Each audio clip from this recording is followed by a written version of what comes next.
here, Ender. Don't let me know where to go.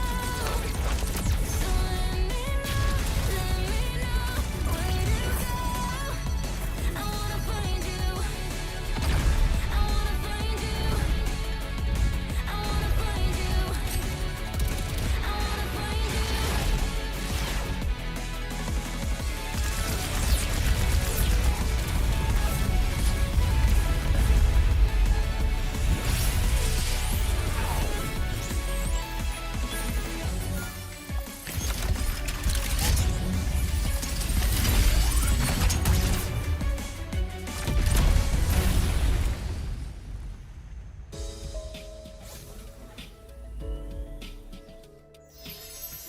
Great job, guys!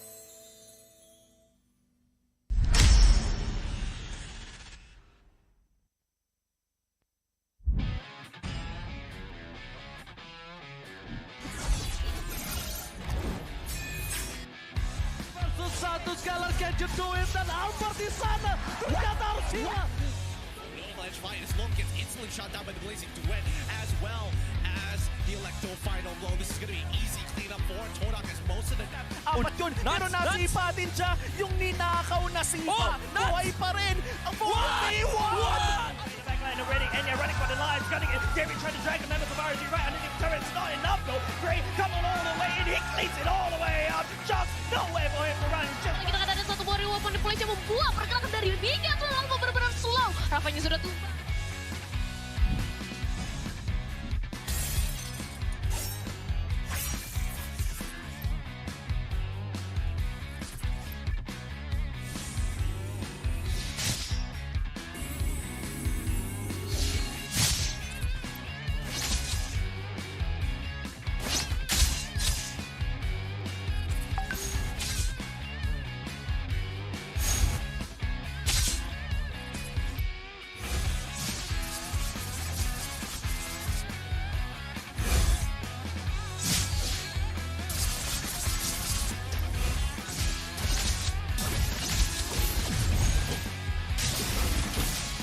Legendary!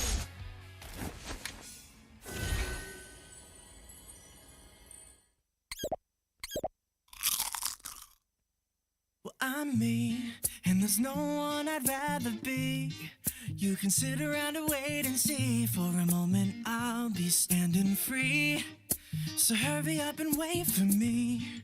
Got a bag of chips by the sea. The sun is blazing down. I've got my smile now. Here's the thing, your chips will really make me sing. Come on, relax and have some chips with me. Chill out, lay back, I'm right where I wanna be. We've got time to take it easy.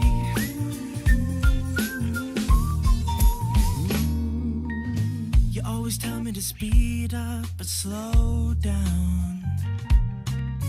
I've been kicking my feet up and just going to town.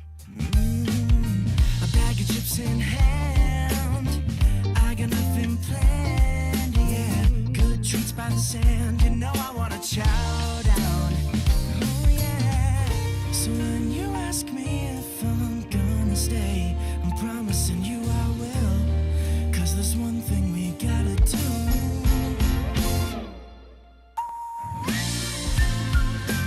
Come on, relax and have some chips with me. Chill out, lay back, and right where I wanna be. We've got time to take, yeah. And I'm all that I wanna be.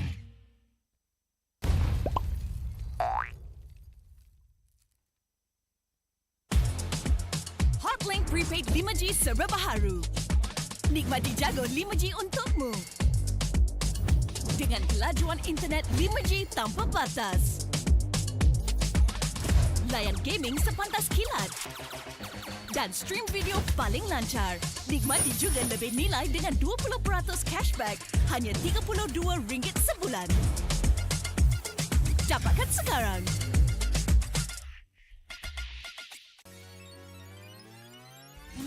Welcome to All-Star 2024. Hey, superstars.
This fairy tale ended with a poisoned apple, and my tale began.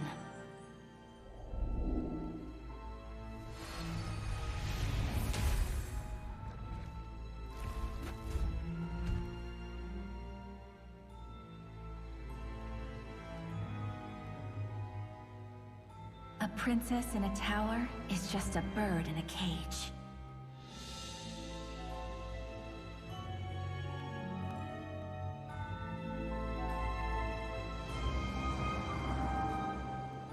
Curse it! Take my vengeance!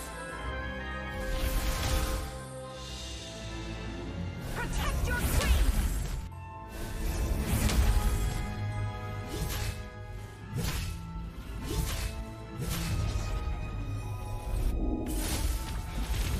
Kneel before your queen. It won't take long, I promise.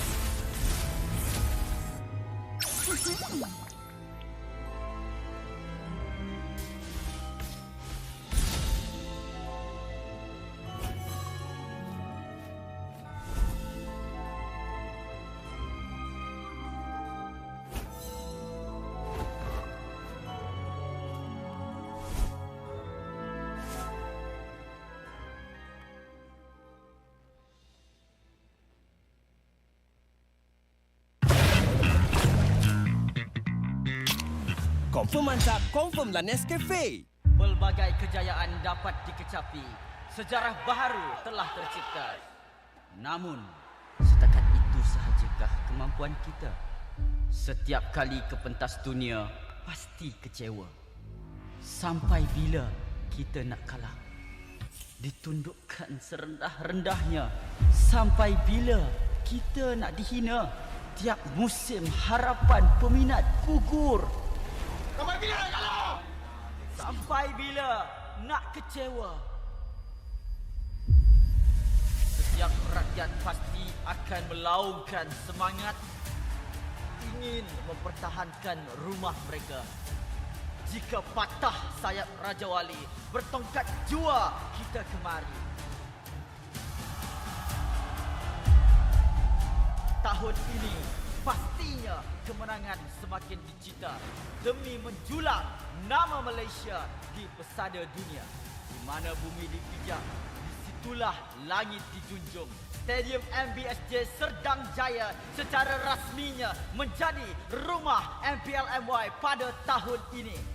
Seterusnya, melangkah ke arena besar di Timur Tengah, di Riyadh, Arab Saudi.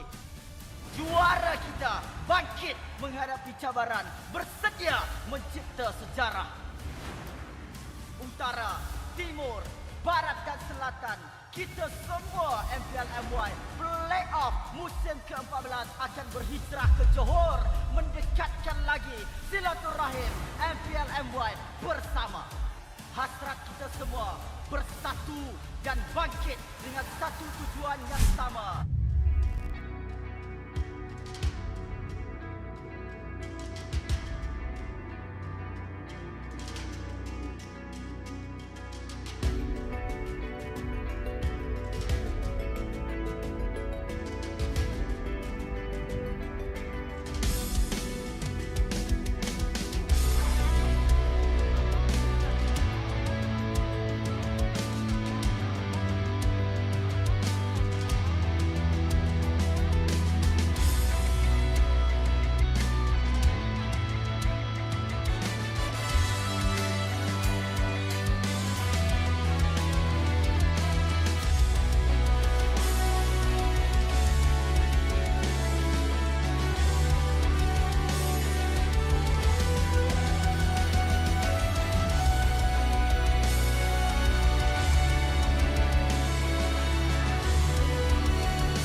I'm a rock star. Yeah, rock star. Ay, ay, ay. I'm a rock star, baby. I'm a rock star. I'm a rock star. I'm a rock star. I'm a rock star. Panggil aku rock star. Ini kejohanan kita semua orang rock star. Kita rock star, kita buat saja gaya kita. Makin panas apinya sudah membara. Macam mana pun ku menempuh segala. Demi negara ku buat semua bangga. Step into my world, you know I'm always in my zone. You know I got my team, no I'm never alone. Bring out my best, buat yang terbaik. Jadi juara perlahan kita naik. Get on my way, aku nak push. Naik-naik jadi lebih bagus. Jadi hero, ku ada skill. Berapa banyak musuh aku dah kill. Ramai cuba mencapai, cause they envy me. Tiap game aku pasti jadi MVP. I'm a rock star, baby, I'm a rock star. I'm a rock star, I'm a rock star. I'm a rock star, panggil aku rock star. Ini kejohanan kita semua orang rock star. I'm a rock star, baby, I'm a rock star. I'm a rock star, I'm a rock star. I'm a rock star, panggil aku rock star. Ini kejohanan kita semua orang rock star. Tengok nanti siapa yang juara.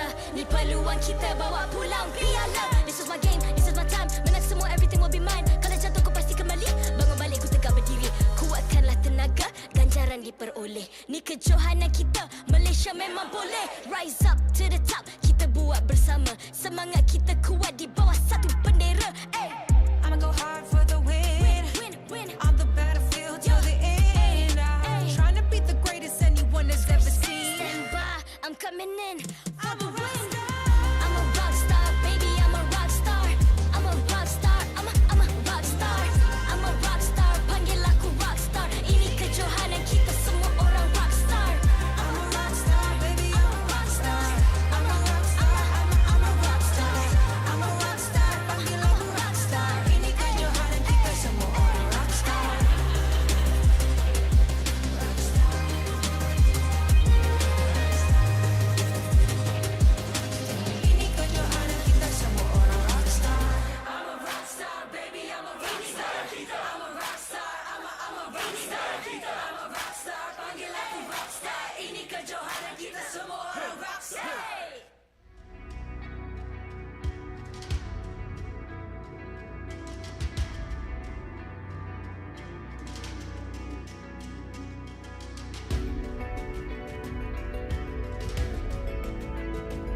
I'm a rock star. Yeah, Rockstar? Ay, ay, ay. I'm a rock star, baby, I'm a rock star. I'm a rock star, I'm a rock star. I'm a rock star, panggil aku rock star. Ini kejohanan kita semua orang rock star. Kita rockstar, kita buat saja gaya kita. Makin panas apinya sudah membara. Macam mana pun kau menempuh segala. Demi negara kau buat semua bangga. Step into my world, you know I'm always in my zone. You know I got my team, no I'm never alone. Bring out my best, buat yang terbaik. Jadi juara perlahan kita Get on my way, naik. aku nak push. Naik-naik jadi lebih bagus. Jadi hero, ku ada skill. Berapa banyak musuh aku dah kill. Ramai cuba mencapai, cause they envy me.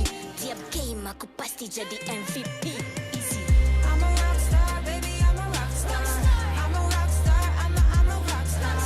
I'm a rockstar, panggil aku rockstar. Ini kejohanan kita semua orang rockstar. I'm a rockstar, baby, I'm a rockstar. I'm a rockstar, I'm a rockstar. I'm a rockstar, panggil aku rockstar. Ini kejohanan kita semua orang rockstar. Tengok nanti siapa yang juara. Ni peluang kita bawa pulang piala. This is my game, this is my time. Menang semua, everything will be mine. Kalau jatuh kau pasti kembali. Bangun balik ku tegak berdiri. Kuatkanlah tenaga, ganjaran diperoleh. Ni kejohanan kita, Malaysia memang boleh. Rise up to the top, kita buat bersama. Semangat kita kuat di bawah satu bendera. Ay. I'ma go hard for the win. Win. On the battlefield till the end. I'm trying to beat the greatest anyone has ever seen. Stand by, I'm coming in for I'm the a win. rockstar. I'm a rockstar, baby, I'm a rockstar. I'm a rockstar, I'm a rockstar. I'm a rockstar, panggil aku rockstar. Ini kejohanan kita semua orang rockstar. I'm a rockstar, baby, I'm a rockstar. I'm a rockstar, I'm a rockstar. I'm a rockstar, panggil aku rockstar. Ini kejohanan kita semua orang rockstar.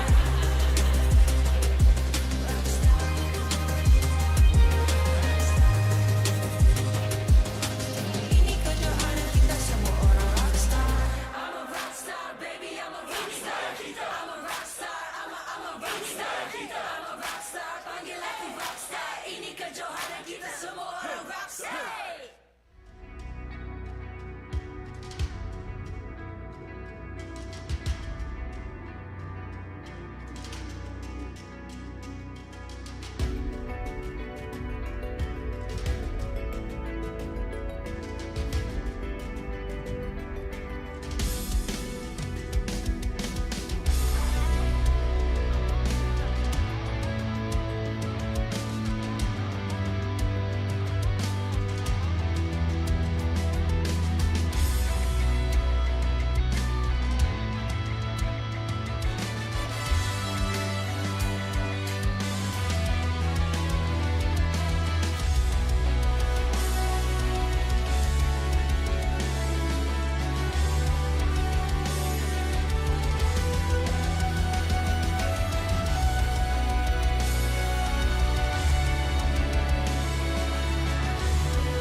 MPL Malaysia Season 13 is powered by Muntal. Enjoy a superior 5G network and lightning-fast gaming experience only with our official mobile internet hotlink. A big shout out to ROG Phone 8, the official gaming phone, for keeping our players at the top of their game. Grind on with Nescafe to keep your gaming spirit going. Thank you to all of our sponsors and partners for your support in MPL Malaysia Season 13. A brand new day of MPL Malaysia Season 13 beckons. Look sharp, ladies and gentlemen, cause Saru Saturdays have returned and we got 3 faces on the desk today. My name's Staffa, and joining me, we got Gideon and Husky.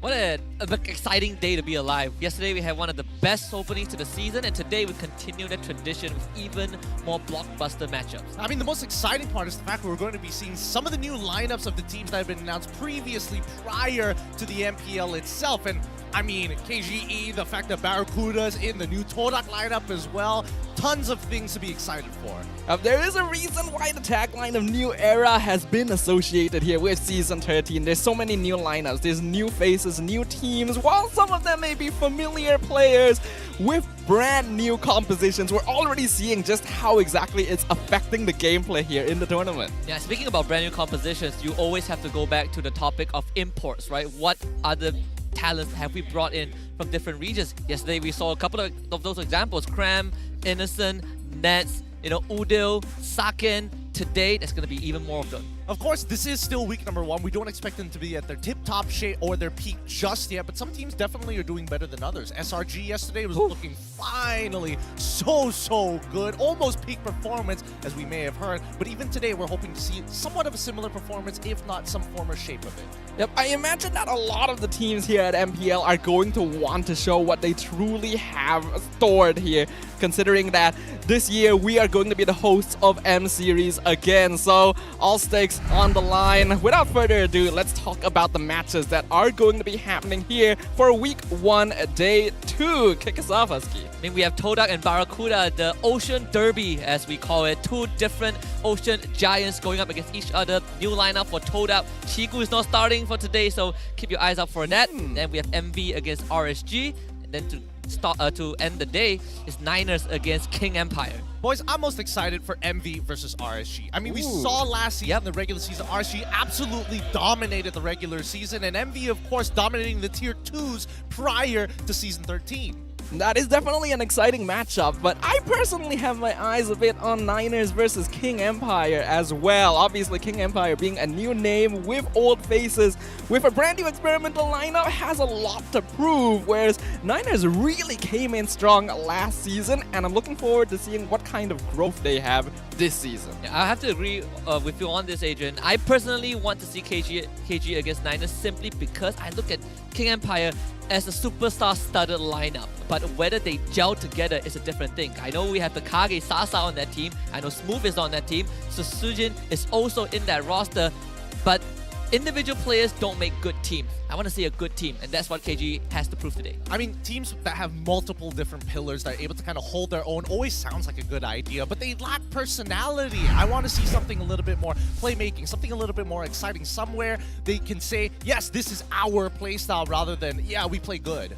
I agree with you there. I do feel like we've been kind of dropping into the situation where teams just follow the global meta, whatever works in other tournaments, and we want to see that same old style once again, right? We want to have that Malaysian signature on the international stage while still being able to achieve massive results. So hopefully these teams will be able to achieve that. And considering there's so many new teams, so many new lineups, so many new players as well, make sure you guys watching at home drop in the comments below which teams you are going to be supporting for MPL MY Season 13. Get the discussion going, because I think we all have a lot of questions to ask, right? My question is, are we going to see some of the picks that has been revealed in MPL ID and MPL Philippines? I know we are looking for our own style, but honestly, our own style is more of a barbar style, right? We like to fight, and the current meta actually supports that. Recently, we saw this TikTok Nuclear Masha going wild in MPL ID, and that one got a win yesterday, I think courtesy of Dewa United Esports, and that's over what, Onyx? So I want to see that perhaps that is going to be implemented in maybe Todak. There's a more experimental team. I mean, we already saw the Roger goal in as well. There's so many exciting things to be looking forward to. Yeah, absolutely. And if you guys want to be able to catch all of this exciting stuff that is going to be coming your way, maybe you guys could check out Hotlink. Because right now with Hotlink Prepaid 5G, you guys have a chance to get some 20% off on MLBB in-game items. All you gotta do is check out that QR code down there. It went by very fast. You guys can still reverse, but make sure you guys are on the ball next time. I mean, we were all talking about having that Malaysian playstyle, and I think if everybody out there wants to join Hotlink and say, hey man, why are my solo queue games not going well? Well, our Malaysian international teams can't make it out of groups, so we're all on the same page. I think at the end of the day, what we do want to see is growth and elevation of the overall level of gameplay, especially at the top 1% here at the MPL itself, right? We don't want to be stuck around in the ways of, hey, let's try and experiment as much as we can. This is week 1, so we do kind of expect that, but eventually I would say that the bell curve should even out around week number 3. I think we also had a taste of that last season, right? We talk about experimenting, and then certain teams ended up losing to tiebreakers. So you got to be at the top of your game from the very beginning. Absolutely. Well, without further ado, I think it's time to get the festivities started for week 1, day 2. So let's introduce the first 2 teams of the day. Starting things off, we have Todak. Despite a disappointing display in Season 12, the Malaysian staple returns to the MPL MY stage with a refreshed lineup today, not fielding the legend himself, Ciku. Can their new lineup regain their Langar ways? I mean, they have added Shizo God from Euphoria. They have, Rafflesia, who is returning to the MPL scene after 2 years. This is exciting. On the opposite side, we have none other than Barracuda Esports going up against the swordfish that is Todak. We got the brand new fish in the ocean making their debut on the MPL MY stage. Barracuda, with a massive and deep roster to choose from, will be showing their strengths on stage today. A good mix and match between Red Esports and new players, new faces as well. It's exciting to see whether this chemistry is going to be enough. Well, hopefully that chemistry will be boosted by the coaching staff. Walking up on stage right now with our head of League Ops, Cedric. We have Coach Fly Solo with Analyst Kuja and Coach Chalice with Analyst Esha. It's time for a fist bump between Todak and Barracuda Esports, as both teams will soon be encountering one another upon the land of Dawn. You know what? I'm holding Kuja to his word. End of last season, when they fell to Selangor Red Giants, he said that give us some time, we're still trying to work things out.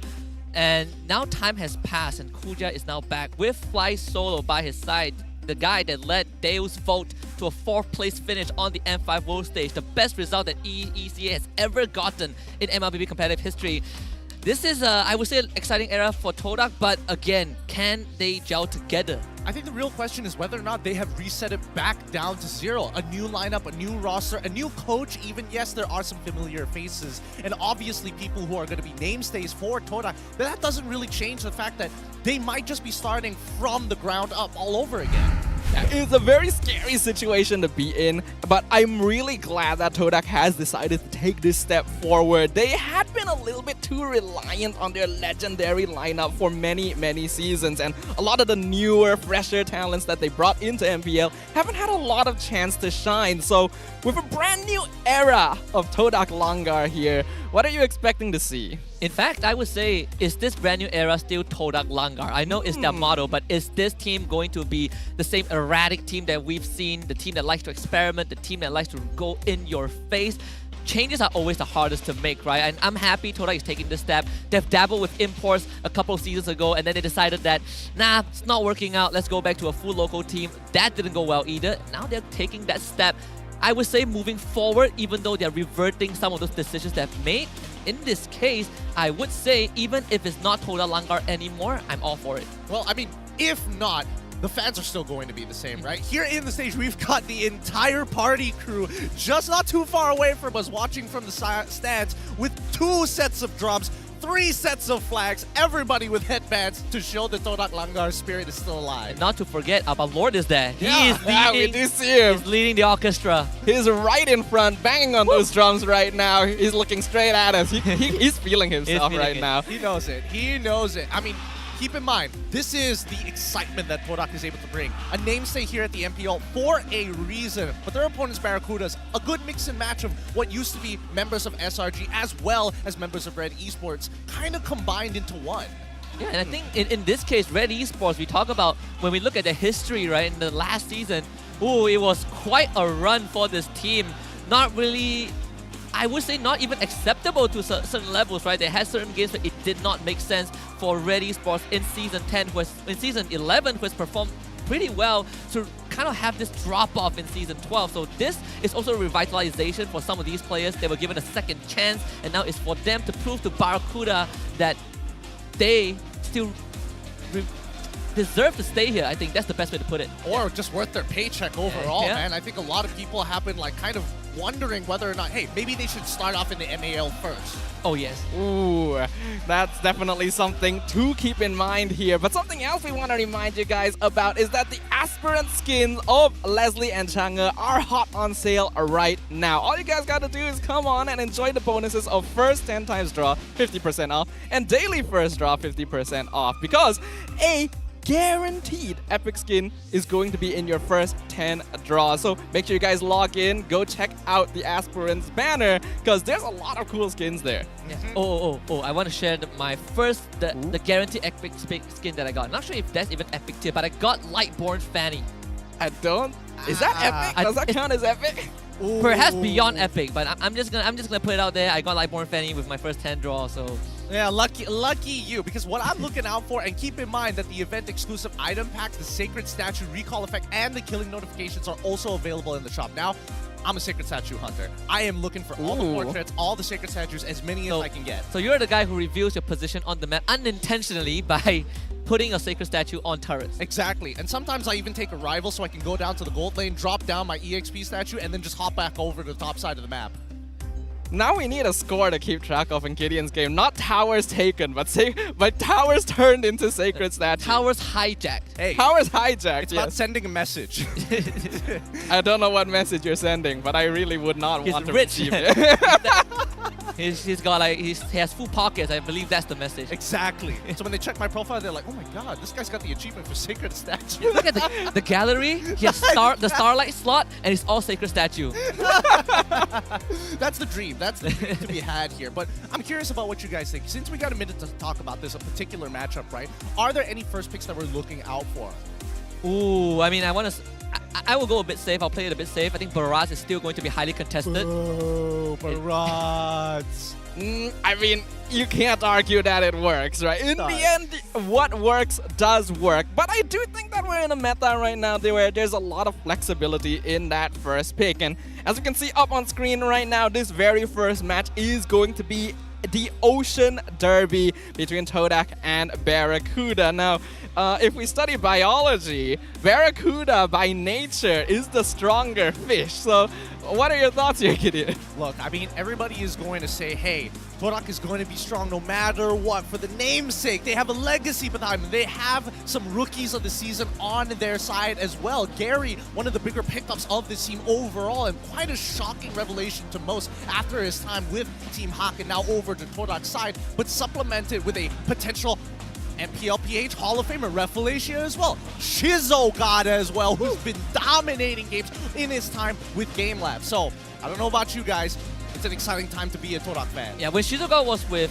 Euphoria, they were the tier 2 Euphoria, tier 2 slayers. Her boss was Game Lab, right? So her boss, Game Lab and Euphoria are like first and second in the tier 2 scene outside of MDL in the Philippines. And Shizuka, that's one thing. I want to see Raface's resurgence, because this man has not played in an MPL or MDL league for almost 2 full years. Sure, he has won 2 different MPL Philippine trophies with 2 different teams in 2 consecutive years, but afterwards it was a downhill spiral, and now this is his second chance as well. It does seem clear that between both these teams, both lineups, and all the players on stage have a lot to prove.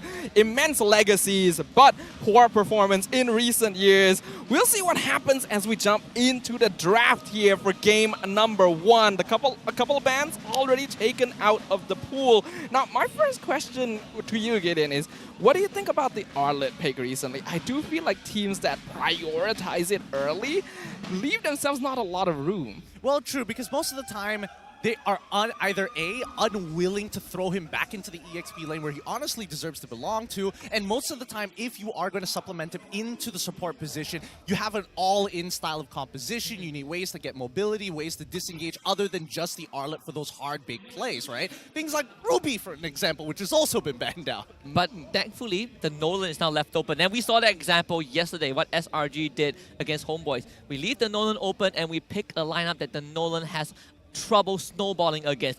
Baraz now comes back into the conversation, right? Tanky heroes, Terizla, heroes with mobility, Valentina, those are all very, very good options to deal with the Nolan if you don't have access to that Phobius. And in this case, Barracuda still has. Yeah, the Nolan challenge is kind of a tech now for teams that are playing on that red side, trying to force the blue side team into grabbing it for themselves. Barracuda gonna go for the Vexana and the Fredrin. So as of right now, still not going to be the Barats just yet. It's fine. Those two can also stop the Nolan. You have a Terrify and a Knockup for Vexana. Fredrin just sandbags you. Like, what are you going to do to him? Yeah, and let's not forget that Nolan has gotten significant nerfs. The fact that he can't like just Purify using his ultimate, his Fracture in the first place, is quite a big hit to his overall kit. Yes, he's hyper mobile, but that's kind of it now. He doesn't have that escape tool.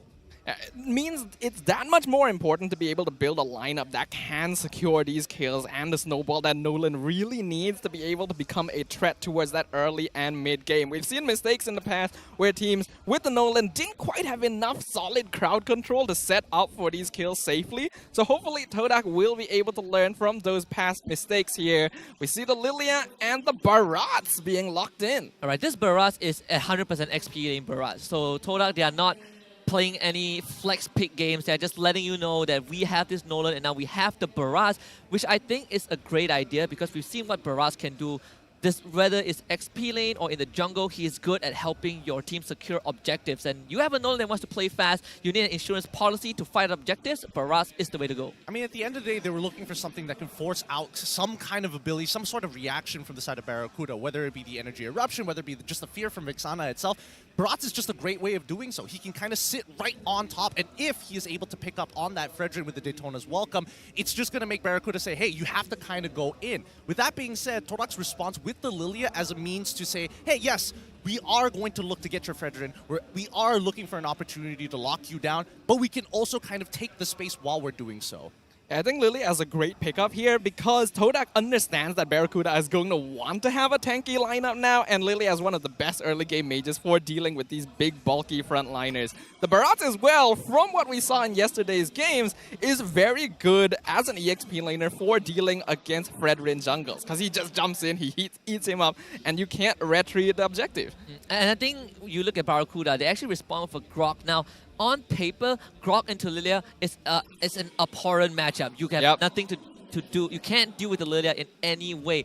But what Barracuda can do with the Grok is actually as a means of counter-engage, right? If Todak makes the first move, at least you have a double layer way to respond to Todak. Vexana sometimes, when the Daytona Welcome is channeled, you actually cannot crowd control this Barats, and now Grok can be that second layer of insurance to somehow to give Barracuda a better way to respond. You know, speaking of responses here, right? The fact that we're seeing Harith bans and as well as Diggy bans. Diggy in particular, rather interesting because it gives the indication that they want to play a little bit more teamfight centric and having a lot of CC on their side naturally. It's going to be a counter, of course. But with the Harith as well, so that means their main damage dealer, I'm guessing Beatrix along those lines, something that can actually utilize, oh, you set for me, I have an instant combination with you. I want to quickly talk about the Diggy ban, right? So the Diggy ban, I know when Frontline Solo was with Daewoo, Savov is a great Diggy player, but also because Rafflesia plays Diggy himself. There was a point in time this guy played Diggy and took Retribution just to mess with the enemy jungler. So I think, you know, Barracuda, they definitely did some homework.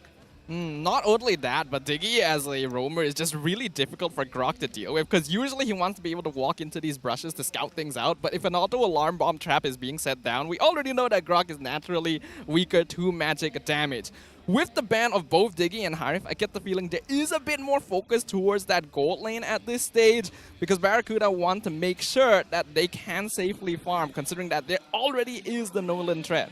Yep, here we go. It's going to be Claude. Super safe pick coming out for the side of Barracuda. A great way to kind of just jump into that backline after all the abilities have been exhausted from Todak's lineup. I think it's just overall not bad, right? Because at the end of it, it still gives you that question of Fredrin. Is he going to EXP? Is he going back into the jungle as we should expect him to be? Or this could even be said the same about Grok. If we are going to see this Barat actually sandbag the wave, guess what? Grok can do the exact same thing. But Barat does it a bit better as the game progresses, for sure. I think with the Fanny ban from Todak, this Frederick is definitely going to be forced into the jungle. There's nothing else you could do to change that unless you somehow throw in like a Baxia or Martis at the end. But I personally don't like it as much. When you see a Harry ban, it's always a carry or a claw, so this one's understandable. But this Roger, now I want to quickly talk about the Roger pick again. I know yesterday Innocent went 14-1 on this Roger, but that's besides the point. The thing is, Roger, he's going to take Master Assassin, and Roger into Claude is a deadly matchup. You can, the moment you get Corrosion Sight, or in this case, he could go for Thunderbell or Endless Battle first, you beat the Claude no matter what, with your first core item. So this item spike timing is going to be important for Todak, and of course the Phobias, let's run to the end, is going to be picked up. And that means we get that XP Phobias.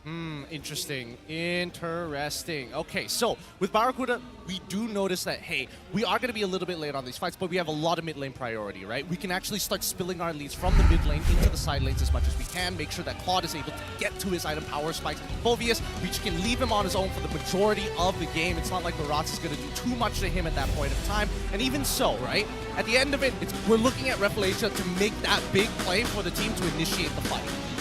Will he be able to find the catches that are necessary to set up the kills and snowball that Gary and Shizo are looking for? Todak, they want to run it down hard and fast early. Can Barracuda stop the waves from crashing against their shores? We're jumping into the Land of Dawn for game number 1 of our first match of the day. It's going to be Todak versus Barracuda Esports. Let's get the action going. The waves are unsettling, but unfortunately, there can only be one giant in this whole ocean.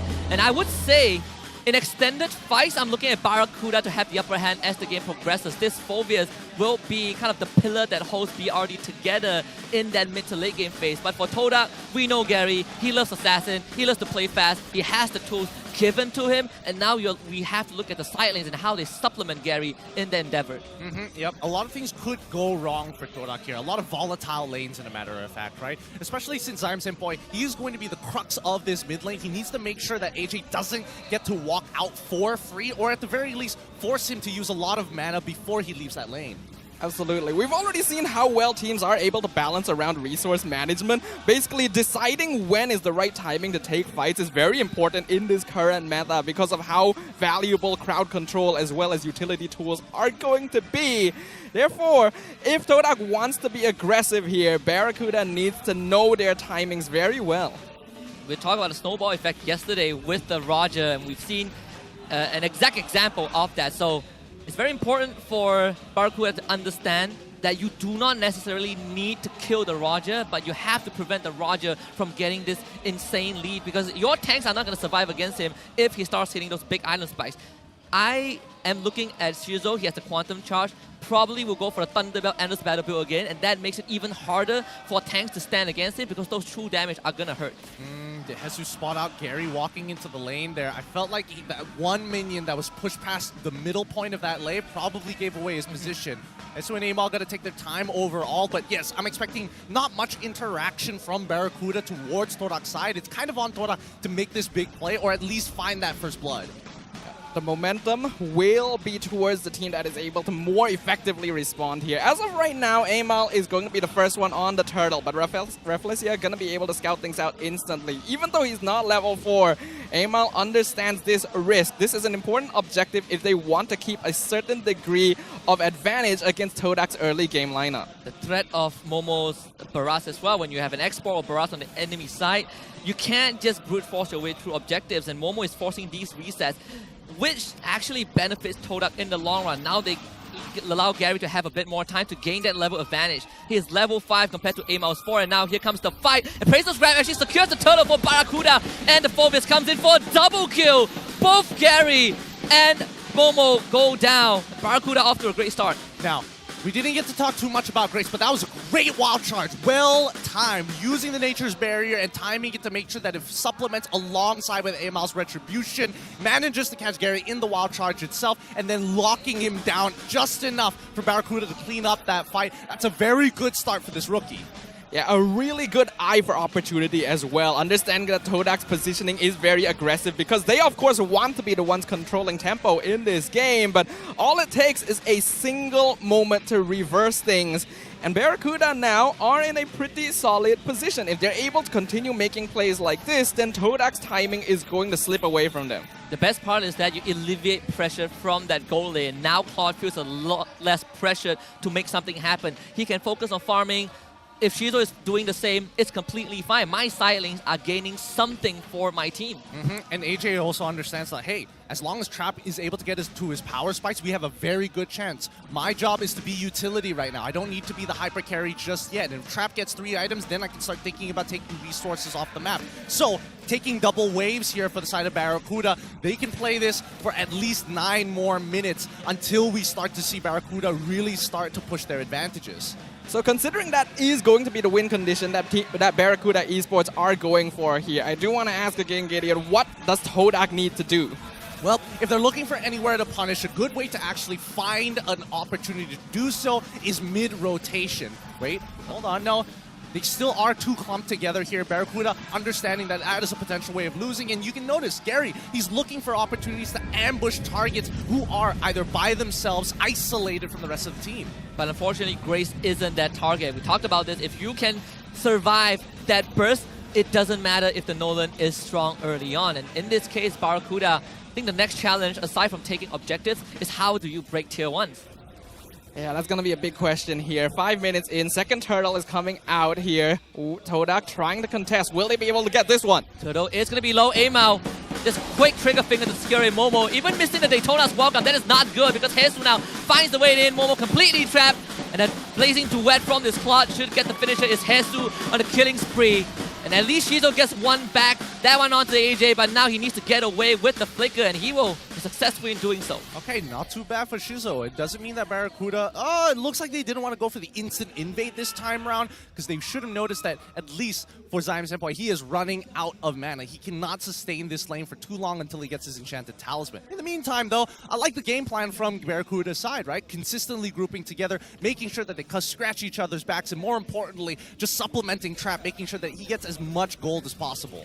Yeah, I'm really liking the coordination coming out from Barracuda Esports right now. Understanding what Todak's win condition is, and then taking opportunity of timings to really press them when they've already used a lot of their resources, allows for them to be the ones that are pressuring the opponent, even when their lineup should logically be more late game centric. This is great. I like it. They took the bot tier 1. Sure, they had to give up the top lane because Gary was able to make that rotation there, but at least you free up the side lanes a little bit. And this benefits both the gold laners. Shizo has 1 lane to play in, same with Trap. Third turtle is going to be spawning on the top side in 40 seconds, but looking at Barracuda's state right now, despite them having all 3 kills onto Jesus, there's not really a sizable goal lead for them. It's still a pretty even game. I mean, we say that, but I will say that a majority, especially since Jesus was the one picking up a lot of those kills, they want to make sure that maybe Trap can actually get in on the action here, right? The fact that there's 20 seconds and the turtle is spawning on the top side of the map, the fact that they want to break that tier 1 on the top side as well, he's going to participate for this upcoming neutral. Yeah, part of the reason I would think that the goal difference is not that big is because Barracuda have been moving around the map a lot more grouped up in comparison, which means that their supports are going to be getting a little bit less farm in comparison. But I imagine that Trap should be getting quite a lot of gold himself, which does skew the way that the gold is leaning here. But third turtle now going to be contested. Barracuda in full control of the pit. Shizo is going to take the bot tier 1. This turtle given over to Barracuda. With all that being said, Gary is still ahead in terms of experience. Again, the Nolan clear speed is unmatched in actually almost all of the matchups. But Barracuda, they're going to trade the top tier 1 back. So still gaining some lead for themselves. Grace is just going to tank up the burst from Gary. Wow charges to safety and actually ends up running into Momo instead. He will go down to Gary, but Momo might be sacrificed as a big full combo from AJ drops in. Here comes the bleeding duet from Trap, and AJ picks up the barrage. Trap wants a bit more. It's Shizo who joins the fight. Ends up not being able to get away. Hesu can't get the pullback. Reflexa saving his teammate, and Hesu ends up going down. Really nice play coming in from Revelation to buy that extra bit of time. But while this is all happening, Barracuda are now working on these tier 2s, putting it down below 50%. He shouldn't be able to get this turret just yet. Roger should make it in time. And yes, Trap does not get the tier 2, but look at that. That's what we want to see from Barracuda's side. Grace, unfortunately, while charges into the Daytona Welcome's second part, which is the spitting the Fredrin back into him without being close enough to a wall with the power of nature. He still gets CC down, but at the end of it, right, who gets the kills? AJ, Hesu, and as well as Trap to make sure that these people who are going to be playing for the later stages of the game are going to accelerate. Yeah, not to mention that Grace basically already completed his job at that point, eating the entirety of Reflecia's combo and then dying after the wild charge is excellent there to set up for more kills from Barracuda. It's just that Hesu decides to overextend just a little bit to try and finish off Shizo. But despite the goal difference, again, not being that wide, Barracuda are firmly the ones in control here. And I want to quickly point out the item build that we got a glimpse of just now, right? So Shizo is going to full damage Roger, so no Thunderbelt, no Endless Battle. This is just pure raw damage to try and assassinate perhaps Trap and AJ as fast as possible. I would argue you could do the same with the tanky Roger build, but perhaps in this case, Shizo felt the need that he needs that output as early as possible. Yeah, he needs to be a threat. Keep in mind, when he is in human form on this Roger, he does some extra percentile damage, especially when we're thinking about how heavy they are hitting. Oh, it did not connect. Like a wild charge. Momo is going to get locked down. Gary from the back to look for Trap, but the damage is just not enough. AJ, though, unfortunately trapped in the Lord Pit. He will go down, but Hesu gets another trade, this time on the Gary. The jungler of Todak is down. Reflection wants to go for Grace, but Todak, maybe this is the opportunity to strike as Momo strikes down Hesu. Reflection is going to be low, but the Cho, just great movements, playing footsie with Barracuda. Todak gets 2. Ooh, a bit of a mistake there by Barracuda, starting to get a little bit overconfident with their positioning. So far, they've been able to win out these fights against Todak because they've been patient and waited for their timing. But by splitting up their front and back line, they finally gave Gary a chance to actually chase Trap out of the fight. And even though he lost his life, Barracuda's team was now out of position and they could get more kills for themselves. Ama will have to soak this up a little bit, take a beating. Here comes the Eternal Guardian, hitting onto Reflecia, who will use the Shun Put to get out. Ama not too healthy. They want to focus him down, and Gary will find the collection. And this should be a Lord for the side of Todak. And they will get it. Barracuda on the run right now. Hesu with the Demonic Force is starting to pick up the pace. The tempo accelerating for Barracuda as Zaim Senpai sent running. It's an even trade, but Todak gets the Lord.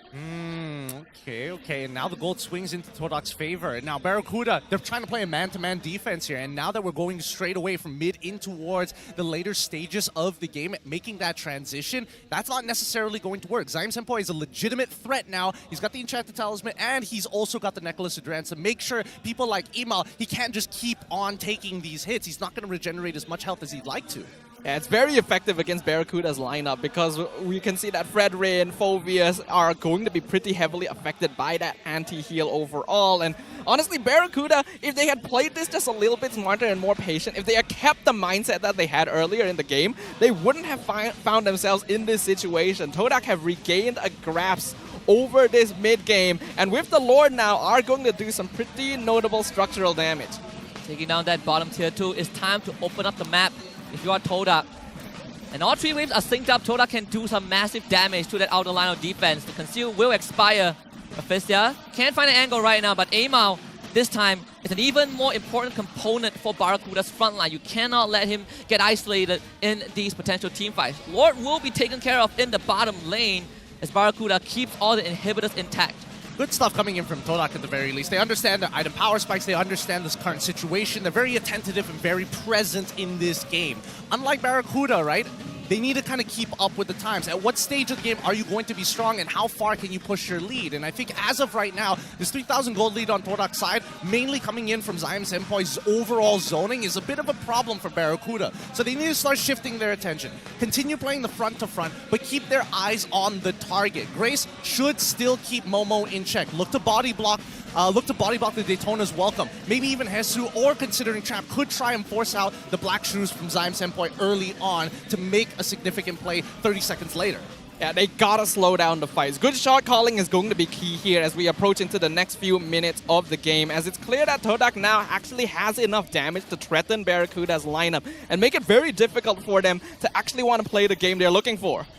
You can see the gobble up, Momo finding the Fredrin, big burst damage coming through, Todak unable to finish him off, and Ema will suck Momo back with energy eruption, Hesu with the finisher. Barracuda, big wow charge from Grace, and now the follow-up is here, Hesu gets the Dukes from Shizo. Scary does finish off Amao. Still fair trade for now, but the Wisdom of Nature allows Trap to go for the dive for face down. Barely getting out, but can't say the same for Gary. Barracuda with the response.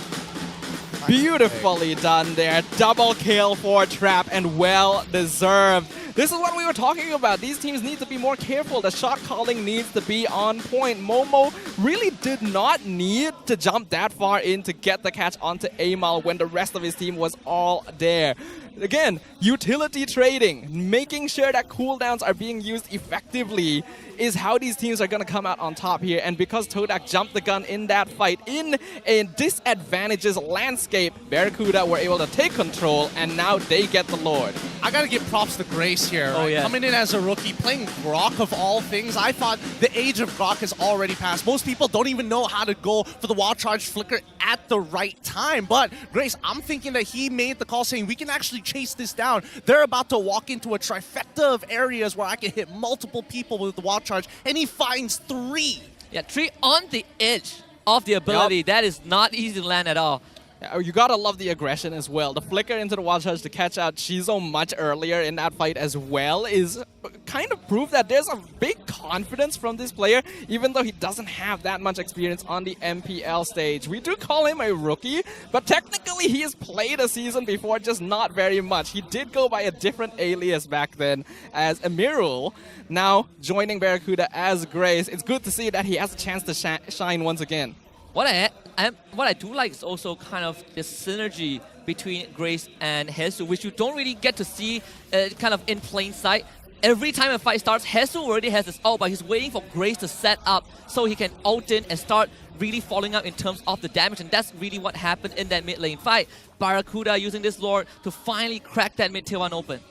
It's just one of those small interactions, like getting simple knockups like that is actually going to proc that demonic force. And I really wish there was a clearer definition of what is going to be considered, well, like interactions like knockup compared to stuns. Stuns can't necessarily cancel certain abilities, but knockups can, right? I'm like, come on, where's the consistency in this? If you play enough X-Borg, you will understand this. The line is very blurred.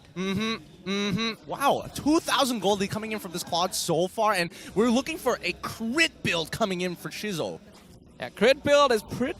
Actually, it's an interesting choice to go for crit build here. You typically want to go for that if the enemy team is majority squishier heroes, but considering that you have 3 pretty bulky frontliners, you'd expect him to go something that could deal with tanky heroes a little bit better. With a build like this, it's clear that Shizo wants to be able to execute Trap and AJ, but so far their positioning has been immaculate. Very, very good indeed. I mean, obviously the anti-cuirasses are going to be great, but I think it's not too bad in this type of situation, right? What is Shizo's job? He's going to be staying in human form for a majority of these fights and only diving in unless Gary or even Zyme Senpai gets the big chunk. Yeah, the item build doesn't allow you to aggressively dive in anymore. It would be different if we went the way that Innocent has done it, and the AI winning prediction says that Barracuda has a 62% chance of winning this game at this point of time. I must say right now, I did do some predictions before the season started, and so far they've not been looking very good because I did put Barracuda at the very bottom of my list. What did your AI say? What did my AI say? And definitely not Barracuda. I think it was King Empire. My AI put King Empire at the bottom. I'm going to look it up right now. Where did they put Barracuda? Because they knew something I did not. Well, let's see. Because if we're thinking of how the AI is going to predict it, right? I think that Barracuda are looking more like a team as of right now. I do think that Todak's draft makes it slightly difficult to manage overall. Because again, Momo, he's getting body blocked by literally everything. Every time he wants to go in, either AJ fears him, Amal is like, oh no, I'm the main target. But Grace says, no, I have anti-CC. What are you really going to do about it? They will be able to force out the Demonic Force very early from Hesu, and this could be an opening for Todak to look at. From behind is Grace again! The eye for opportunity for that two-man knockup, and Hesu continues to pummel them with that Demonic Force. Is trapped to follow up with the kill collection, and Todak loses Momo.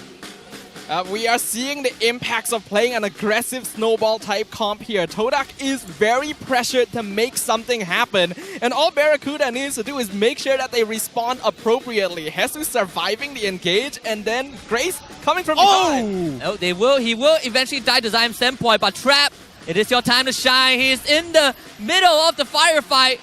Gary executes him. Lord does go to Barracuda, and Shizo finally gets the time to show his fangs. Picking up AJ, and Gary gets a double. The Todak fans are extremely happy about this. Big pickups coming in from Zyme Senpoi, right? Just chaining the Gloom together, making sure that it's always at its largest form, dealing the max amount of damage. Barracuda cannot just be taking these for free. They're going to lose an inhibitor for this. The Lord went top, which means that Todak might be able to end this in one go. The Lord didn't go where he's supposed to be. Grace, with his dying breath, cannot save it. Todak turning it around in this game one. Woo! A big win. What an incredible performance coming out from Todak here, showing their experience despite being a brand new lineup. Being able to change the entire tempo, making Barracuda think the fight is over, but we are still here. Man, Zyme Senpoi, he still got it after all this time. Legacy player, played under SMG, and now that he's with Todak, you would imagine that he would have fallen off. Man, he doesn't fall off. Telling you, man, it's always Zyme Senpoi making these calls. Everyone from Todak was ready to call it quits and just defend against the Lord, but Zyme Senpoi was like, no, I can do this. Look at his Phobius. He's got nothing. We can push it, and Todak followed up. They followed the man, and it led them to victory. Can you believe it? Remember, Zyme Senpoi was also the one who kept Todak in the playoffs against SRG last year by stealing 2 Lords in a row. I know very well. Zyme Senpoi remains to this day one of my favorite players here in MPL Malaysia, and I love to see what he's able to bring to the table here. It's clear that he is the shot caller in this situation. Being able to recognize the situation, he's quite experienced on the MPL stage, even if he hasn't seen a lot of play recently. Being able to identify, hey, they've used all their cooldowns, now is the time, we still have our abilities.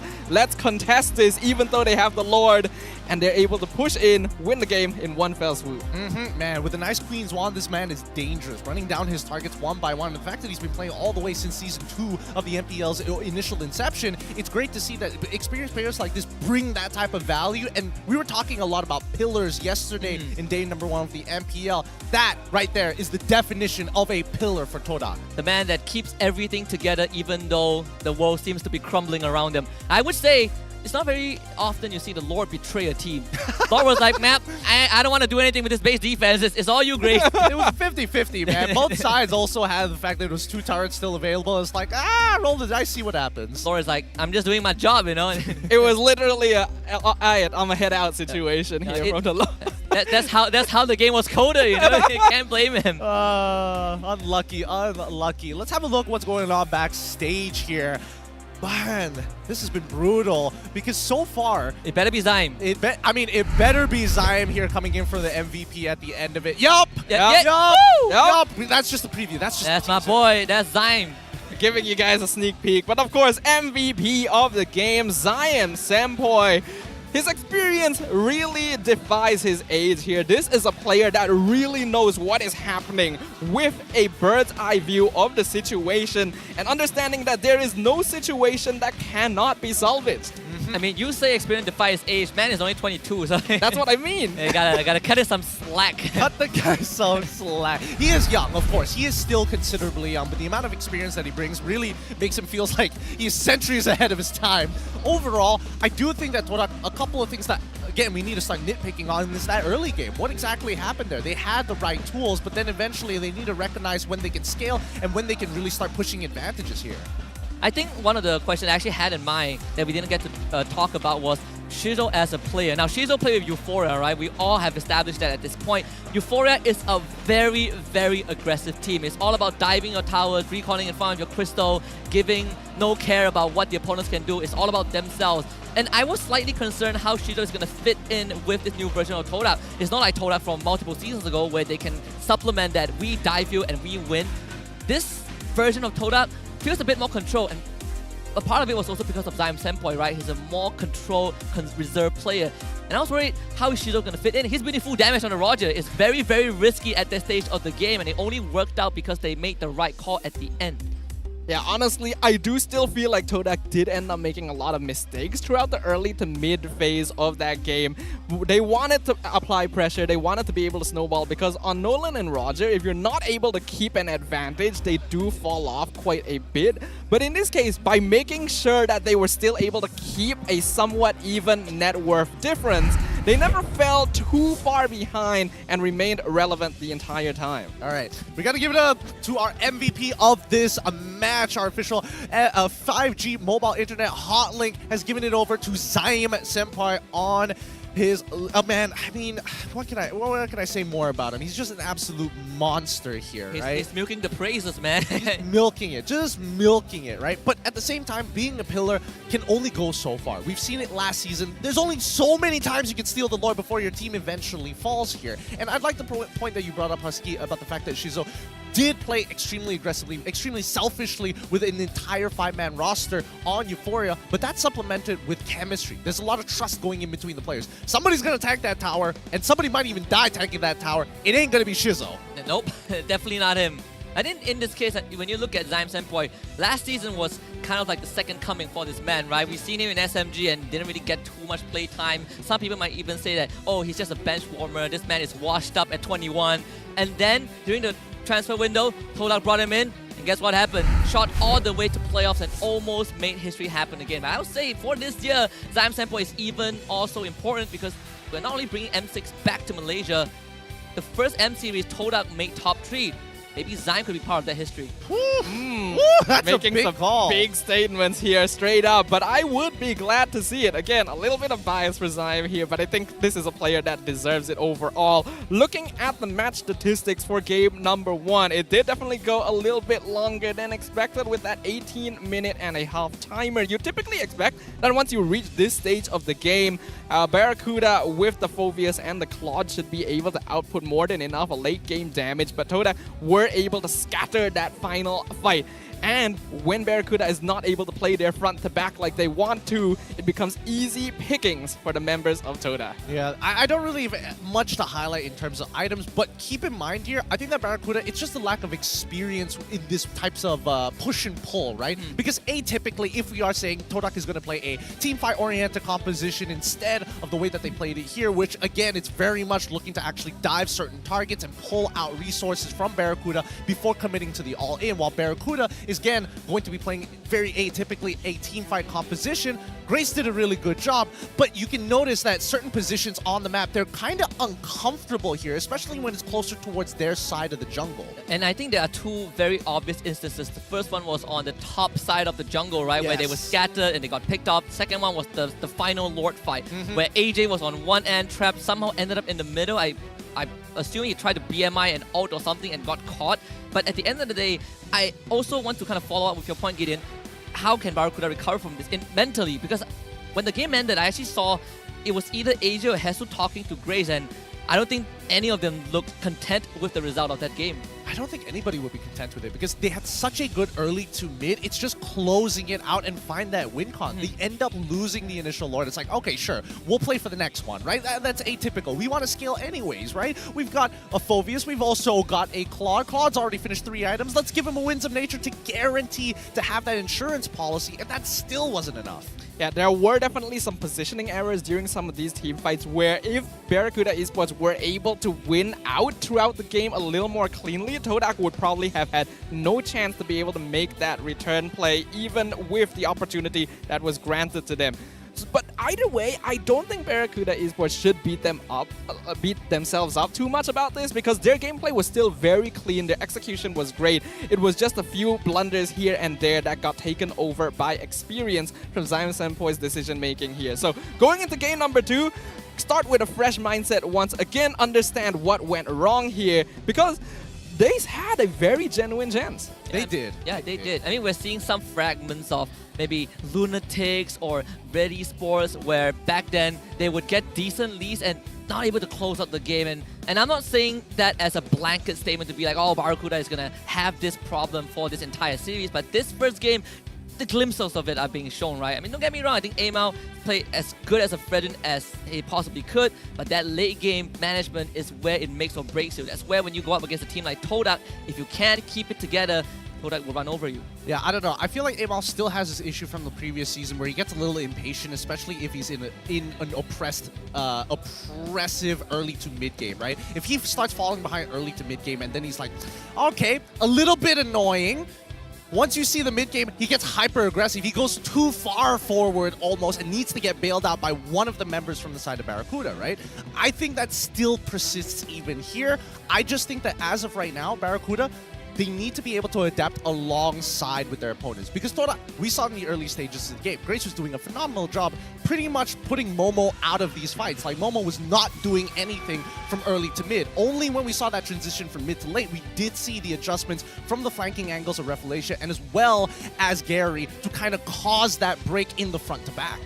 One of the key points that Todak has always been really good at as a team is the ability to adjust on the fly, to be able to figure out what is happening if they're in a losing position and try to change the way they approach the game in order to overcome it. This is a brand new Todak lineup, but it does seem like that same spirit is still being embodied, and if you ask me, it seems even stronger than before now that they have a player like Zion Senpoi calling the shots. The fact that they were able to come up with the idea of, hey, we've already lost this fight, but we're going to re-engage right afterwards when Barracuda has let their guard down is something you would never think of in normal circumstances. I think it also kind of broadens the win condition for the side of Todak. Back then, everyone talks about Ciku gaming. Even when Zyme is around, Zyme never really got the spotlight unless he had some big moments like ward steals or mountain kills. But right now, you are kind of widening that prospect for Todak.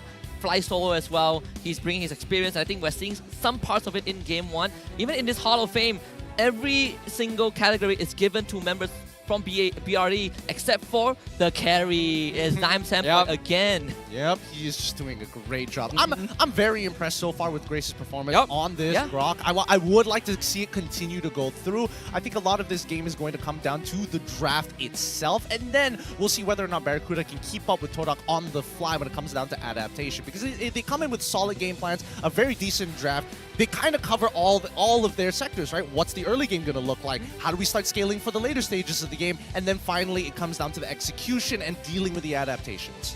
Yep, comparing the two drafts, just like in a vacuum, I would totally prefer Barracuda Esports' lineup overall because, like you mentioned, there's just way more tools and way more consideration being given to every single phase of the game. And again, it was just that one mistake that cost them this victory. Grace really impressed me, and this team as a whole really impressed me because, again, I did predict them at the bottom of the chart. So their performance has already surpassed a lot of my expectations, and I'm just excited to see what they're going to do next. I think it's a fair assessment, right? Because haven't seen them before, haven't seen this mismatch of players. So it's fine, we can give them some time. I think this goal graph also tells us a very compelling story. Todak slightly in the beginning and then Barracuda suddenly started shooting up. They're winning team fights. Grace, this Grok, his eye for opportunity is unparalleled in this game. And then the Lord fight happened. That's where it all ended.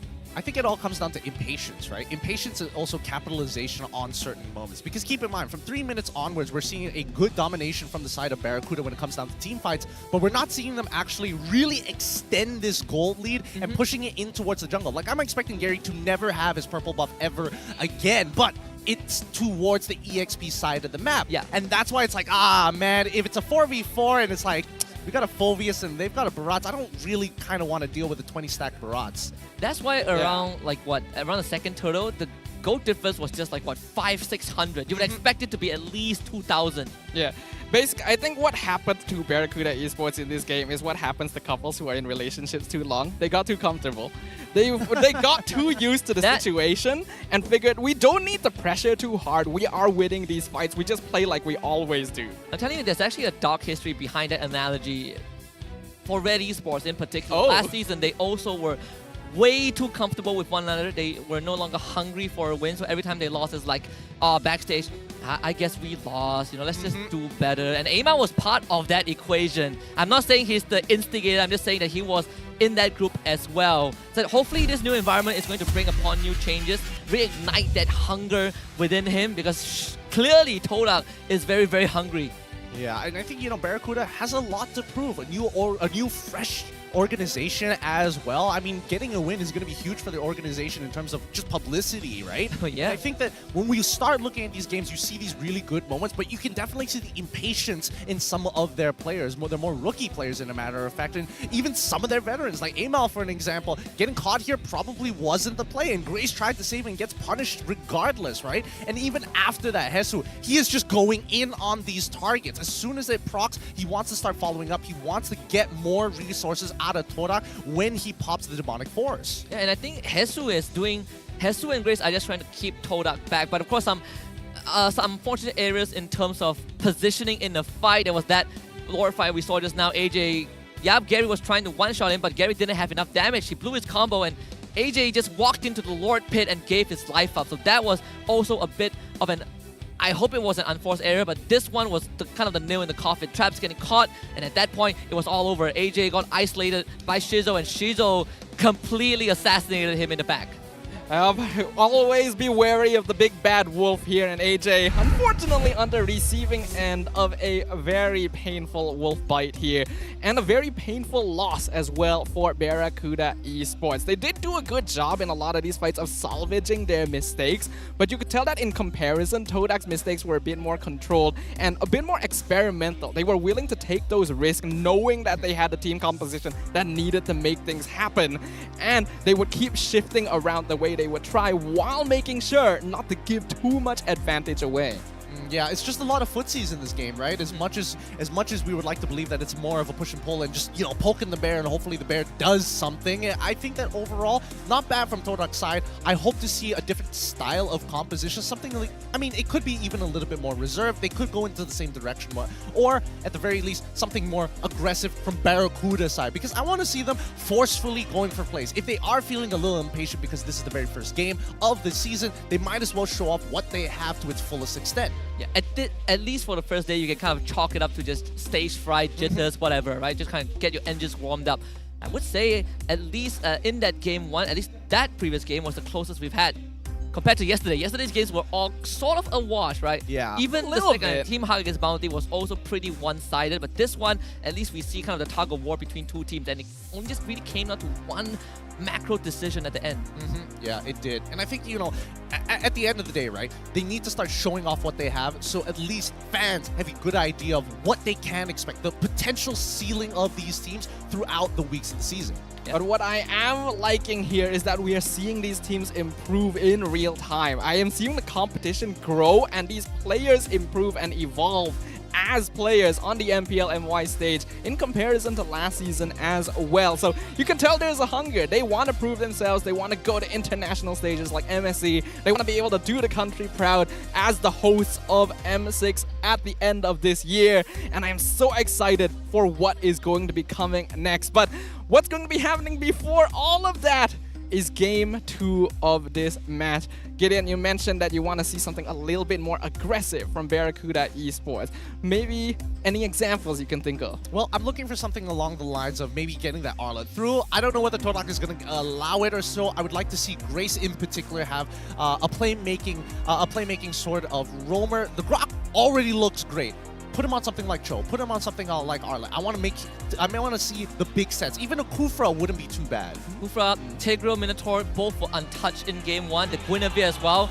Faded into obscurity, you know, it's a pretty surprising revelation considering the fact that at one point Guinevere was a almost must ban in most cases. So those heroes could be the choices for Grace. I think we are definitely looking at 2 roamers who are more comfortable with starting fights. Maybe for Aphesia, you can pivot him towards Enchanted type supports. The Diggy is a very good example. That was one of his signatures. But for Grace, I want to see him start fights. I want to see him utilize that eye for opportunity to constantly get BRD the lead. I think we all have a lot of eyes on Barracuda Esports here. As we can see, Barracuda or Barracuda Hitam. Are they going to be the dark horse of this season? You know what? Where's Sith? I swear to God, I'm pretty sure Sith's the one who wrote that out and he's laughing to himself right now. Yeah, well, who came out with it? Thank you, content team. Thank you, content team. Sith, I'm looking at you. I know it's him. I know for a fact he sent it over. For right? those international viewers who don't know, Guda Hitam means dark horse in this case. So they definitely show promise here. I like it. I like the wordplay. It's too early for this though. It's way too early for this. It's never too early. On Ramadan as well? Come on. People are fasting. Can't deal with this stuff. Speaking of which, right? Overall, do you think that Trap is in a position where he can actually beat Shizo in a 1v1? Yo, honestly, not yet. Not yet. I don't want to say no. I want to say not yet. Not yet? Because, was it not enough that he had the Claude into the Roger in this matchup? Or was it too safe of a pick? It's like, you know what? You need something that actually wins out in the lane. Like, ego challenge him a bit. I think it would be more evident if they have heroes that ego challenge. But if you say that just player to player on paper, I think Shizo definitely has the advantage. Yeah, I would agree overall. For those of you who may not realize, Trap as well did go by a different alias before this. He was SYF, who was part of the initial Red Giants lineup. And back then, he was actually known for playing heroes like the Harif, which Todak did ban out in... wait, no, it was Barracuda. It was Barracuda who banned it out. So that's quite interesting. It meant that they went in with the idea of going for the Claude. Maybe they're just testing the waters for now. But yeah, I do agree. If we get to see more aggressive heroes here, that would be fun. Well, let's see, because they're starting things off with the Ruby. I mean, Barracuda getting rid of the Grok, the Nolan, as well as the Lilia. Two out of the three being in the previous lineup in Todak. And Todak decided to get rid of the Angela Matilda as well as the Joy. Interesting. Arlott is now open, instantly picked up, no questions asked. And you also have the Fredrin. And we saw some examples of this Fredrin bring flex into the XP. And I say some examples, but it's actually just Team Huck Iris. Just Iris. Just Iris things. But I like the Barrage getting picked up right now from the side of Barracuda. It solves two problems at once, and also the carry. You do it tanks well, you break tempo of the Fredrin and the Arlott. Arlott hates dashing into a Barrage. There's nothing you can do about it. So this response from Barracuda, I love it. And this time the Claude does go over to Todak, so we're going into another late game-centric draft. It started to look like Barracuda is the one going to be playing a little bit more defensively here. I mean, yes, they do have the carry to actually shred down these tanks, but it's on the assumption that they don't get run down, they don't get, swept in by the final slash coming in from the Arlott. And speaking of which, right, since we've already seen the Arlott Fredrin as well as the Claude, as we go into the second stage of the bans, both mages have not been shown just yet. Could be a mid-lane focus ban. I would want to point out also Barracuda has essentially two flex picks, Barrage and the Ruby. Now whether they want to play around that flex pick, I think it's going to be dictated with this fourth pick from Todak. They do ban out the Kaja, so they're going to be focusing on making sure that the Claude doesn't get easily picked off. The Cho was picked previously just to deal with the Claude in the hands of Trap. Now, we'll see whether or not Todak will decide to remove it themselves, but they do want to take the opportunity to ask a quick question, right?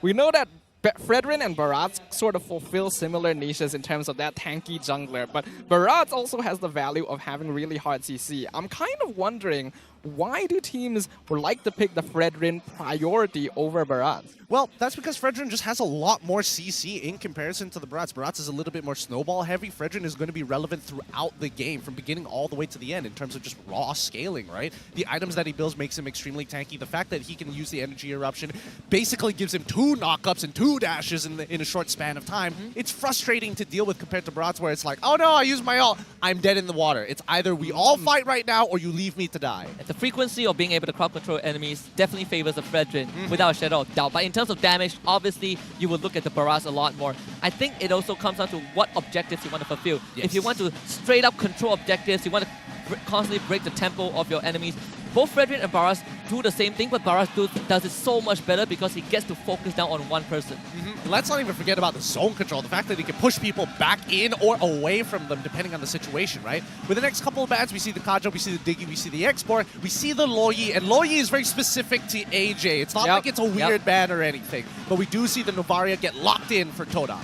And we might see a lot more Loyi being appearing either in the picks and in the bans, because in other regions, Loyi is starting to, rear her little head a little bit.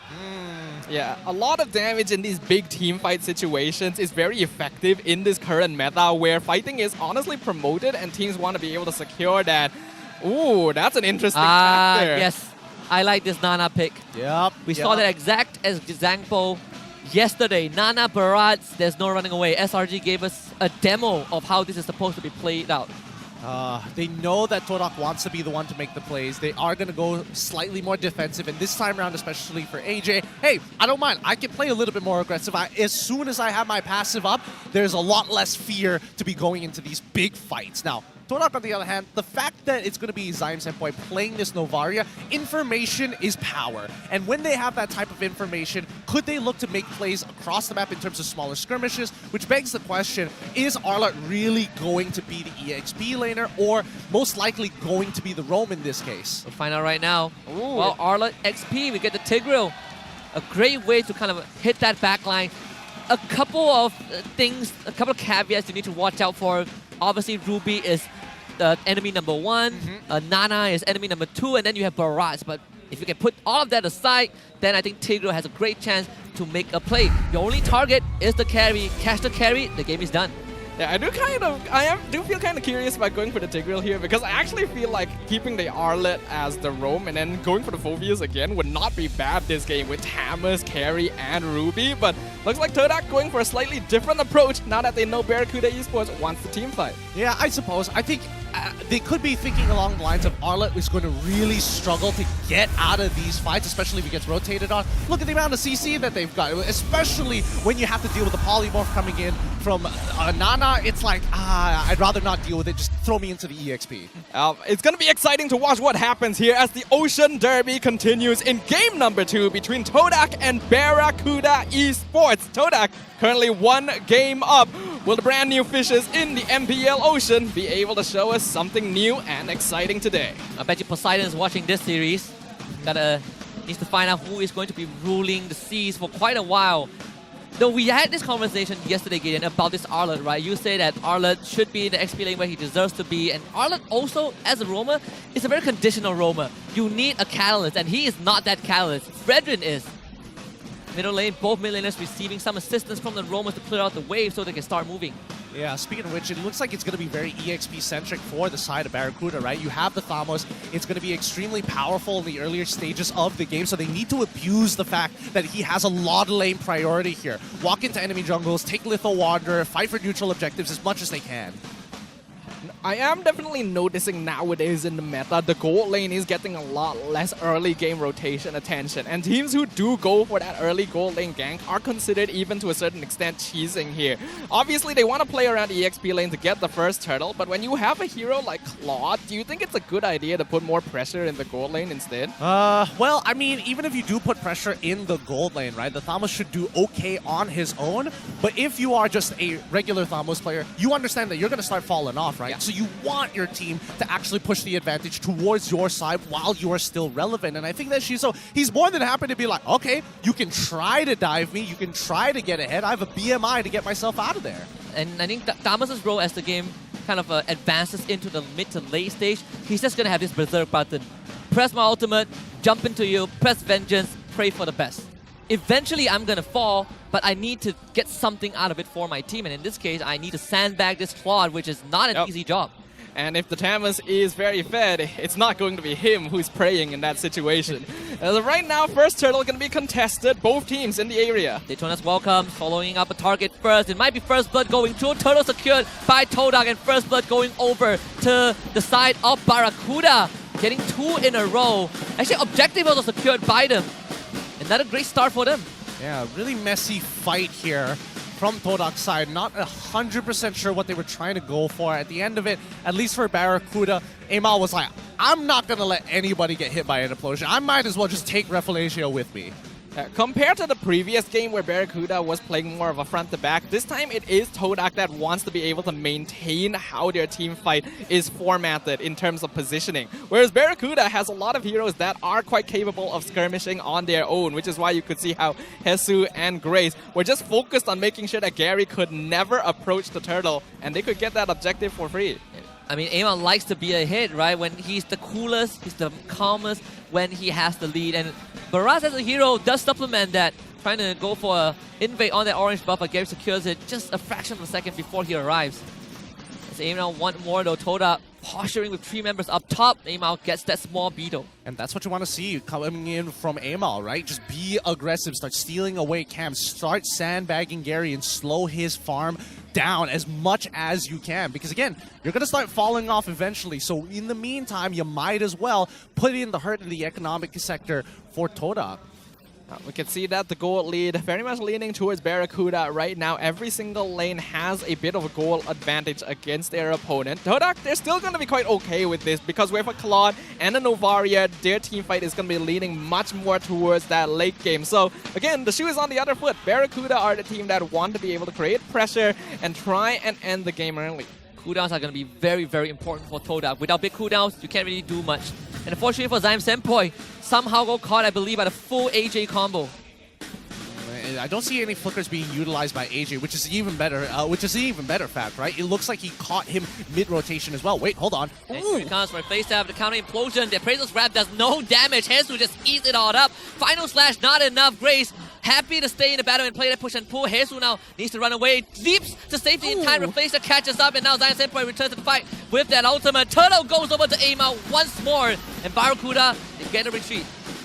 Being able to trade up for Jesus is still pretty good for Todak there, especially with Shizo getting most of the gold turret shield up top. Barracuda will be happy with that turtle, but trading in this situation is still not the most ideal, even if AI winning prediction still leaning very much towards the blue side. 66%, 4 minutes into the game. As we start moving in towards the 8-minute mark, I think that's definitely going to still be in favor of Barracuda for the time being, right? Because for Zyme Senpoi, getting damage in consistently against Barracuda, especially damage that is impactful with the Star Shatter, you're probably looking to break AJ's passive as soon as you can. Maybe look to actually chunk trap it down once in a while, but you can see, Nope, Flicker Final Slash, coupled with the Astral Echo. Extremely deadly, but the damage insufficient for now. Daytona's welcome as a response. Amal about to split Refacer underneath the turret. Just charges away with the Sacred Hammer. What are you going to do about that, Amal? Nothing. I don't know. I think spinning him into the wall was probably the play instead of spinning him directly backwards. Especially it's a Tigreal, dude. Like, he was expecting that spinning him into the tower would somehow work out, but yeah, it is a Tigreal in this situation, and I feel like Amal would have been able to get out of that situation if he just decided to disengage instead of going for the Daytona's welcome there, so that's a bit of a mistake. I feel like there's a bit of miscommunication because AJ did not have the polymorph to follow up. Maybe that was the ideal play, but it just wasn't really relayed to this Nana. Can't do much about it. It looks like top tier 1 is going to fall into the hands of Todak in that meantime. I mean, good stuff coming in from Todak to try and pull it back here, but this is starting to look like a repeat of game 1. And in this case, Todak does seem to have a better grasp of control towards this mid-game phase here. Shizo even feeling confident enough to do things like that here. I imagine he's farming very, very well. Barracuda, they do still have the net worth lead, but that's going to start slipping away from them as the scaling starts kicking in more for Shizo and Zyme Senpoi. This turtle fight might just break the game open. Todak, a lot more confident to come in for the contest. Final slash actually does miss. That's big, one big ultimate out of the picture. Barracuda feeling a lot more confident now to continue doing this turtle. Yeah, this Lord Dance is pretty important. His mid lane is going to get shoved out first by Todak before Barracuda. They can't afford to lose the tier 1. That's Rafael. Gets the combo breaker. Doesn't even get to use the implosion. Spat out back into his team. Perfectly done by Amal. And he secured the turtle for himself. Final slash used again. But this time Barracuda ready to give a response. Finding 2 kills in the process. Nice punish coming in for the team here. They played very coordinatedly. This is their comfort zone, right? Especially when it's not towards their jungle. When it's on the no man's land, the 50% marker in the river line, Barracuda generally know how the format of the fight needs to go. Yeah, and with the team composition they have, the amount of crowd control tools they have, it's very easy for them to come out on top in these 5v5 situations, especially if Todak are the ones jumping the gun. I feel like Rafflesia may have gone a little bit too aggressive there to try and catch out Amal before he could retreat the turtle, but he has to remember he is the main catch for Todak, and if he's gone without using Implosion, they don't have a lot left in the barrel. I think the ideal way is you have to flicker Implosion. You can't Sacred Hammer in. Amal can just gobble you up. Good scouting from Dime Senpoi. It's gonna break that cap on that top brush. The sense is good here, but now this is where we're expecting Barracuda to really start walking into their jungle, right? Face checking pretty much everything, especially with Amal. He's able to chunk people out. He is in a very strong position right now. And Amal is gonna try to disrupt that wave, but Todak clearing out in time. Shizo did use the Blazing Duet as a means to kind of stabilize that late equilibrium. Barracuda still wants to stay here. Yeah, I do like that they're doing this. I feel like in the previous game they didn't quite punish the Gary on the Nolan enough. Comparatively this game now, they are making their presence felt. They do feel a lot tankier. They feel a lot more comfortable with the amount of crowd control they have. They just got to make sure they're never really close enough to a tower to get Implosion and pushed in. As long as they're able to avoid that condition, Todak really does not have enough damage yet to try and chase them away. Right, that's why you see Shizo kind of rotating fast across the map. He's not going to waste time. If you want to take it tier 2, sure, I'm just going to catch the top wave, run, and pick up mid wave at the same time, and then go back and rinse and repeat. And I like how Rafflesia is taking up as much space on the map as possible. The moment he sees a brush vacant, he is stepping in. And that is actually what allows Todak to gain extra info on top of just relying on this Novaria. Rafflesia actually is the one who starts aggroing the Lord.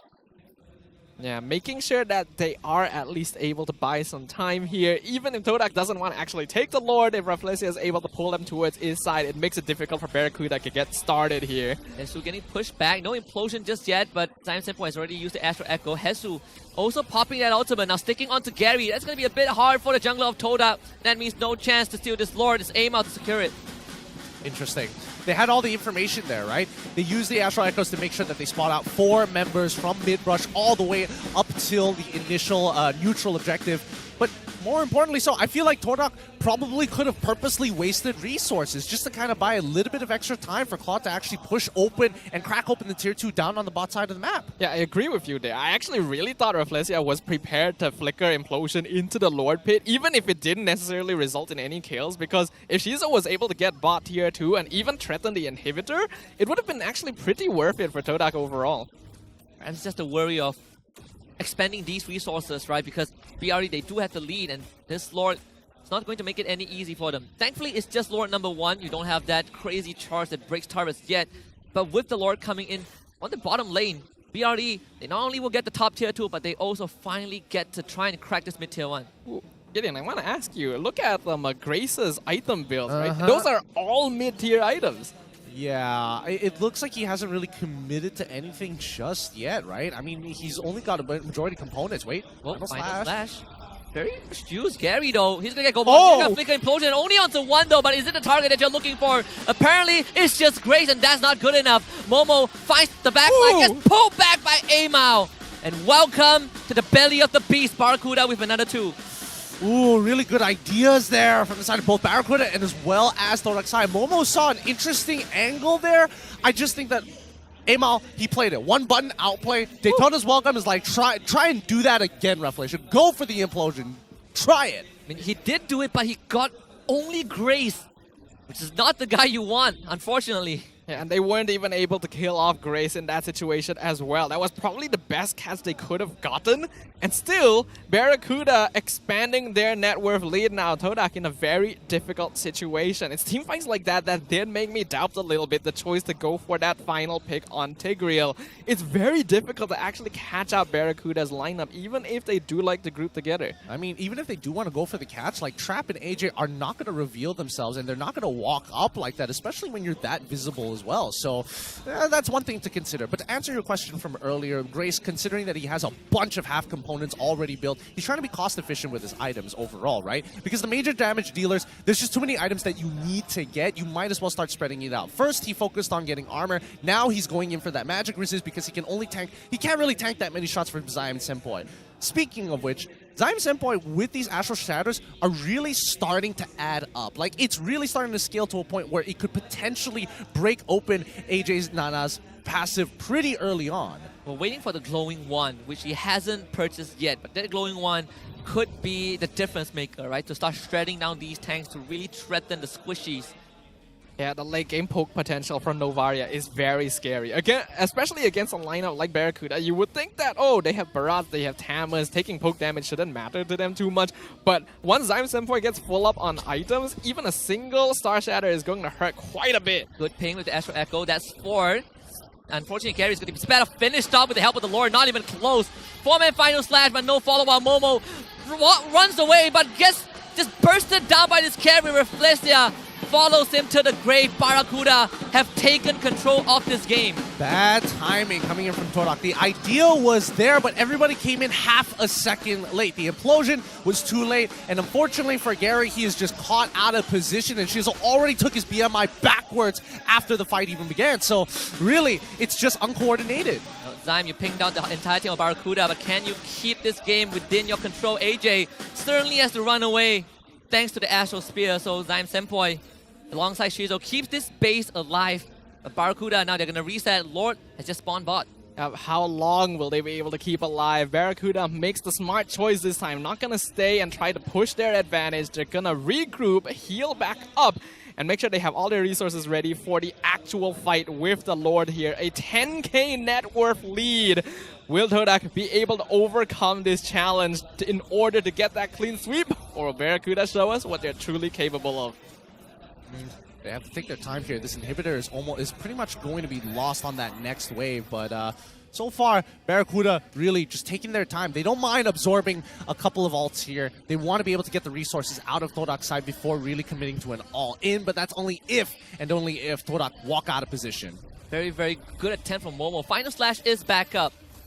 Pretty low cooldown at the late stage of the game, and Zyme Senpai, like we established earlier, he's going to continue to hurt, and that final slash actually misses the Daytona's welcome, immune to crowd control. He's going to get the bubble out, but Amao, Immortality is in place for Flesta, gets the implosion, but ends up going down anyways. Gary can't get the slam damage in. The Gary love Amao, but Barracuda is about to strike, and Todak doesn't seem that there's much left in the tank. Zyme Senpai this time needs to do a lot more. Shizo with the blazing duet, immediately stop. Momo with the final slash, goes down. Barracuda wants the game tree. The Ocean Derby is not done just yet. Barracuda on the crystal, but Todak wants to stop them. Shizo and Zyme again! The savior of the swordfishes to keep that base alive. Zyme, he's got to top himself up. The next wave is coming up, and he needs to kill either AJ so low. He's going to try and end it. Game tree upon us. This Ocean Derby continues. Woo! Oh, that final snipe with the Molina there just to make sure that Zyme Senpai had no chance of bringing this back once again.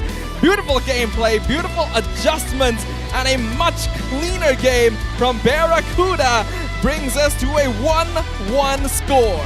Nicely done by both Jesus as well as AJ. They really stepped up this game this time to make sure that they're not going to make the same mistakes from the previous match, and it really works out. Good zoning from Jesus, good collapsing from AJ's side to supplement both their front line and back line. Really liking Jesus' initiative, understanding his job. I can give my life away, but if I zone up the important targets, that's all I need to do. Make Gary's life hard, make Shizo's life hard. I just need to be in the fray. Really well done here, but I do think that draft had a role to play once again in game 2 here. I feel like Todak's draft was maybe a little bit too greedy. They don't have enough damage. And even if you get to that late game where Claude is able to get full items, where Zyme Senpai is able to get full items, if you're not able to whittle down the Tamas and the Barats, it's very difficult to actually get to that backline, especially with something like the Flicker Implosion. You could see that Reflesia felt very disjointed with the rest of Todak this game. Well, it's not even just him, even Momo as well, like coming in with big final slashes on his side. I think the only person who was aware of it was Gary, but everybody else didn't seem to be on the same page. And I think that's the big problem, right? There's obviously some combos and synergies between some of these players, you know, twos. That sounds like a great idea, but imagine if it was all 5, right? Imagine if we did have the final slash into the implosion and then followed up by the blazing duet coming in from Shizo, because it felt like the big payoff just didn't come through because Shizo either had already used his BMI at that point of time, had the blazing duet very early on to try and hit the front line because he couldn't find an opening to get in. Where was the space being created, and why wasn't the catalyst started with Shizo as the main ender in mind? Honestly, I want to see if we get to watch that scene in the highlights later on. But we got to talk about MVP first. This time it's AJ. Bit of a redemption with that ROG Phone 8 in his hands, and that's what gives him the confidence to land those Melina Blitz, polymorph the right target to snipe Zyme Senpoi at the end when it seems like we're going to go on for a bit longer. Nana just continues to remain an absolute terror on the land of Dot. What is it with small heroes that come in big packages? A beautiful score of 4-1 and 11 here, full damage lineup, and basically when you look at Todak, there's no real way for them to be able to catch onto AJ, no real way for them to be able to catch onto Trap as well, because of the way that these teams are positioning around. I really love the way that Barracuda has adjusted here, and AJ able to get the MVP for just dishing out that damage where it's necessary. Oh yeah, and also, it's just great the fact that the polymorph just kind of sits there. It doesn't necessarily, it sits there for a while, so it's like, oh no, things are looking bad. The polymorph didn't hit anybody. We pulled backwards into the polymorph, and now Todak have to think twice. It's like, oh shucks, this kid is really going to hurt. And I want to say, because we did talk about how Todak were not in sync at the very end, I think the call for Todak to engage in that final 5 team fight was not a bad call. It's just that Amal's reflexes are insane when you're coupled up with the Hotlink 5G internet speed and the ROG Phone 8. He tapped Daytona's welcome. At the moment he saw the final slash animation, that changed everything. Yep, because if he got pushed out aside and he has to use this Daytona's welcome so close to the inhibitor turret, well, not even the inhibitor turret, just the barricade of the base, there's nothing much you can really do. You're really out of position at that point.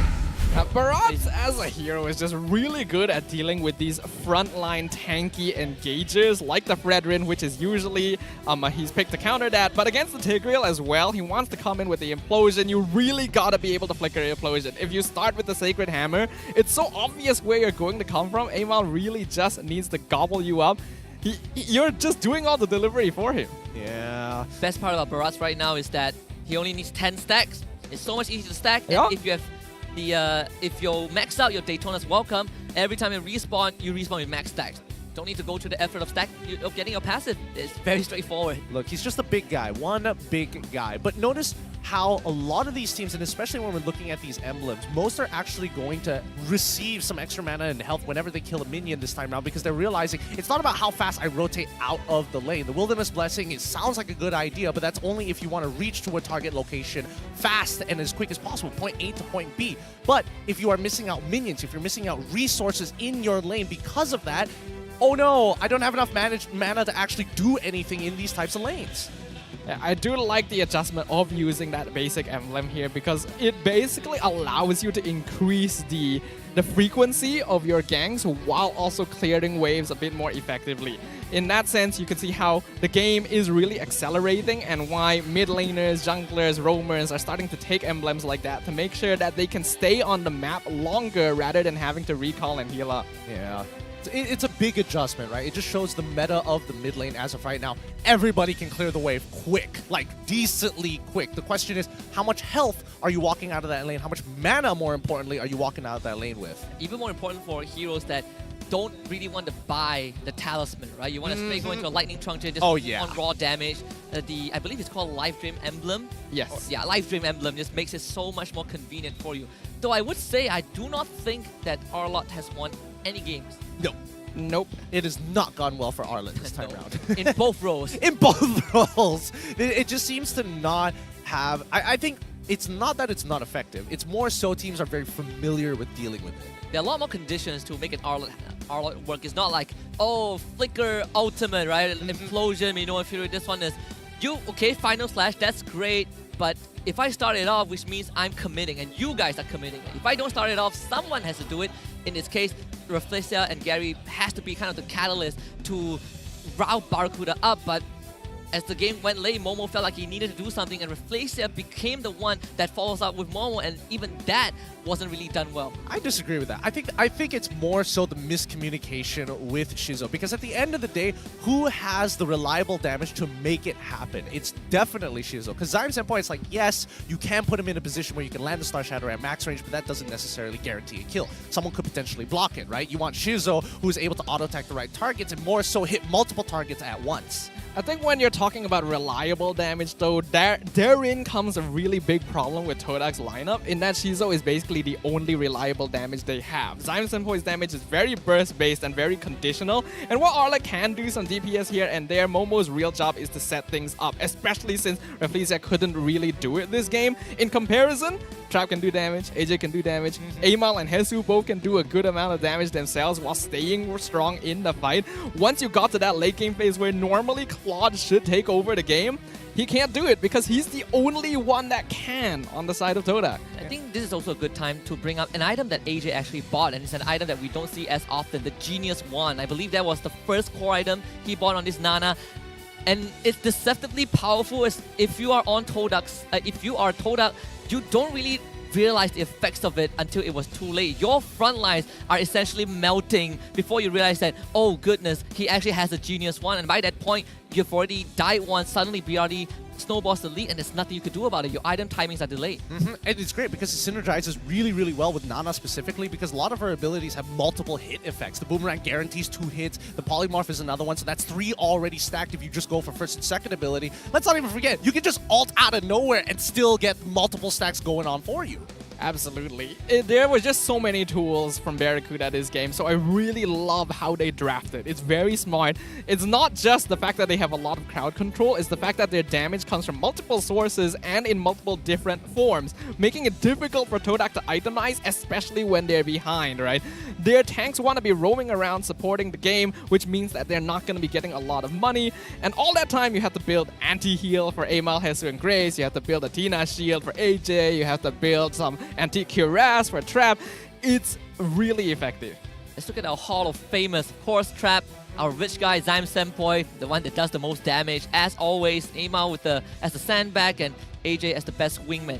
And now this reminds me of something. I wonder if we would get to see the Zyme Senpoi special, the Farsa. Ooh, the Farsa. Ooh, that's been a while. I don't think so. It has been a while. I don't think so, because if he does, Momo is like, hey, boyo, it's time to play Dive Heroes, the Lapu, the Yuzong. I mean, bring out the Forme special as well. Throw in a Benedetta into the mix these days. I personally want to see Lapu. I'm surprised we have not seen a single Lapu even being considered.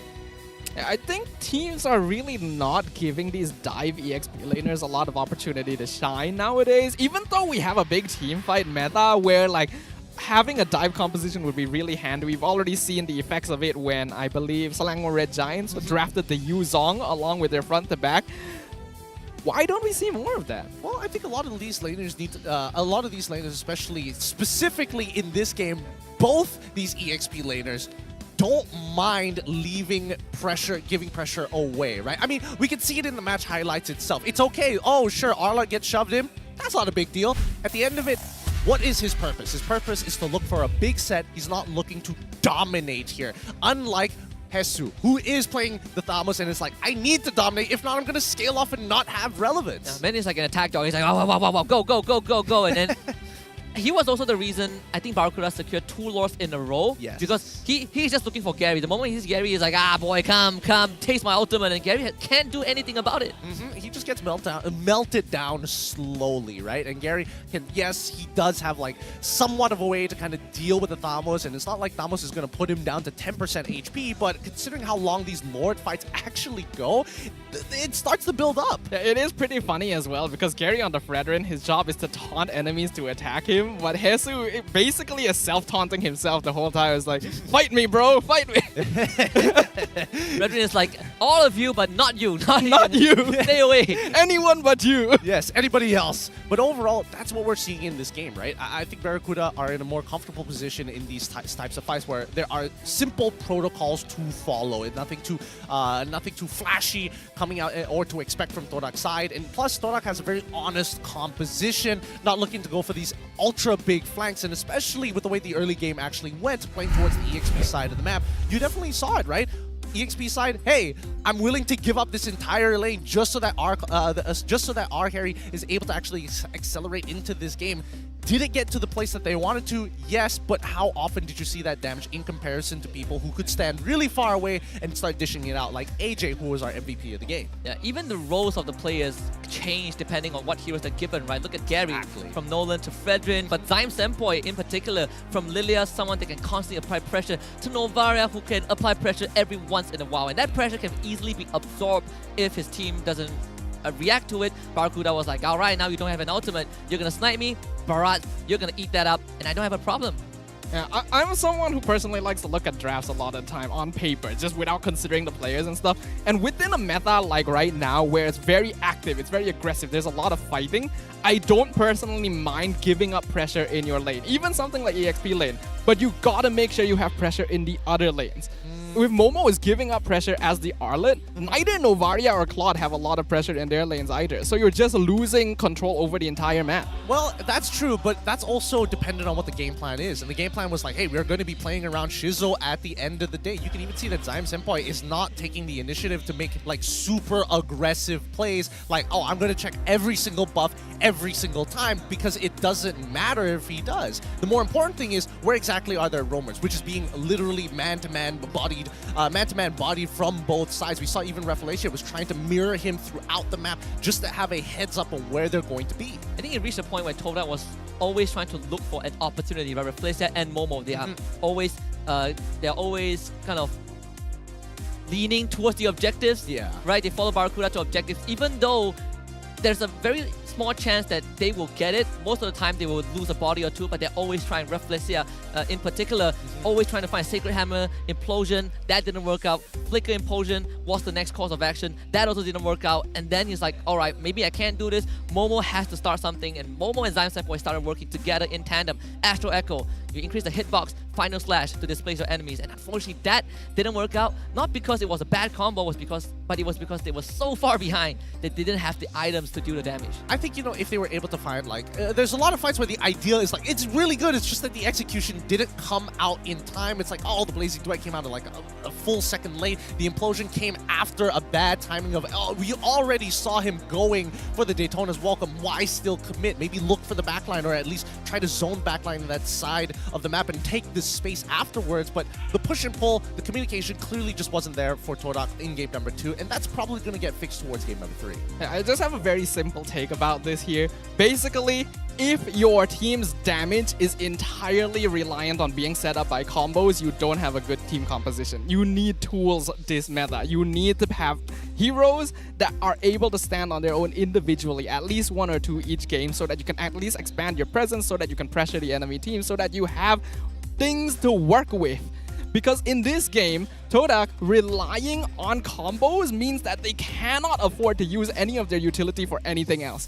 And anytime you see Tigreal using Sacred Hammer to escape, anytime you see Momo using Final Slash to disengage, they can no longer do damage. I think the ceiling is just so much higher. A lot more, I think the better way to put it is very linear, very cooldown dependent, but most importantly, the conditions to make it work is so much stricter, right? You don't really have much room to make errors. And in this case, like Sadaf already pointed out, once you lose a key ability, suddenly you can start fights. But I don't necessarily think it's a bad comp. I just think it's only bad when you can't fulfill all those conditions at once.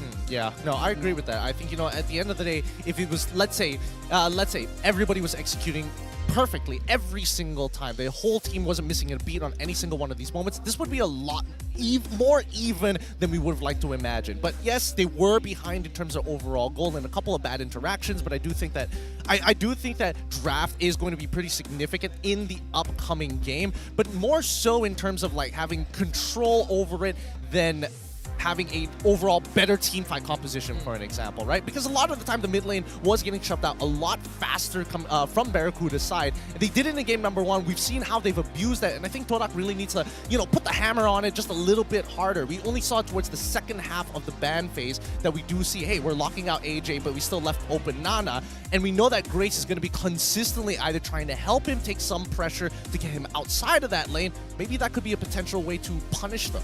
he has been making life hard for Rafflesia, I'm not gonna lie. Even in the Game 1 matchup, despite Todak winning, I would still say that Grace performed slightly better than Rafflesia overall in the game, right? The overall impact that he brought upon it. Perhaps that's something that Rafflesia himself needs to look at. Maybe the heroes that Todak picks for him, or maybe just the overall decisions that he makes for the team. Because Grace so far, he might not be dominating you, but he's certainly getting small leads for his team. We talked about this earlier, how Rafflesia has a massive legacy behind him, being a Hall of Famer, having a lot of fans in the past and performing very well in the initial M series, but not having the best time in recent days. So far, that is still being pushed here. And we'll see whether or not he can overcome this difficulty. Yep, we're seeing the exact same bans from both sides. Barracuda staying on that blue side. Todak still on the red side. Barats is a first pick for Barracuda, followed up by the carry, and as well as the Ruby from Todak. And immediately we see the Vexana pick up. Yeah. I love the carry pickup. Is to deal with tanks like Barats, no problem. But Barats is, at this point, it's a no-brainer. They get the Vexana for some sort of control, and it's also a good combo breaker when you have Ruby, who wants to do exactly the same, but needs to be in your face. And now you have the Arlot to go with it.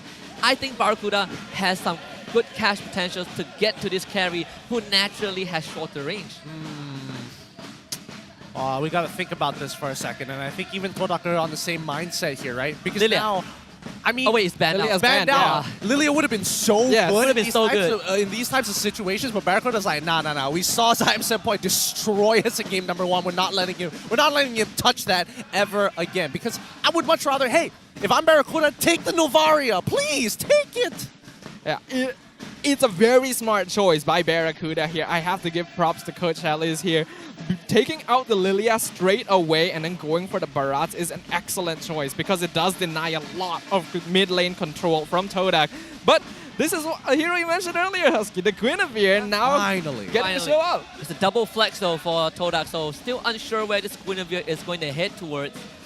I personally am looking at this Guinevere. I think by logic, this should be a straight-up jungle Guinevere. You expect... No. I mean, if you want to grief the game third...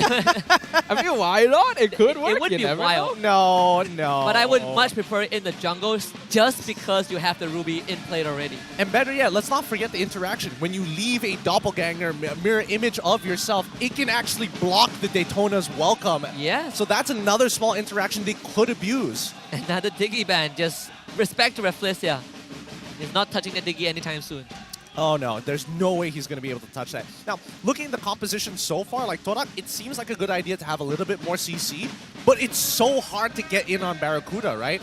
Arla, the fact that they got Arla and Vexana, not even including the Barats in the lineup just yet, right? Those two, yes, it can be used aggressively, but I think Barracuda, since we've seen them play both Game 1 and Game number 2, they like to take a more defensive, slow approach to these fights. It's like, yes, Todak, be the ones to initiate these fights. We're more than happy to deal with the aggression.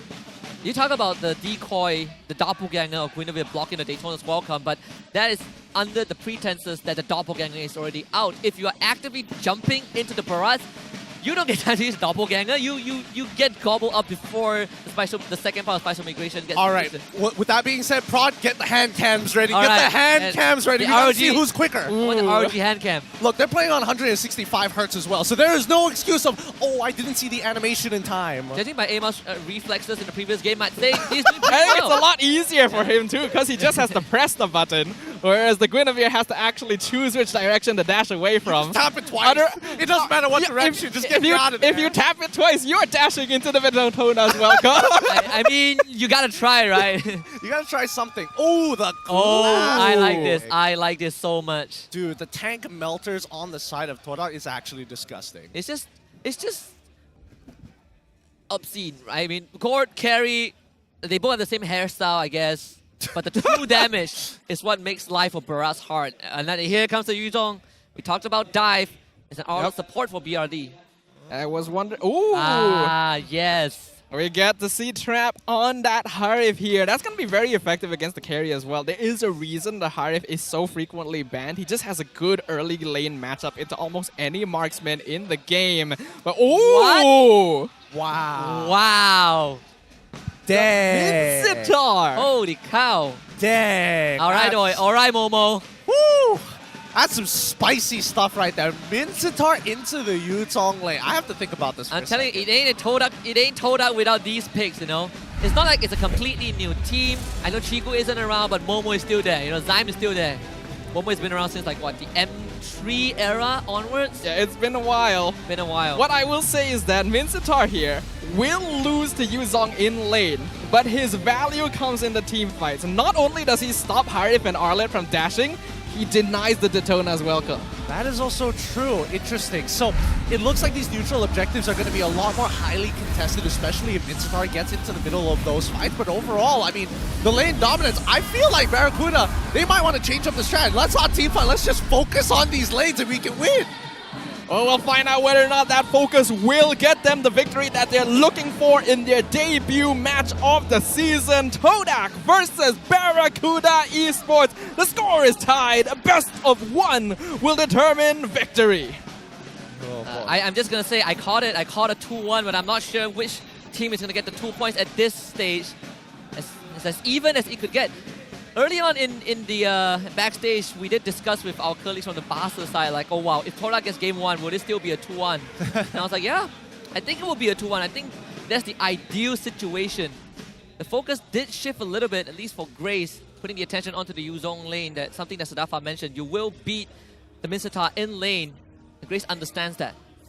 It's an interesting play here to start whittling down the gold crab. I wonder if this is meant to go to Hesu or if they're really trying to funnel Amal here. We're gonna see in a few moments. It's going to Grace. Oh, getting fast, quicker, closer to level 4. Okay. An interesting concept. I don't think we've seen anyone do this yet, right? Yeah, I mean, it doesn't happen often because now Amal doesn't get to be level 4. like, I don't know. I mean, he just needs one more cap. He's fine. He'll be for it. Yeah, he'll eventually get it, but it's like, I don't mind a little bit of extra. I mean, maybe it's just to find the break points, right? The EXP break points for everybody. And I think starting to look a little more interesting as this game is going to go by. I feel like Barracuda, as of right now, just dominate your lanes. There's nothing much to fear here, right? Especially since you have the jungler on your side of the map. I think that making these forceful plays, these smaller skirmishes, are going to be more valuable at the end of the day. So I would say when you give your roamer the mid lane wave right before a turtle spawns, you need to wait a while before they hit 4. Since Grace took the crab, he's going to hit 4 instantly after the wave. Yeah, he will actually have it for the turtle fight. So that could be an interesting piece of new tech here. Barracuda already has the stronger teamfight comp. If their roamer has ult before a Felicia, this could be interesting. And Revelation's freaking out. He's like, wait, he's level 4, boys! Here it comes, final slash, Daytona's welcome, gobble, gobble, gobble. In the Gary gets away it! by Gary, the thief! Out in the daylight, but first blood goes over to Barracuda. The King's Calling gets used by Momo, but he has to flicker away. Pulled back by the Barrage. It's Grace on top of him again, and the Purify this time. There's a follow-up. It's Barracuda with 2. Oh, that's funny. That's funny. Very funny. I'm pretty sure Amal could not even see him on his screen because he's at an awkward position. He's on the bottom right side, which usually is where your attack buttons are and your skills, so you probably can't see Gary walking up. He was just too busy eating Rafflesia there. Like, he was enjoying his lunch a little bit too much, forgot he needed to retreat. Gary just comes on in and grabs it for himself. That's going to be nice for Todak, but they do still end up losing 2 players there in that fight. So Barracuda still with the slight advantage. And we can see that they're continuing trying to put pressure. So Gary, he is looking for Hesu here. Yeah, I think it's a good idea because Gary now has a decent lead against Amal so far, but he can't be wasting too much time. He needs to influence the lanes somehow to kind of skew them into their favors, to have at least one side that can reliably walk out. Too bad Momo didn't land a pull. That could have made all the difference. So Gary, unfortunately, doesn't get anything in the bottom lane, forced to reset. And to make it worse, Hesu actually stayed in the lane. I thought he would recall, but there was no need for him to do so. Now that lane is just going to be in a neutral state. Yeah, I do like that Hesu could detect that something seemed to be a little bit off. Didn't know where Gary was on the map, and it did feel like Mobo was playing a little more aggressively than he normally would want to. So being able to stay close to the tower, even though he should be winning 1v1s, is very clear that he knows something's going on. Dude, everybody's holding each other hostage. Nobody wants to show themselves on the map. It's just like, where's everybody? Where's the roamers? I don't know where the junglers are. Information is a resource. I would say Grace, he has the reach of the final slash is a bit longer. She's just getting close. I mean, he had to Purify anyways, but still. I mean, sure, it would have been nice to at least break the Purify for the upcoming turtle that's coming up. Does make you miss the old Arlet? You don't have to kind of buffer that up. The good old days. Good old days. If Carrie had any hair on the side of her head, it would have been cut off by the final flash. It would have been. Just a casual fade. No steal attempt this time, unfortunately. Rafflesia Oh! drag back, got a flicker safety, and now the pull into the King's Calling. Rafflesia making the big play, but the damage just not there. Even with Zyme Senpoi's laser is not enough. Dang, I really thought Rafflesia was going to die to the shot residue there, but he still is able to at least get a skill 1 out to get a bit of regeneration for himself. Either way, this game, I thought it was going to be like super lane focus, a lot of like a high kill count game, a lot of action happening in either EXP or gold, but I think both sides recognize that a single kill could really skew how you actually walk around the map. I think both these teams have gained quite a deep respect for one another after their performances in Game 1 and 2, understanding that, hey, they are both fish in the ocean, and either one of them could be the predator of this food chain. They just want to make sure it's not going to be them. So a very safe play happening right now. I do feel like Rafflesia, though, what happened to him in that last fight did seem a little bit messy, because I'm pretty sure he missed the I'm offended after flickering back into the tower. Actually, I think he pulled them back. They just didn't have the damage to... I'm pretty sure I saw the I'm offended go in the opposite direction. Hey man, either way, you know, if you're Barracuda, you're not gonna complain too much about it. That's also true. Maybe we'll see it in one of the replays coming in sooner rather than later. Hesu, having the time of his life, he honestly should be dominating this like really, really hard against Momo's side, like prior to level 4. But I think Momo has played it very, very smartly, and he's also using the collector skin, so maybe that's also why he's so intimidating. That is true. You definitely you don't want to die looking good, you know.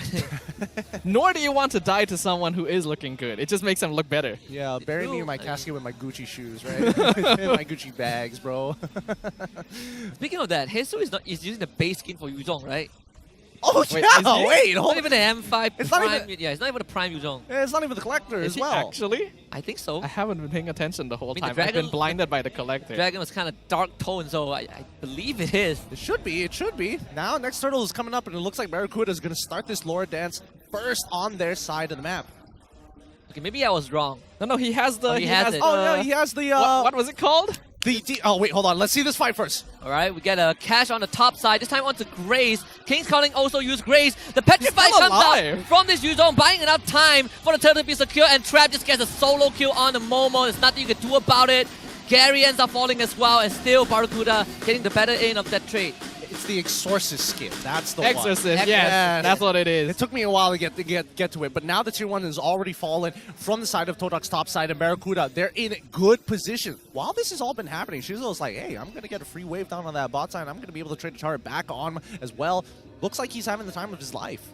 Keeping it close, still a 2,000 gold difference. Not as much as you would have wanted if you're Barracuda, right? Which means Todak, they're still within arm's reach of getting this game back in their control. Yeah, but they do still need to be very careful here. Barracuda is now in the driver's seat of this game. Todak has a lot more tools compared to last game, so they're afforded some chance to make mistakes here, but that window is going to start closing. Trap has already gotten enough farm to the point where he can start participating in team fights, and while Shizuo is farming pretty well, I imagine we're going to want to see him participate a little bit to get some of that extra goal, because overall, Barracuda, we can't let them continue snowballing if you're on the Todak side. I don't know. I feel like, considering how Barracuda is playing as of right now, it feels like nothing's really happening. It feels like Todak makes the move and Barracuda looks to punish, and it's going to come to a point where they're going to stalemate each other of, hey, whoever moves first essentially loses.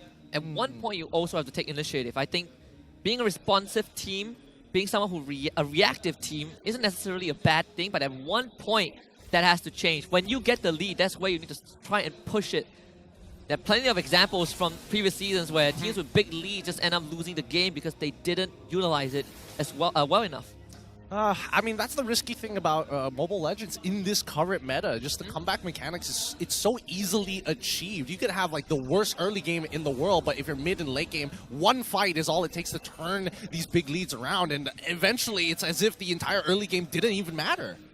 We literally saw that in Game 1 where Todak was able to get that comeback victory here, so we can see how much more respectful the teams are right here. Barracuda understanding that like you mentioned, as long as Todak are the ones making the first move, they will have more tools to be able to prolong the fight. Especially since we saw in that previous game, Grace was able to survive so much longer than Todak expected and buy time for backup to arrive. I do like how Todak actually found out where Amal was just by poking the Lord a little bit. Look at Grace though. He's concealed from the back. Final slash unfortunately missed it, but he was going to dash to the back to delay Momo, and this should allow them to get the Lord, no problem. Gary a bit late to the party. The Furious Dive actually knocks them out, but here comes I'm Senpai with the laser flicker! And that is just perfect for Todak. A clapback to find a full team wipe from Barracuda. Interesting. An interesting series of events here. A very clean combo coming in from Todak's side, and Gary is like, all right, guys, I'm not going to be part of that play. I'm going to try to steal this Lord real quick. And it still worked out here. Barracuda unfortunately grouped up just a little bit too much. Oh, Replace there. Careful there. But the Mystic Gush from Zion Senpai, this man wants to be the MVP again. He wants it He's bad. going to do the most damage at the end of this game for sure. Oh, interesting. Interesting how this game is actually progressing in this particular manner, right? Because Barracuda, once again, that fight was kind of awkward to a certain degree. Like, Hesu is very clearly trying to zone out Gary in a lot of these fights, and it kind of felt like he tunnel visioned on the entire situations, even after the big combo came out from Momo dropping his ult into Reflection going in for the Am Offended. Gary didn't get to steal the Lord, but he still controlled the members of Barracuda on the way out. And in those tight corners, King's calling, you are Harif, you're not moving at all. And without that movement, they're not able to escape from the Mystic Gush. So that is the combo that Todak has been waiting for this whole time. You'd think that Barracuda would be a little bit more wary of this potential combination here. But the fact that they allowed that to happen means that the 2K net worth lead they've been struggling to maintain this whole time instantly swings in Todak's favor. So with less structures overall now, we'll see whether or not they want to take a more aggressive or defensive approach in the next few minutes. It also could be because Grace missed that final slash, right? Okay, Daytona's welcome, this time on the Momo. Looking for the one-shot, Momo goes down and Trap collects the kill, but Shizo, he's doing some great damage. Grace comes back with Immortality, Petrify Furious Dive. This time to punish for Flacia. Barracuda not out just yet. Nicely played here. A good punish onto Momo here, making sure that he doesn't even get the King's Calling off in time. And that's why Amal, he's been very attentive this game. He's been making sure, the Daytona's welcomes isn't just used willy-nilly. He is looking for key targets, and he's making sure that he's not just standing in the middle of 5 people holding and charging the Daytona's welcome. He's keeping it in very, very short bursts to minimize the time that he could get punished. I mean, we can see very quickly as well that Barracuda Esports has gained the ability to retain their nerves here. Even though they made a big mistake in that previous fight, they instantly upped the tempo instead of trying to play it slow and safe to regroup themselves, knowing that as long as Todak are not able to group up together, their individual heroes are not strong enough to take on the entire Barracuda squad. Though I would say we have reached the point of critical mass for Shizo as well. To carry 3-0 and 1 with the Brace Might. It's a tank carry build. So far, no one from Barracuda has been able to remotely touch him. Well, I mean, the same could be said about Trap, right? Because Trap has been doing a phenomenal job as long as he's not within the King's Calling. Yeah, generally does a good, he does a lot of damage. Positioning going to be key as we enter into the Lord contest here between these two teams. I think there's still enough structures on both sides that this one Lord won't be enough to end the game for either side unless they're able to get some kind of team wipe situation, which means that a lot of care is going to need to be taken here. I would say the good thing for Barracuda is that Amal is 2 levels ahead of Gary. So Retrify should be 100% in his favor. We say that. This could be cast a curse moment. 80%. 80. As long as he's not eating. Yeah. That's also true. As long as he's not in the Daytona's welcome animation. But they need to reset this Lord here because, again, look at the side waves. They're not letting reset. Black Dragon. Conceal. Into Conceal. They really want this Lord Barracuda. Gary gets the knockout onto Grace, and Grace is going to survive to all of that. Gary now gets dove. Amal finds the Lord, and Zion Senpai, he is isolated. Trap does go down, though. Shizo finds the kill, and now the pull for Reflecia. It's a clapback from Todak, and Shizo collects 2. Yeah, probably a little bit of an overextension there with them being able to survive the catch by Gary on the side. You could tell why Trap felt comfortable enough to pop the Zaman Force and jump on in, but Momo was just waiting for that. Once the Harif was caught in the King's Calling, he had no way of escaping, and that meant that even though Barracuda were able to secure the Lord, Todak came out on top in terms of bodies surviving, which means that this objective means nothing to them. Exactly. I mean, Barracuda, they got to set up some protocols. They need to know exactly where Momo is. And yes, it's a good idea. It's like, oh yes, we want to do this Lord Dance. We want to make sure that Gary can't necessarily get in on the pit comfortably, but at the same time, there's just so much counter-engage from Todak's side. Their lineup is designed for it. Let's go Meteor for Momo. Oh, I just realized that's a damage build Minzatar. He's ready to tank up some damage and also dish out some. This is 2 Lords in a row where you get a net negative. Barracuda got nothing out of it. It really, I mean, there's nothing much they can really do about it as well, right? Shizo, he's max build at this point. He's getting extra money just to swap items for fun. Rose Gold Media doesn't even need Winds of Nature, realizes that Winds of Nature not important, and also they can't even get on top of me. I'm not worried about getting dove. Yeah, it's a little less important to get Wind of Nature when your opposing marksman is a Harif here, so it's mostly magic damage, and Hesu doesn't really seem too interested in going for Shizo a lot of the time, which I think it might be time for him to start going for the carry instead. Maybe try and bait out the Purify before these fights start, because 5-0 means that Shizo is pretty busted right now. I have to agree with that. Man, it's a tough position to be in. If you look at the damage dealt ranking, it's it's Shizo, Zyme Senpoi, and then AJ, and then Hesu, right? But the difference between AJ and Hesu's overall damage compared to Shizo and Zyme Senpai, 6,000 overall. So we're seeing that Todak is getting more effective fights. You look at Trap, he is more than 10,000s behind Zyme Senpoi and Shizo. It's pretty weird. I think Todak are quite happy about this as well. You would think that having to deal with a Yuzong means that you had to guard your backline quite a bit, but Hesu hasn't really been diving all the way, which means that both Shizu and Zyme Senpoi are sitting very comfortably and just dishing out DPS. I think he's more than happy. Instead of trying to go for the backline and force, and basically just forcing out all the abilities coming up from Todak's side and not really getting much out of it, but to take the time, actually play towards that front side and wait for that opportunity to jump into the backline later on after the Black Dragon form is probably the most ideal, right? Because at the end of it, even if it's just a 2v1, if it's Reflation plus Shizo against Hesu, I don't think Hesu ever gets a kill on Shizo. No.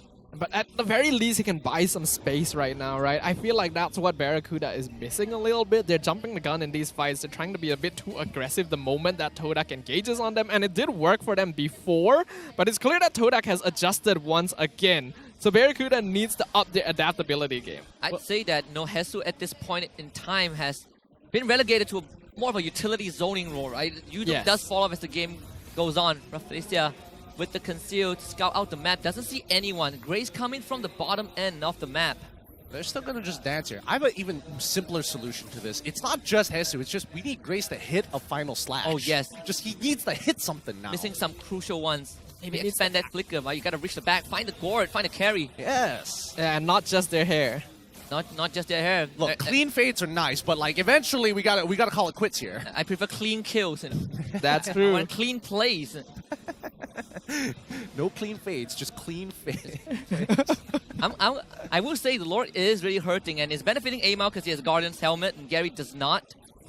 Get the fear of Flesia, losing half of that health bar.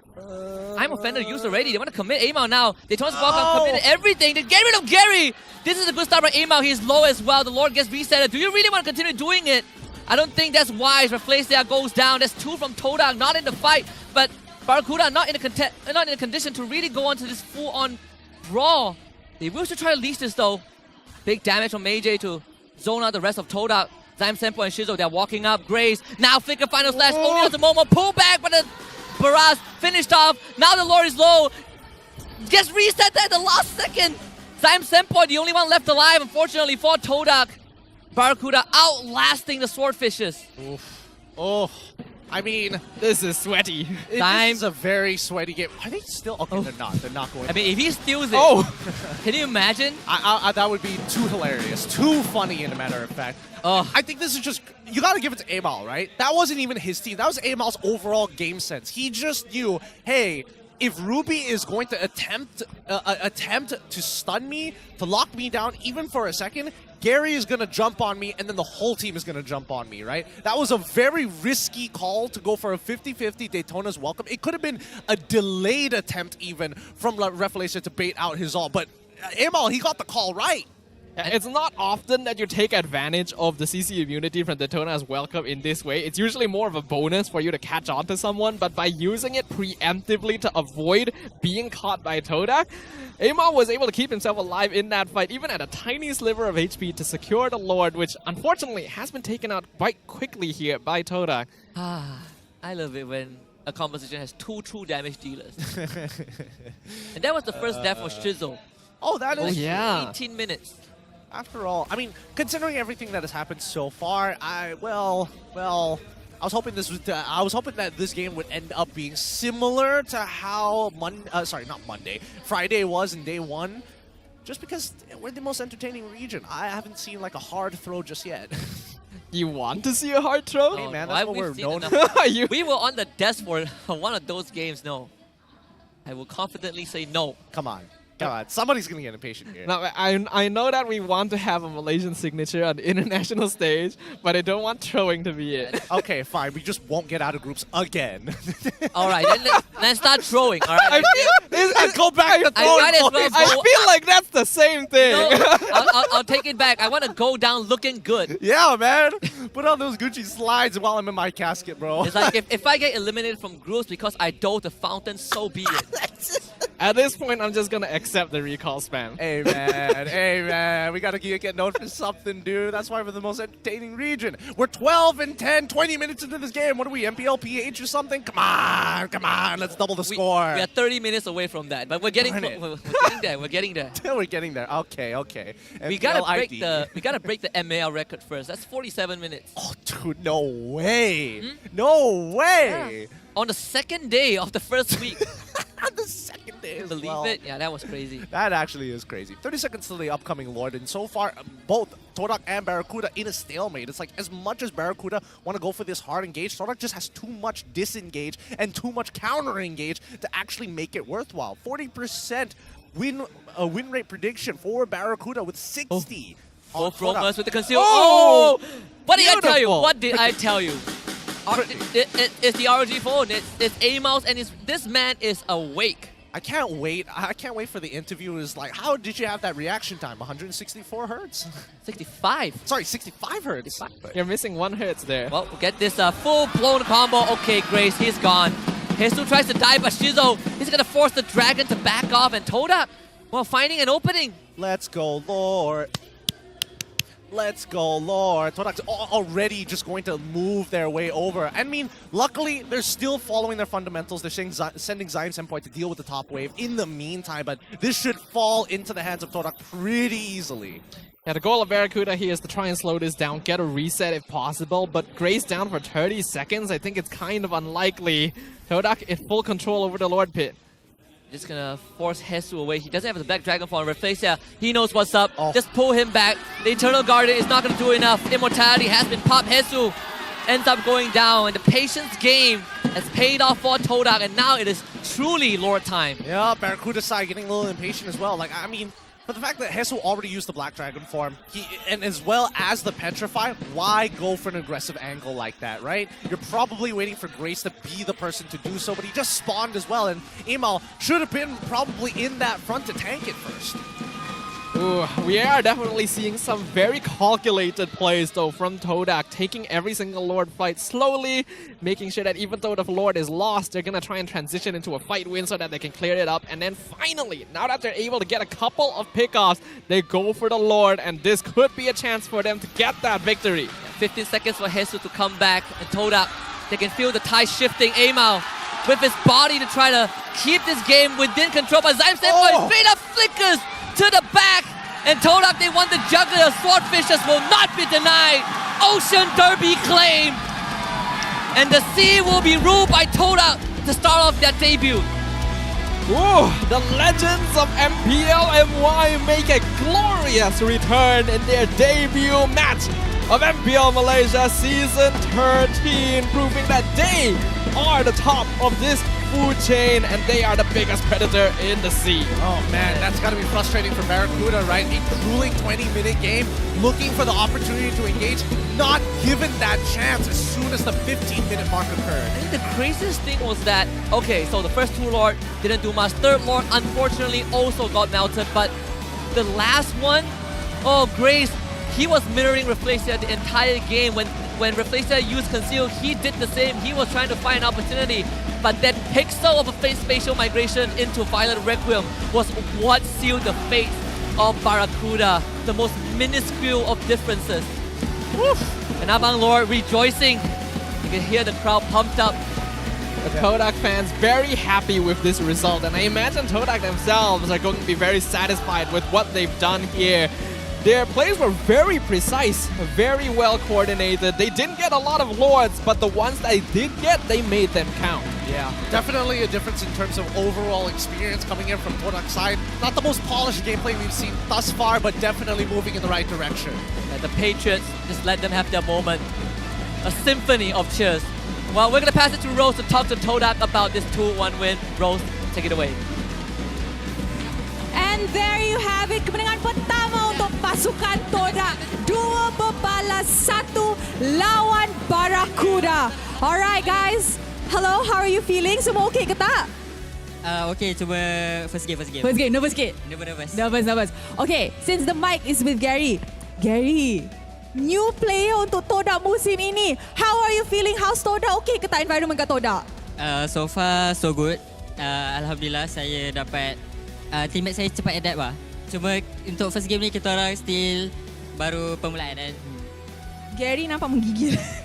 Okay ke Gary? Nervous Okay Gary. So tadi you guys dah dapat macam bincang lah apa yang menjadi dalam game kedua tu. That's why managed to bounce back masa game ketiga, is it?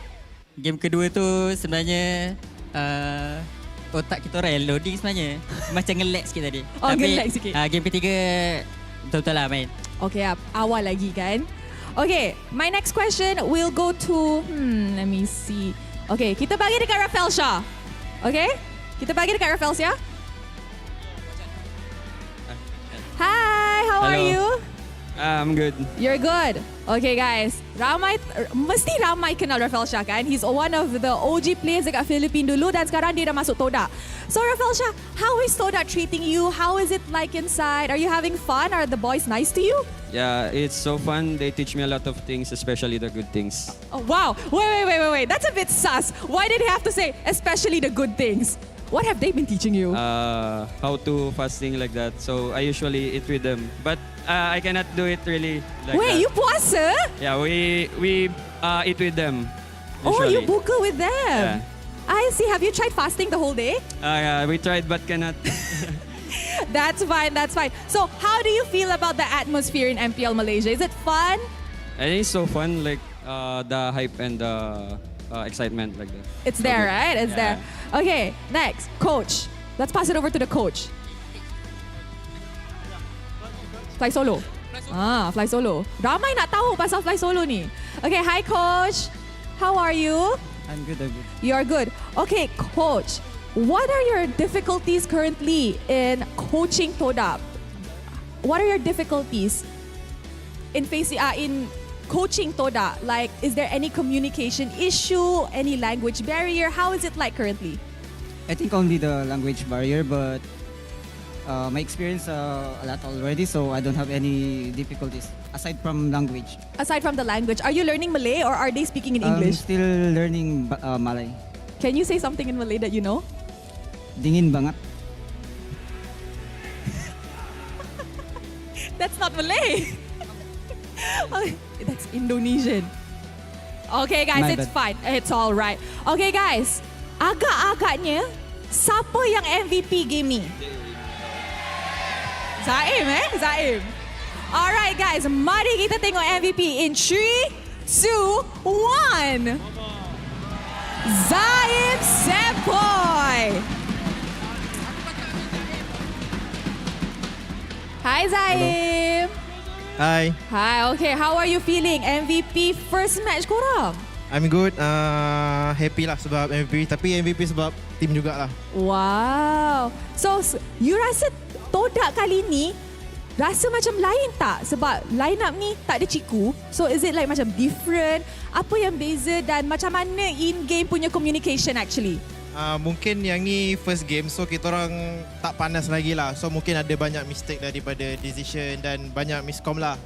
So kita orang mungkin next week kita orang akan fix mana yang patut lah. Alright, I like that. Okay, since the mic is with you dan kita dah habis interview korang, I would like you guys, I would like Zaim to cakap, you know, kata-kata sikit. Tengok almost full house. Terus, I think better Shizu say to fans. Shizu? Pandai korang troll kawan. Shizu, what do you want to say to the Todak fans who came today? Thank you for coming to venue to support us. Wait, they're teaching you to say something. Dia teach cakap Melayu Dia teach cakap Melayu ke? Philippine. No, I mean does he know how to say? Because just now Gary suruh dia cakap dalam BM. Tak ada. Alright. Deg-degan mo na. Why so little? Okay, it's fine, guys. All right, thank you so much, Todak. You guys may head on over to the media room. Guys, once again, a round of applause. Their first win this season. Woo. Seru Saturday, first match. 2-1. What's going to happen in the second match? Sekejap lagi. Adakah dia akan jadi 2-1 juga? Ataupun clean sweep 2-0? Tapi sebelum kita masuk match kedua, let us pass it back to the casters untuk mendapat tahu apa yang menjadi dalam game 2-1 ini. Casters, dipersilakan. A stellar beginning to Seru Saturdays here as Todak secures a well-fought victory, with Zion Senpai securing MVP of the match, and honestly, it could go to no one else. Man has only went down like what? 3 times in total across 3 games, right? And I'm including the Novaria game in this. If he keeps doing this, man, I have nothing else that can top the good things I've said about him. I mean, I feel like he hasn't changed much. No. This time on SMG, pretty much the same thing. Still the same Zion. Still the same Zion that we all know and love. I still remember the times when he was playing as a roamer as well and making plays even like with flicker wild charges, doing things that other players would only dream of being able to do. So it's clear that the game sense on this man is on a different level altogether. And I'm very happy to see that he is with a lineup and a coach with so much potential and their eyes set for the skies. Yeah, I think Gary, said it quite well during that interview. The fact that this team is great at adapting, right? They're great at consistently learning on the fly, and I think that's one of the biggest strengths that Todak have so far. We don't see that blind aggression anymore, but we do see at least somewhat a controlled tempo. Perhaps this series, the results could put some of the doubts to rest as well, because a lot of people, you look at the scrim results of Todak and you know how netizens go. They have no faith in Todak. They're like, wow, you're spending on imports. What are you going to do with it? I think this is a good omen for Todak. At least when you look at the series as a whole, taking on Barracuda was not an easy feat. Absolutely not. And I think a lot of that is props given to Barracuda as well. I think this is a team that came into the season with not a lot of expectations compared to all the other incredible lineups we've seen, but they really gave Todak a run for their money today. And even until the end of that game, anything could have happened. So we really got to keep our eyes open for both these teams as we proceed with the regular season. But for now, let's look at the match.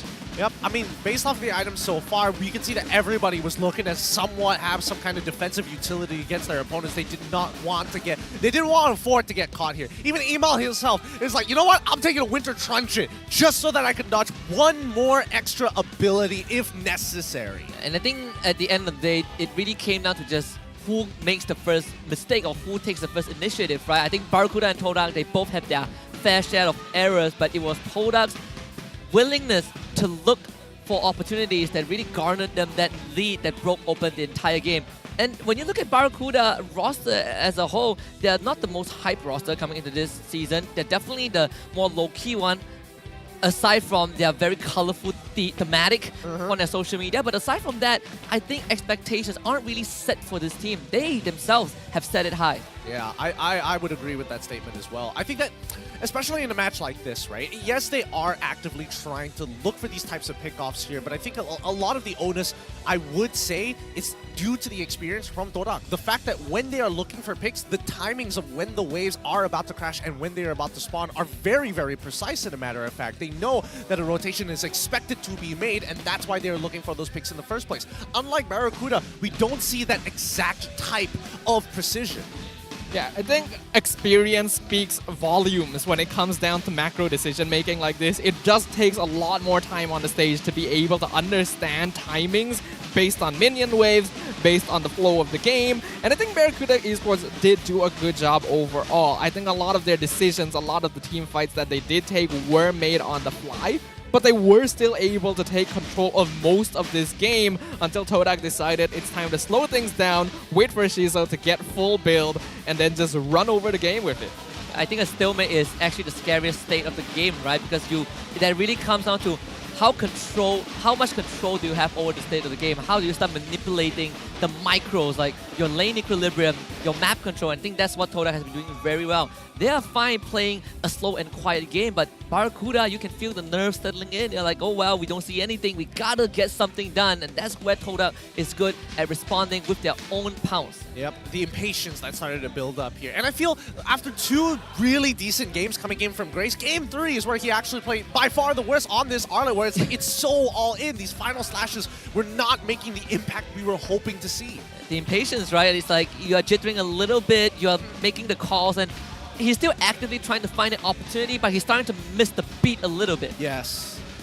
It's unfortunate to say the least. I would say that consistently, Amal, whether, yes, game number 1, the most impatient I've ever seen him. Game 2 and 3 is when he starts calming down. They kind of all need to kind of heat up, warm up together. Yeah, you gotta have that synergy between the team here, but a lot of potential is there. It's just quite unfortunate that Arlet's 0% win rate still persists here until day 2. Someone's gotta break it eventually. Eventually. I don't know. I gotta double check the stats to see how good it's going amongst public ranks before we start comparing it to the competitive scene globally as well. I want to look at the other regions, man. I know public ranked, it might be skewed a little bit because they build full damage Arlets. At least it gives us a baseline at the very least of what it should be leaning more towards. Maybe that's what the players should start building, right? Just full Hunter Strike, I don't know, Thunder Belt. That is what people are building on Arlet in the EXP lane though. Being able to just one-shot people is very effective when you have like the Vengeance combo with the Final Slash. Yeah, I mean, it's a good time, and then Mincetar shows up and he's just like, I will build full damage as well. Yeah. But can you believe it? Mincetar got won a game before Arlet did. Oh man, so true. You are correct. Now that you frame it like that, it's even sadder. All right, let's have a look at the Hall of Famers here. From Rich Guy B, from the Rich Guy to the carry, from the sandbag to the best wingman, we're seeing Zyme Senpai. We're seeing Zyme Senpai consistently on the carry every single game. Yeah, Zynus must be happy. They don't have to change the portrait for the carry. They don't have to change his picture. It's just Zyme Senpai all the way. Our designer is just holding his fist together. It's like, yes, a big fan of Zyme Senpai. Saves me a little bit of work.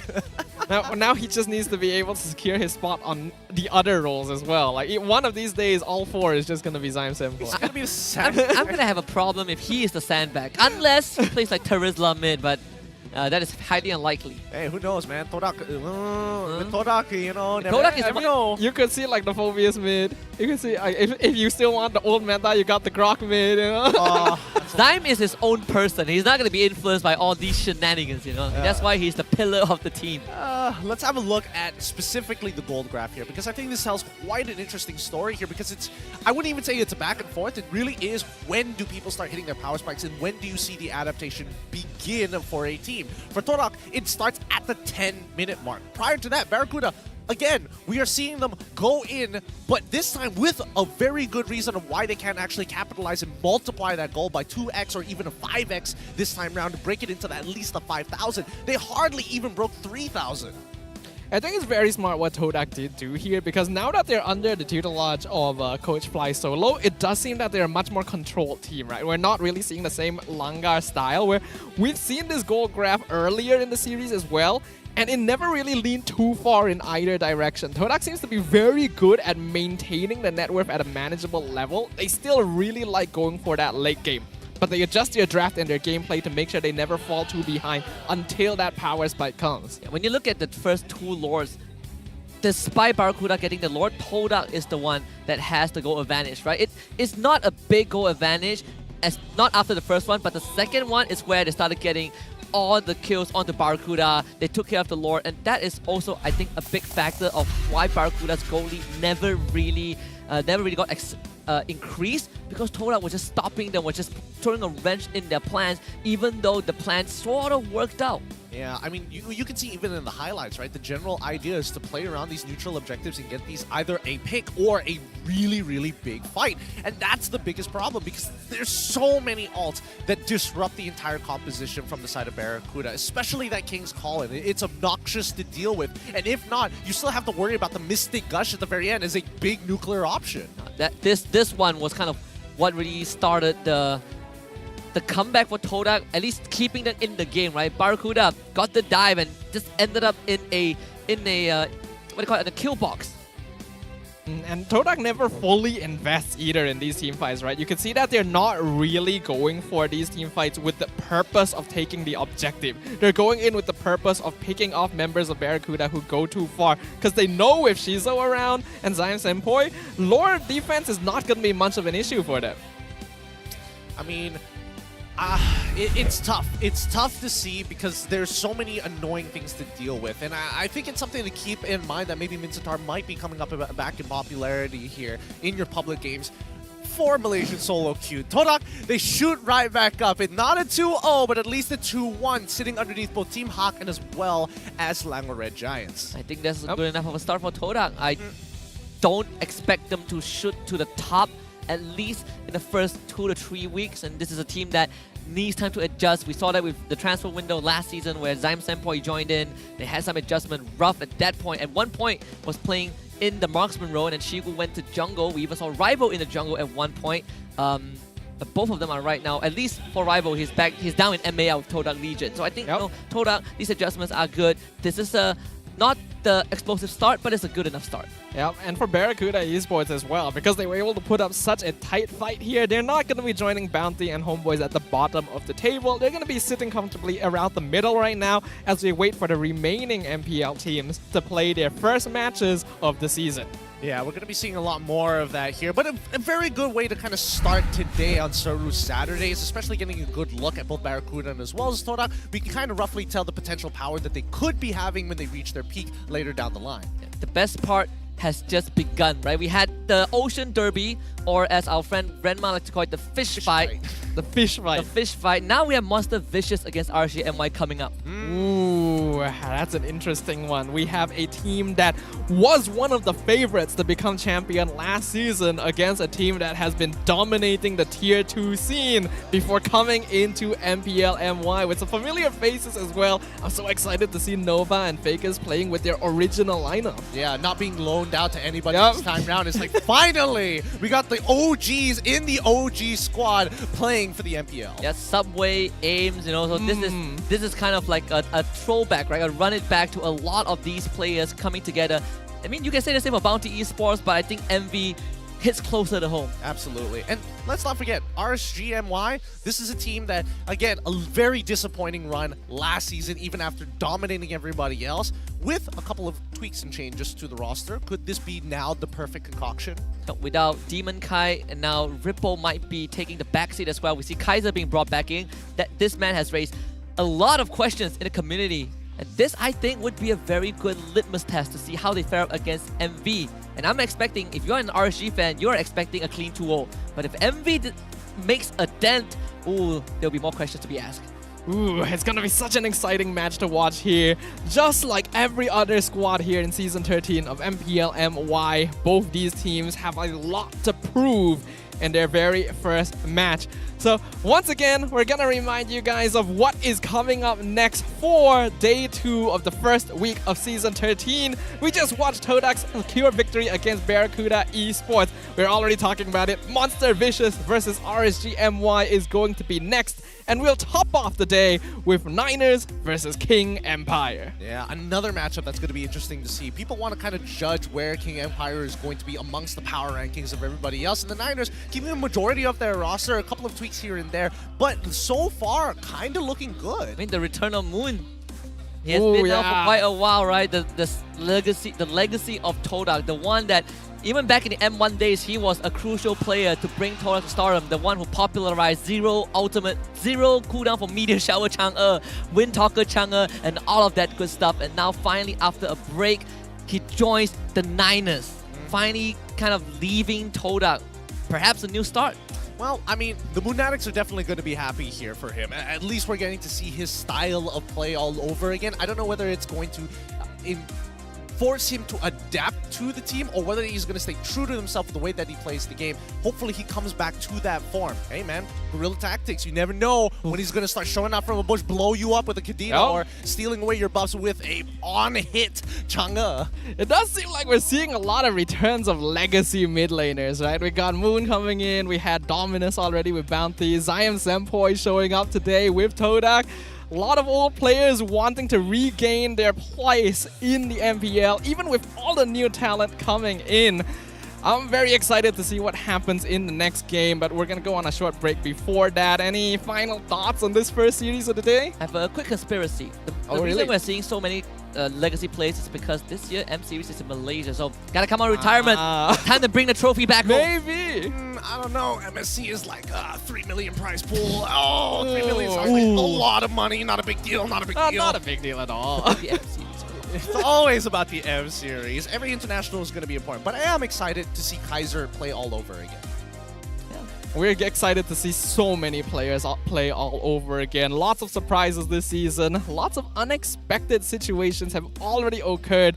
And we're not even halfway through the second day of the first week. We still have 6 weeks of the regular season here. I have no idea who's going to be representing us once we head on into MSC. But we're going to take a short break before we go on into the next series of the day. Before we go, we'll leave you guys with a bit of a mic check so that you guys have something to entertain yourselves with. Until then, we'll see you. Oh, take it out. I'm good. Okay, Hiro Shizo. Yeah. Hey, no, Get up. Vedrin. I got Vedrin. Nice. Nice, more. Back up. I don't have mana. Nice. Back. Back. Just back. Check it. Nice. Just go. Nice. Targeting. Nice. Just wait. I think we can end. Boleh. Just me. Boleh. Nice. Oi! Tower! Nice! Aku lock. Gary. Nice, guys. Aku hidup. Boleh, track free hit. Nice, guys. Nice. Tigra. Aku tak Tigra. Nice. Tigra tak join. Alot, guys. Alot. Targeting. Alot. Just Die. Bye. Balik. No barang. Mid, guys. Mid. No para. Lock mid. We can. Aku tutup Tigra. Tigra. Dead. Nice. Ni. Momo. Ni. Boleh tak, Momo? Nice, guys. Santai guys. Tahu je. Santai. Go, Nana. Nice. Hero ya.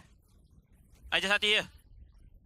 Baran ulti. Baran ulti. Just fight. We win. She's so pretty. Nice, Momo. Anjing kena. One moment, Momo. Let's go. Bawah. Bos. Bawah. Tower lock. I got it. Nice.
dalam keadaan yang sangat-sangat mudah dengan. Selamat datang ke MPL Malaysia musim ke-13 di mana yang terbaik akan berentap dalam pertempuran sengit dan penuh strategi. Seperti pada musim yang lepas, 10 pasukan profesional akan bersaing selama 6 minggu dalam arena yang penuh aksi di regular season.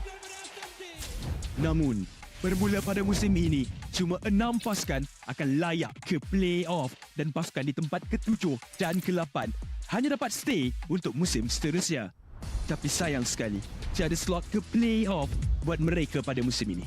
Bagi pasukan di tempat ke-10, slot musim ke-14 mereka akan diganti oleh tempat pertama MPL Conference Group. Mereka akan di-reset dan harus merebut kembali peluang melalui MPL musim kedua. Dan apa itu MPL? Mobile Legends Bang Bang Academy League adalah liga amatur di mana terlahirnya bintang-bintang baharu.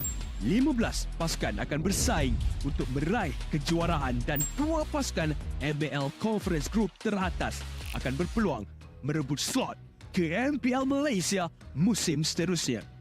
Okey, kembali ke MPL.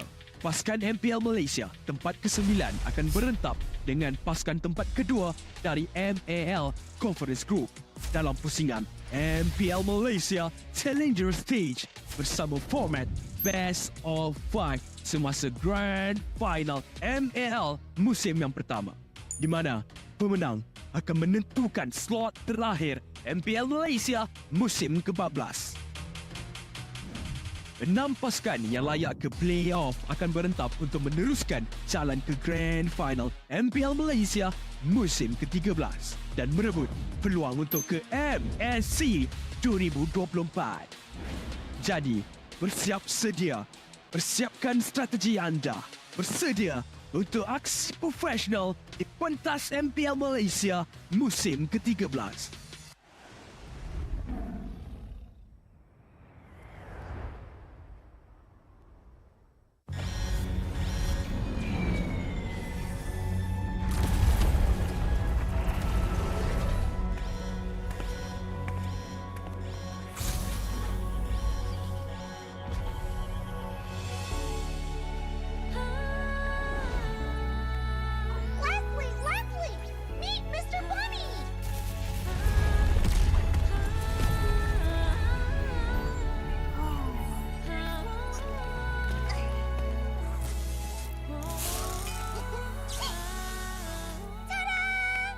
You'll be the best sniper ever! Now, hit the decoy!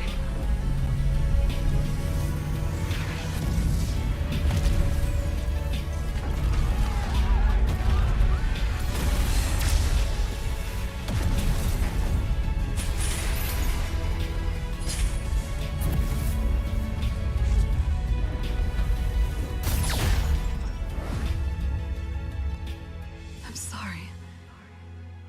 Leave me alone.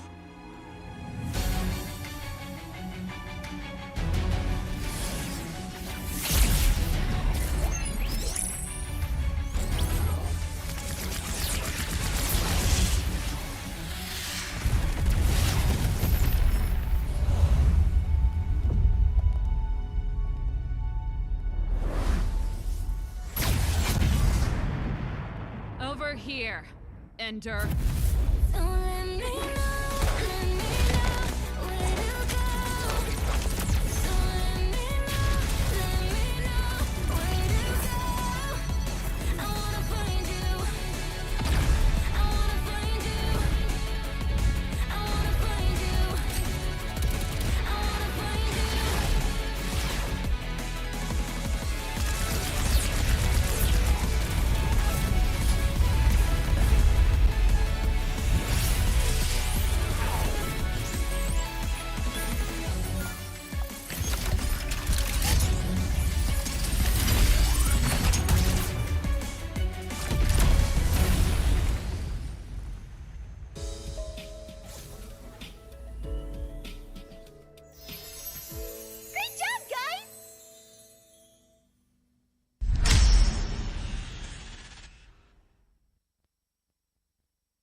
Skylar can you do it? Dan Albert di sana. Ternyata harus hilang.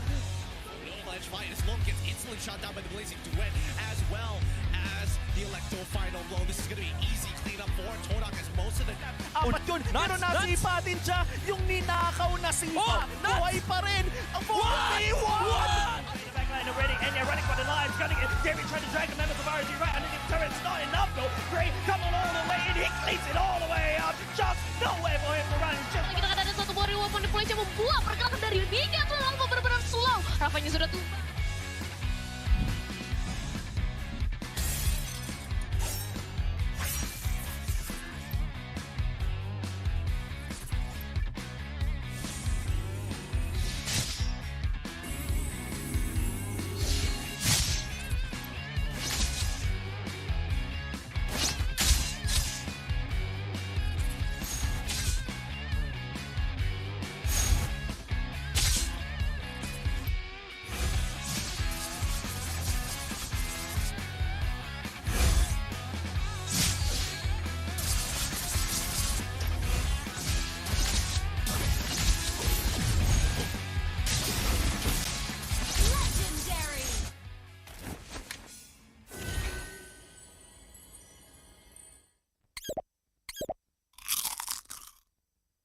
I'm me, and there's no one I'd rather be. You can sit around and wait and see. For a moment I'll be standing free. So hurry up and wait for me. Got a bag of chips by the sea. The sun is blazing down. I've got my smile now. Here's the thing, your chips will really make me sing.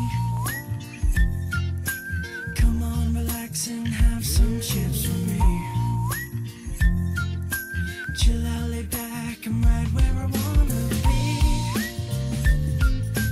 We've got time to take it easy.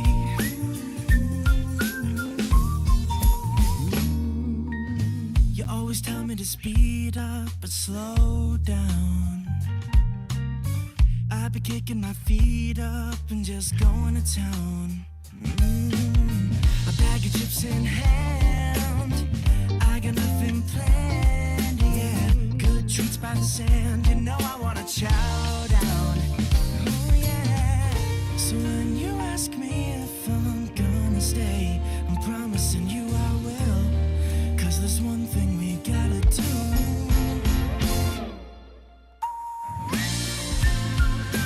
Come on, relax and have some chips with me. Chill out, lay back, and right where I wanna be. We've got time to take. And I'm all that I wanna be.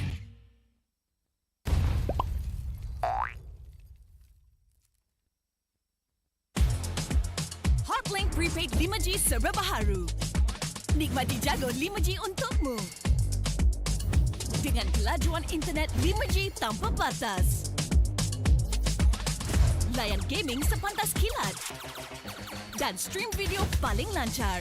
Nikmati juga lebih nilai dengan 20% cashback. Hanya RM32 sebulan.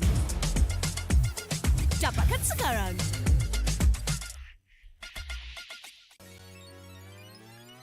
Welcome to All-Star 2024. Hey, superstars.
apple, and my tale began.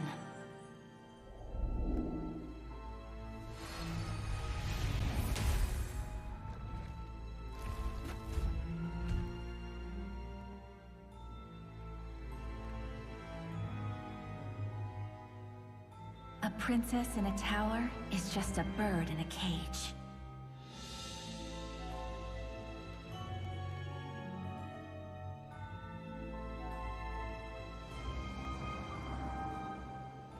Curse it! Take my vengeance! Protect your queen!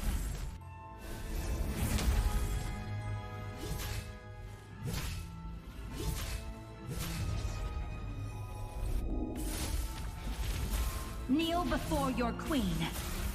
It won't take long, I promise.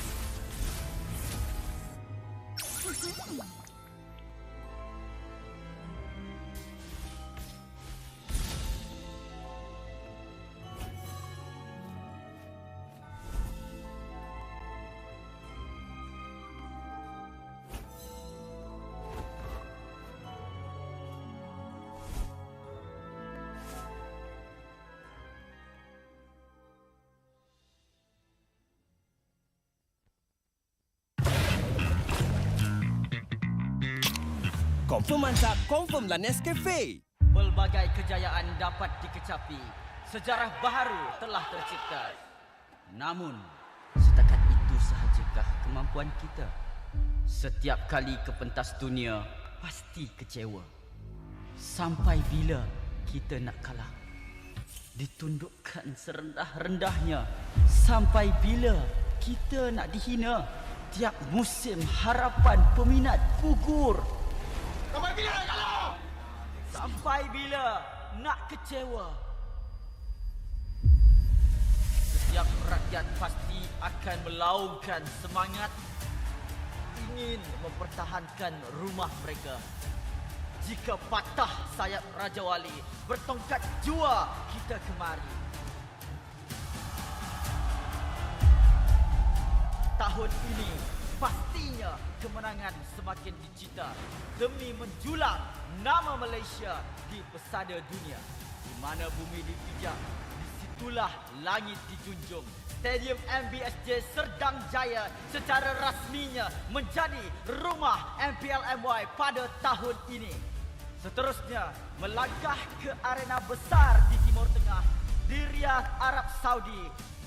Juara kita bangkit menghadapi cabaran, bersedia mencipta sejarah. Utara, Timur, Barat dan Selatan, kita semua MPL MY Playoff musim ke-14 akan berhijrah ke Johor, mendekatkan lagi silaturahim MPL MY bersama. Hasrat kita semua bersatu dan bangkit dengan satu tujuan yang sama. Naikkan martabat negara, kecari juara dunia, kemuncaknya di M6. Pastikan kemenangan dan kebanggaan dikecap di rumah kita.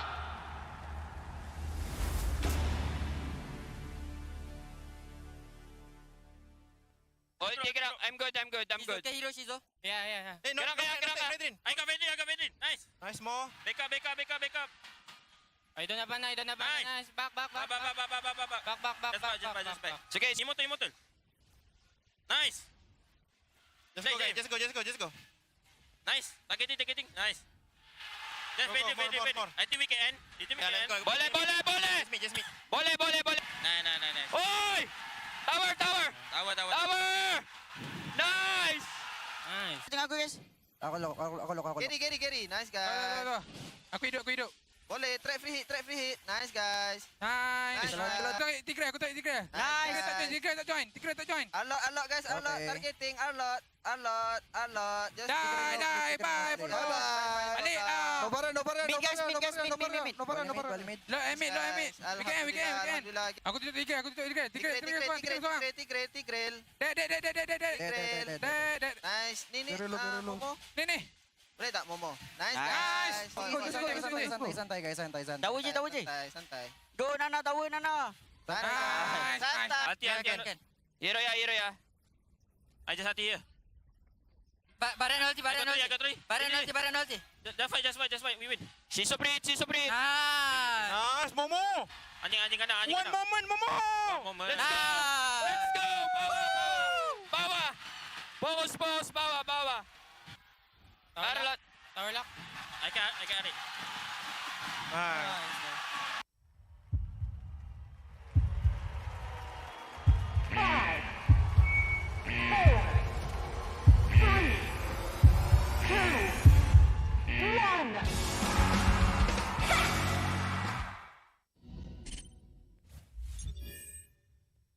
Masih lagi mencuba. Walaupun Jesus terpaksa dijatuhkan, tapi mereka masih lagi sempat untuk mendapatkan lot yang seterusnya. Tengok bagaimana trap yang telah pun di-shutdown kau oleh Gary. Gary cuba untuk bertahan, mencari ruang. Mungkin Emal yang akan dicari referee. Syah, tenang cukup kemas. Emal mungkin akan dikejar, nyawa semakin rendah tapi Emal. Agak bahaya Emal, nyawa yang semakin rendah tapi referee Syah daripada belakang. Cuba untuk melakukan implosion tapi referee Syah ini dijatuhkan oleh Jesus. Emal sempat lagi untuk dijatuhkan daripada Zam Point. Kali ini mereka cuba untuk masuk, memaksa keadaan tapi Gary hilang. Untuk mencari pasukan lawan, tapi kali ini tengokkan bagaimana Emal masih lagi berjaya untuk belakang lot yang ada. Tapi kali ini mangsa yang pertama telah pun digugurkan oleh Grace daripada tangan Zam Point. Mungkin cuba untuk mencari mangsa seterusnya, tapi Shizo tak boleh menemukan trap. Hazel juga tak jadikan carry, tapi Shizo berjaya untuk mendapatkan double kill down.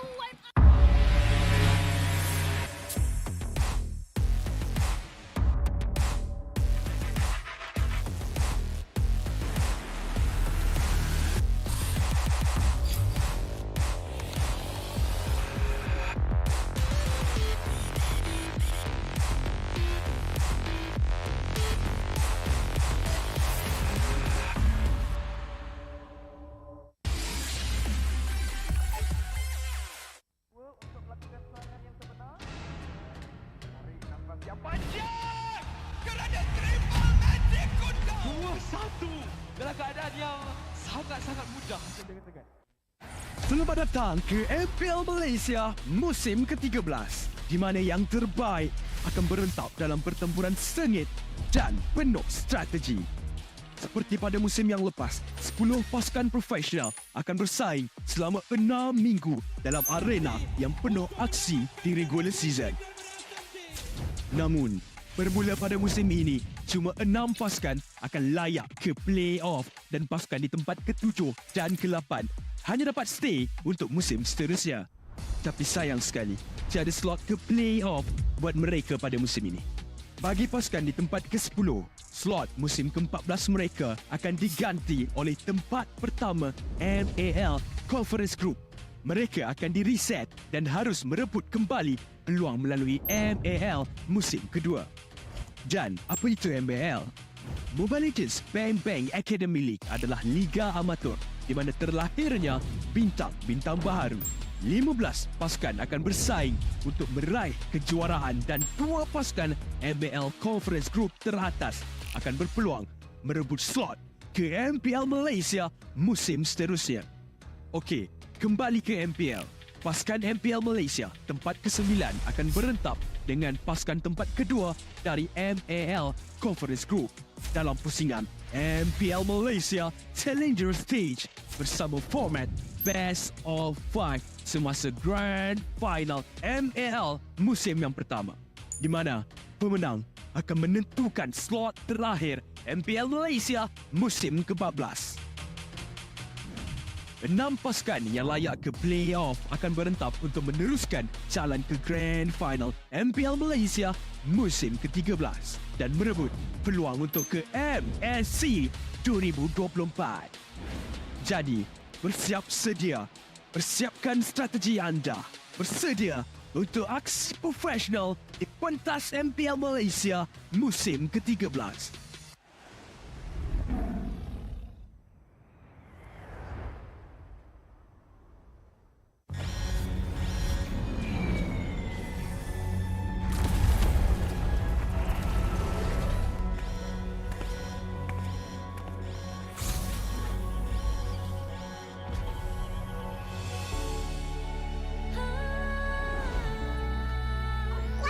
Leslie! Meet Mr. Bunny!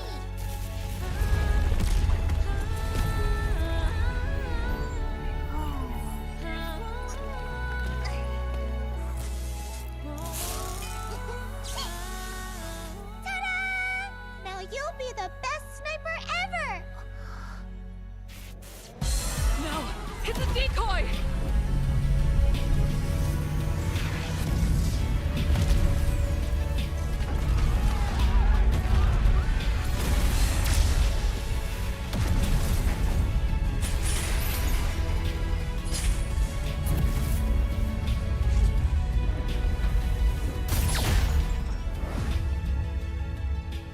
I'm sorry. Leave me alone.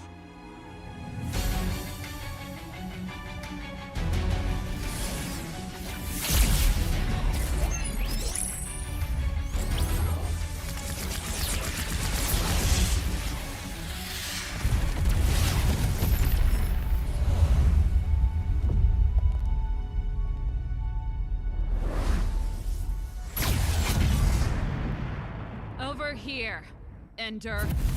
Don't let me know where to go. Don't let me know where to go.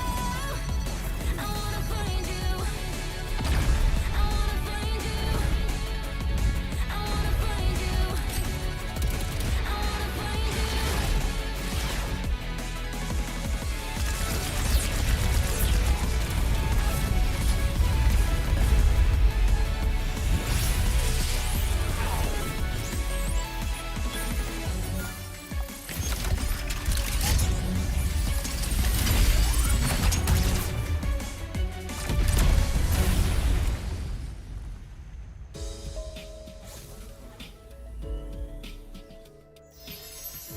Great job, guys!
Ay, ay.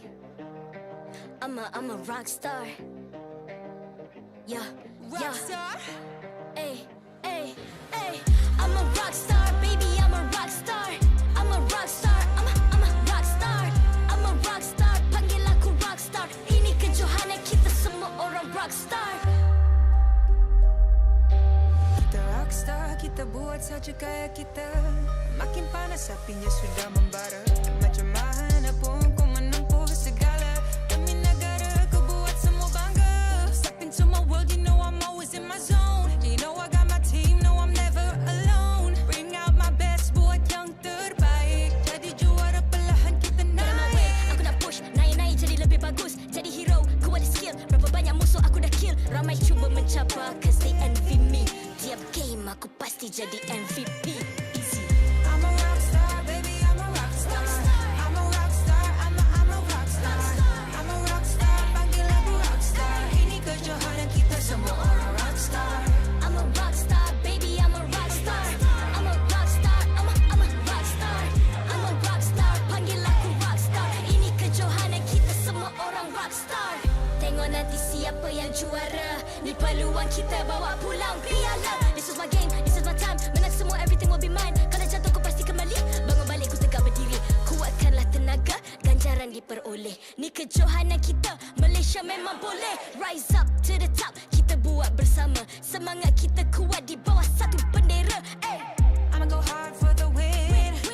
On the battlefield till the end. I'm trying to beat the greatest anyone has ever seen. Stand by, I'm coming in for the win. I'm a rock star, baby, I'm a rock star. I'm a rock star, I'm a rock star.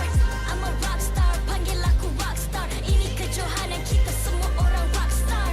I'm a rock star, baby, I'm a rock star. I'm a rock star, I'm a rock star. I'm a rock star, panggil aku rock star. Ini kejohanan kita semua orang rock star.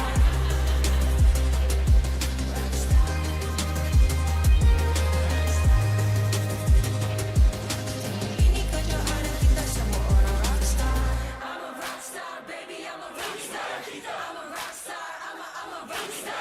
I'm a rock star, panggil aku rock star. Ini kejohanan kita semua orang rock star.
MPL Malaysia Season 13 is powered by Moontalk.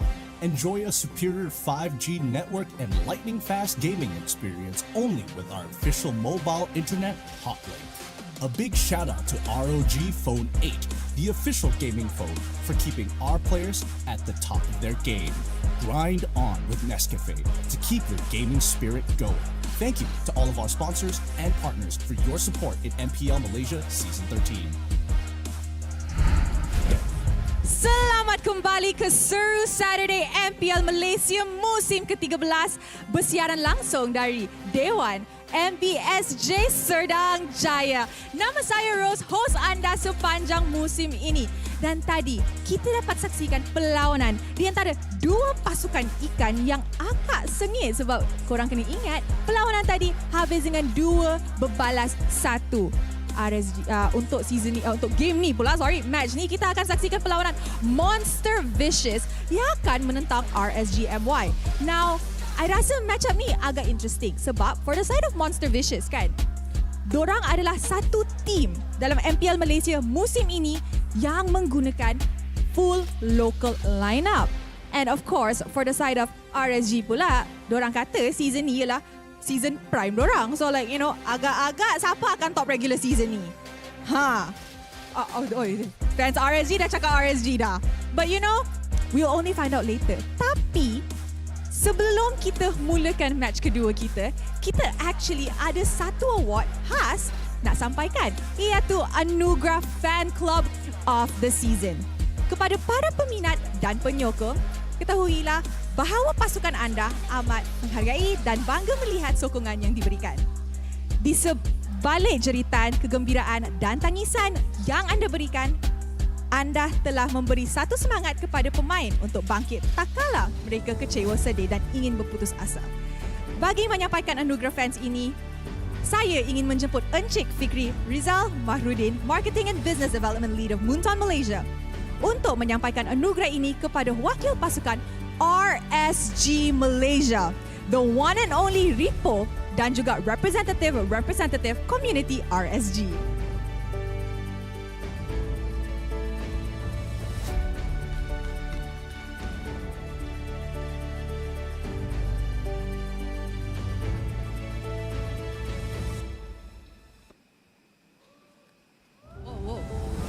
Wow. Entrance RSG untuk musim ini, guys.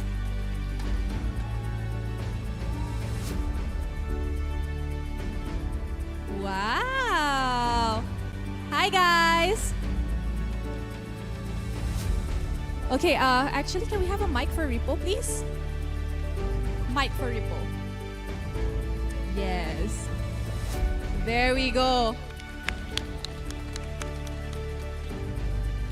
Jangan nak tutup muka, Ripo. Ripo, mic. Alright, Ripo. On behalf of RSG MY, apa yang Ripo nak sampaikan kepada peminat-peminat RSG? So, untuk peminat-peminat RSG, terima kasih sebab dah support RSG season lepas. So, inilah korang dapatkan award daripada MPL. Fans award dah. Terima kasih. Alright, congratulations once again to RSG. And terima kasih Encik Fikri di atas penyampaian anugerah dan tahniah diucapkan kepada pasukan RSG MY. Alright guys, so inilah match yang kita ditunggu-tunggu. Tapi sebelum kita nak start match, I nampak ramai orang datang, so mestilah ada suara sikit. Betul? Betul. Okay, so I nak tanya. Dah ready ke guys? Kenapa macam tak ada orang? Dah ready ke guys? Side ni pula. RSG. Nampaknya dah ready. Tapi side ni tak cukup ready.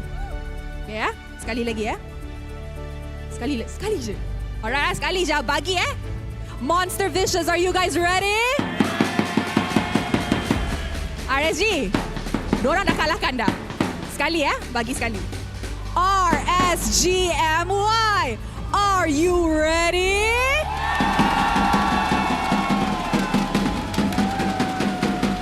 Wow. Tengok, patutlah diorang dapat Fan Club of the Season. Tengok, semangat lain macam. Okay, I nak tanya semua pula. Okay? Okay Make the drums go roar, okay? MBSJ, are you ready? Alright, tanpa membuang masa, marilah kita menjemput kedua-dua pasukan ke atas pentas MPL Malaysia.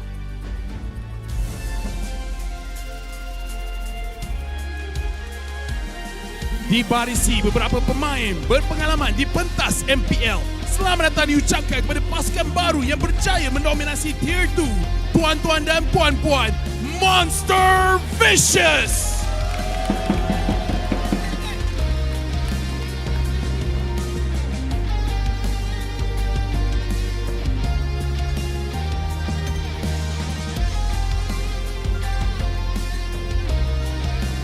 RSGMY menambah baik pasukan dengan bawa masuk Benogo, Kaiser dan juga Sora Payung bagi membantu percaturan coach ring.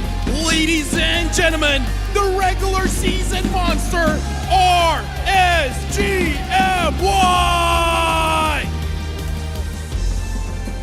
Sekarang marilah kita menjemput jurulatih dan analis bersama Head of League Ops, Cedric, yang akan mengalas tugas untuk memastikan perlawanan sentiasa berjalan dengan adil dan lancar.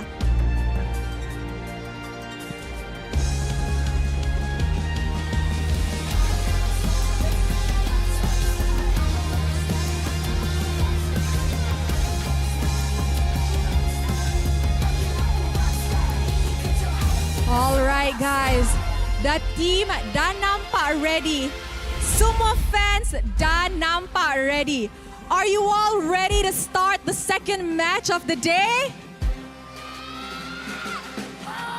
Very good. Untuk semua orang dekat rumah, you guys boleh check the code kat bawah untuk dapat gift for you guys at home. And of course, for those watching here, you guys are always in a treat. So, jom datang ke MBS Day.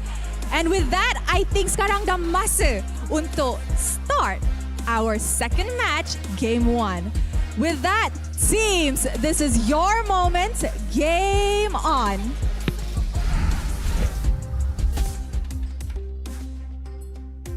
The regular season of Season 12 versus the monsters that trampled Tier 2 underfoot to make it to MPL MY. Welcome back, ladies and gentlemen, for the second match of Week 1, Day 2. And of course, it is Saru Saturday, so you guys are in for a treat. My name is Stafa, along with Gideon and Husky once again. How are you guys feeling? Feeling great.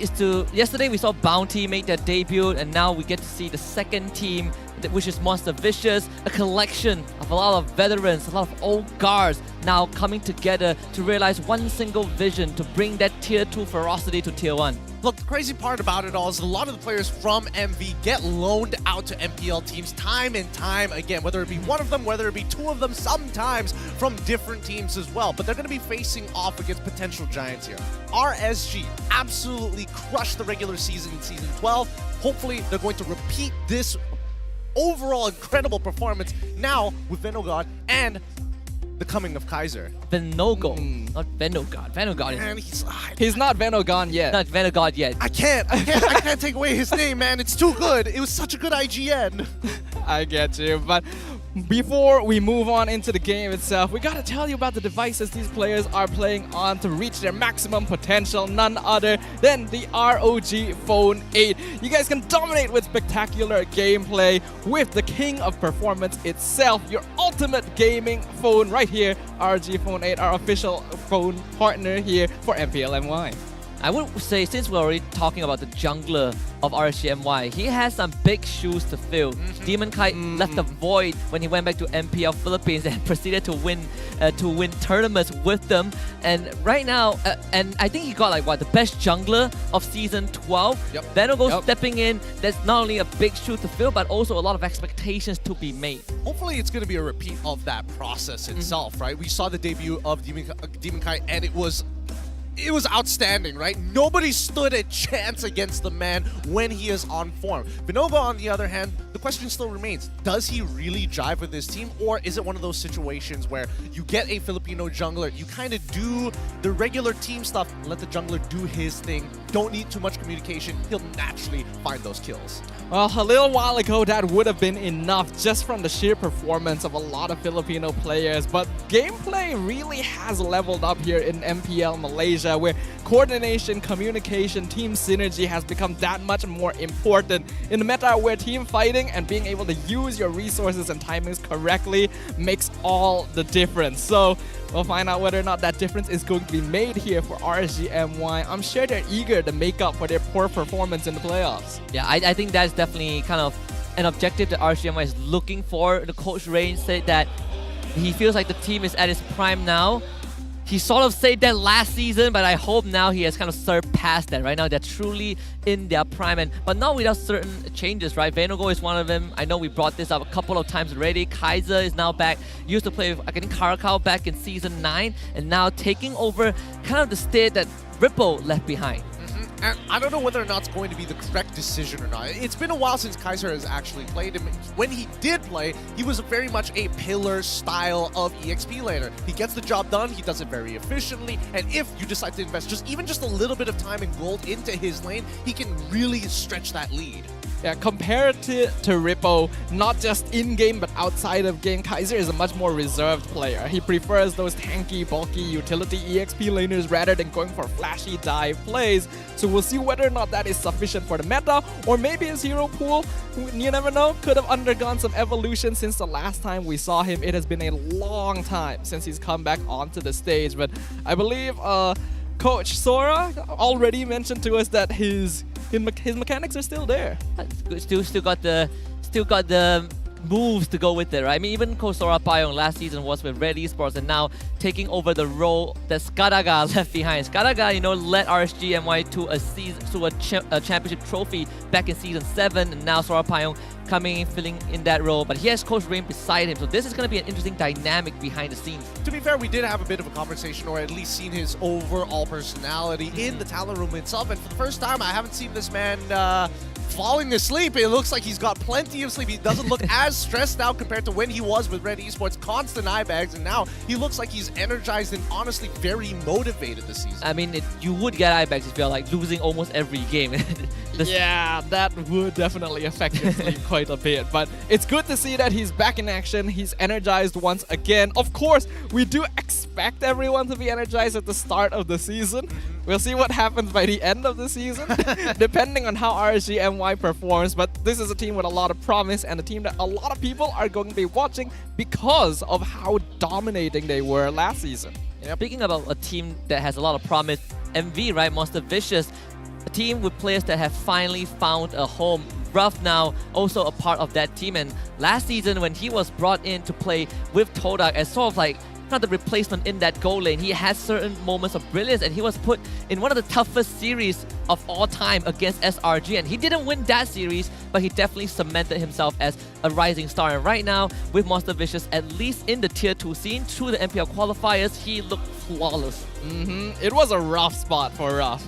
But hopefully things will go smoother now that he is with Monster Vicious. Like, we do have to pay attention to these players, right? Let's start things off. We got the ultimate loyalist duo here. Lalil and Izanami are now both in their 8th season with RSG MY. I still remember all the way back to their debut, the impact that these players made. Yeah, season 5 onwards, right? Won a trophy in season 7, and ever since then have been chasing for a second.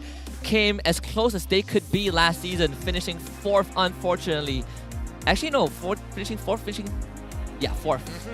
Very unfortunate. It is unfortunate indeed, especially considering the track record that they both have. Considered to be the Prince of Mage, Izanami, and obviously Loliel's very volatile in his lane. It's either he wins the lane unbelievably hard and dominates the entire game afterwards, or loses his lane and still doesn't make an impact in team fights. It really is a 50-50 on what we usually get from Loliel's. I mean, Loliel also had some big moments last season, right? And up against the biggest teams like SMG, for example. When they took SMG down in the group stage, it was Loliel's heroic play with the Beatrix that enabled that to happen. And we want to see that kind of get replayed again, but in a new season.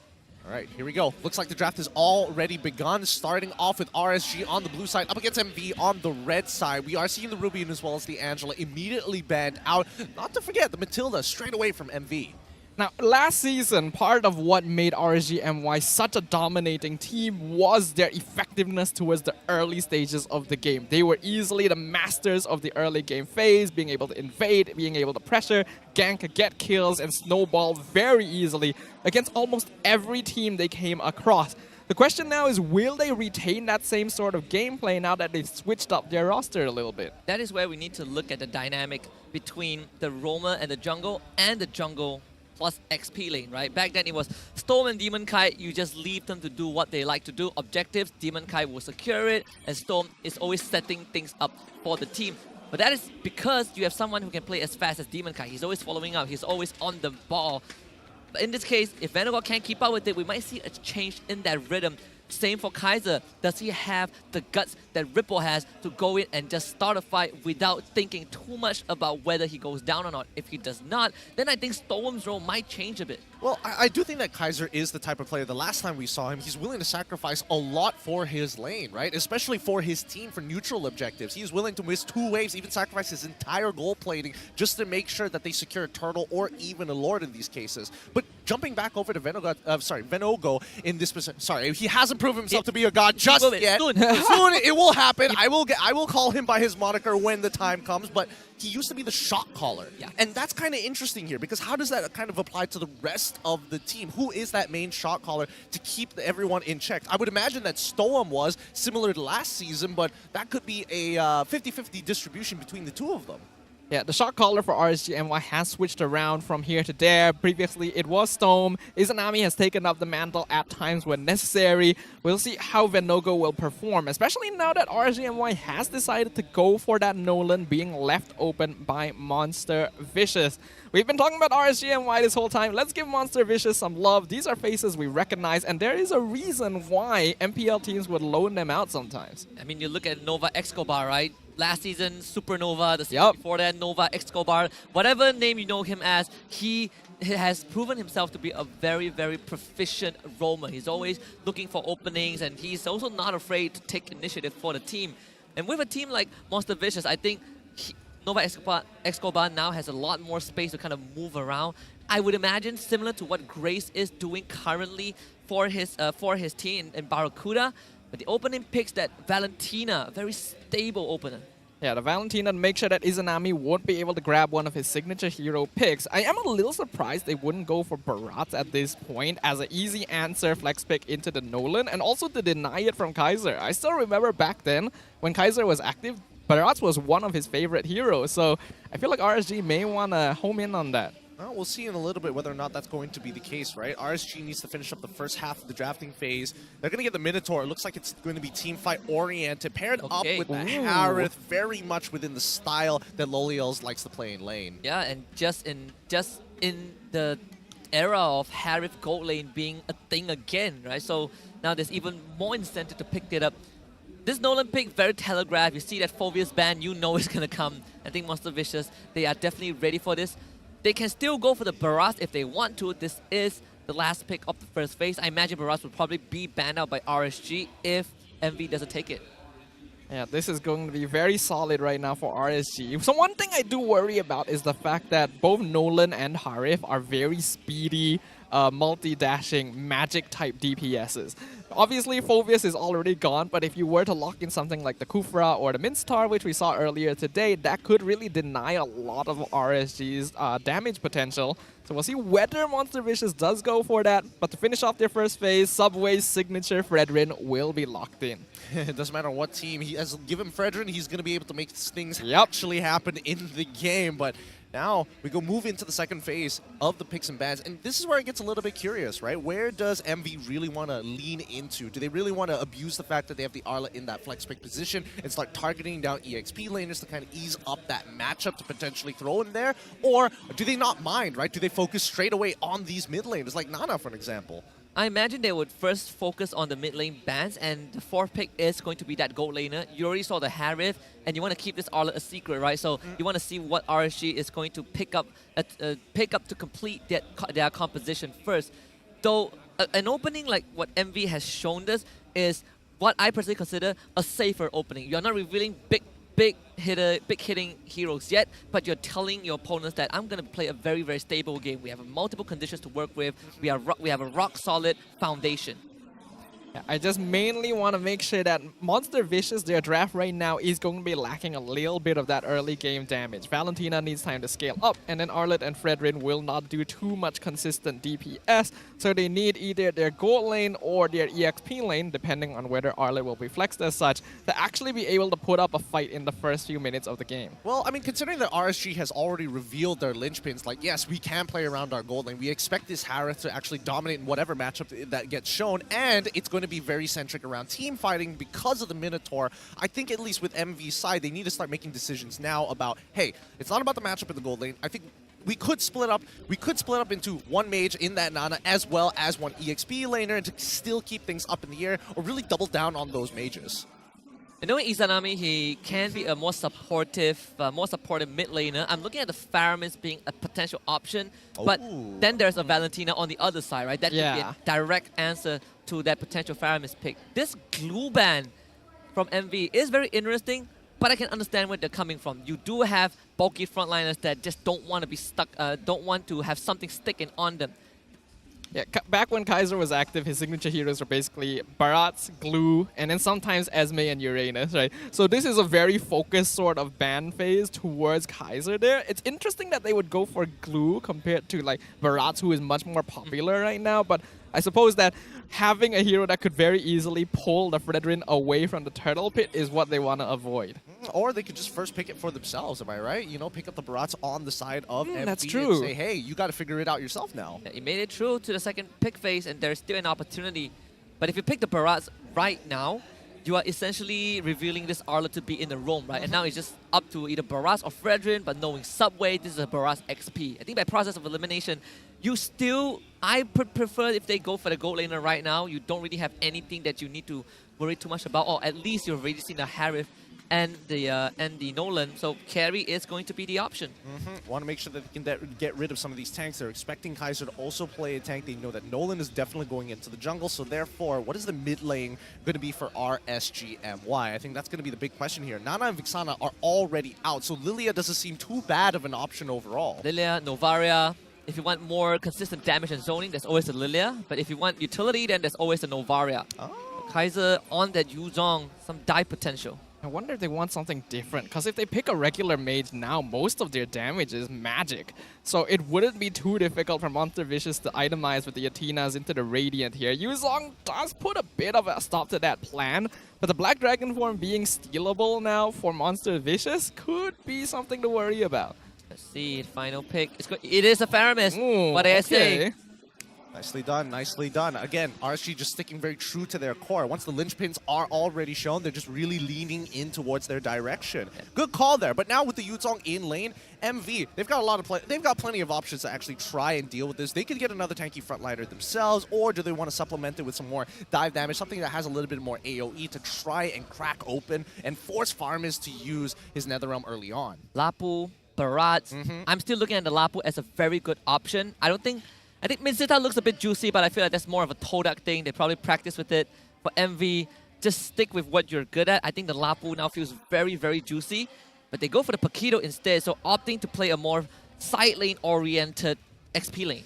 Yeah, I mean, I think this is a pretty volatile EXP lane because it could go either way for the Paquito or even for the Yuzong here. More importantly, both compositions definitely want to play around their gold laners as much as they can. I think MV is going to take a bit of a beating here in the earlier stages of the game. If maybe they can get a little bit of gold in EXP or a single kill for Zeno in the EXP side to have control over that side of the map, then they can start investing their time on the opposite side and make sure that carry actually gets to where she wants to be. Yeah, I agree with you. Paquito is going to be their best bet for those first few minutes of the game, because having to deal with a Harif, Nolan, and Yuzong at the same time means team fights are not going to be easy for Monster Vicious.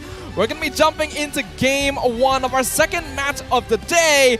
Which of the monsters will be able to come out on top? RSGMY versus Monster Vicious. I'm very excited for what's about to come. Yeah, it's going to be an explosive one nonetheless. I mean, Monster Vicious, they've proven themselves time and time again that in that tier 2 scene, they are unbeatable. But you would only go as far as your weakest performance. And in this case, if you can't get past RSG, then for Monster Vicious, it means going back to the drawing board. But I think at the end of the day, I'm not looking for MV to just 2-0 RSG. I'm looking for them to make a dent. Make a dent, huh? It's gonna be easier said than done. It may be a different lineup, but RSG is still one of the top teams in MPL MY across its history. And having a very strong team fight frontline with the Mentor, with the Netherrealm, and then allowing Lolil and Venogo basically all the space they need is going to be key if RSGMY wants to outperform the front-to-back lineup that Monster Vicious may be running.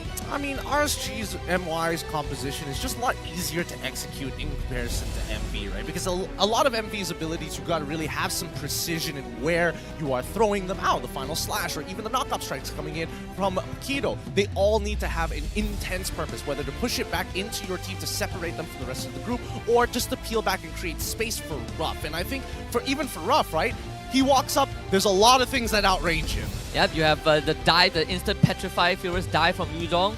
The Farmis can get on top of you, Minotaur, or you're within range of Minotaur Fury if he has that flicker. I would say since we kind of put that pillar onto Zeno on his Paquito, which I agree, every single ability from this man matters. And you are playing footsies with the enemy core as well. You know, both Nolan and Harif are very mobile, so one missed punch and the team fight could be decided just like that. It's a scary position to be in here, considering that if Nolan is just able to get on top of Ruff, there's not a lot the rest of their team can do about it. Final Slash is basically the only reliable way that they can save Ruff in those situations, unless Vegas is able to steal the Netherrealm, for example. So it's gonna be a battle of wits. We're gonna be seeing the utilities and cooldowns of both these teams being tested, because like you guys have mentioned, yeah, being able to identify the right timings to use these skills properly will be the key to victory. It's gonna be a bit of a more explosive early to mid game, I assume. Especially when we get to the phase where those side lane turrets start falling, the tier 1 starts falling, that's where this Pakido is going to spring into action, right? How do you manipulate the sideways? How do you start drawing attention from RSG? Because frankly speaking, if you want someone to deal with side waves, you're probably looking at the Yuzong, sometimes the Nolan, but only if he has the purple buff. Anyone else is threatened by the Pakido. I think the overall game plan seems to be straightforward. And sorry guys, there is a bit of a tech pause here coming in from our side. The players are making sure that they are in tip-top shape, and once that has been settled, we'll jump straight into the game. But yeah, as we were saying, MV does have a pretty straightforward plan if it all falls into place, right? Invest time into that EXP and eventually bleed that lead over towards the purple buff side of RSG's map. And once they do so, I think they shut down a lot of RSG's overall tempo. Shutting down tempo, will they be able to achieve so? Because it's gonna be RSG MY up against Monster Vicious. Thank you for your patience, ladies and gentlemen. But we finally draw the curtain upon the land of dawn. Two different beasts with the same objective. One on the road to redemption and the other on the road to prove themselves as worthy of the big league. This early game is going to be crucial in how far Venogo and Storm is willing to go to push that momentum. We're looking for the dynamics that we've seen in the last season. That has set a high bar for RGMY as a team. Early harassment onto Fakers, that's going to bring him down to last in health. Yep. I mean, that's what we want to see, right? Instantly looking for these trades, play at a high tempo, especially since Venogo wants to get any kind of EXP lead over Subway as soon as possible and start influencing the side waves with the amount of damage he's able to provide once he hits level 4. Let's look at the emblems here, and it looks like it's pretty straightforward, right? We're seeing Bastard Assassin on both of these gold laners. They are adamant in winning this lane. I think what is kind of interesting is the fact that Izanami has gone from Quantum Charge on the Faramis, and Kaiser actually playing the more aggressive route of trading with the Impure Rage on Yuzong. Yeah, especially against this Pakido, you can't let him just get away with these free trades. He already has a shield with his first ability, the punch. So if you can kind of wither him down, you actually give yourself an advantage in the lane, and that's what Yuzong is good at, laying down the early pressure. Both junglers just posturing on the bottom end, and Subway knows that Venogo is in that bush. There's nothing to fight for on the map as of right now, and Venogo, I think his purple buff is eventually going to retire here. He needs to go back. He's got 8 more seconds until it does spawn, but you can see that even Fakes and Izanami, these teams are playing and mirroring each other exactly. They're here for the level 4. Fortunately, Izanami does kind of push them out of the brush. Venogo, without the purple buff, forced to kind of try and contest this turtle. It's not easy. 3 members from RGMY around this area. Nova Escobar does try to keep Storm at bay. Here comes Kaiser with the Black Dragon form. And unfortunately, Nova Escobar just gets absolutely blasted. Overextending, and there's the Petrify to the back. Turtle for RGMY, and they have not missed the beat. Welcome back to the big stage, and that's 2 kills and a turtle. Kaiser, he is, whew! His mechanics has not fallen off. Finds 2 in the Furious Dive, Petrify combo, getting the knock-up onto Fakes, and also locking down Subway enough for Venogo to get a free retry. It was perfectly executed, and the fact that Nova Escobar was taken out so early in that fight meant that Monster Vicious did not have their setup anymore. No final slash available to them, meaning that the Minuan Fury can be very easy, along with the Nether Realm, to secure 5v5 and the first turtle of the game. Bit of a underestimation from Nova Escobar's side, right? Just walking into Venogo, thinking that he's going to survive a full combo on top of a lethal ignition. That is not happening in this early stage. Yeah, especially when you're in the middle of 3 here. But look at the rotation so far, right? Once again, we're seeing the mirroring on either side. They want to make sure, that, at least for RSG, they want to make sure that they can actually match the overall pressure from the side of MV, who wants to make sure that the side lanes actually do well. If they sacrifice Nova X Kobar, that's the least of their worries. If Zeno is able to get ahead, and more importantly, if Ruff is able to get his 3 items, then I think we're going to see a change of pace. Absolutely, and that's why you can see that RGMY are making sure to maintain a close enough distance, especially with the roam and mid combo with Venogo, because now that, that is unfortunate miss on the final slash there though. I mean, Izanami knew that Nova Escobar was waiting and just, poking and prodding at the Arlet. Thankfully, Arlet's ultimate doesn't have too long of a cooldown, and Valentina did steal the Nether Realm. Venogo back the bottom side. And Zeno, yeah, he smells something amiss. That wave is not in his favor though, so he's going to be missing out. This has got to suck for Zeno, right? Yep. He's stuck. It's frozen right underneath the start. It's eventually going to break, but he's already lost at least 2 minions at this point. Yep. When you're known for playing bulkier EXP laners, something that you're usually going to be good at is wave manipulation there. And Kaiser shows that his mechanics have not rusted at all, making sure that Zeno not able to get the EXP he wants safely. Now Turtle going to be contested again. Venogo Fury just to stop Subway in his tracks, and a knock-up is going to allow Venogo to get the turtle very easily. Izanami able to run away, and unfortunately for MV, there's nothing left for them to try and go after. Storm running away. RGMY with a clean take.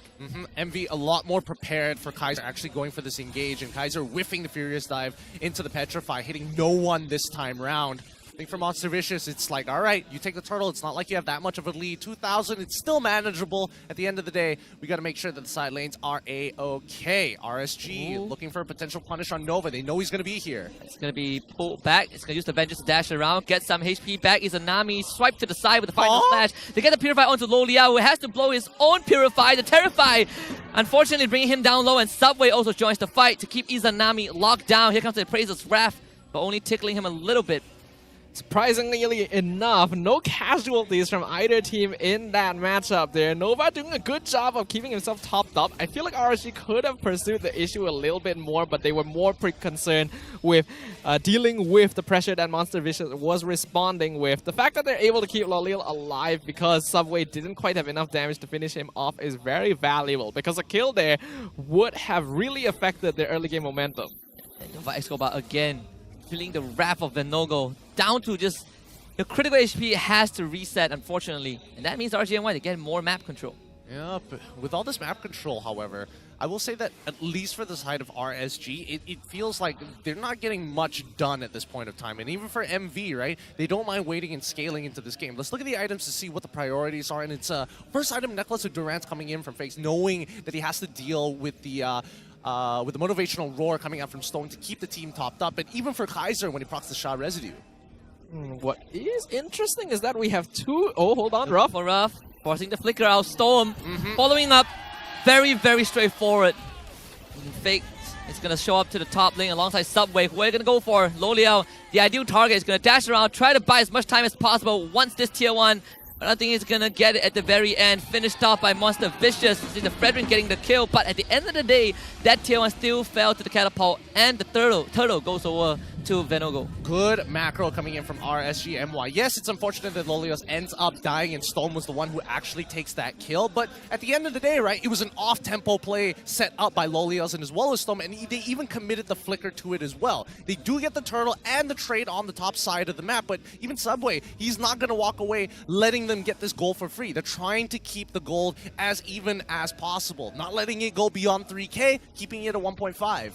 This is a similar sort of gameplay that we did see from Todak earlier today, where they're basically playing to mitigate their losses, knowing that their early game team fighting is not going to be quite as strong as compared to RSGMY. They just want to make sure that Ruff has as much space as necessary to get to that max build as soon as possible. Storm, he's going to catch Subway, who gets pulled back by Izanami, and with the full force of RSGMY on him, Subway retaliates with a kill on his own, but Kaiser to the back with the Furious Dive will still get him back. Monster Vicious now have a fighting chance. It's Kaiser taking the damage from Ruff. Ruff doing everything in his power to take down Storm. Kaiser next on the chopping block. Zeno with the flicker and a 1-2 punch for the kill, and Monster Vicious responds. Oof, good play, good play. Good response coming out from Monster Vicious, and Zeno even understanding, timing it to have his champion stance up before going for the flicker play, because he could get traded back by Venogo without the extra movement speed and left out to die. But now, with that being said, MV, Ruff, he's in a much better position in comparison to Loliels, right? He will be able to get the trade down on that bot side, and unfortunately, Loliels will not be there because of the tempo.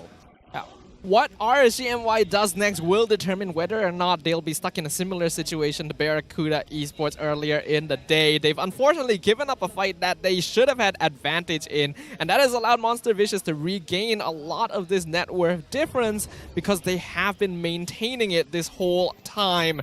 Right now, only a 500 net worth lead for RSGMY. It's unfortunate that Lolio was not in position to participate in that last fight because I feel like his presence could have made a difference. Well, I mean, as a gold laner, you gotta pick and choose your battles here. And I think so far, RSGMY kind of slowing down with their tempo now that the tier 1s are starting to have already been taken away. They're losing a lot of space, and Monster Vicious, on the other hand, are scaling quicker than they'd imagined. Storm will have to check the bush, trying to regain some of their map control, and now they get to set up camp there. Noah Escobar tries to recheck, and he's gonna get bursted. Bit of a careless error from the Romo of MV, and they have lost complete control of the Lord. I don't know. It feels like they've committed a lot of the ults here. They might look to make something happen. No. It looks like Zeno, he's not going to move from this lane. He's more than happy to take the tier 2. Yeah, if Sawi can get a kill or two, that would be great. Forcing out the Nether Realm. Another important resources that RGMY is willing to commit to get the Lord. But Zeno has just broken that bottom tier 2. I think considering the circumstances, it's a pretty good trade for Monster Vicious. Nova Escobar does need to be a lot more careful with his positioning here, and I do want to see his itemization because he's getting bursted so quickly here. He has to have at least an Athena shield by now, right? So if they're able to break through that, RG, pretty scary, but it's a smart choice by Zeno not to join that fight, because even if he were to come, there's no way they would have come out on top anymore. Let's have a look at damage dealt rankings here so far, right? Because we're seeing 26, 24,000 fakes as well as Subway sitting at the top 2 with Lolios and Izanami under them in 3rd and 4th place at this point of time. So it just really goes to show the sustainability from RSG MY and the way that they're actually moving around the map. Keeping MV on their feet as much as they possibly can is actually a good thing because of the raw damage being afforded by MV. Interestingly enough, AI winning predictions still leaning quite heavily towards Monster Vicious here, despite the net worth lead that RSGMY have. Lord gonna be crashing up top, but it's only the first, so Monster Vicious should be able to get out of this, only losing 1 tier 2 maximum. Yeah, Storm just trying to zone out the rest of Monster Vicious, but you're underneath the turret, and there's the carry just pummeling you down. The stolen Netherrealm has been used. Ruff has to flicker to safety as Kaiser zones out the rest of MV. Unfortunately, the final slash would it be enough? No, Subway survives because of that. Nova Escobar with the rescue. That was very well done. Zeno actually coming from the backline. He's looking for Lolil. Almost got knocked up. That's a bit of an overtest. The Star residue just enough at the end. And Loliao now with the clapback onto Ruff. Ruff forced to fight this, but he's never going to win. And as fast as we praise MV, they fall just as fast. A little too, I don't know, that was a bit greedy coming out from the side of MV, right? And more importantly, for Zeno to actually try and go for some of the lower targets here, the squishier targets in the back line without having to commit a flicker. It's an all-in or an all-out. You can't do 50-50 here. Because Kaiser, he's going to keep you in check. He will body block. He will do what is necessary for the team. He's looking for these big engages, and so far he's been pretty successful in overall just zoning his opponents out. Yeah, it was a very bad trade there. And that's right after they got such a perfect defense as well, keeping their members alive while getting some pickoffs on RG and Y. After an overextension now, RG has ballooned their net worth lead to nearly 5k. And this could be a difficult amount to overcome here. Ruff is going to need a little bit more time and space. Yeah, all that work that Zeno did earlier on down the drain. This is the most gold lead that RCNY has gotten in this game so far. 12.5 minutes in with the second Lord spawning on the bottom end of the map. Yeah, and this is a pretty important Lord here for the side of RSGMY, because if they do get this Lord, this will help propel them into the 42k mark, and if the Lord is delayed just long enough to hit that 42 spike, that's when MV is going to have a really rough time at defending their inhibitors. They're already missing one. Losing the rest, and more so looking for the end for the side of RSG, is very much a possibility. Yeah, Monster Vicious' lineup is not that good at defending the base in the late game, but it looks like they don't really have much of a choice here. The Lord gonna be given over to RSG for free, and now Monster Vicious gonna need to commit a lot of resources for this base defense. They need to keep as many inhibitors alive as possible. They're trying to keep this game clean, right? They're doing their house chores, they're doing all the maintenance, the fundamentals are extremely strong on both sides, and more importantly, sort of the coordination from both teams, they are trying not to be caught slacking. I would say RSGMY is a bit more in control in terms of that decision making and how they start these fights. Mid-tier 2 unfortunately has no chance of standing. RSGMY dismantling the last outer layer defense on Monster Vicious, or at least they will in just a little bit. Ooh, I'm looking at the itemization now. Zeno actually going very greedy for full damage per kilo, even with the Blade of Despair. And Novax Kupar actually did not go for an Athena shield against Faramis, Harry, and Nolan. I have to question this decision. There's no reason to have two Antique Cuirasses at this stage yet. I don't think he can isolate people in those 1v1s. He just needs to chunk and break Farmus's Netherrealm's temp HP as quickly as he can, because it's not necessarily up to everybody else to do so, and there's only so much they can really do, especially when they're waiting for cooldown. Subway. Storm, be careful. That is a lot of damage from the carry. Overstepping is welcome. Subway with a big slam, and now Nova Escobar again with the re-engage. Izanami loses the Netherrealm, but able to get away just in time. I'd say MV defended their base very well. They did a great job. Storm wasn't even able to get his ult off. I'm surprised he even jumped forward in the first place, but I think that RSG might have missed the mark on that engage. Yeah, I think he had a lot of faith on the Netherrealm, and it's understandable because so far, Izanami's Netherrealm timing has been on point. It has been keeping RSG MY alive in a lot of these fights when their positioning has been off. So Storm losing his life there, just a little bit of a mistake, but not too much of a dent in RSG's momentum. Monster Vision needs to find a way to overcome this Netherrealm HP. I think they've been doing just enough to break it, but it's more like after breaking the Netherrealm, do you have enough to finish off the members of RSGMY? So far, not really. RSGMY has been able to get away under the cover of that ability. Yeah, I think MV at this point, they've got to play 4-1, right? Because RSGMY have basically given up on going for these big split push. They want to make sure that Kaiser is a secondary follow-up to these bigger engages if Storm is unable to find the right angle to hop on in with the Minoan Fury. Oh, we just saw the Blade of Despair purchased by Venogo. We get a bit of a pause. I believe this time called by RSG Malaysia. It could be as we have our marshals get it checked out. Make sure that these teams are playing at the tip-top ability. It's always unfortunate when we do have to go into a pause here, but it is even more important that the players are able to actually play to their maximum capacity, as you mentioned, Husky. And if there are any issues they're having with their devices or their connection and so on, that is why we have the marshals in place to make sure competitive integrity is maintained. So for now, let's talk about how this game is currently going. I think it's been a pretty standard game all across the board. Oh, it's a Type 2 issue. Interesting. So that means one of their headsets probably isn't going the way that it wants to. He probably can't hear a call, or he probably can't hear one of his teammates. They'll be on it to fix it. Don't worry, we have professionals already on suit to deal with it. Now, back on topic here, right? I think so far in terms of the overall game, it's pretty standard from both sides. Nobody's making they're not making too crazy of a play.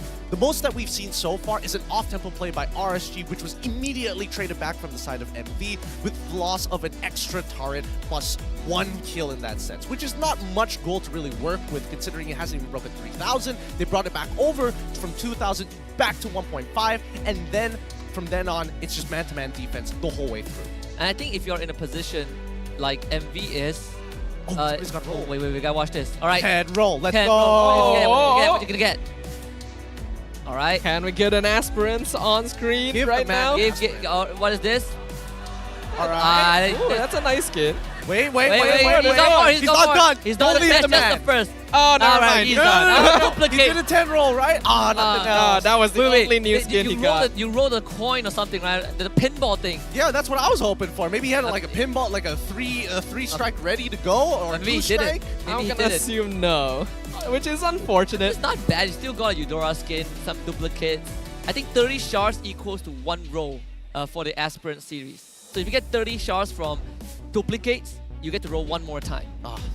That would be a good time. That would be a good time. I wonder who else has an Aspirant skin ready to go. I'm looking around the crowd, and I can. A lot of people are like. There's gotta be someone. People have suddenly remembered what everyone was doing during the wild card.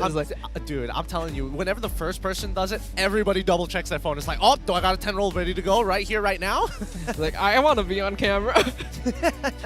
All it costs to be on camera is 110 pull, and you get skins as well. That's the bonus. The camera is the important part. Didn't someone like get the skin that they wanted from like was it Aspirant series or something during the wild cards?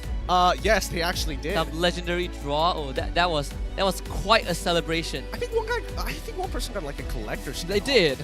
It was like the Badang collector, if I remember correctly. Yeah, that was the one. That was a good time. That was a good time. But speaking of which, let's draw it back into this game here, because I am waiting for the tempo breaker. I'm looking for the big play that's going to make all the difference, because both teams are mimicking each other, right? And at a certain point, somebody's got to show some kind of personality. Like Loliel's like, oh, sure, he got punished for the off-tempo play. It was a good idea. Is that going to happen again, or is there too much at risk this late into the game? I think, judging by how Nova Escobar has been responding to the moves from the side of RSGMY, you gotta be a bit more careful. But we have a Ripple with his opinion on MV. And he's like, yeah, they might be good in tier 2, but remember, this is MPL, so I don't think they can go that far. I like how we're looking at his face and By then the you way, realize, wait, did they record that? This is, for viewers out there who didn't like catch this yesterday, it's all raw, like there's no edits. There's no edits. There's no. That's what Ripple said, alright? And for our international audience who didn't quite understand what was said there, they basically asked Rippo his thoughts about Monster Vicious, and his answer was like, oh yeah, they're strong in tier 2, but remember, this is MPL. I'm worried they can't go far. Oh.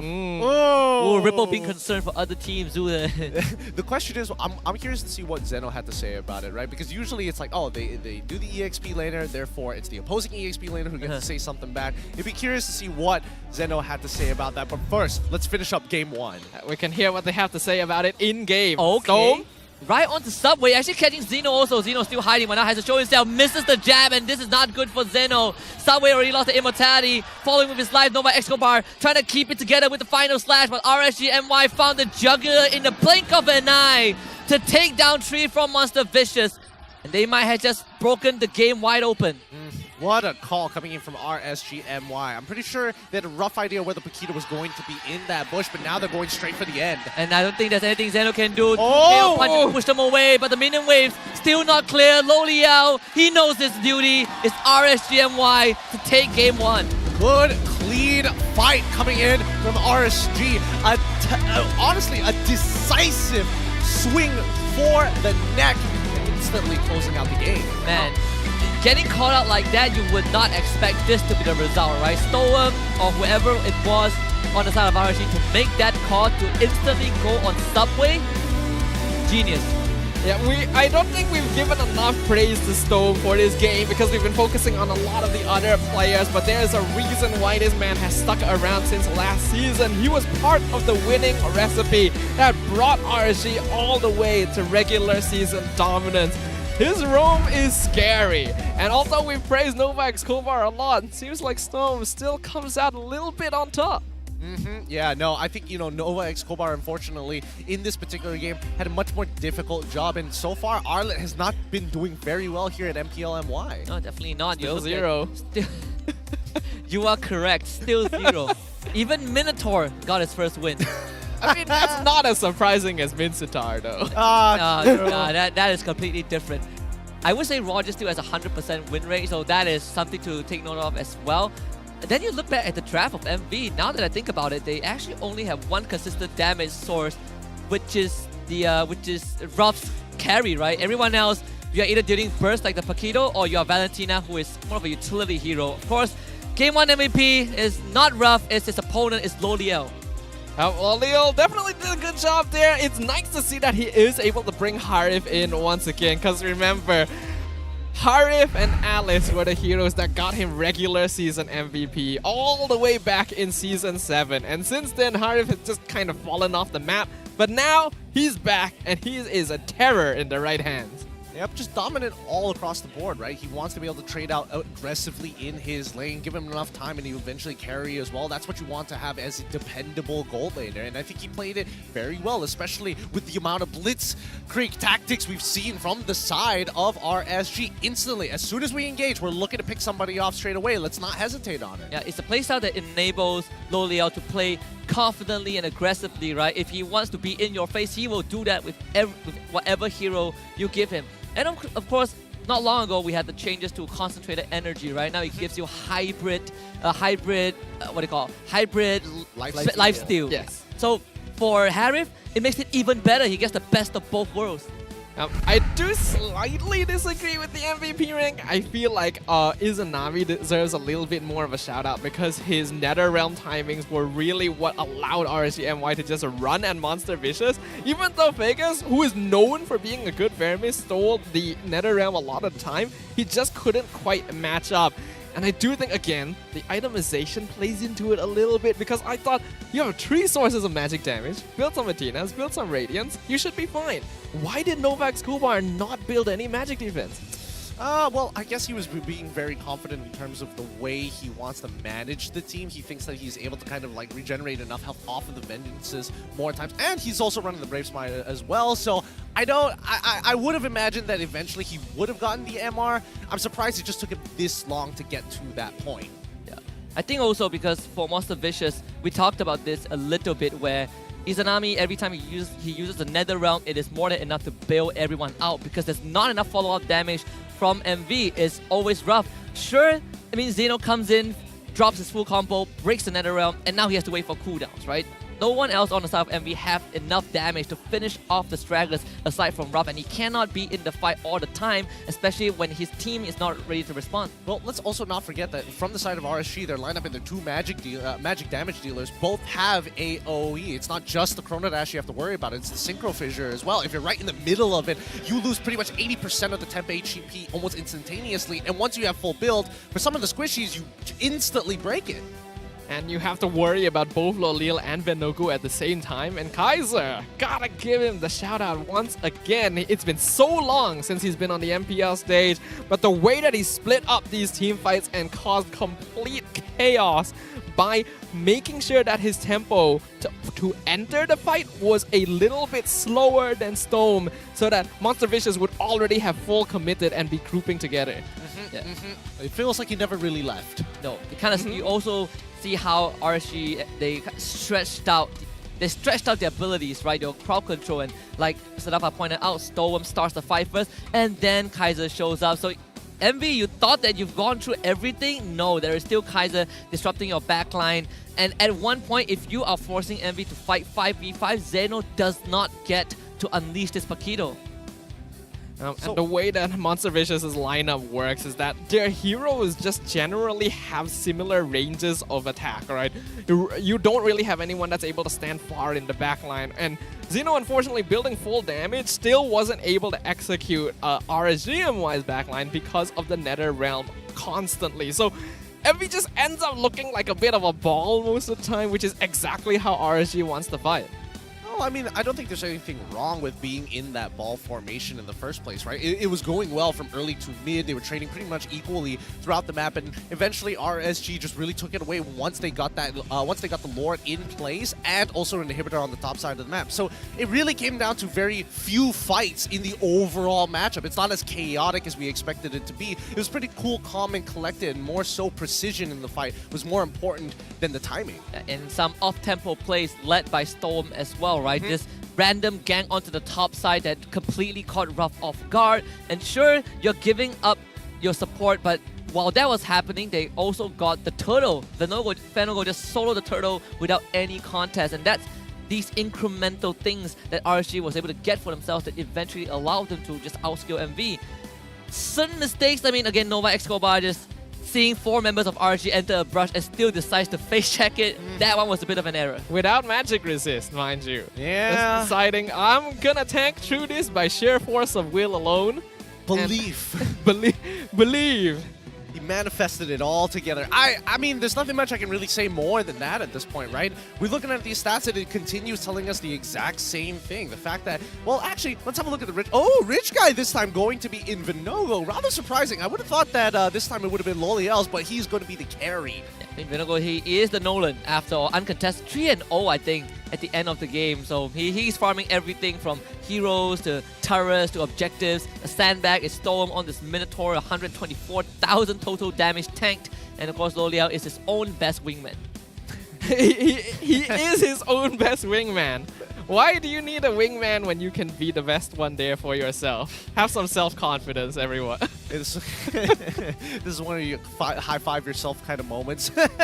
Basically. Oh boy.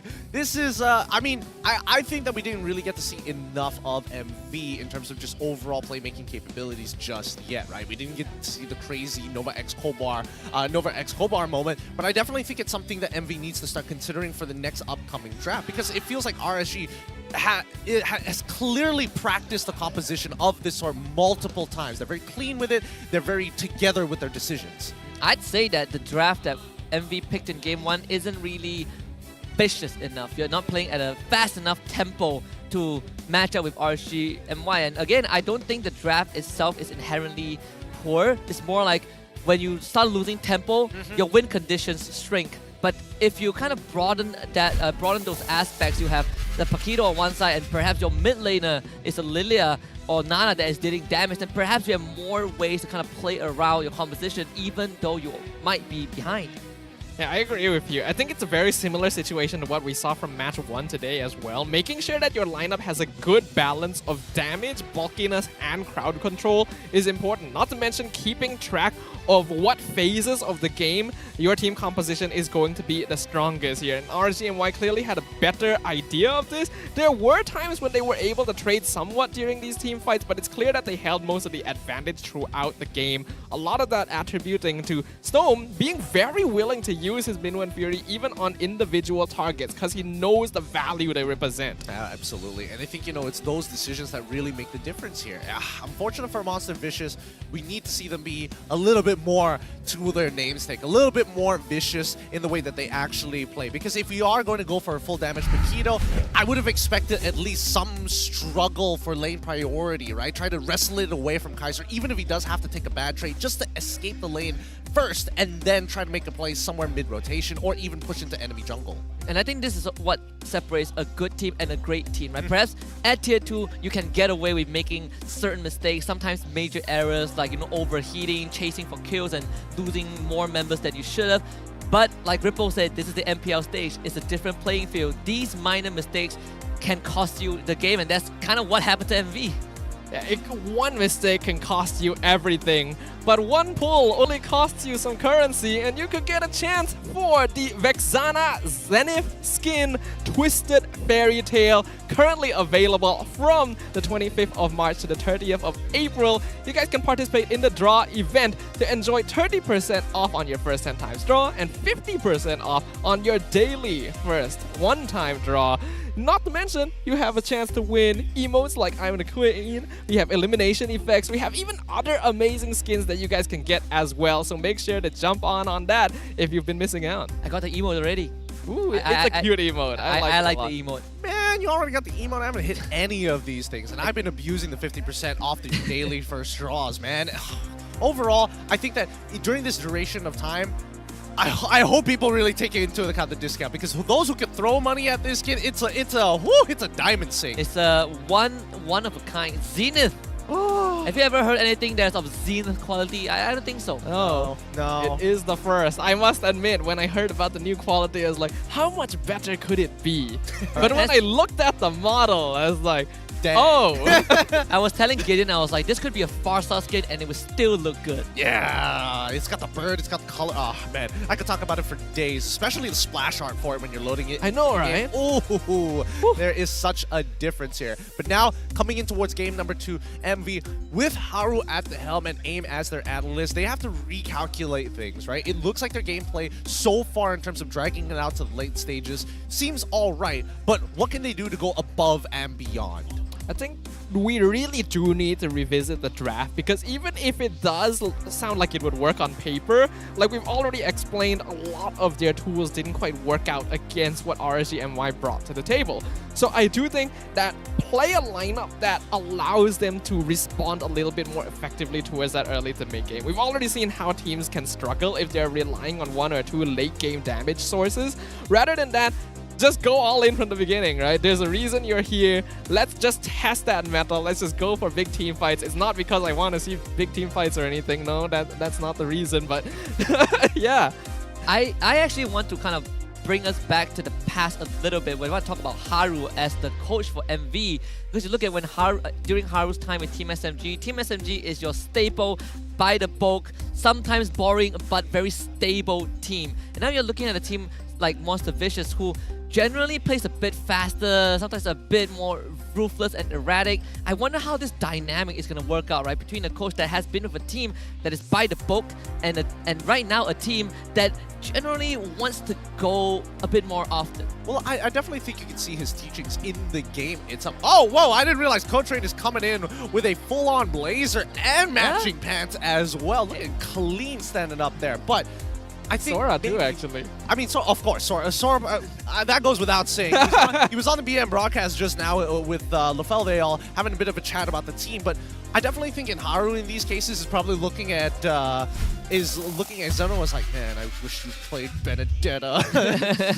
Doesn't he? I feel like I remember seeing Zeno play Benedetta at some point in the past. Maybe not the best Benedetta, but I imagine that enough time has passed that it could be the case. And yeah, that's actually a hero I was eyeing during last game as well, before the Paquito came out, because being able to split these team fights and match in terms of mobility would have been really valuable. I think not even matching mobility, just outpacing him entirely, clearing away faster and like, oh no, I lost a little bit of health. Doesn't really matter. I'm going to be at the fight like 3-4 seconds ahead of time. And actually you have a fallback plan that makes it easier for you to put yourself in a line of fire, right? It's not like Paquito, you miss a punch or two, you're dead. Benedetta, you have the eye for an eye. There are certain ways for you to get in and out of fights. And in this case, I think with RSG on the blue side, I wonder what the priority is going to be. It could be the Nolan again. It doesn't look like anything is... Yeah, oh, wait. They did ban it this time. They did ban it, all right. So they did ban it. They also got rid of the Matilda like they did previously. Does that the Joy is going to be open unless they ban that too, or if they're even considering to ban out the Vexana instead to follow along their same draft pattern. But RSG, they changed things up. They get rid of the Boxia this time round. They're basically telling Monster Vicious that if you don't ban Joy, we're going to pick it. And if they do ban Joy, there's a good chance they might want to go for like the Barats in this situation. Or they just pick Fredrin and be like, Subway. That's also true. Subway. Have you learned anything but else yet? I think Barats is a better matchup into Fredrin comparatively, so I guess we'll see. It kind of depends, because keep in mind, if it goes exactly the way of the previous draft, right? It's like, oh, I take the Fredrin. If you take the Valentina this time round or the Faramis, doesn't really matter. It's a give and take. You know, it's a handshake on the mid lanes. In fact, if you take Faramis, I'm fine with it. If you take Valentina, I'm going to take Faramis. I got everything, at least I got kind of the foundation set with this Fredrin pick.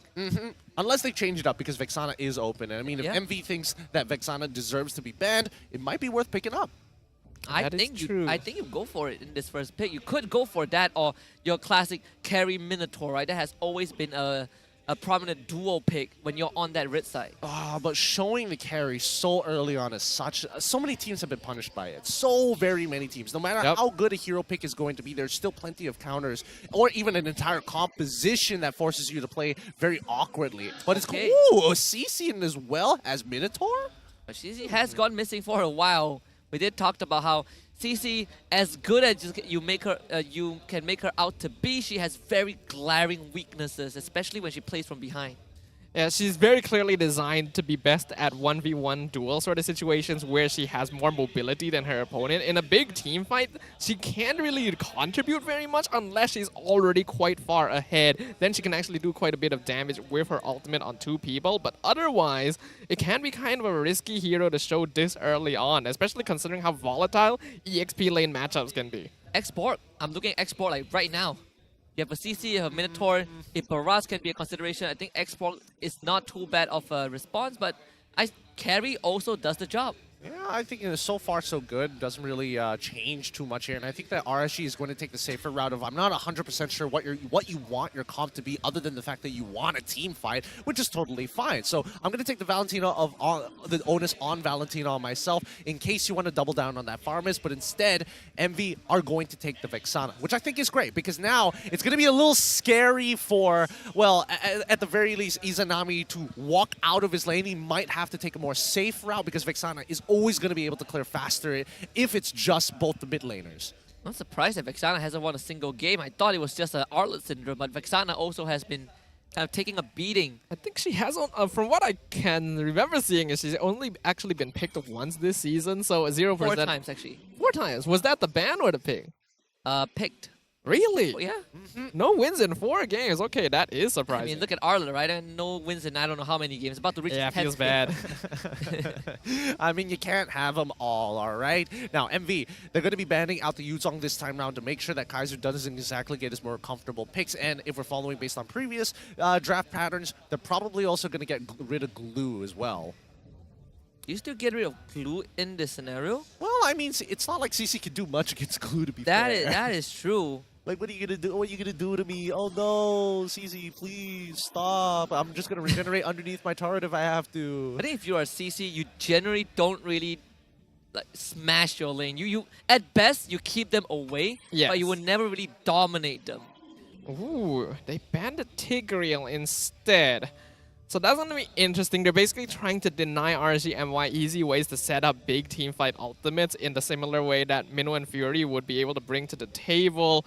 Though, I will say right now, if there's anyone who is going to make Rome Arlet work, it is going to be Stome. He was one of the pioneers here last season in MPL MY.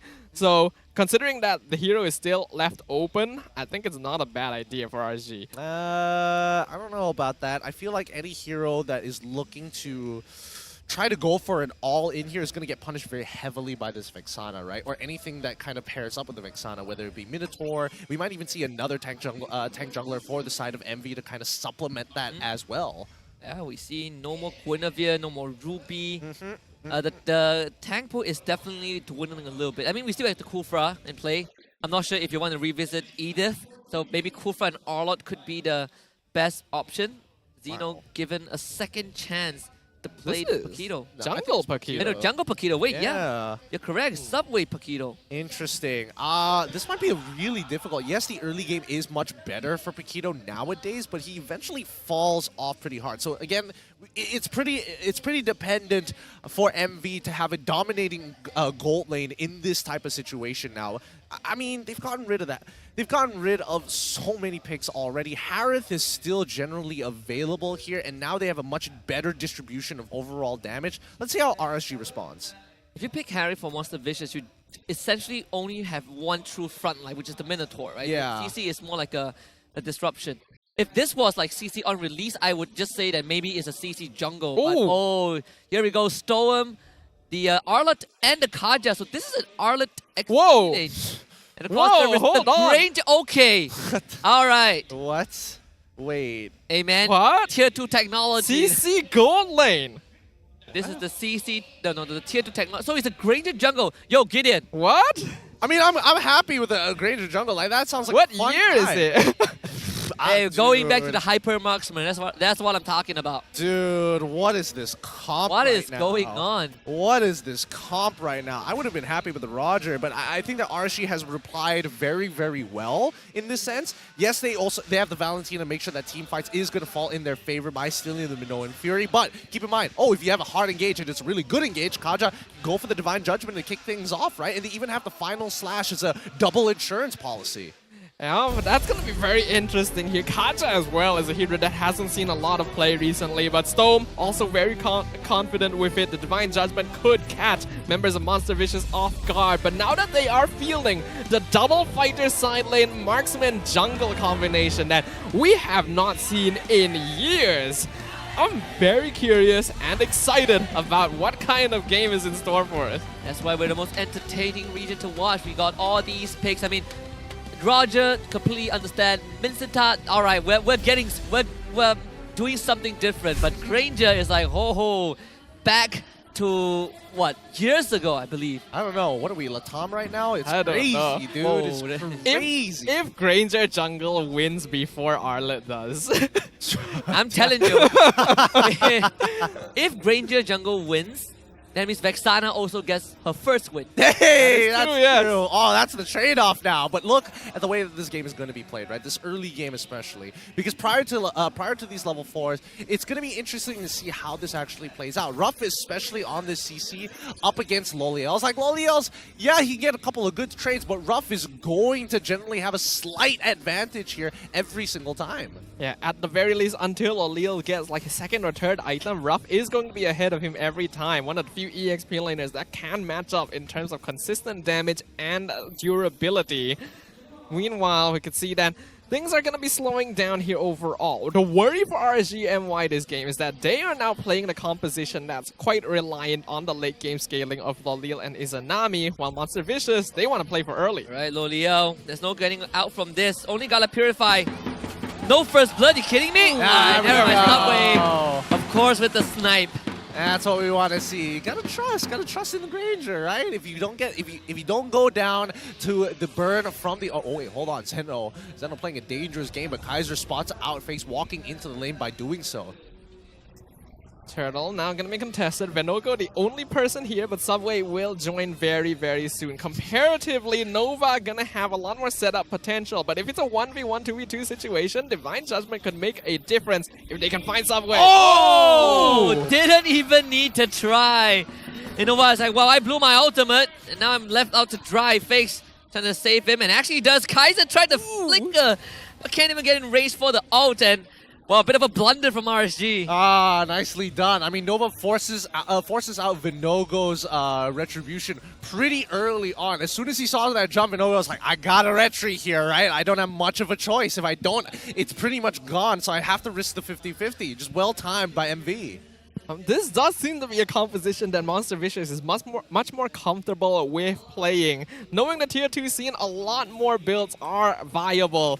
And looks like this one right now working pretty well for Monster Vicious in that early game. They will need to be careful once the mid game comes about and the front line for RSG becomes a little tankier. But if they can keep the snowball going, it's going to be hard for RSG to catch up. Yeah, snowball Granger nonetheless. And now Storm forced back. Venogo shows up. Izanami to supplement the damage. Fakes has to flicker away, but he's probably going to die. As the final splash coming out as well. Actually, it's the Appraisal's Wrath of Venogo. Fakes goes down, Monster Vicious on the retreat. Yeah, it's too difficult. Once you've lost formation here and Fakes having to flicker in an awkward spot, everybody's just going to pounce on you, and that's exactly what we saw from the side of RSG. As long as Venogo is able to maintain that front line, it's going to be a good time. Lolios, on the other hand, not having the most fun time against this CC. You know, it's a little awkward to fight against because you are so short range. You're always going to be within the range of the yo-yos. There's just not much you can really do about that until you have your items. It's a very smart play coming out from Monster Vicious here, and now that I've seen it for myself, I wouldn't be surprised if other teams were to decide to try it out for themselves later on in the regular season, but that will also depend on the success of it in this game. As of right now, 10 seconds until the turtle comes up, and that's going to be a very important timing because now RSG MY have all their utility ready for an actual team fight. This is where it might just give us the first glimpse of who is going to be in the lead. Nova Escobar the target. But Fakes just saves him. Eternal Guardian has to be used though in that situation.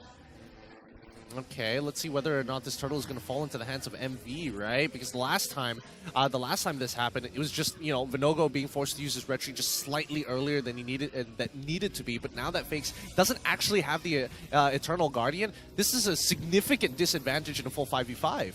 Yeah, Nova Escobar just walking up first, posturing, threatening a potential steal. Subway in position already.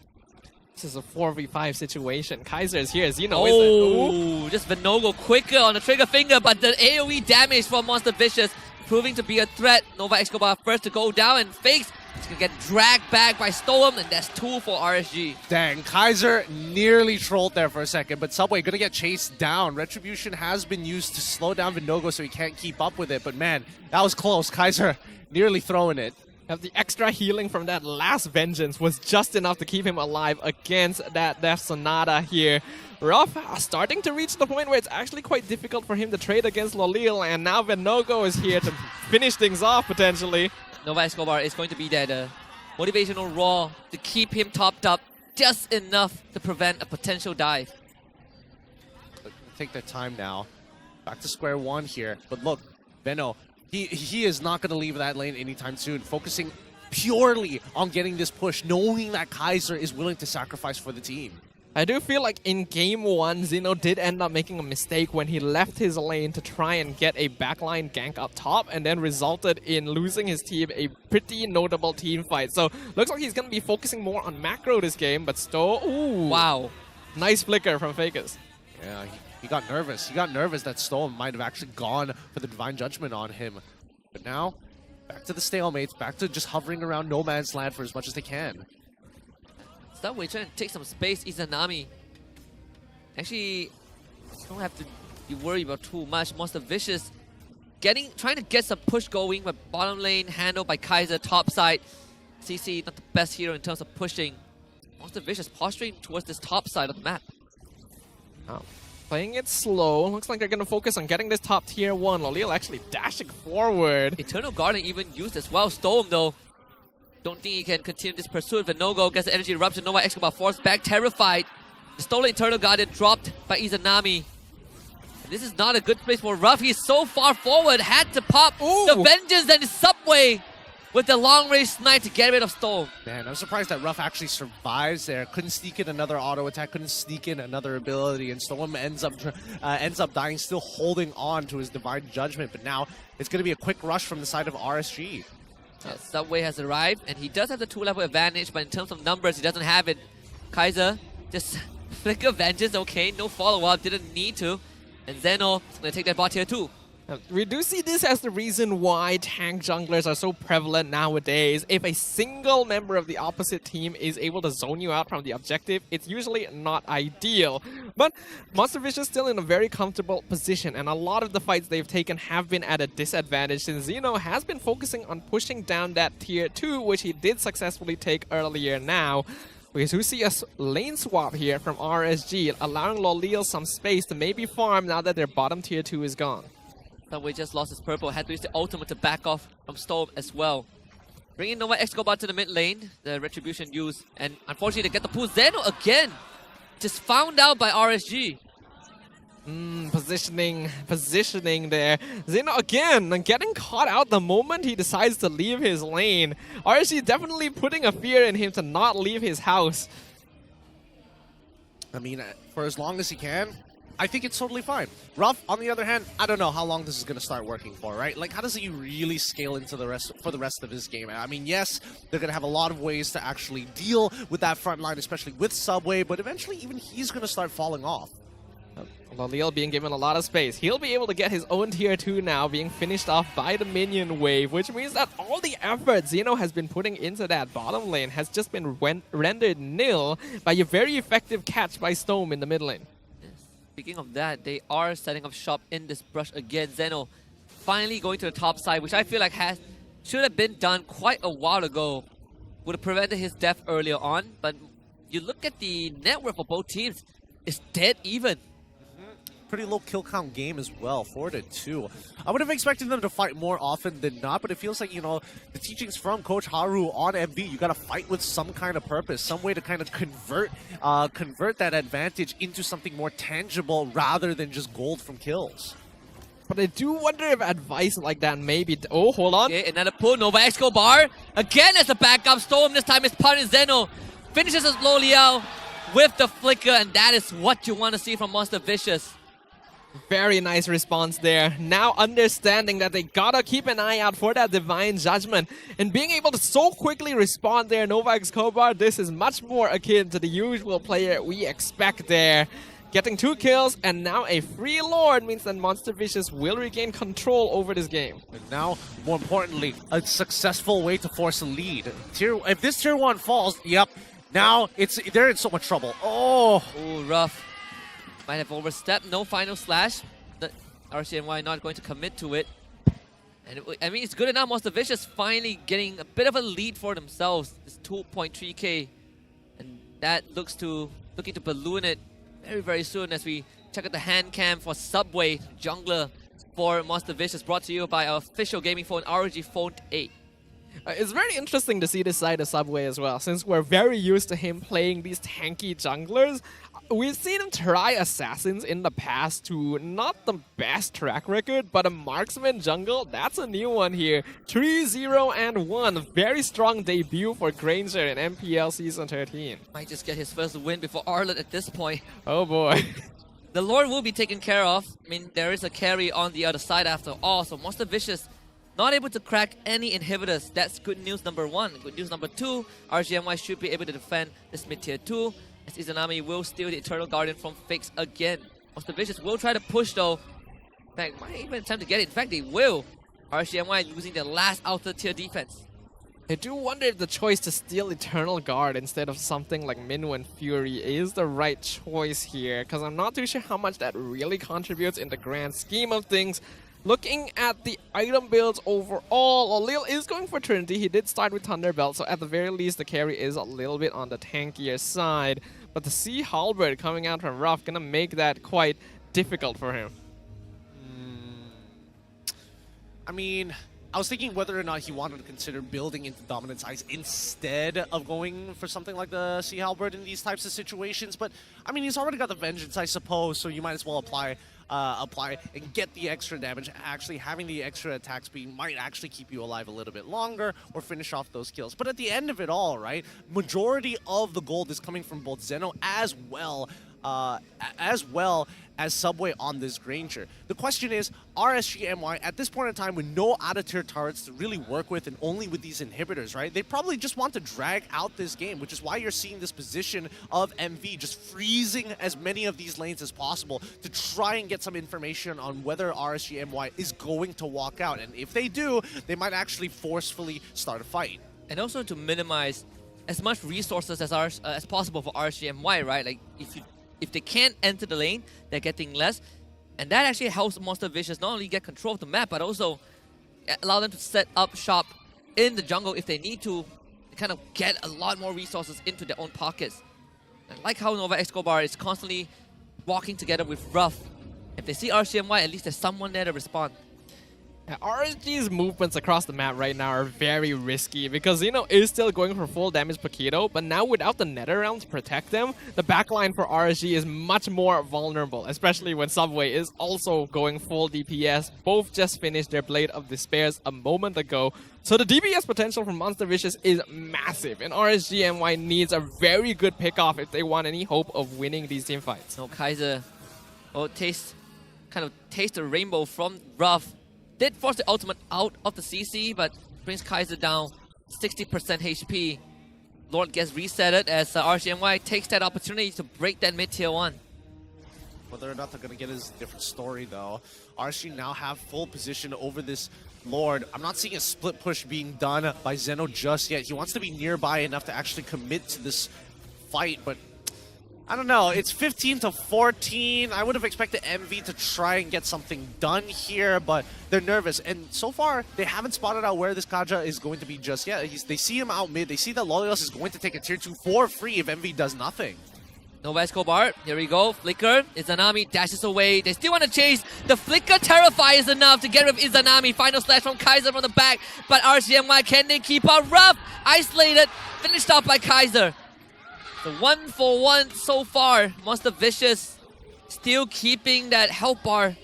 And now Divine Judgment is actually still available on Storm. Yeah, they weren't able to quite use it that last fight, but trading 1-for-1 right now for RSGMY is pretty valuable. It's a bit hard to determine what the exact trade... Oh, hold on! Yep, and that's a Flicker Divine Judgment. Zeno is going to go for his own Flicker, but no cooldowns. Can't get away. And that could just be enough for RSGMY to step on forward to contest this Lord. Kaiser will do that, knocked out by the Lord. Oh! And the damage just enough, the Lord taking the side of Monster Vicious. And now Subway just needs to press Retribution and his Fakers to secure the objective. Monster Vicious getting away. Nicely done coming out from MV here. I was questioning whether or not Zeno really needed to actually utilize that Flicker, but noticing the rest of MV actually coordinating well to rush down this Lord, having Subway a level ahead of a no-go, they've taken full advantage of the situation, right? Zeno can die 100 more times just like that as long as they secure that Luminous Lord.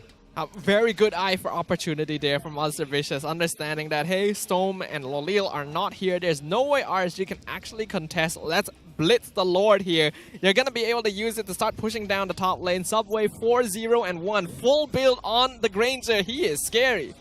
Now Subway is going to unleash the Death Sonata first.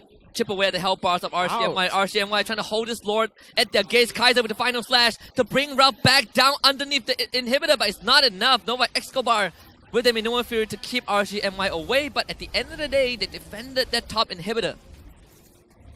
What a game we're having right here as Monster Vicious flipping everything on its head despite a strong performance from RSGMY that made it seem like they clearly outclassed this new team to the MPL stage. Monster Vicious says, nope, we still got some pocket strats down there and we are ready to show them to you.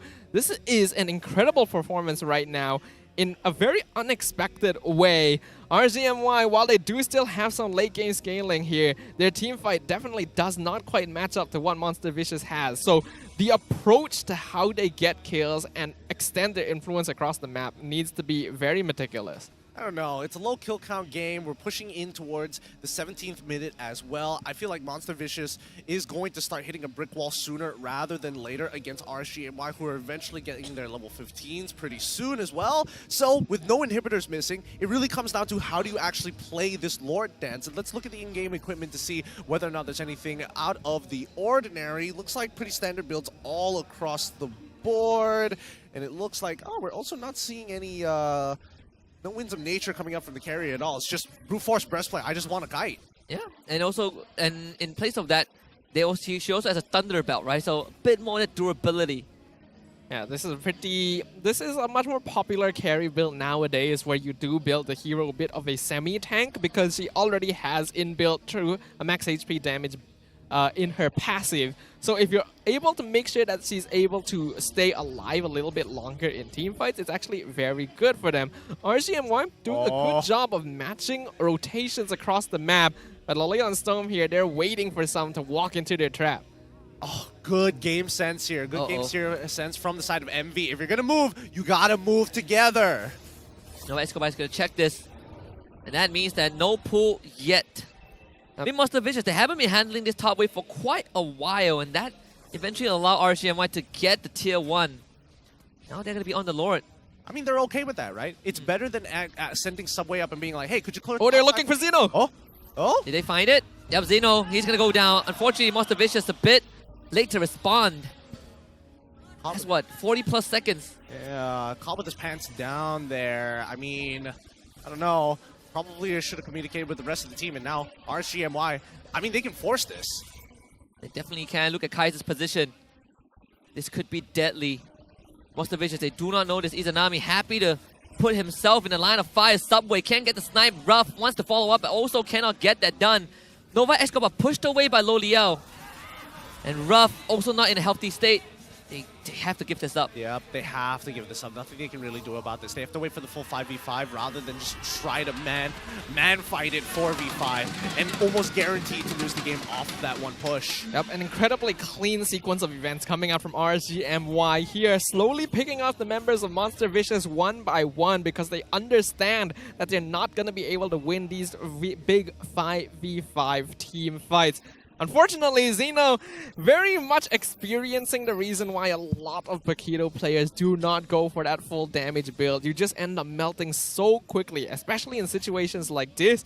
And Monster Vicious, without their full lineup, it does not offer enough of a protective shell for Figs and Subway to do damage, which is why they're forced to retreat and mount a defense here against this Lord. Still crazy that the AI winner prediction brought to you by Nescafe still predicts 68% in favor of Monster Vicious despite the circumstances. But we might finally see the first inhibitor drop in this game. The bottom one for Monster Vicious. Lore still fairly healthy and needs immediate attention. And look at Stone's position. Flicker, Divine Judgment, ready at the helm. Eternal Guardian drop. Nova Escobar tries to cover a lot more ground. Zeno doing the same thing in the top side of the map.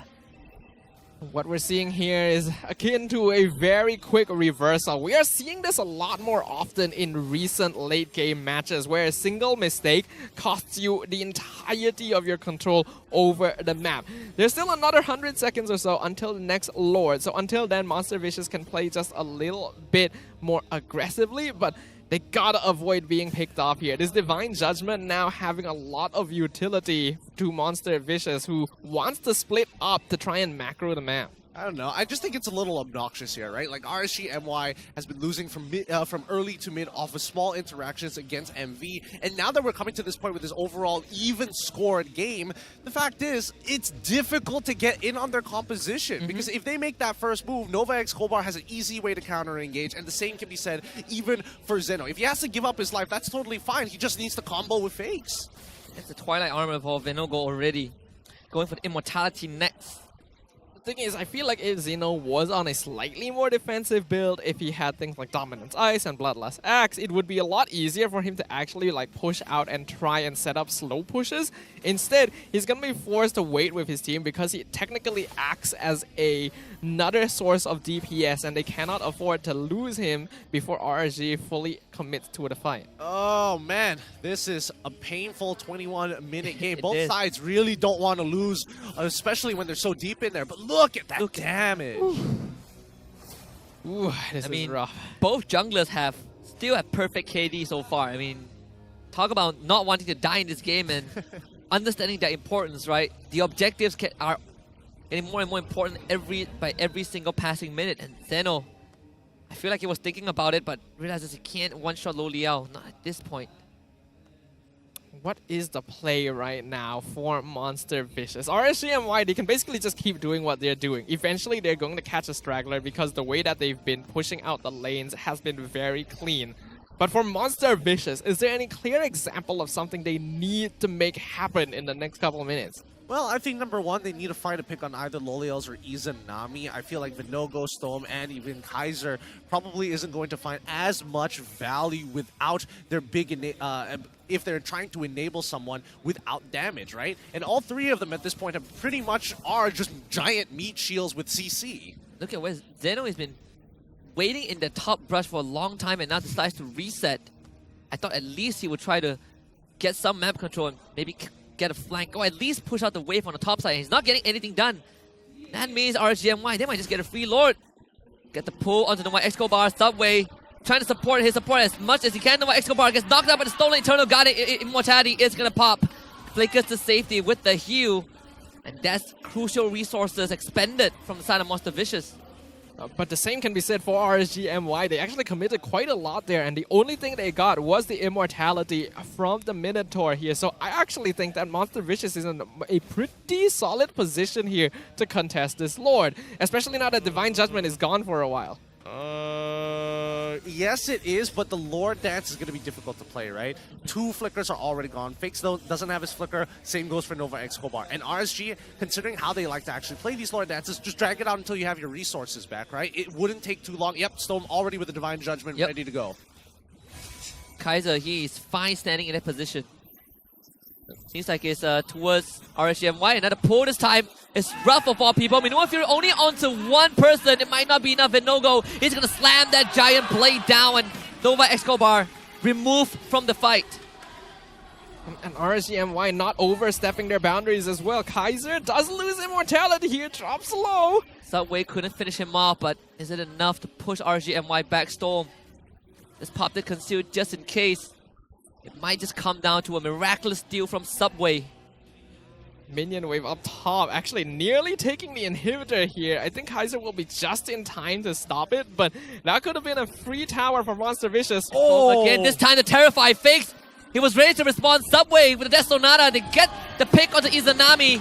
And Vinogo, immortality shattered as Zeno shows back up with the combo. And the patience paying off for Monster Vicious. Lord claimed. And RSGMY on the run. Vinogo, can you get out of this predicament? Fakes just accurate with the Terrify. Monster Vicious with 3. Oh man, the idea was good, but Fake said no. He was not gonna let him get away with that. And now with 3 dead, this is only a potential closeout for the side of MB. These death timers are so very, very long, and the Lord is only going to spawn in 3 seconds. RSGMY repeated the same engage a few too many times, and it was clear that Monster Vicious positioned in such a way so that the Terrify would be able to stop him right when he went in for that Divine Judgment. So now, RSGMY, we could be looking at another tie game here. Will Monster Vicious bring another game 3? Well, beasts of different origins.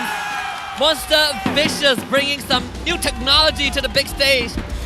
And we are gifted with a game 3 in this series, gentlemen. Yep, and a Granger as well as Vexana have now a better win rate than having someone like an Arlen. And pretty the crazy. CC as well. CC got her first that's win. True. Woo! A lot of first times here, and it's good to see that they're making this competitive. They're bringing it to all 3 of these games. Congratulations to MB for taking the second one, but they still have a long journey ahead of them, especially since RSG is really matching them in their aggression as well as their team fights. But Monster Vicious has proved to the world one thing here. Tier 2 metas can be brought to the MPL stage as long as you have the experience and the confidence to be able to pull it off. Being able to adjust at that final moment to catch out Storm and take advantage of RSGMY's own habits.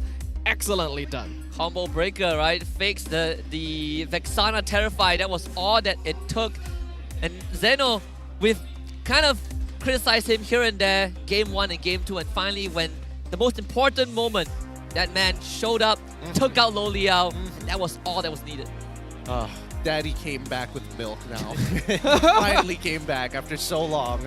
Don't worry, I'm just gonna split push. I'll be back soon. 15 years later, I'm back, son. Welcome home. Training in the mountains, you know. Yeah, sitting under waterfalls. Comes back in a full damage build. Yeah, full damage build as well. I don't know. It is pretty painstaking. Like, each moment of that game was very painstaking, and a lot of blood, sweat, and tears was going into both sides. But let's have a go look backstage to see our MVP of this game. Give it up for Subway here, our MVP on a Granger nonetheless. I think it's an excellent showing here from Subway, demonstrating to all MPL MY fans that he is not just a one-trick pony, he's not just a Fredrin bot, he's not just a Barat bot. He can have other pocket picks to bring to the table as well. And who would have thought that the double fighter side lane marksman jungle meta would work against a team like RSG MY? Well, blast of the past nonetheless. This Granger, deadly accurate, 4-0 and 3 nonetheless. This entire game he has been deathless and accurate on the trigger finger. Every time, just being able to not only take important objectives, but that ultimate snipe has always been a crucial tool to whittle down the members of RSG. I mean, the Death Sonata has been a great tool, not only to kind of slow down engages, but to look for those big executes for the low targets and squishier targets in the composition. I think, you know, pair that with the fact that you have other tools at your disposal as well. As long as you position well, you're generally going to be okay. And then, oh god, he didn't get punished too often in this matchup, but at the very least, he did have to always keep that into consideration. What angle do I have to stand in front to block these shots? Yeah, you look at kind of the KD, especially for Venugo and Kaiser, the one death was the only death that kind of ended the game for RSGMY. So this painfully slow tug of war sort of game, I think at the end of the day, it was MV's patience that really paid off at the end. And just, again, taking advantage of RSG's force habits. Is this an indication that a team that is very reliant on a singular source of DPS doesn't quite match up in today's meta? Depends on how you execute it.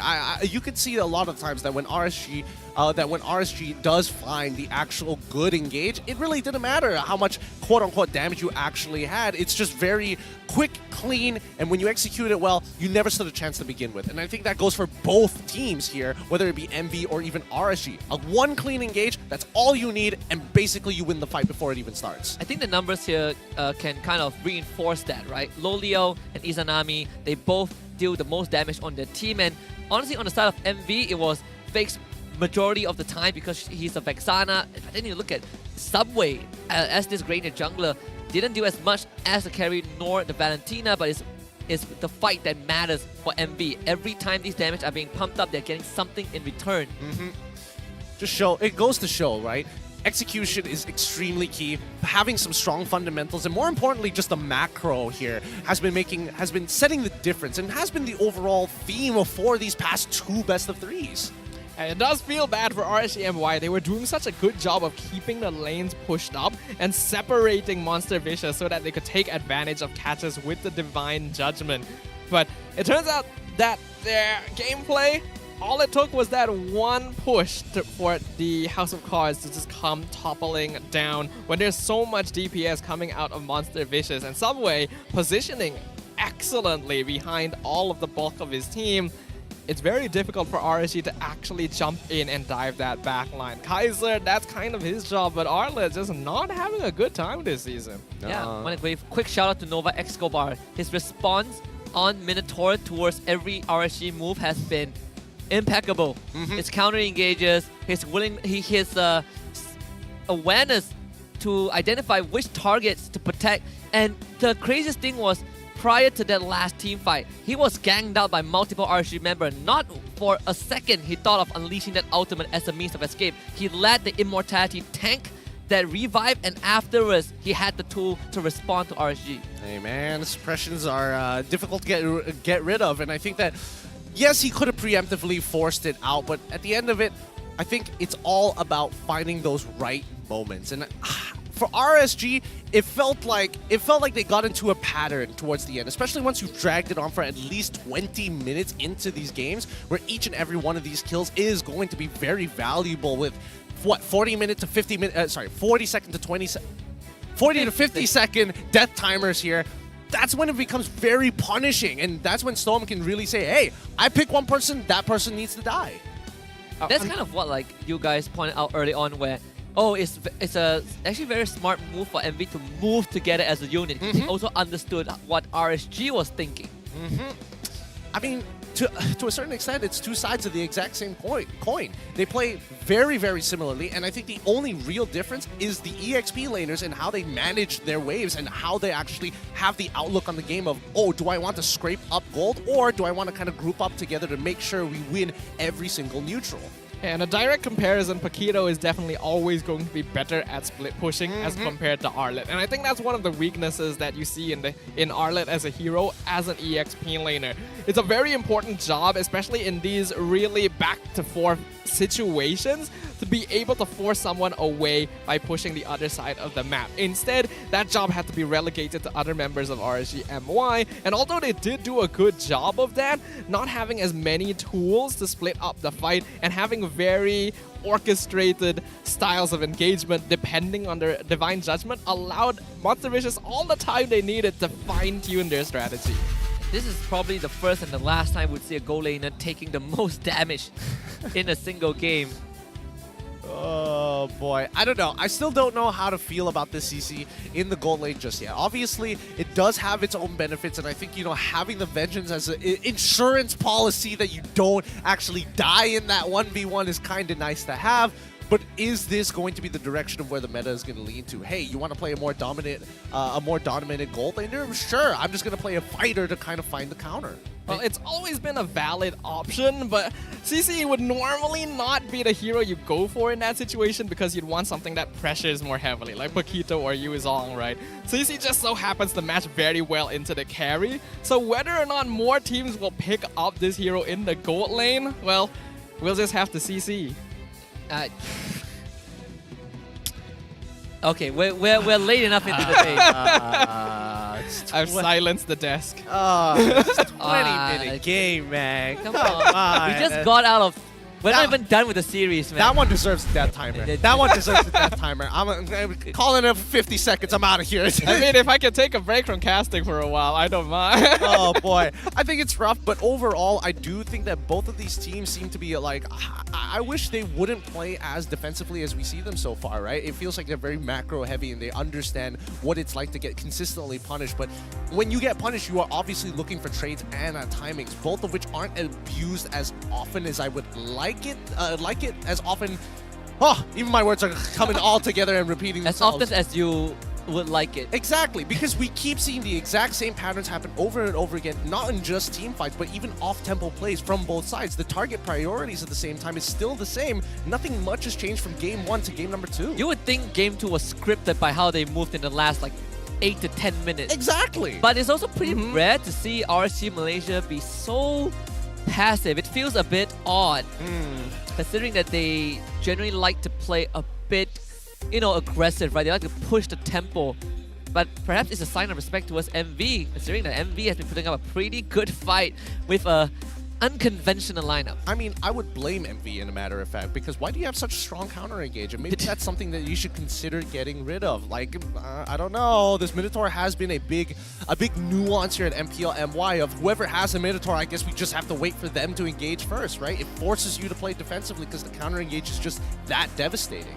I think a lot of it comes down to the fact that it's a new season where you have a lot of new lineups, a lot of familiar and old new players kind of mixing together. So they also are not only trying to figure out their own synergies on the MPL stage, but also figuring out how well other teams are performing. So they're trying to play it a little bit slower, a little bit safer, but I imagine we'll get to see something a little bit different as the season progresses. For now, though, let's talk about RSG Prime.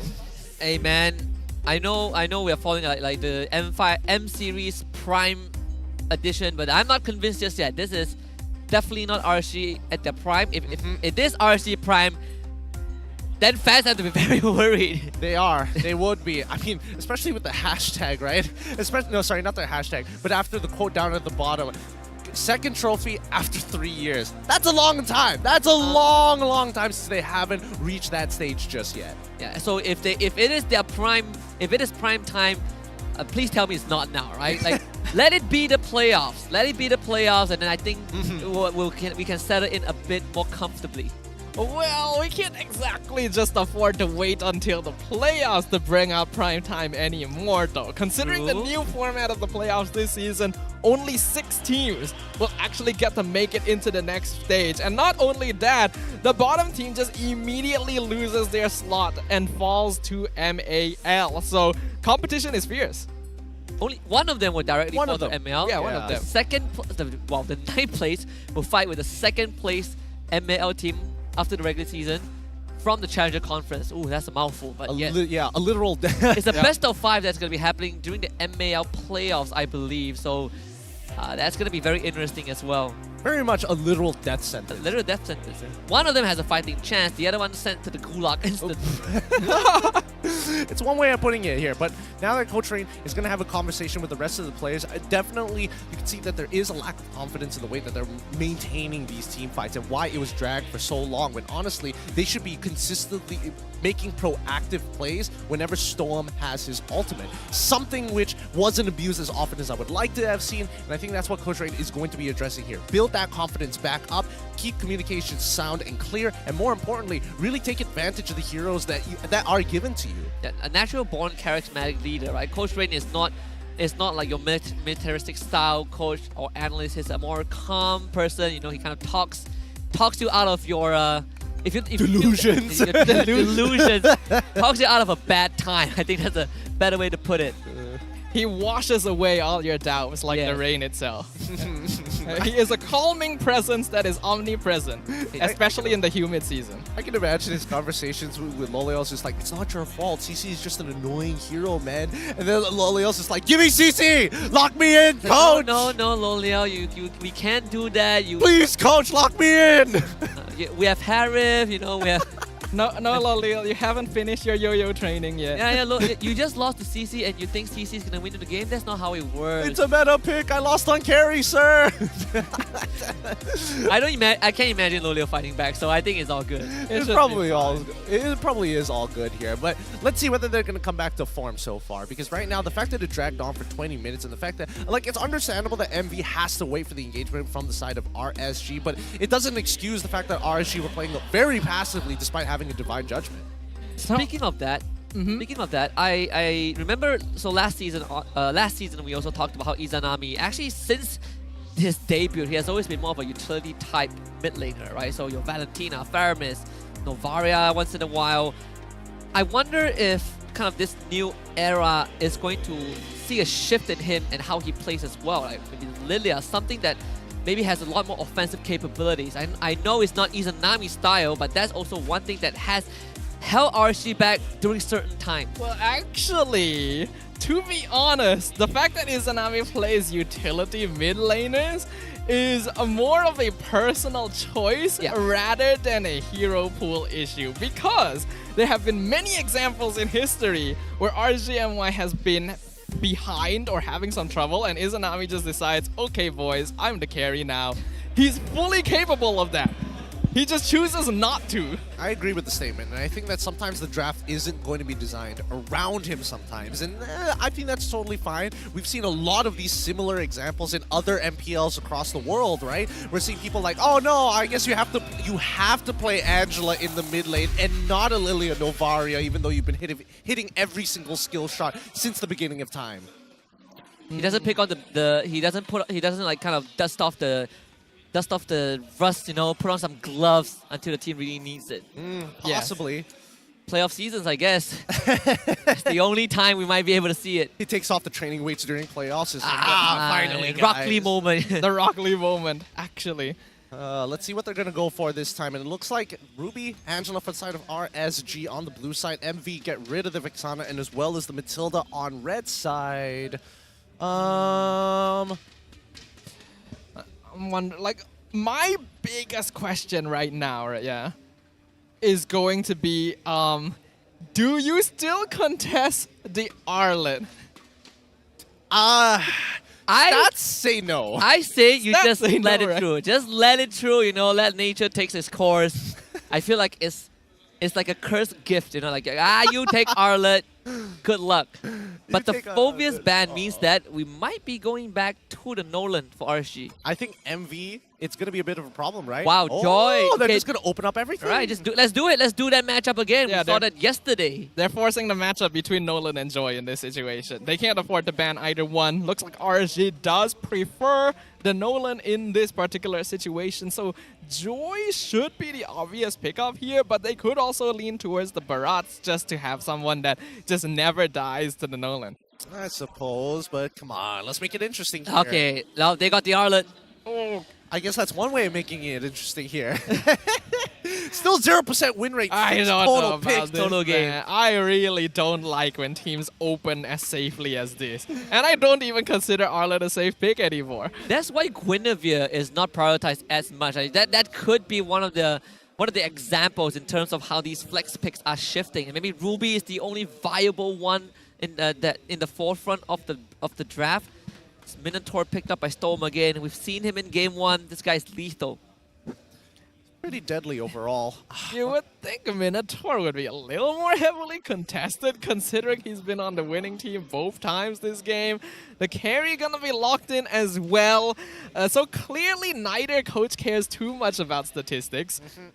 They're going to be playing true to their identity here. I'm telling you, if Joy makes it through until the very end, I would be surprised. I doubt so. There's no You way, pick it right? now, right? It's either you pick it now Okay, or never mind. you say, I'm going to pick CC, right? Oh, no. We're not seeing No. Joy this game, I guess. Okay. Where's the joy? Now I'm that's fine. sad. Have you seen Marie Kondo? She's not doing it anymore. No more. No joy. It does not spark joy. Just let it go. Let it go. Throw it away. But at least MV is making a bit of an adjustment here compared to their previous match. I mean, this is relatively similar to their Game 1 draft, right? We are seeing a lot of similar elements into it, and I think, MV have taken into account, hey, Yuzong, bit of an issue, let's get rid of it now. Yeah, the Yuzong was banned out in game 2 as well, and it worked out pretty well for them, so they're getting rid of it once again. But this exact trio, right, the Fredrin, Arlet, Valentina, hasn't been having a very good success rate today because, again, it's a situation where you leave a lot of the consistent DPS to your marksman. And that has not been working for a lot of teams. Like, your XP laner and your marksman better be some big damage dealers. And I think the XP laner has to be able to push the tempo. I think that's the most important part for the last two picks. I'm looking at a Claude. If you want to play that late game, Claude is probably the only choice. If not, maybe the... I mean, don't say that. Nah, you're just making it worse then at that point. They lock in CC 2 for 2. 2 for 2 against this carry. It's just like, Yo. you haven't learned your lesson, have you, lol yells? I think actually there is a genuine possibility that this is like maybe a Fredrin EXP and then they just pull out like the Joy after they confirm that there's no way they can counterpick it. I mean, Or the Fanny, right? If Subway can play Fanny. I feel like it's a grief if you CC go lane and then just pick... And no jungler can save you at that point. You just don't have damage. Oh boy, we'll see. We'll see what this is going to be here, man. You just go all in. CC Granger. Export jungle, no damage anywhere. I would so much rather take an export jungle. If that's how you're going to play it, right? But I mean, it's banned out. That's true. We don't know what MV is going to go for. They had some crazy ideas in the second matchup, so I wouldn't be too surprised if they have some more crazy ideas for this third one. All right. Granger. Come on. 4 seconds. Do it. What's it gonna be? What's it gonna be? Oh, it's Claude. All right. We're going back to Claude. You can't... I mean, they've won with Come CC go on. lane once. No, you can't show the same tricks twice. Why? What do you mean, why is that match point? Yeah, Series Why point, that's did you why. go Claude in this situation? You have no early game presence at all. I mean, why does that matter? As long as RSG. What do you plays mean, why does passively. that matter? I saw a Hey. 20-minute game where RSG basically got punished for everything that they did after the 15-minute mark. If that happens again, MV played that late game stage a lot better, and I think that it does kind of apply. They don't have any early game pressure, so sure, give them all the turtles that they want to, but at the end of the day, right, if RSG doesn't push the tempo fast enough and they still only maintain a 3,000 gold lead throughout the entire game 20 minutes past prior, then it's not going to matter anyways. Wonder what the last pick is gonna be. I don't feel good about another See, pick. It better be something good. Please. Or It's gonna be Paquito all for my the bets game. are on RSG right now. I feel Straight like up. Paquito doesn't Another it doesn't damage do Paquito? well enough Nah. to RSG. Oh, if he goes damage Paquito, it's like lights out. I mean, Okay, yeah, finally. Okay. I've been waiting for the Lapu to show up.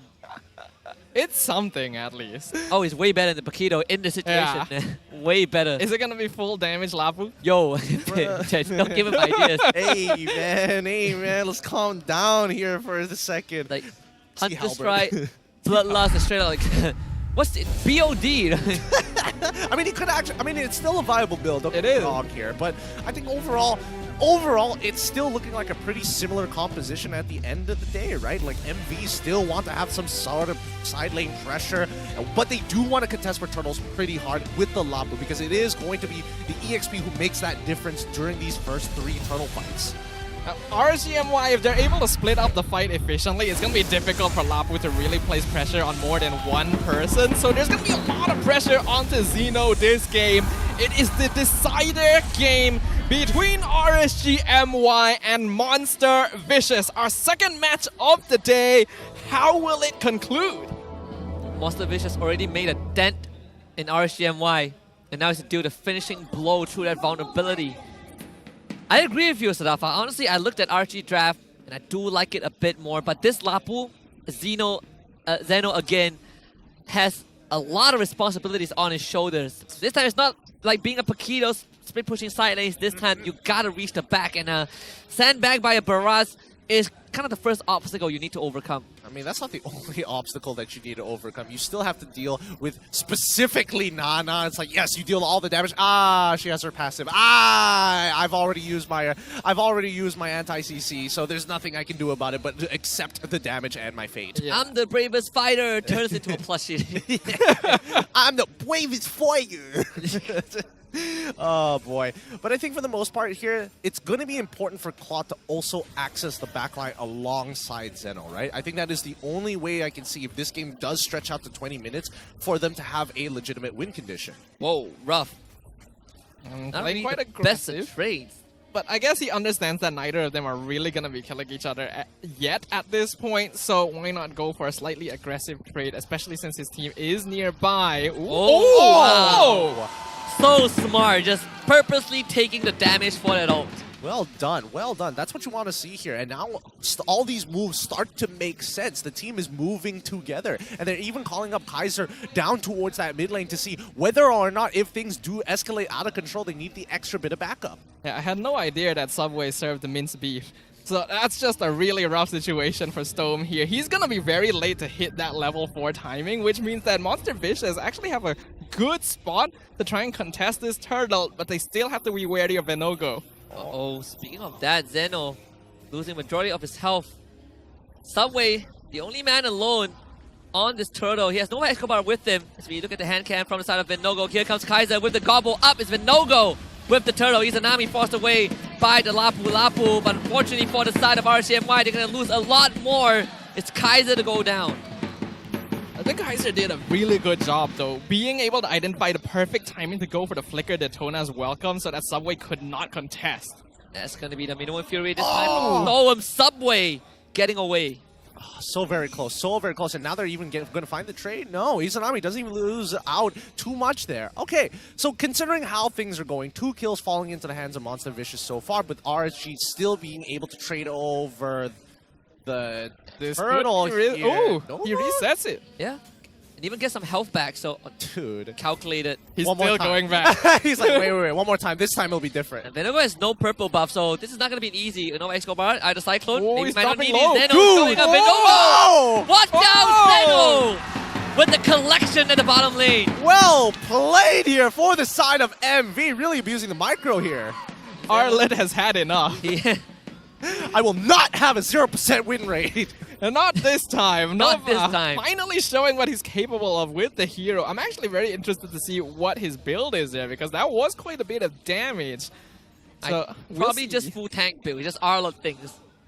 Well, let's find out. Okay, doesn't seem like anything too out of the ordinary. We do see an Enchanted Talisman being purchased by Fakes at this point of time, but he does take the adaptive damage here instead of going for just raw penetration and also the tenacity to ensure that he doesn't die in these low moments that maybe and try and clutch it out. Doesn't change the fact that we don't know his items thus far, but let's see what RSG has to say about this, right? We are yet to see a response from them considering the amount of punishment we've seen from MV. We've moved away from Life Drain, that's for sure. Back to the emblems that a lot of us are more familiar with. Okay, looking at the items now. Ooh, an eat here from Kaiser. Zeno spat into the wall. Combo is enough. Venogo alongside Kaiser picks up that kill. Once the Vicious knows that there's no Daytona's welcome. There might be an angle to contest this. Stolen Minnow feared by Fakes. Uh-oh, Kaiser stuck on by Subway. Things are getting quite close here. No Xeno to zone off the backline, so this is a 50-50. Counter Minnow Fury from Fakes. It is enough for Subway to get the turtle. Kaiser now is going to pull Subway back. Subway still gets away. And look who is here. It's Nova Escobar. Can't catch up to Izanami. It's more than it's now mid lane. Oh, Zeno with the land shaker, and Nova Escobar doesn't have the vengeance. But I mean, Monster Vicious, the turtle, and the kill on Loli Yao of all people. I don't know. It feels like, you know, MV have definitely ego-checked RSG to a point where they're playing hyper passively. There's a lot of like weird moves. For example, Venogo just in the middle of the pit there when he didn't really need to be, which only begs the question, somebody was making a call to actually initiate on this fight, and that costed Venogo his life. I think they were a little bit too confident once Kaiser was in and like buying a lot of space by basically throwing his life away. But then they weren't quite able to get the retry timing either. And Monster Vicious really running away with this early game. Oh yes. Nova! Nova is online. Storm taking the slam in the face. Fakes will force that flicker out of him. No flicker from Storm as well. I don't know how you guys feel about this, but it definitely feels like MV are playing off of significant momentum. Nova Escobar especially, but they've really emasculated RSGMY. Oh yeah. Emasculated is Emasculated. actually the correct word here. If anything, they've emasculated me as well, because I literally said I didn't like this draft, and now Monster Vicious are just showing how it's played. It feels like I'm going to be walking away with one less testicle by the end of this game. It's Yeah, just, probably. It's ridiculous. It really is ridiculous how much momentum MV has generated. Like the confidence on Nova Escobar in particular, from what used to be like, what are you doing there, to now, whoa, this guy is so confident. And actually, he doesn't have damage Like, either. look at this. Oh my god. The ultimate. There is a purple bomb on Venogo this time. Nova Escobar. It's a means for Ruff to show up. Venogo can't really stay there any longer. That means this turtle open for business for Monster Vicious. I don't know, RSGMY honestly cannot let Nova Escobar disrespect them like that. Like, at the very least, where is the support system? Kaiser gets stunned up again. Ruff. He's not afraid of this. What you gonna do, Dino Boy? Nothing much. Yeah, this is quite oppressive coming out from Monster Vicious right now. And like you say, Gideon, where is the support system for RSGMY? It's not as if they're trying to take fights on the other side of the map. In fact, it's Xeno that's actually matching in terms of macro. What? He's dead. Oh. He's dead. Like what? I feel like he shouldn't have eaten Nova there, because at least he may have died to the tower. No, he would have died regardless. Yeah. He flickers out of there, and Nova just like final slashes him back underneath the tower. It really doesn't matter. He's dead, and he's dead no matter what. I don't know. Like the way that RSGMY is moving across the map, they are leaving a lot of vulnerabilities, right? They don't want to clump up too close together to really lose out on map pressure, but at the same time, it's not like they're doing much on the map anyways. Loliel, Stolman, as well as Izanami are just walking as 3 sometimes for a majority of this game. Nothing is really happening, and MV is taking advantage of that fact. Yeah, it seems like MV with their draft. Okay, Storm. Looking for an opening. That's the flicker onto the back. Catching Fakes. Fakes. Counter minute 3. Gets it off in time. Fakes with the reply. And Monster Vicious pounces on the opportunity. Kaiser, you got a meal for yourself, but they will make a meal out of you instead. Monster Vicious with 3 in the mid lane. That was disgusting. That is actually gross. That was so disgusting. How do you get away with that? Figs especially, he should have died before that third hit touches the ground, but no, he makes it away with literally 1% of his HP. And not only does he not die, he gets the counter set up, gets out alive, and Monster Vicious gets a free tower, balloons their net worth to 5k. Vegas has had enough of us complimenting Nova. He wants to show us why he has also been borrowed by many MPL teams in the past. Oh my goodness, they are building up this momentum fast, and Ruff is just like, guys, you gotta let me in on this a little bit more often. 3 kills just ain't enough for me anymore. Look at Zeno, he's got 3 kills and 2 assists too. Look at this, 5k goal lead for MV. And an uncontested Lord on top of that. RCMY now really feeling the heat. Nova Escobar, his mere presence is a threat.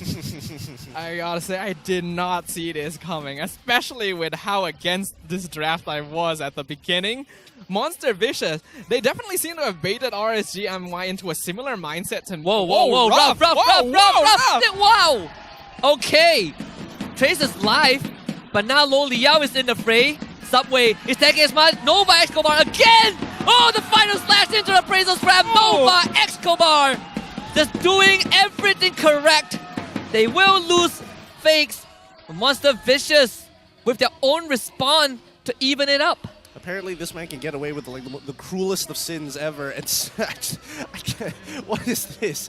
What is this? Why is Ruff thinking trading 1 for 1 against our marksman? This is going to be worth it for us, especially with Lord on our side, and it hasn't even spawned, by the way. And then Fakes is like, wait! You're not the only person who can do that. I can do it too. I feel like Ruff definitely got a little bit overconfident, thinking that he would be able to trade Izanami and get out alive. So that's kind of underestimating RSGMY. And then Fakers just comes in to follow up and ends up losing his life as a result of the fight. At least that's how I would interpret things overall. Monster Vicious definitely gave up a bit more net worth lead than they should have, but they still are 3k ahead, and we can see that Ruff is doing a lot of damage right now. Even baited out the Molina Blitz from RSGMY. Bottom tier 2 down. One more outer tier turret to go. Not going to be able to get any inhibitors at all. They're really taking their time with this one. They've got so much momentum on their hands, but how long is this going to drag on, right? Like RSGMY, they have correct... Oh. Nova again to bait out Storm's ultimate. Nova happily giving his life away, but they're fighting underneath the turret. Not sure if that's the good idea. Fakes this time. Doesn't get a counter engage, and Zeno is all alone in the back. Ruff needs to run. This is not the fight for them to take. Monster Vicious overstepping their boundaries, and RSGMY will take it a step further. Take it a mile to find 4 on the side of Monster Vicious. I think that is what I think that's what emasculation does to you. I don't know about you guys, but it feels like the MPL MY brand still stands. We are the most entertaining region for a reason. Well, I guess that's one way to throw away a 5k gold lead. To make sure Arlet does not win the game. They're sticking to the script. They're like, oh man, guys, we can't actually win on this Arlet. Guys, they're gonna find us. Monster Vicious really wanting to make sure that their picture is next to the definition of throw in the dictionary. It's getting closer and closer each and every time. But honestly, it really comes down to just these hard ego challenges. I think they definitely let it get to their head a little bit more than they should. Things were working out. Like, I understand being disrespectful to your opponent, especially when you have a lead, but to the point where you're throwing a 5k lead, ooh, that's when you've taken it too far. And it doesn't help that the AI prediction is just like, keep it up, keep it up. 12 minutes, we're just gonna adjust the win rate to 74%. Seriously, Monster Vicious know that the way they've been winning team fights is by splitting up RSG and getting pickoffs. RSG is so good at counter engage with Minotaur and Barats and Nana, and they decide, how about we be the ones to start a 5v5 team fight in their own jungle, mind you? Let's mess up the stocks a little bit. You see the stocks for MV plummet after that play. Okay, maybe they've learned their lesson, right? Maybe the momentum has finally not gone to their head. So Nova, just go for it. Final slash Minotaur back underneath the turret, back into your team or something crazy, you know? Try really ego challenge this one. Really push the limits because they have got a flank angle. Well, there's no chance to steal this for sure. The Flank Nogo angle. gonna get it. Here comes the flank. Nova Escobar only getting stolen. Stolen unleashes the ultimate to get the knockup. Maybe it's enough though for Monster Vicious. This rough to unleash the blazing duet. 2 for them. RCMY might have walked away with the Lord, but Monster Vicious this time will walk away with a couple of kills. Kaiser all by his lonesome. This Dino boy is about to send back to the prehistoric era. Monster Vicious with 3. Oh, okay. Looks like they did learn, Gideon. Like, I know you were being sarcastic, but they actually did learn. The flank angle was correct. They caught the cow out. They were able to pressure and push back RGMY. They actually were willing to trade the Lord there. Obviously not the ideal, because Subway was caught out by the Daytona's welcome, but now they've regained a little bit more control. Honestly, I have no idea how this is going to go now, because both these teams are just making mistakes. Well, I will say that one was on MV just playing overall better here, right? Because the simple logic of it is if they manage to get a double flank with both, with either Zeno with Ruff or Ruff plus Nova X Kobar, and Izanami has already wasted his ult, they can push whoever they want to and get into that backline free of charge, and that's when they can go for these hard ego challenges. The theory is simple. It's just that the way they do it is really strange. Well, if the way that you do it is strange, then the opponent is not prepared to counterplay. And if you don't know what you're doing, you know, neither will they. Neither will they. It's an ancient art of war. Sun Tzu. Sun Tzu once said. I'm pretty sure that's how Sun Tzu won. Yes. Sun Tzu, what is your advice on this next battle tactic? I don't know, dude! Kaiser though, isolated, Nova Escobar, that is the pick! Kaiser can't respond, Subway. More than safe. Nova Escobar, another stun, this time from Stowem. Are you gonna use that ultimate? Zeno, he's gonna use his. And Rob pushing forward, Monster Vicious with a singular pick. Scary stuff. Very scary stuff here. They've already taken out Kaiser, but the death timer is relatively low. 20 seconds until he's back up and running this 15-minute game. It looks like we're going to go the full 20 minutes here. Yeah, we're going to the distance. Yeah, that is unless Monster Vicious is able to just completely clear out RG and wipe in the next Lord take. Otherwise, yeah, RG is still in an okay spot. A 2k net worth difference at this stage of the game is not going to be a complete game ender, but Lolil has not been having the best time. 0 and 4, still taking a little while before he is full on items. And meanwhile, Ruff has already replaced his shoes. Yeah, with the Wind Talker. Man is decked out. Now the rest of the money is just to swap items. Get that power potion. He is in a unique spot on the map. Oh, I don't think they'll check this. He's trying to 1v1 trade for Izanami. Yeah, like he canceled the recall. Don't do it. Don't do it. Don't do it. You know they sit in a squad of 3. As soon as you show up, Izanami's just gonna blow you up instantaneously, man. But mom. But mom, I like my suicidal thoughts. Okay, Kaiser grabbing Subway. Nova Escobar isn't here. Subway bursted. Immortality gone in an instant. Subway can't survive this. Zeno also can't. Fake goes in. 3-man knockup. Here comes Ruff. He has to put the entire team on his shoulders right now as Fakes also goes down. There's only 2 more left for Monster Vicious. Not enough firepower to go to RSG. Very nice timing by RGMY to decide to do that, finding Kaiser by himself. Looks like Monster Vicious a little bit too confident that the Fredrin would survive basically anything thrown at him. And this Lord will now go into the hands of RSGMY. We are seeing back and forth mistakes here. Both teams making some disrespectful plays. I don't know why they would face check the bush in the first place. Why would you even walk up in that type of position? Your main win conditions are just halfway across the map, man. Nova Escobar was with the claws. At that point, they may as well just leave Nova and Ruff there to split push, right? I mean, I suppose, but like, considering like Fakes was even going for the big play with the Minoan Fury, with the stolen Minoan Fury, and then flickers in to hit as many people as possible, like there is an unbelievable amount of trust in his teammates. He has faith, but that ain't enough. Lord will take care of this mid inhibitor. Storm to the back, catches fakes again. And he is gone, Nova Escobar. What do you have left in the tank? Lord will be taken care of. That's one thing. But RGMY cracking open the base of MV. Could be one fell swoop against Subway. Can't afford to go back and heal back up. The Molina polymorphing rough. Last inhibitor falling. Nova Escobar might have to go big. That's Ruff. painful. Oh boy. One final push. Here we go. Ruff to the back with the Wisdom Nature. The Nicholas doing Bagan good just damage. missed. Ruff, unfortunately, does not do enough damage. Has to reset again, but has done enough to keep the base. RGMY are able to take every last inhibitor from the base of Monster Vicious, but some good timings allow Monster Vicious to keep themselves in this game. Although the net worth advantage has completely shifted into RGMY's favor, we are at a stage of the game where that no longer matters. It's all about positioning, it's all about that catch.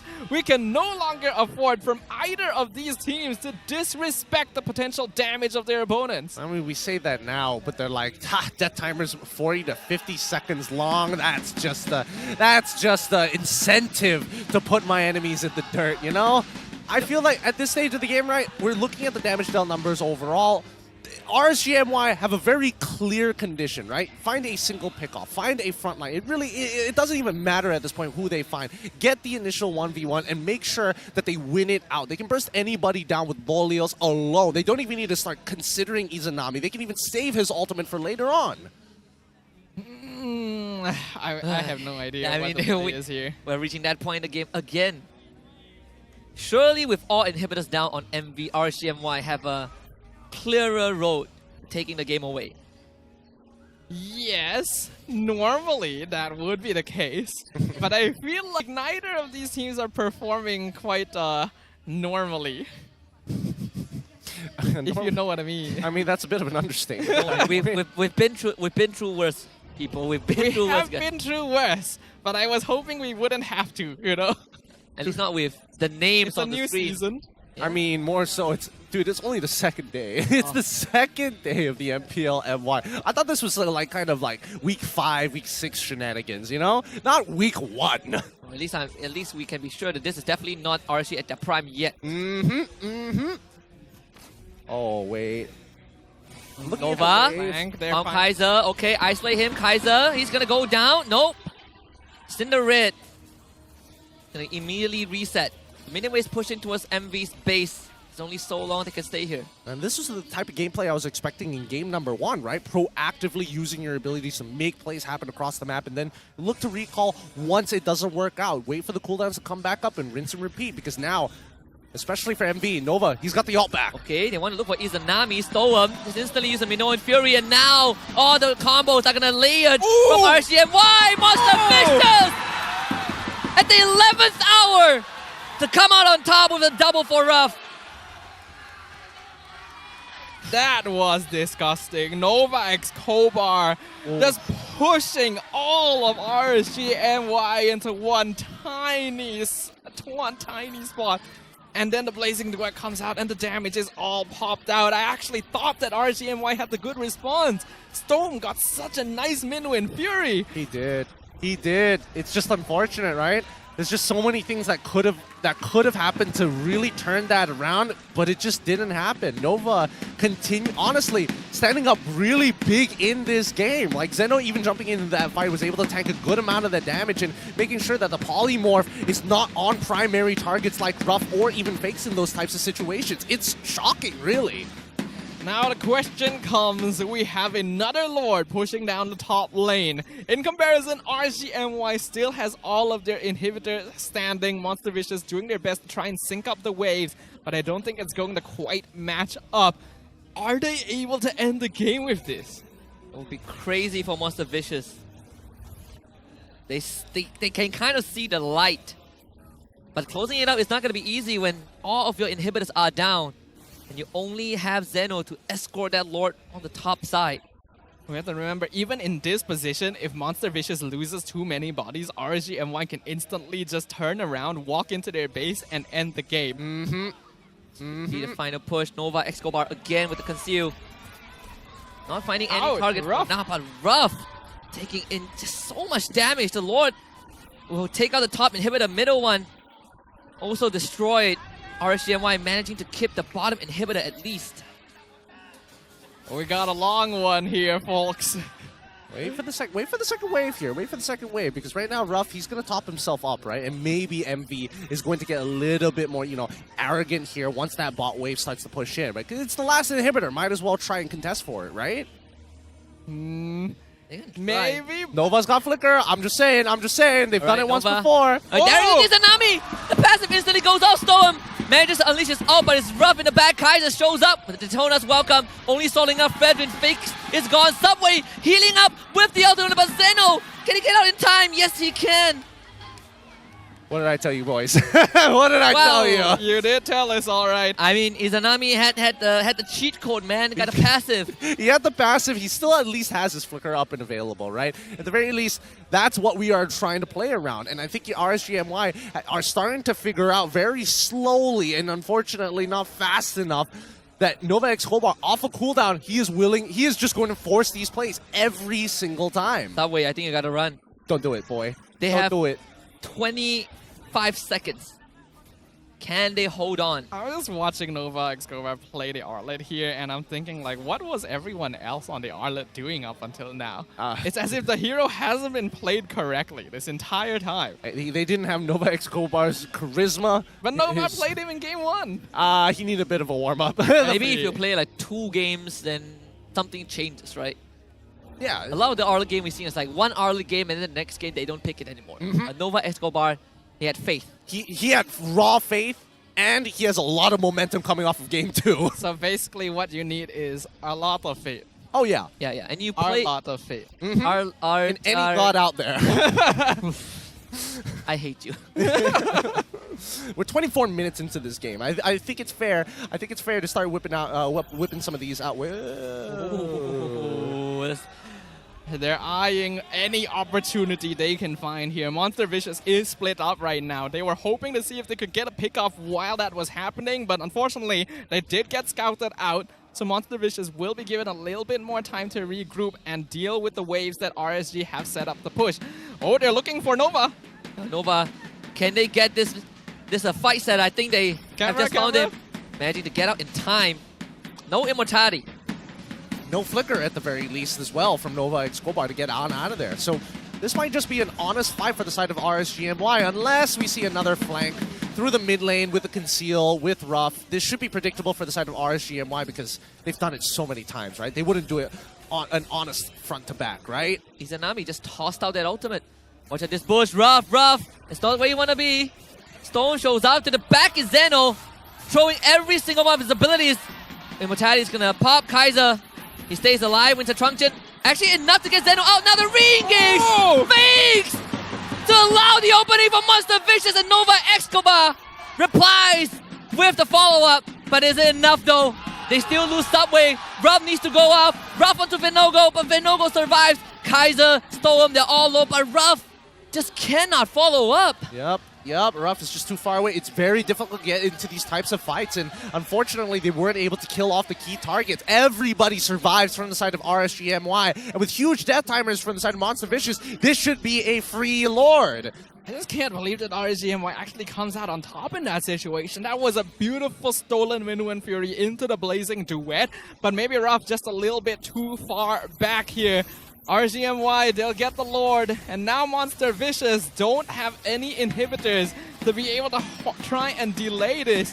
Could this finally be the end for RSG? Might just be. I mean, RSGMY, they are locked in right now. They are not missing a beat anymore. Well, we officially have the longest game of the season for now. For now. It's only week 1. Guys, please don't manifest it. 27 minutes. I've already had enough of 27 minutes here between both of these teams. We don't need a 40-minute game. I mean, we at least will get a 28 if the Lord ends the game. Well, okay, let's see. Let's see whether or not MV can actually defend this, right? Because Nova is coming back, Subway's coming back. It's going to be a full-on fight. These minions are really, really tanky, by the way. And I don't think they have enough wave clear to deal with 3 simultaneous pushing waves, right? Definitely not the Laser Lord. Duet is a lot, but yeah, I do agree with you. It's going to be a really tough defense here for Monster Vicious. They've done it before, but these are the biggest odds that have been stacked against them all day. Yeah, with the weight of the world is on your shoulders. Uh-oh! Ralph Purify. forced to use the Purify. No Daytona's welcome. No Escobar also flickers away. And now this is the final stage. Subway, Winter Truncheon, D-aggro, invulnerability. Turns around with the ultimate. Actually, Kaiser brought underneath the crystal. They're trying to keep the Lord at bay. Zeno, he's losing health. And now face form and knocked up, but there's no follow-up from Star Monster. Possible chance that they have. Ralph throwing everything. Oh the kitchen sink. Trying to keep this all away, but the crystal is still going to go down. RSGMY surpass the odds and the test of time to win this 2-1. Oh my goodness, the relief on Stone's face, just like, thank God that was over. We did it, we broke him. 2-1, RSG take the series down. GG, well played for RSG. I am so absolutely exhausted right now, and so you can only imagine how the players up on stage must feel. Smiles all around. Even Monster Vicious doesn't seem too disappointed by their loss here. They know that they put up an excellent fight against one of the MPLMY's strongest teams in the past. And now, I feel like the rankings for this season have really been shaken up. It really has been. I don't know. There's a lot of work that RSG needs to do. We'll see how they feel about it. Well, we will see how they feel about it as we're going to be jumping into an interview here. So let's just go ahead and throw it over to Rose. Kemenangan pertama untuk RSG MY di musim 13 MPL Malaysia 2-1 against Monster Vicious. First of all, guys, a round of applause. A really long third game, this one. All right. Hi, guys. How are you guys? Okay ke tak? Alah, Kaiser malu. Alright lah. Baru nak tanya, apa perasaan Kaiser? Berapa season dia? Tak boleh? Okay, dia tak nak. Okay, tak apa. Okay, since Sora tengah pegang mic sekarang, Coach, how does it feel like to be a part of RSG MY untuk musim ini? This is my new experience with new team. So yeah, I love working together with player and especially my new head coach Rain. This is my first time to be analyst in MPL. So I need to keep learning, need to keep improve. Yeah. Okay tak RSG MY? Okay lah. Dia macam mana? Ni environment je. Ikut cakap, budak baik. Oh, budak baik. Okay, cakap pasal budak baik. I nak tanya Coach Rain actually something. Coach? Coach, nak tanya Coach. What made you say that season ini adalah season prime RSG MY? Apa beza dengan last season? Oh, when I'm saying that it's our prime, it's not about we are being boastful or overconfident. It's just show that I really trust my players right now, especially for this season. Wow. Alright, really nice words from the coach. Tapi guys, korang rasa sepatutnya siapa yang akan menjadi MVP untuk perlawanan ini?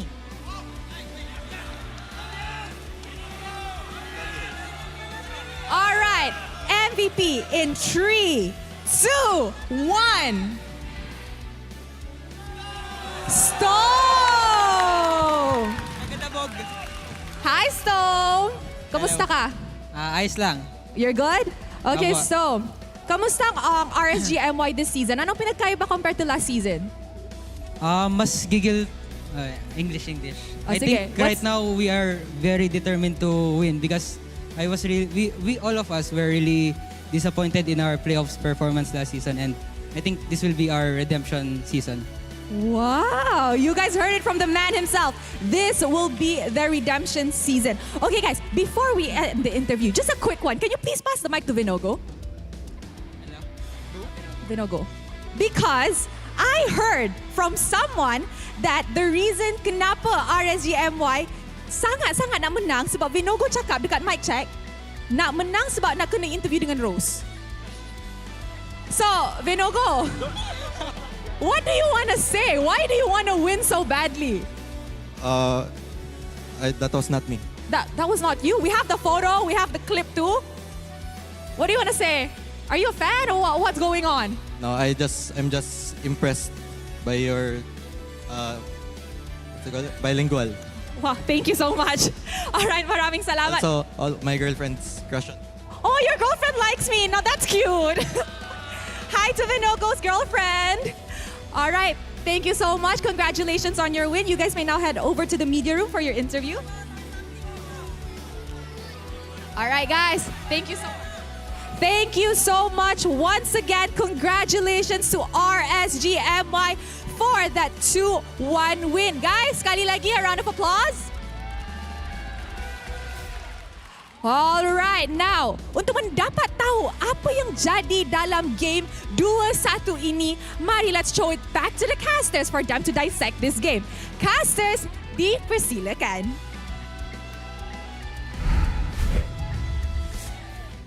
Congratulations to Stone for earning the title of MVP of the match. It was a very messy match, I will say, to the degree where I don't really know if anyone deserves MVP in this situation. But hey, Stone was the one that was able to bring back a lot of these team fights for RSGMY despite everything. So we'll give it to him. I mean, the mad cow of RSGMY, right? And as much as Game 3, he also had his moments, but you know, you gotta give it to him. During the important times, he's making those shot calls. Even though he's not the one engaging, his ultimates have always been able to kind of slow down the tempo of MV. I think he's been consistent at the very least, and I think that's more important than anything else, with everybody making some awkward mistakes or just a little bit, or just don't have the tools to get in on the fight. The only person who can is going to be Stone to try and create and open up an opportunity to do so, right? That was what this whole game was about. The supports battling amongst each other, trying to create that big opening for their team to actually start flooding through and winning the fight before it even starts. We reached a point where a lot more heroes have no shoes than those who do. Yep. You know, when you get to that point, it's going to be a rough time because everyone's just running around the land of Dawn barefoot. And it's a very long game. And it's slow. Look at that. So it's slow. Subway even bought Queen's Wings. When was the last time you saw that item? Oh, man. Man. A while, quite a while. And I mean, he has been consistently switching out his items to make sure that he's on top of everything else. Overall, I would say at least the kill count starts to reflect what we were expecting, but the 28 game duration, oh, dude. So many things could have been done better, like small adjustments in a matter of fact. And I think that RSG, yes, a lot of trust is being given to the players here, but also a lot of their confidence were taken away throughout this match and slowly built up from the ground. And some of them are based off of errors from Monster Vicious, right? Some glaring one. I mean, I know you have a decent lead, but that tier 2 mid dive, I think that's kind of what really caused their snowball to hit a dead end and gave RSG the confidence to slowly take back control. Yeah, that was crazy. I don't know who thought of that. That was mad. That was actually legit crazy. Like, I don't know who made that call, who thought that was a good idea, but hey, I respect them for making the effort and trying to get away with. I think that even shocked RSG for a moment. Respect the effort, not the result. Keeping Arlo at 0 wins. Oh, yeah. By the way, Claude also has not won a game. Oh my god. You know, maybe I was proven right after all. I didn't like the draft when the draft finished, and I'm proven right. I don't know if I don't like the draft or more like I don't like what the player did at that moment. I think I'll go with the latter. I think the draft was okay. I think that overall, personally for me, I would agree with that statement. I think that the draft is generally okay, and it is a very clear win condition when it happens. When you see Nova Escobar get a good final slash on that backline of Izanami, Lolios, and as well as Stoem. Most of the time, if Stoem isn't there and Izanami and Lolios gets caught anyways by Ruff in the Blazing Duet, it's basically over. I think what we can tell from this is that it's very clear that both these teams have a lot of refining to do. This is unfortunately not quite the peak RSG that we witnessed last season. Monster Vicious is still a very promising team. They've done some very interesting things, bringing in the Granger meta, and Nova Escobar finally showing us how Arlet is supposed to be played, even though unfortunately it wasn't able to get that victory the hero so desperately wants. But still, Yeah, I have no more words to say. This has been a this has been exhausting. I think it's good to see RSG start on a lower note compared to last season. I know their first series was against Homeboys, and that was kind of a crazy one. Homeboys won 2-1, but RSG felt like they start at the very top. Now we get to kind of witness RSG's refinement journey and the whole process throughout the entire regular season. Perhaps it's for the better, right? It's for a prime RSG. Yeah, I think I could agree with that sentiment, right? Because again, this is going to be a build-up from a team that dominated the regular season to dropping off in the playoffs compared to now where it's like, man, that was a pretty rough game against MV. They can only go up from here and maybe even get a qualification spot for MSC. Yeah, that is true. Props to MV for even taking a game off of RSG and almost taking the entire series, right? We talk about Tier 2 Slayers, how will they fare on the big stage? I think MV did very well. Very well with quotes. Yeah, I think that's the best we can represent it. In the end, though, from the highlights, we could tell here that Monster Vicious felt very confident going into this. The way that they split up the fight, the way that Xeno was able to threaten the backline, and the bombastic ways that the Arlet was being utilized to bully in the jungle, to set up kills, to really get some clean final slashes. Probably some of the best we have seen all day today. But many minute mistakes, positioning errors, and trying to prolong and take fights that they're not in positions to continue really did cost Monster Vicious all the advantage that they were able to build up for themselves. I mean, it's just continuous fights after fights, right? And the shape of it never really changes all the time. We could see that MV figured out what they wanted to do early on, and RSGMY just needed to catch up on the agenda. And I think that's something that they're going to have to work on throughout the rest of this week and even for the upcoming, for the rest of the weeks of the season.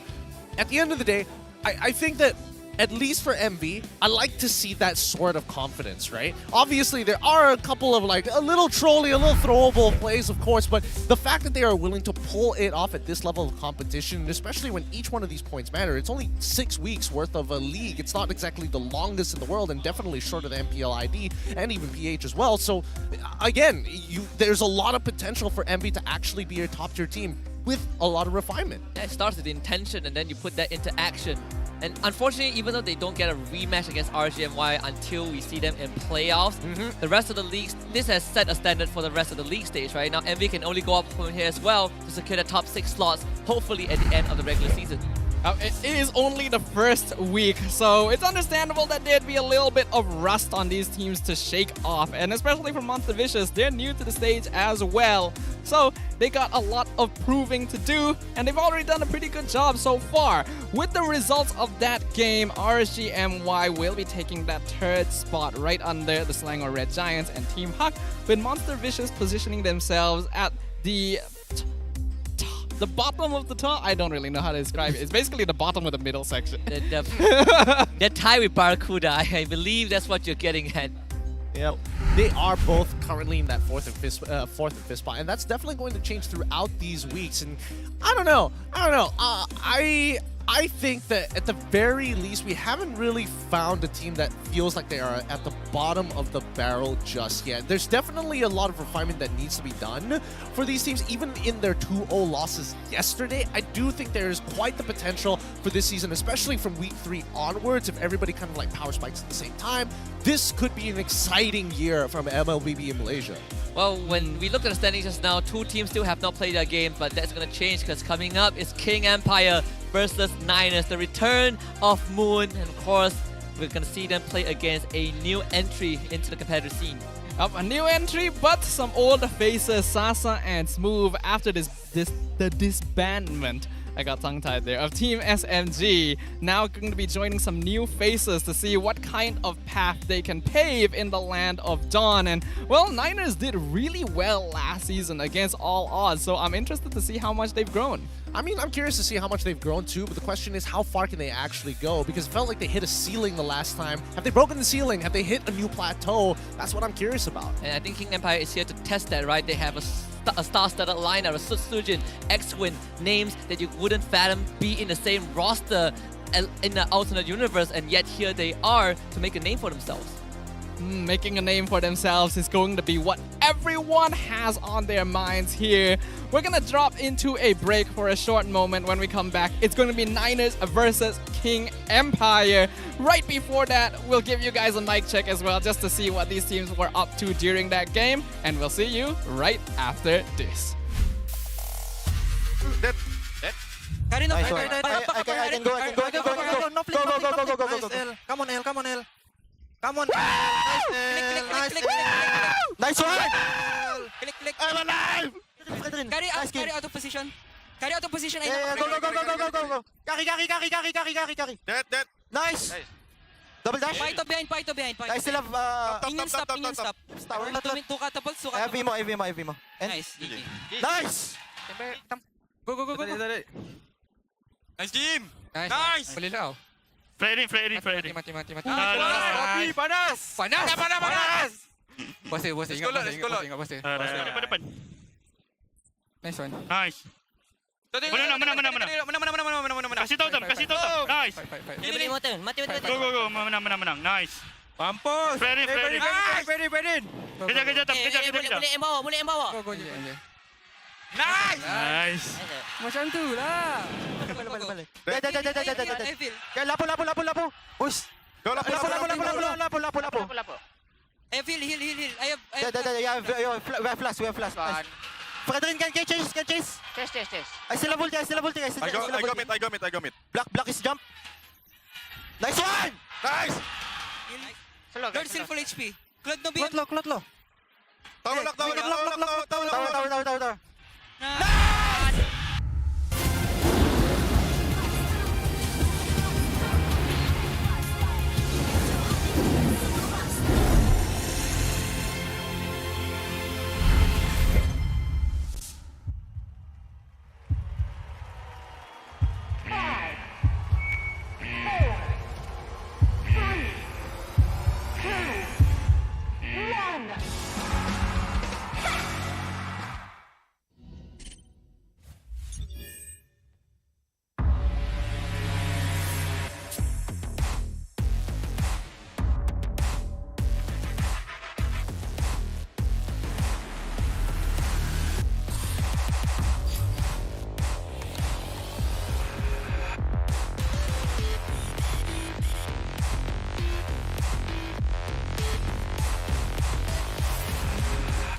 Dalam keadaan yang sangat mudah. Selamat datang ke MPL Malaysia musim ke-13, di mana yang terbaik akan berentap dalam pertempuran sengit dan penuh strategi. Seperti pada musim yang lepas, 10 pasukan profesional akan bersaing selama 6 minggu dalam arena yang penuh aksi di regular season.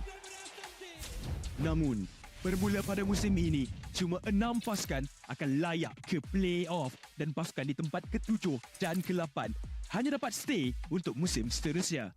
Tapi sayang sekali, tiada slot ke play-off buat mereka pada musim ini.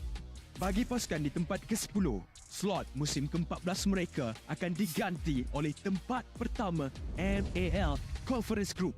Mereka akan di-reset dan harus merebut kembali peluang melalui MPL musim kedua. Dan apa itu MPL?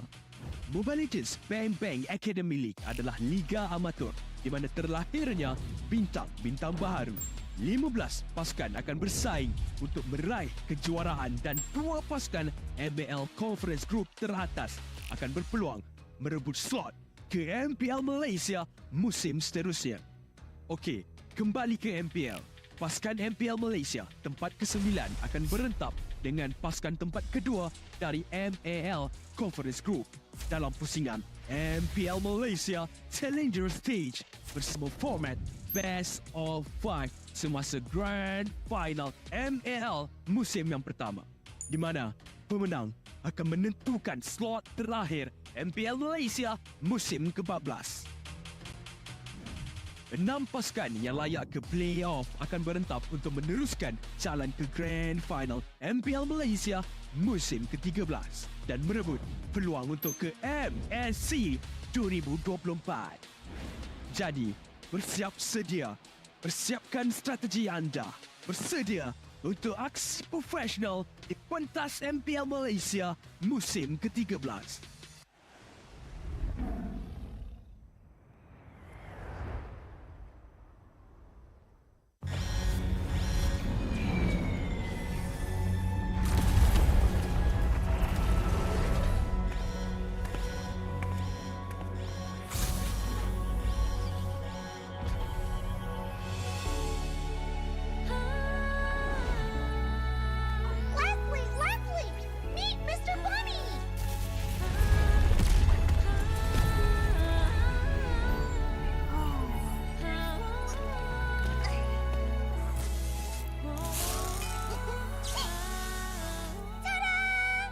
You'll be the best sniper ever!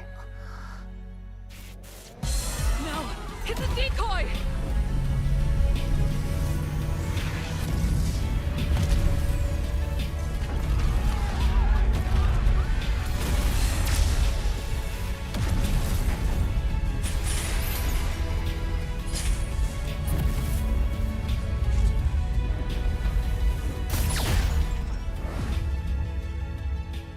I'm sorry. Leave me alone.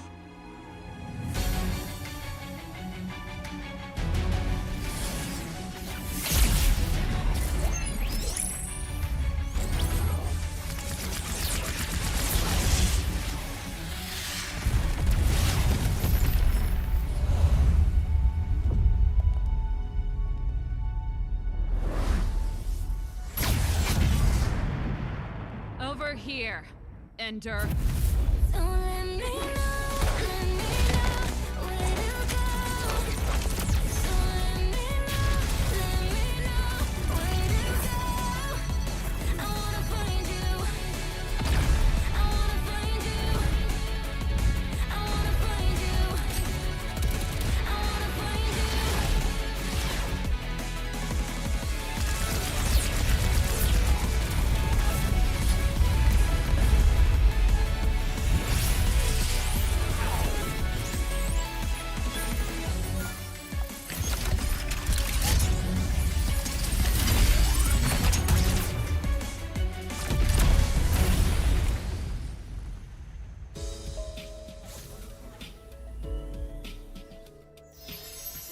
Great job, guys!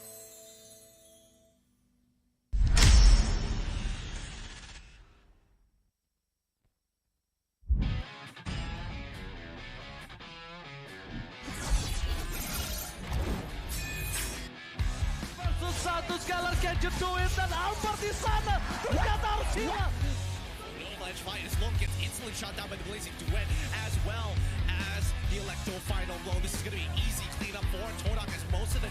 Apat yun, pero nasipatin siya yung ninakaw na sipa. Buhay pa rin ang 41! Backline already, and they're running for the lives, gunning it. Gary trying to drag the members of RG right underneath the turret. It's not enough though. Gray coming all the way in, he cleans it all the way up. Just no way for him to run. Just Kita kata ada satu warrior weapon di Malaysia membuat pergerakan dari Mika ke Alpha benar-benar slow. Rafanya sudah tumbang.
Menang, kalah, pressure, harapan, skill, mistake, dah ready. Kalah, dihentak.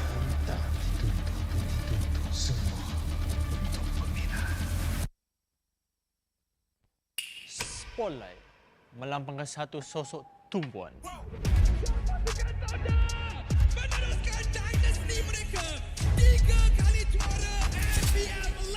Tumpuan untuk melakukan yang terbaik. Tumpuan untuk menjadi seorang role model. Pelaburan, pengorbanan, semuanya. Sorotan itu penting. Ia membuatkan kita percaya. The supporters will witness our fights and our struggles. Memikul harapan untuk mempertahankan kemenangan. Menjadi cabaran terbesar untuk mencapai matlamat kami. Pastikan kemenangan dan kebanggaan dikecap di rumah kita. Harapan masih terpahat di hati. Untuk menjadi juara. Kembali merampas tahta. Meneruskan legasi kami. Di bawah cahaya, semuanya menjadi lebih jelas. Underdog, kuda hitam. No, kami adalah Monster Vicious. Cahaya impian telah menerangi pentas ini. Kejayaan bukan lagi dongeng. Not just a dream. Ia arti harapan yang sebenar. Mungkin ada yang sangka bahawa harapan ini akan hilang. Tapi bukan kami.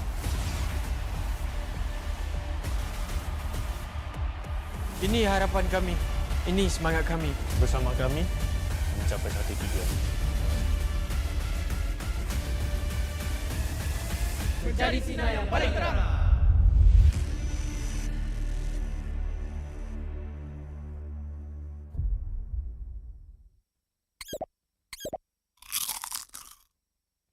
I'm me, and there's no one I'd rather be.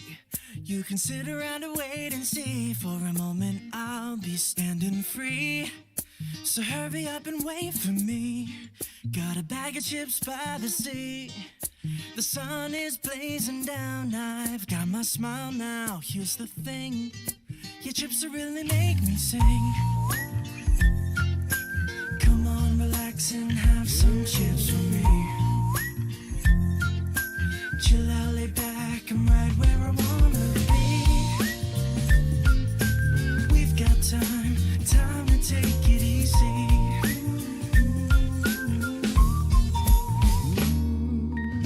You always tell me to speed up, but slow down. I've been kicking my feet up and just going to town. A bag of chips in hand, I got nothing planned, yeah. Good treats by the sand, you know I wanna chow down. Oh yeah. So when you ask me if I'm gonna stay, I'm promising you I will. 'Cause there's one thing we gotta do.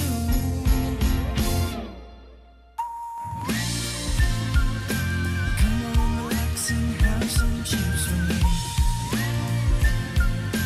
Chill out, lay back, and right where I wanna be.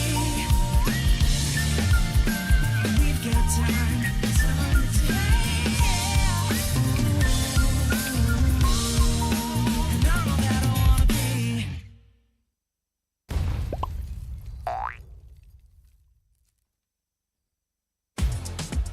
Hotlink Prepaid 5G serba baharu. Nikmati jago 5G untukmu. Dengan kelajuan internet 5G tanpa batas. Layan gaming sepantas kilat. Dan stream video paling lancar. Nikmati juga lebih nilai dengan 20% cashback. Hanya RM32 sebulan. Dapatkan sekarang.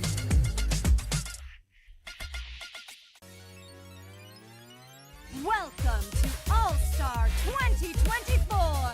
Hey, superstars.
I'm a rock star.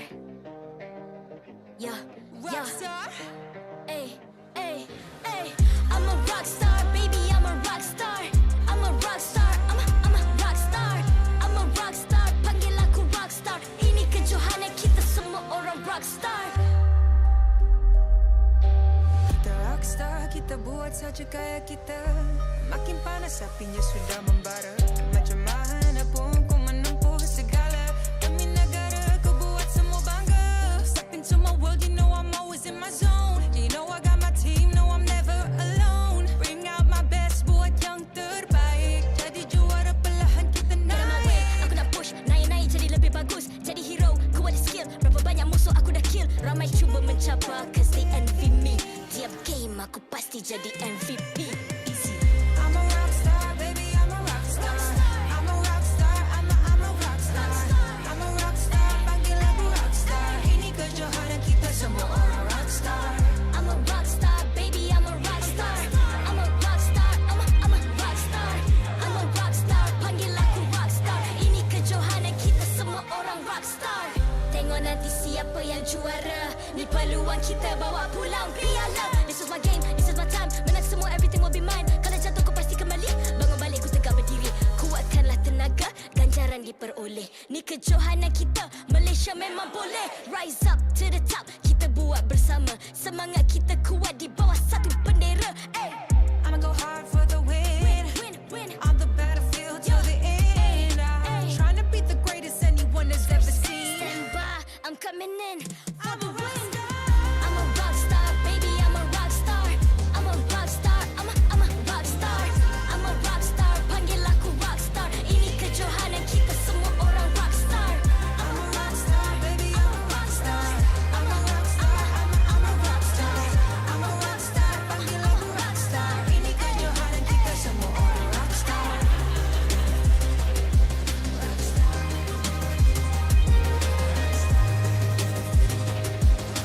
Ini kejohanan kita semua orang rockstar.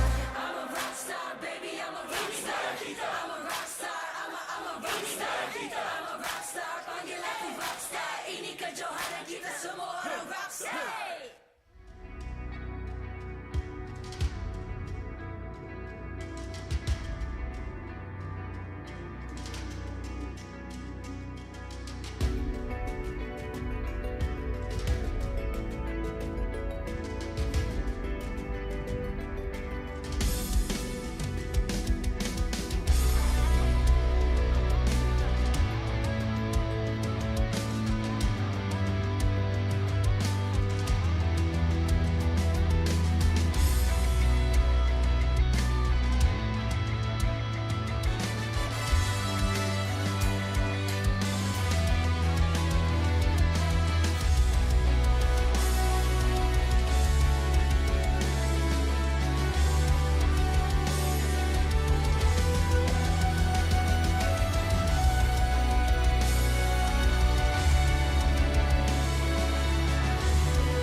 I'm a rock star.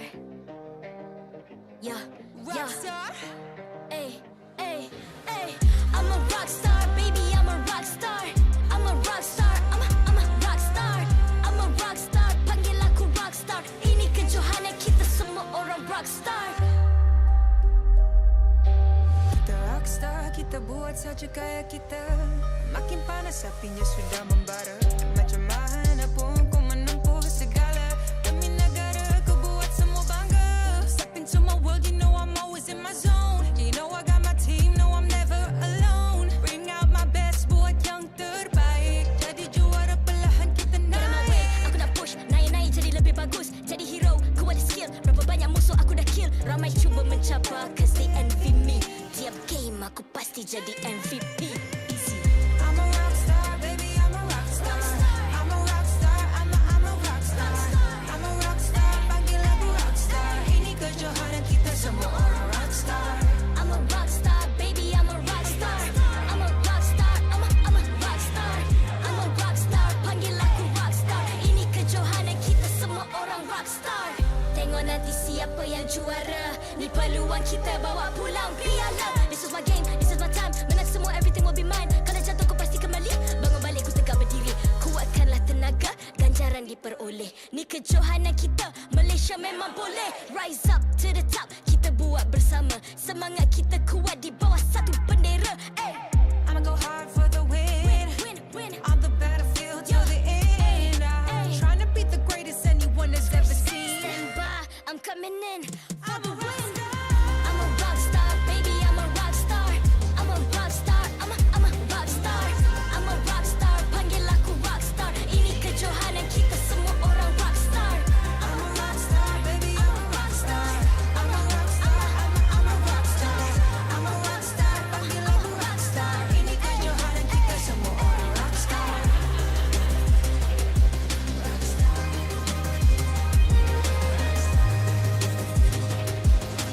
Ini kejohanan kita semua orang rock star.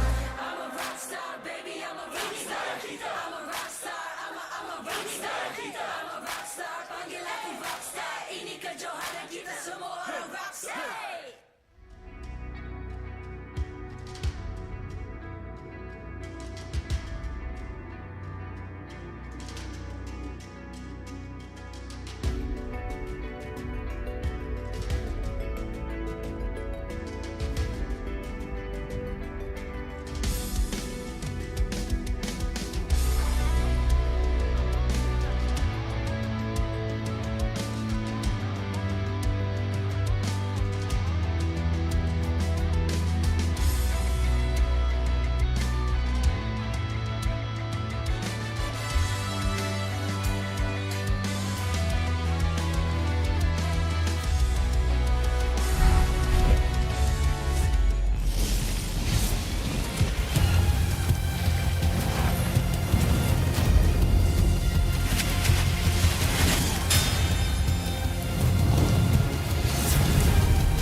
MPL Malaysia Season 13 is powered by Moontalk.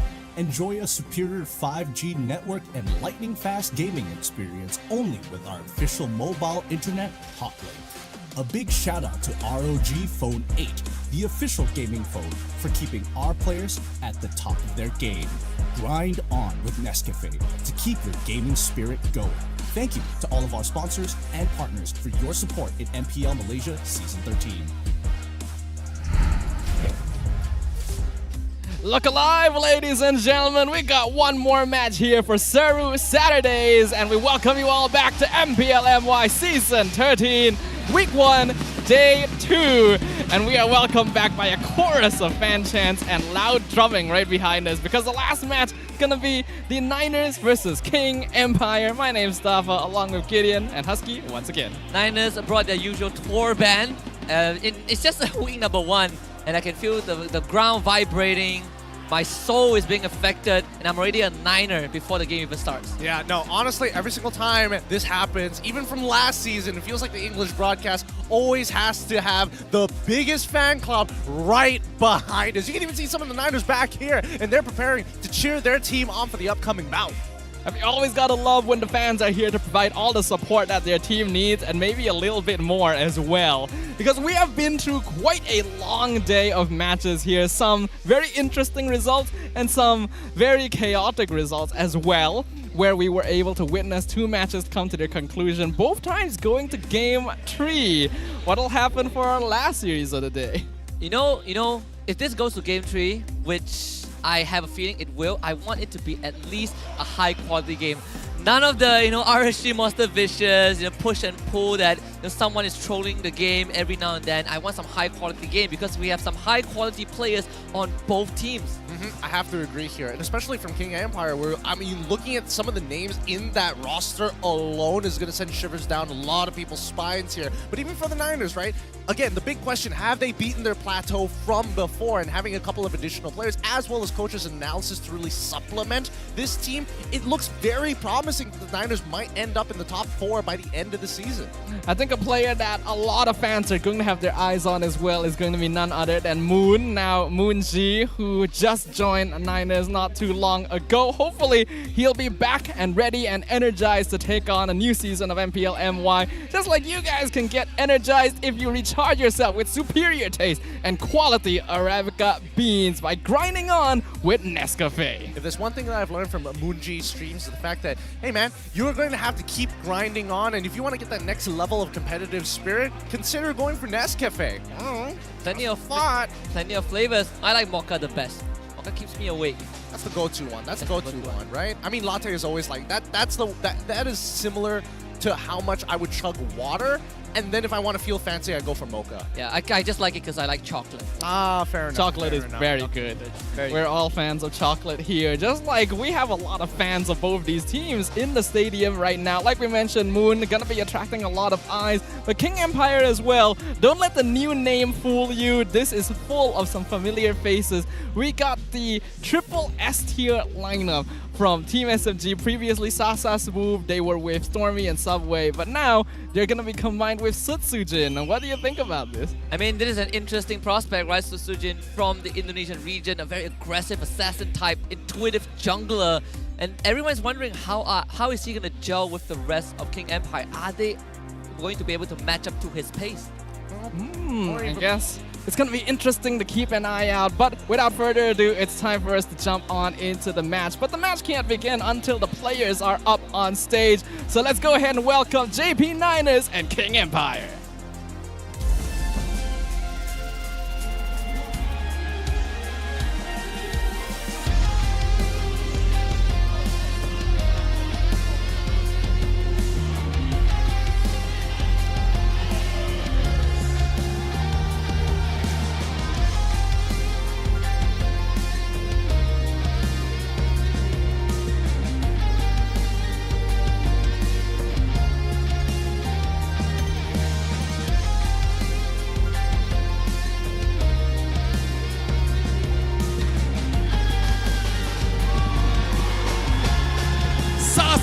Smooth dan Sutsujin akan berjaya meluaskan jajahan Empire. Ladies and gentlemen, penjajahan Empire baru telah pun bermula. King Empire! Sekarang marilah kita menjemput jurulatih dan analis bersama Head of League Ops, Cedric, yang akan menggalas tugas untuk memastikan perlawanan sentiasa berjalan dengan adil dan lancar. Terima kasih atas kerja keras anda.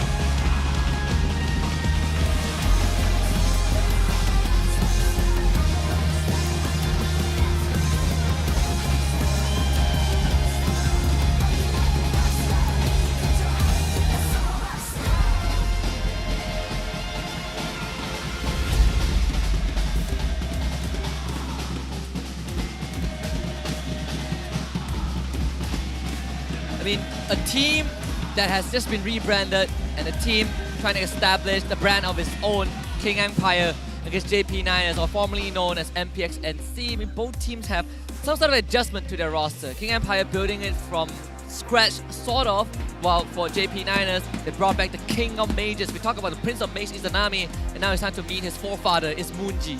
It's pretty crazy because initially I thought the Niners had a pretty huge fan club sitting right behind us because they're closest, but they were blocking the overall roaring crowd from the side of the King's Empire right behind the BM broadcast. They were loud. I honestly only heard the Niners. You only heard the Niners? Dude, I'm wearing noise-canceling headphones, and even then I could still hear the roar coming out from the Empire. I can feel it in my bones. I suppose we can't beat this, you know? Yeah, now not anymore. Yeah, with the reverberations of the fan chants and the drumming here to give the players all the support they need, let's talk about the dynamics of these two teams. We have the Niners in the process of rebranding as a squad, but largely with a similar lineup with some new additions to clean up their performance. Whereas on the opposite end, King Empire has been able to pull players from multiple different lineups to create a brand new composition here to face MPL MY Season 13. I can't wait to look at the Niners lineup because this team, when we look at them, they actually have Barbosa and Antagonist previously of Homeboys, right? I believe they are on loan, and Antagonist at one point, he wanted to take out a bigger role in Homeboys, but he's now exploring options, and Niner is kind of his breeding ground for his skills, and maybe he is the recipe that can bring the Niners to surpass that plateau that they already have. They brought back Munji, they have Maldif, they have Zav, Yetri, and then they have Barbosa. I mean, the story coming in for the Niners is pretty interesting, right? Especially coming in for Zav specifically because he has played this game for a long time and competitive is his breathing life. But now with the shot calling of Munji and Barbosa, he might just hit the next level, especially when you're up against a triple S tier lineup in King Empire Esports.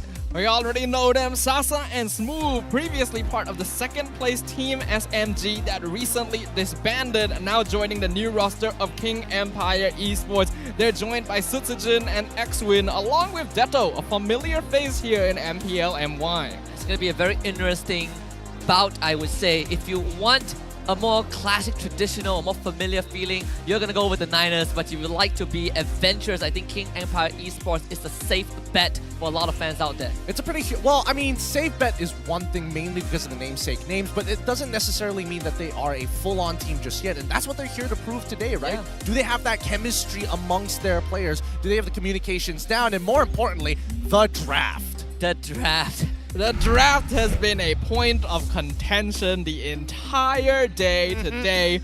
With teams, we've definitely had our disagreements here about whether or not it's a good idea to have lineups that rely on maybe like one DPS source in the marksman. We've been debating about Arlet, like...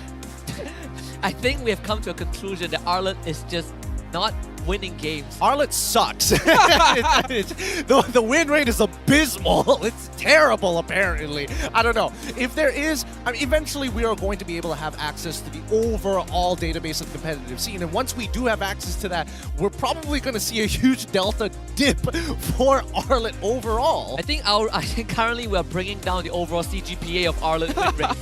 Because we are just not finding success. I gotta say, Nova Escobar came close, but you know, he kind of gave it away at the end as well. Also true, and that's why I'm curious to see what both of these teams are willing to bring, right? Barbosa in particular, with the help of Munji, obviously, with them as I would assume they're the ones making the shot calling here. And previously, Barbosa used to work with Warlord when during his time during the Homeboys, and they found major success. Not finding the championship, of course, that comes later down the line. But at the end of the day, he was part of that. Absolutely, and I think he really did make an impact in. Of course, since then, he did get replaced by Zorn for basically having that major impact overall, but Barbosa is still a very powerful and strong roam player, and we've seen the impact that a good roamer can have in these team fights, especially in a meta as aggressive as this. So without further ado, we got the Niners on the blue side, King Empire on the red side. Two teams with brands that want to prove themselves in the land of Dawn. Thank you, Antagonist, for banning out that dang Arlot. Don't want to see that. But we also have the Angela taken out from the side of KG. I would say last season, I think Barbosa only played like one game, right? He was paired with Anip, and that game didn't go well. And since then, didn't really get to see Barbosa on the big stage. So I think for him, it's also sort of a second chance after a forced break in season 12. And in this case, when you look at the Niners in overall, there's another individual that I think a lot of questions will be raised at, and that's Malvis, right? Not much info on this man. We know he comes from the Indonesian region, so expectations itself has already been set to a pretty high standard. I mean, knowing the players coming in from Indonesia, you expect a certain level of mechanical prowess coming in from him, right? And I think that is to be expected, but anything more than that, how does he drive well with the team? Is he going to be making calls for the team as well on top of it as well? Is he going to be able to create these openings for the team overall? But more importantly so, how much is he going to ego challenge King Empire here? I mean, this is the debut game, right? So it's either you come out swinging, like we've seen a lot of these imports actually show off in the first week of MPL, and he might just follow in suit. Yeah, Sasa delayed his retirement for another season for this. All right, him and Zorn. A pretty interesting story. I think these players are also identifying that this is an interesting season. Let's put the fact that it's a chance to go to MSC for a pretty notable prize pool on the back burner here. These players do want to experiment with a lot of new lineups, with a lot of new faces coming into the MPL stage. Ever since a couple seasons ago, more and more imports have been making their names known among the community here. And let's talk about what's going to be happening on the other side as well, right? Sutsujin definitely has a bit more of a legacy as compared to Malvis, for example. Yeah, absolutely. Again, he's known for his killer instincts with assassin junglers. That's why you see Niners paying him so much respect. This Fanny first phase ban is very, very rare at this point of the meta. But then you look at KGE's ban, they already have banned the Joy, and Nolan is kind of a red side must ban unless you're ready to deal with it. So we have the 3 prime assassin junglers already removed from the equation. But that begs the question, right? A lot of the utility and more importantly, so some of the other priority picks are left out in the open here. Let's see what the Niners are going to go for their first pick. And it looks like instantly Matilda that comes to mind, right? 100% win rate, 9 total bans. So many teams respect the fact that Matilda is just good in every type of composition.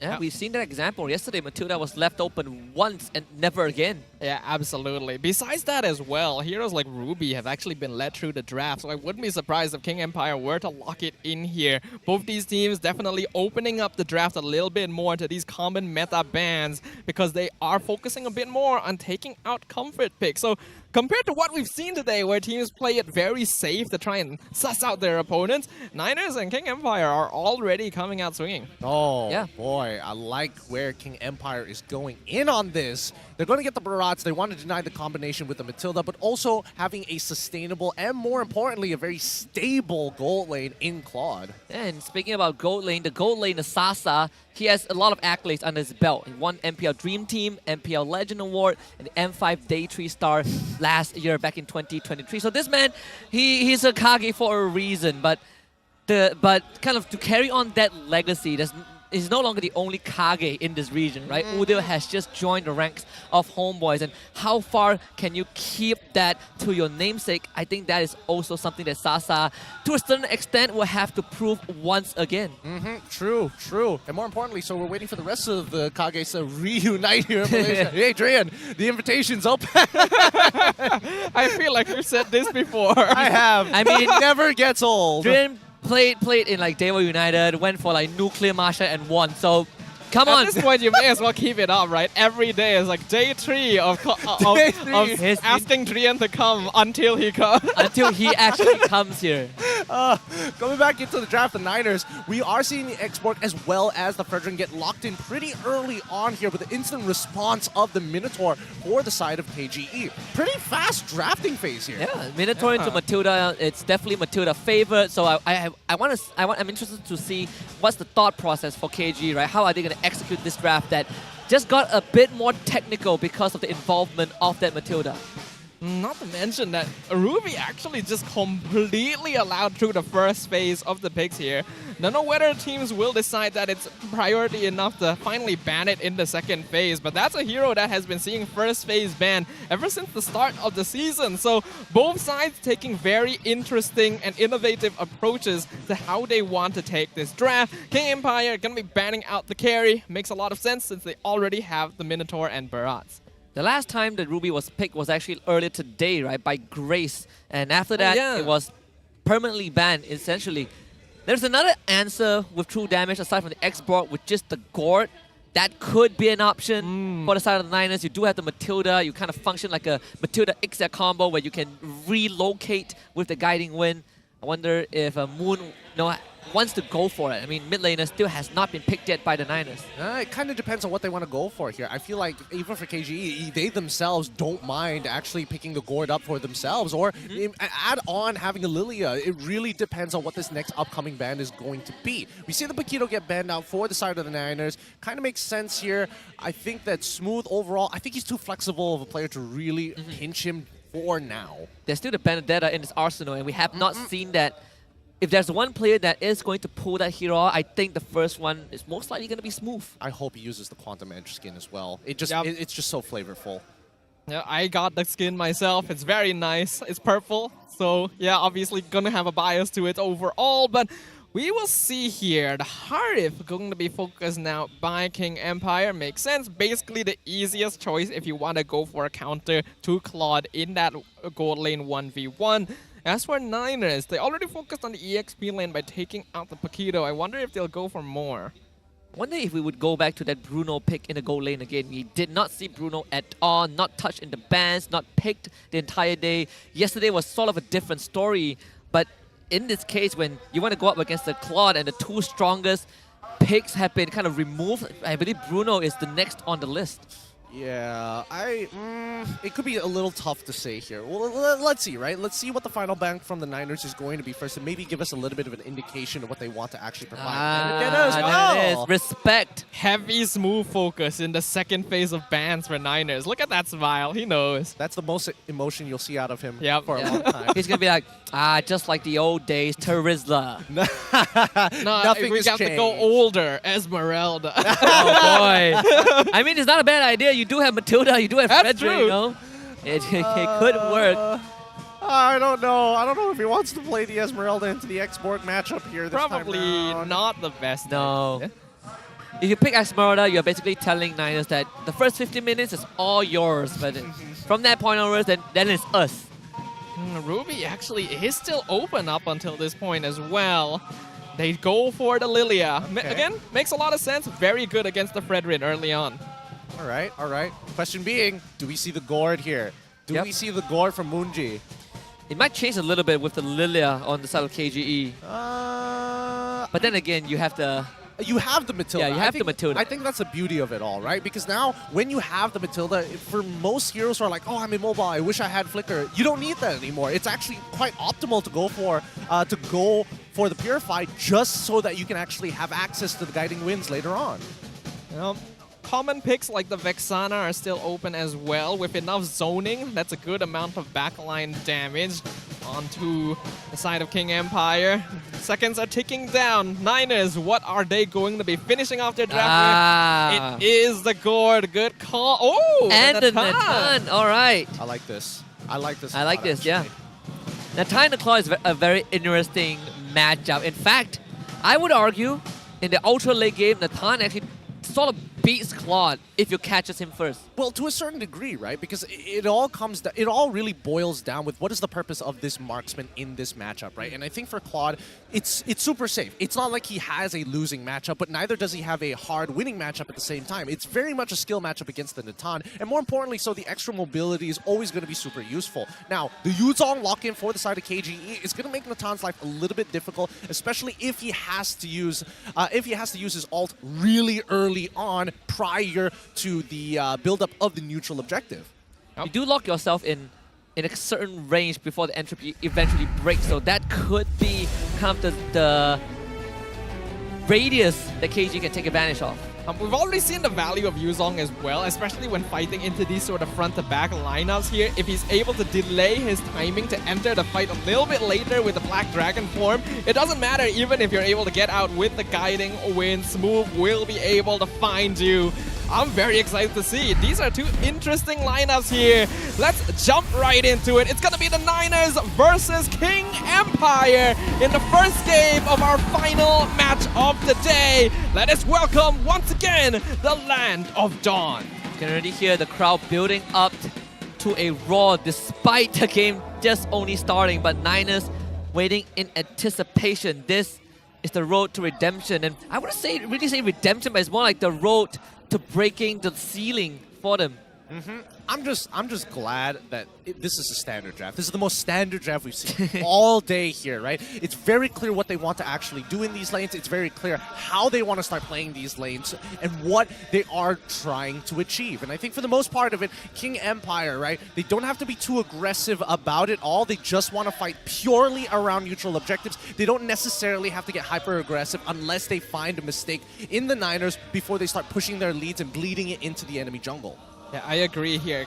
The fact that King Empire have the Minotaur here means that they automatically have a pretty good counter engage. If you add that onto Lilia's Peel and the Black Dragon form, it's very easy for them to wait for Niners to try and force the play onto them. But the Niners themselves are actually a pretty good team at peeling with the Fredrin, Exborg, and the Guiding Winds available. So I don't think either team will be looking to make overly aggressive plays until we see some neutral objective contests. And I do like the emblems that Zalf has opted for. A Weakness Finder, Bargain Hunter, Rupture. It's all about oppressing you as much as possible and hit that early item spike before this Claude comes online. And that's sort of what you want to do as in the Natan. Bottom side, Smooth takes the blade in the face and first blood for Malvis. Gets cheesed, man. A little unfortunate. Like, Smooth wasn't able to break Yethri's Faraga armor and gets punished for it. At the very least, he didn't use any of his battle spells. He will be a little late on his level 4, which is going to be unfortunate as he runs over into the lane, which Lilia Deto is going to pick up.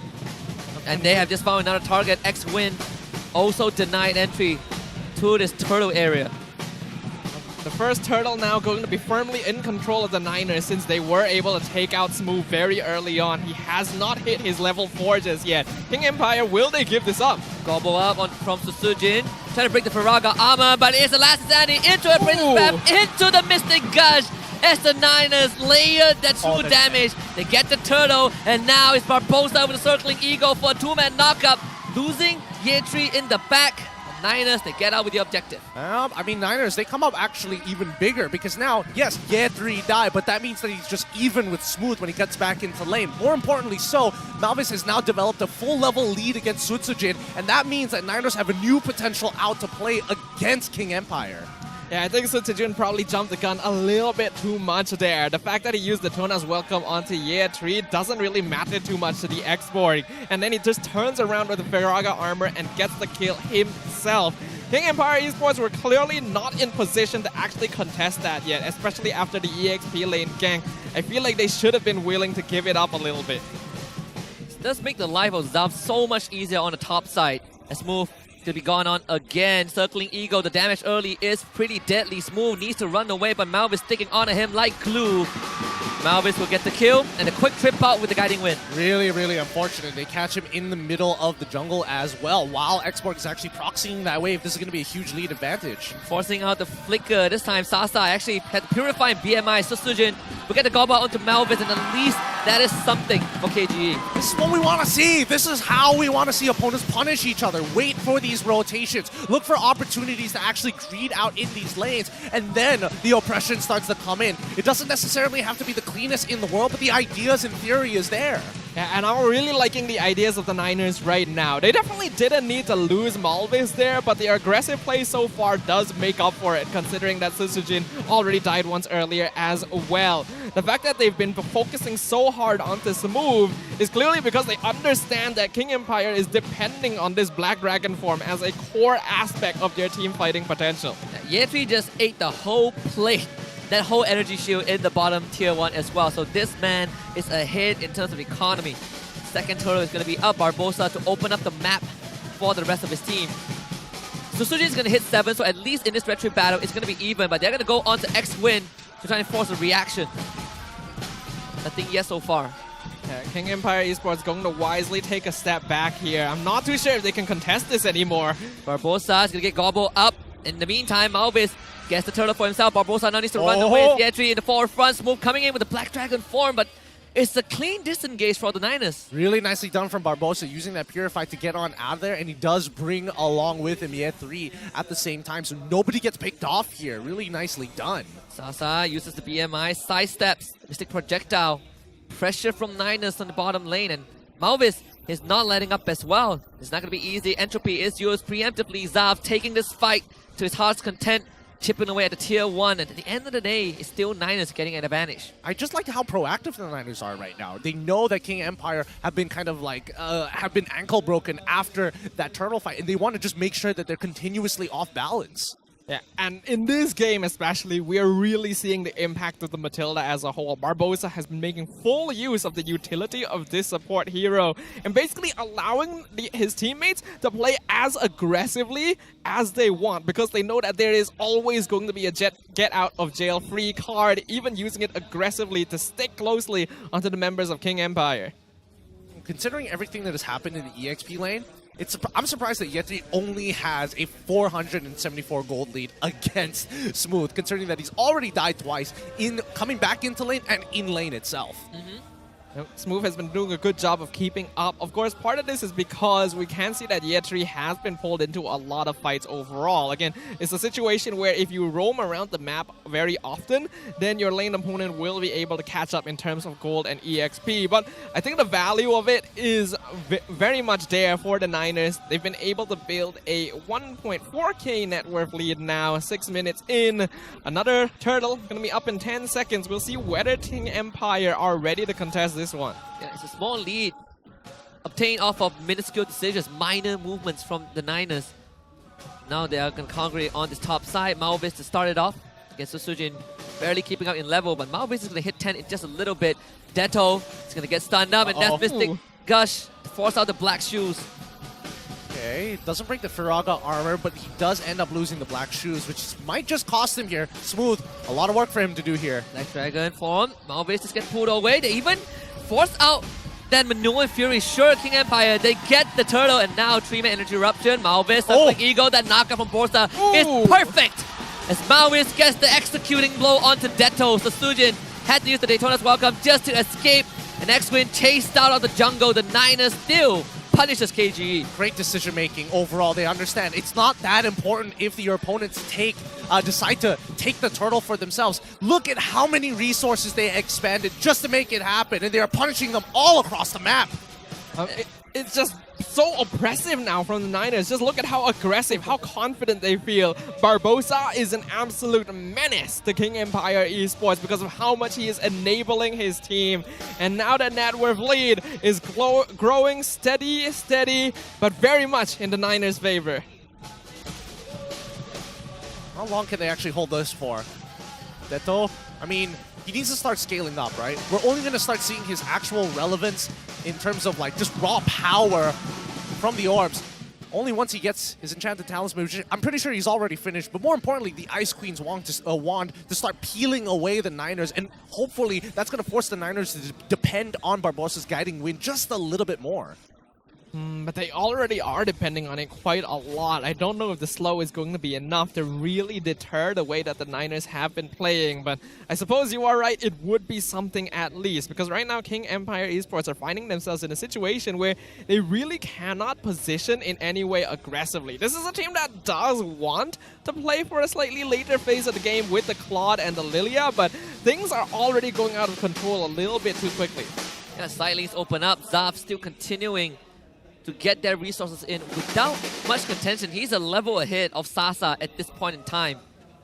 Scaling fast. Very fast. And he has Bargain Hunter. Yeah, and he has Bargain Hunter as well. I don't know. These neutral objectives, especially if King Empire doesn't decide to contest for it, could be a major problem, right? Because if Zavs is nearby, he just melts these neutral objectives so fast.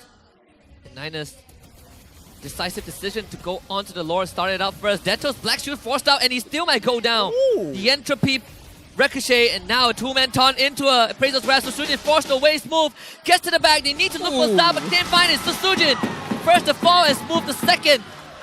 KGE forced out of a battle that they decided to take, and Niners have free reign of the Lord. Nicely played by Zav specifically, right? Furious dive into the Petrify, coming in from Smooth, lands right on the target, but Zav instantly purifies out of it into the Entropy to create some space and zones himself away, making sure that he doesn't fall into the Blazing Duet coming in from Sasa. Like, this is all predicted. Like, Niners, it felt like they've played this matchup 100 times. And Detto, Detto, he is definitely not going to make it out of this. The explosion of damage in his face. Sasa also forced to run away. I think the way that King Empire Esports is being taken out here is very reflective of the way that Niners are playing. This is explosive MLBB coming out from the blue side of the map right now. We have to remember, this is a team that was just rookies a couple of seasons ago with a lot of potential, and now they are allowing all of that growth to bear fruit on the Land of Dawn. Yeah, if you look at teams like SRG, Niners, they have this main character arc that's just catapulting them into better, greater heights. And I think it's a good time to talk about Zav as a player, right? If you guys have paid attention to the news, he was covered. His journey to becoming a pro player in MPL, an arduous one. I don't think most people would have made it through that, but the perseverance has brought Zav to this very moment. And what a way to kick off that debut for the new season. So far, 2-0. People say that difficulty builds character, and we can see that here. Zavs, he has been growing slowly but ever so surely as a marksman all the way since the debut of MPX NC.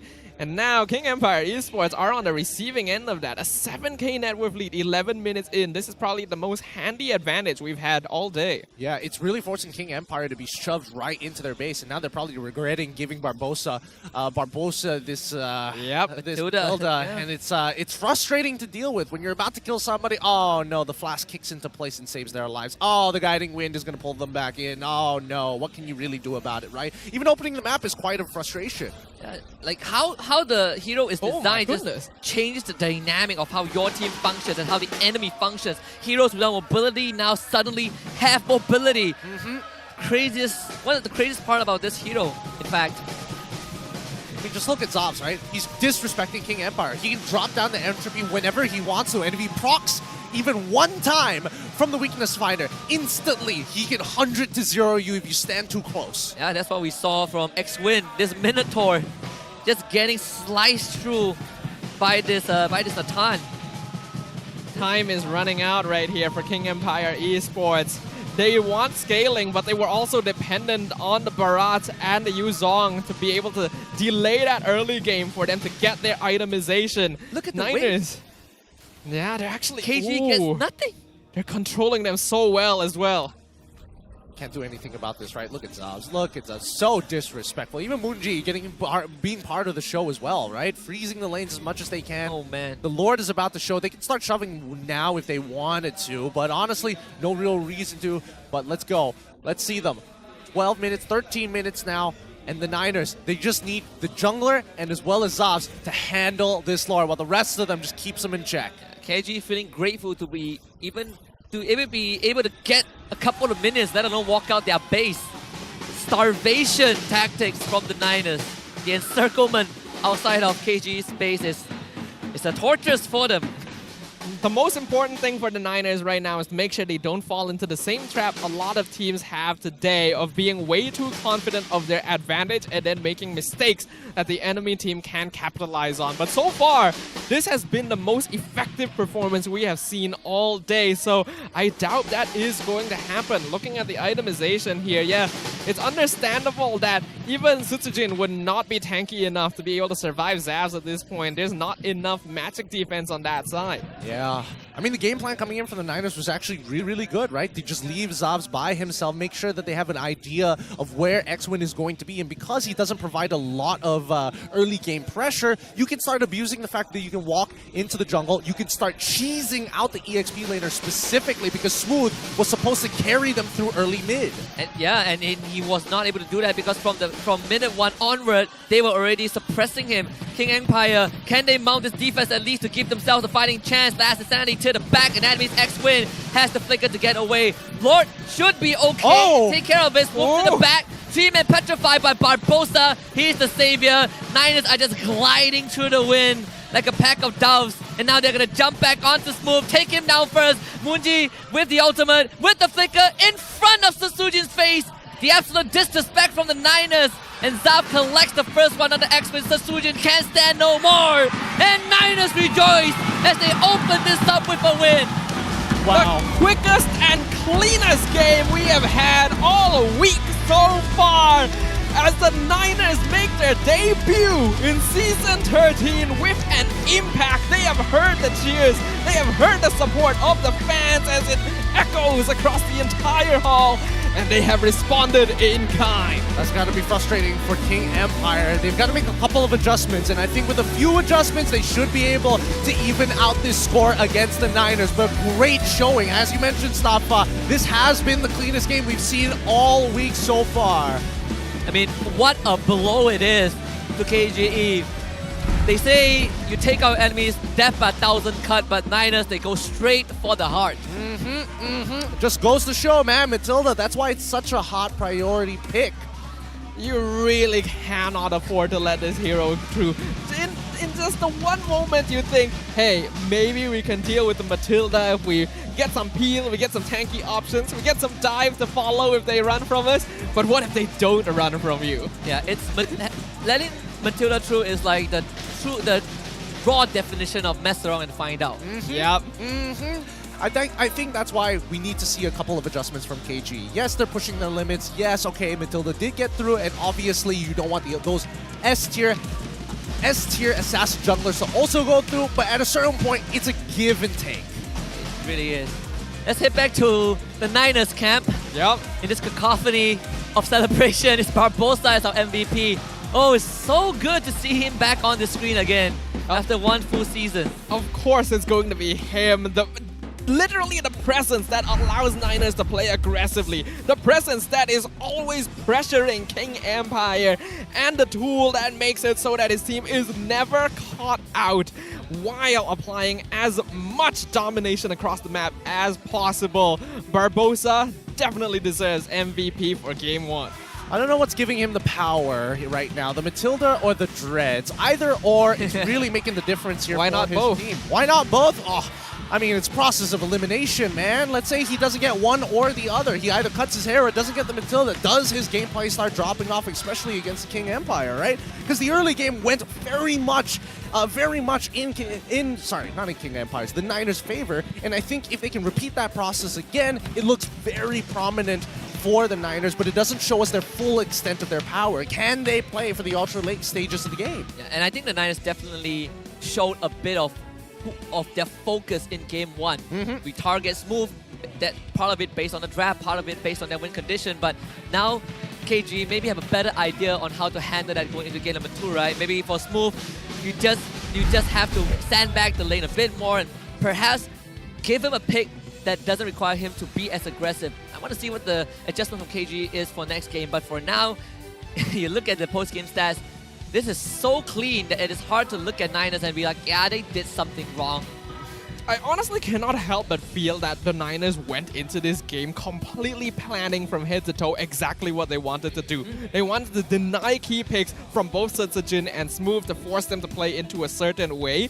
And then they decided that they would change the style and focus onto Smooth's lane to try and put him as far behind as possible, even though Yetri on the X4 doesn't usually need it. And then when you look at their itemization, they just ignored all physical defense because they knew the damage was already done and focused on building radiant armors to deal with Detto.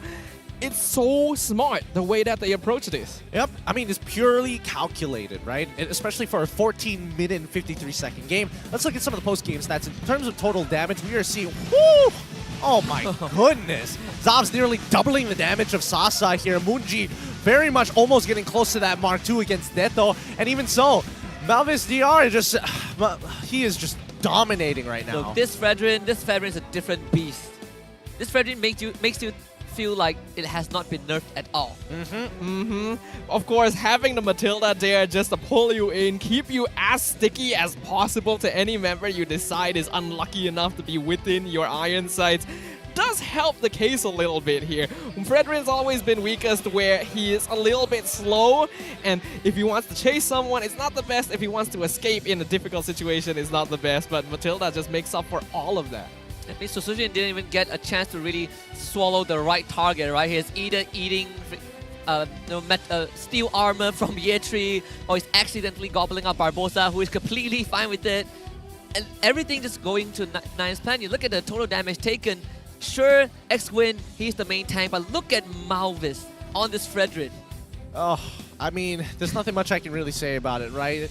You can already see by the total damage taken, it already tells the story of exactly what happens. And eventually, once you get these big punishes and all the lanes are losing at this point in time, the game is basically done for. You have no pressure, no outs, no objectives you really want to sit on top of. Even if it is given to you, a lot of resources have been wasted to make it happen. And how little damage Moonji took that game is another indication of how far behind Smooth was put. If you're playing on a Gord, you usually expect Yuzong to be your worst enemy, but Smooth just couldn't do anything. And look at this screen!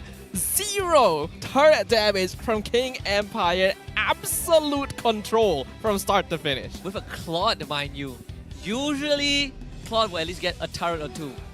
Yeah. But this one, total, this is sanguination. completely choked out of any sort of opportunity. And that means Claude remains at 0 wins. You can join Arlet on the show. I don't want to play with you anymore, man. Natan is my new friend.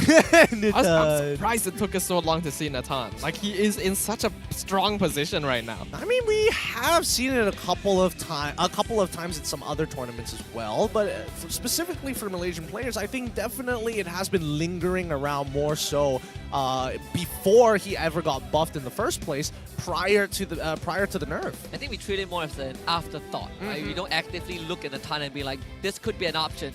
Like, look at how, when I talked about the draft just now, I was like, well, no Harith, no carry, we go straight to Bruno. I think that's how most of the Malaysian community thinks, at least on paper.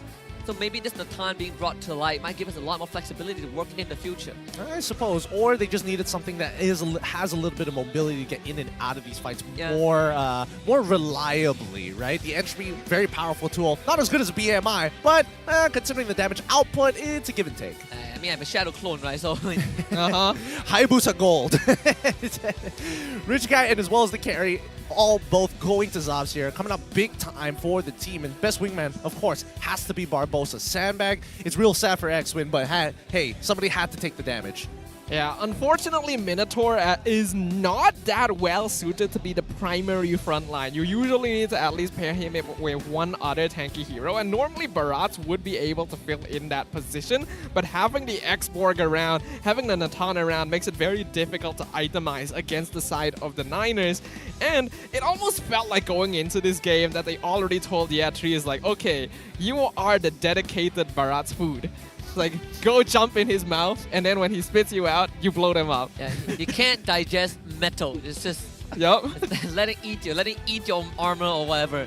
And also because with the presence of the Matilda, you can see how tough it is for X-Men to even get anything done.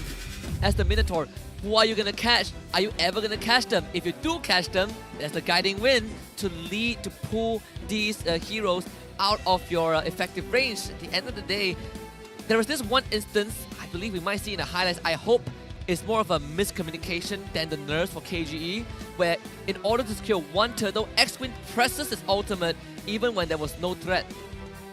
I don't quite recall that because a lot of it was a Niners show. I think this fight in particular was a really big indication that it was already lost for King Empire Esports. The way that Yetri and Moon are moving around these maps, the threat that they pose is immense.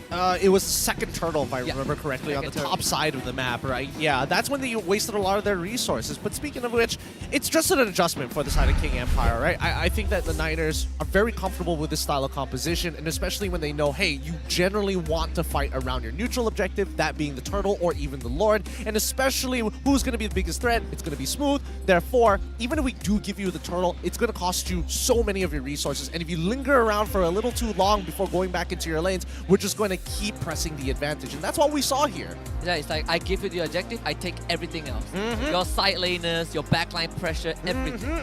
Honestly, if Niners truly went into this game with all of this planned out, with all of these ideas already firmly in mind, I feel like antagonist songs are really going on the rise here. Being able to bring Homeboys to champion last season and now coming here and doing this, I think the next game is going to be a very big proving ground. Because we do have to admit, Matilda played a very big role this game. No way it's getting let through again. Yeah, I think that definitely is a big factor, right? You can say all you want about KG or the Niners, but you cannot deny the fact that Matilda was a big part of that equation. Though I would say Antagonist has already cemented himself as sort of a decorated analyst or analyst for most part, but now taking on the role as a coach is more of like a promotion for him. But if this game has indicated anything, is that this man's brilliance is showing and the team has the mechanics to back it up. I mean, the execution is good, but coming in towards Game 2, the adjustments are going to be made. I'm guessing that even for King Empire, they're going to go on that blue side, right? They're not going to let these priority picks actually kind of swivel their way through. I'm interested to see whether this is going to be, well, I don't think it's going to be a similar draft, but at the very least, how does Antagonist actually deal with the red side of the map other than blue? I'm very curious as well. Like, I cannot believe how clean the execution in Game 1 was. We went into this hoping for a fun match, hoping for a nice, clean MLBV gameplay. and we got all of that and more. So if there's more of that coming, I'm just like sitting on the edge of my seat waiting for it. If this series is going to continue like how it is in Game 1, I don't mind 3 games, right? At least we are seeing quality games. Like none of these random shenanigans. The teams are sticking to the objectives. They know exactly what to do, and they're pulling it off correctly. Well, if execution is going to be put into question here, it's for King Empire, right? We didn't get to see enough of it, right? We didn't get to see... I mean, we did see 1 or 2 mechanical mistakes coming in from Deto, and that's why he had 3 deaths and 3 assists overall, but it doesn't really show the full extent of his power at this point of time. Where are they going to start leaning in towards their compositions, right? Is it still going to be, hey, let's get the safe picks in terms of the Barracuda as well as the Claude, or are they just very centralized around playing around Sasa? Considering the bans, right? Assassin bans, and then afterwards, anything that actually looks to go for those big dives, and more importantly, so counter matchups in the gold lane. I think one of the biggest element that they need to kind of inspect is also in the roamer role, right? In Game 1, there's no way you're matching Barbosa. You cannot mirror the Matilda as a Minotaur. Perhaps if with the Matilda banned out, which I'm sure it will be, then X-Wing will have a better time matching up with Barbosa's movement to influence the side lanes and perhaps set something up for major objectives. Yeah, it does feel bad for X-Wing. In that game, he basically was relegated to an extra large minion there because there's not a lot he can do. The Minwen Fury, not going to be very helpful in this case because there's so many members of Niners that are able to deny it in some way, and they even have the Matilda to pull them out. We have some information here from MPL MY Insider, this time with Moonji. Yeah, and Moonji, in his Riot video, did say that, you know, he comes back after 2 years, but is it back to Todak? And he's like, no, he doesn't know where he's going to go in the future season. I believe it's for this season. That's what he's referring to.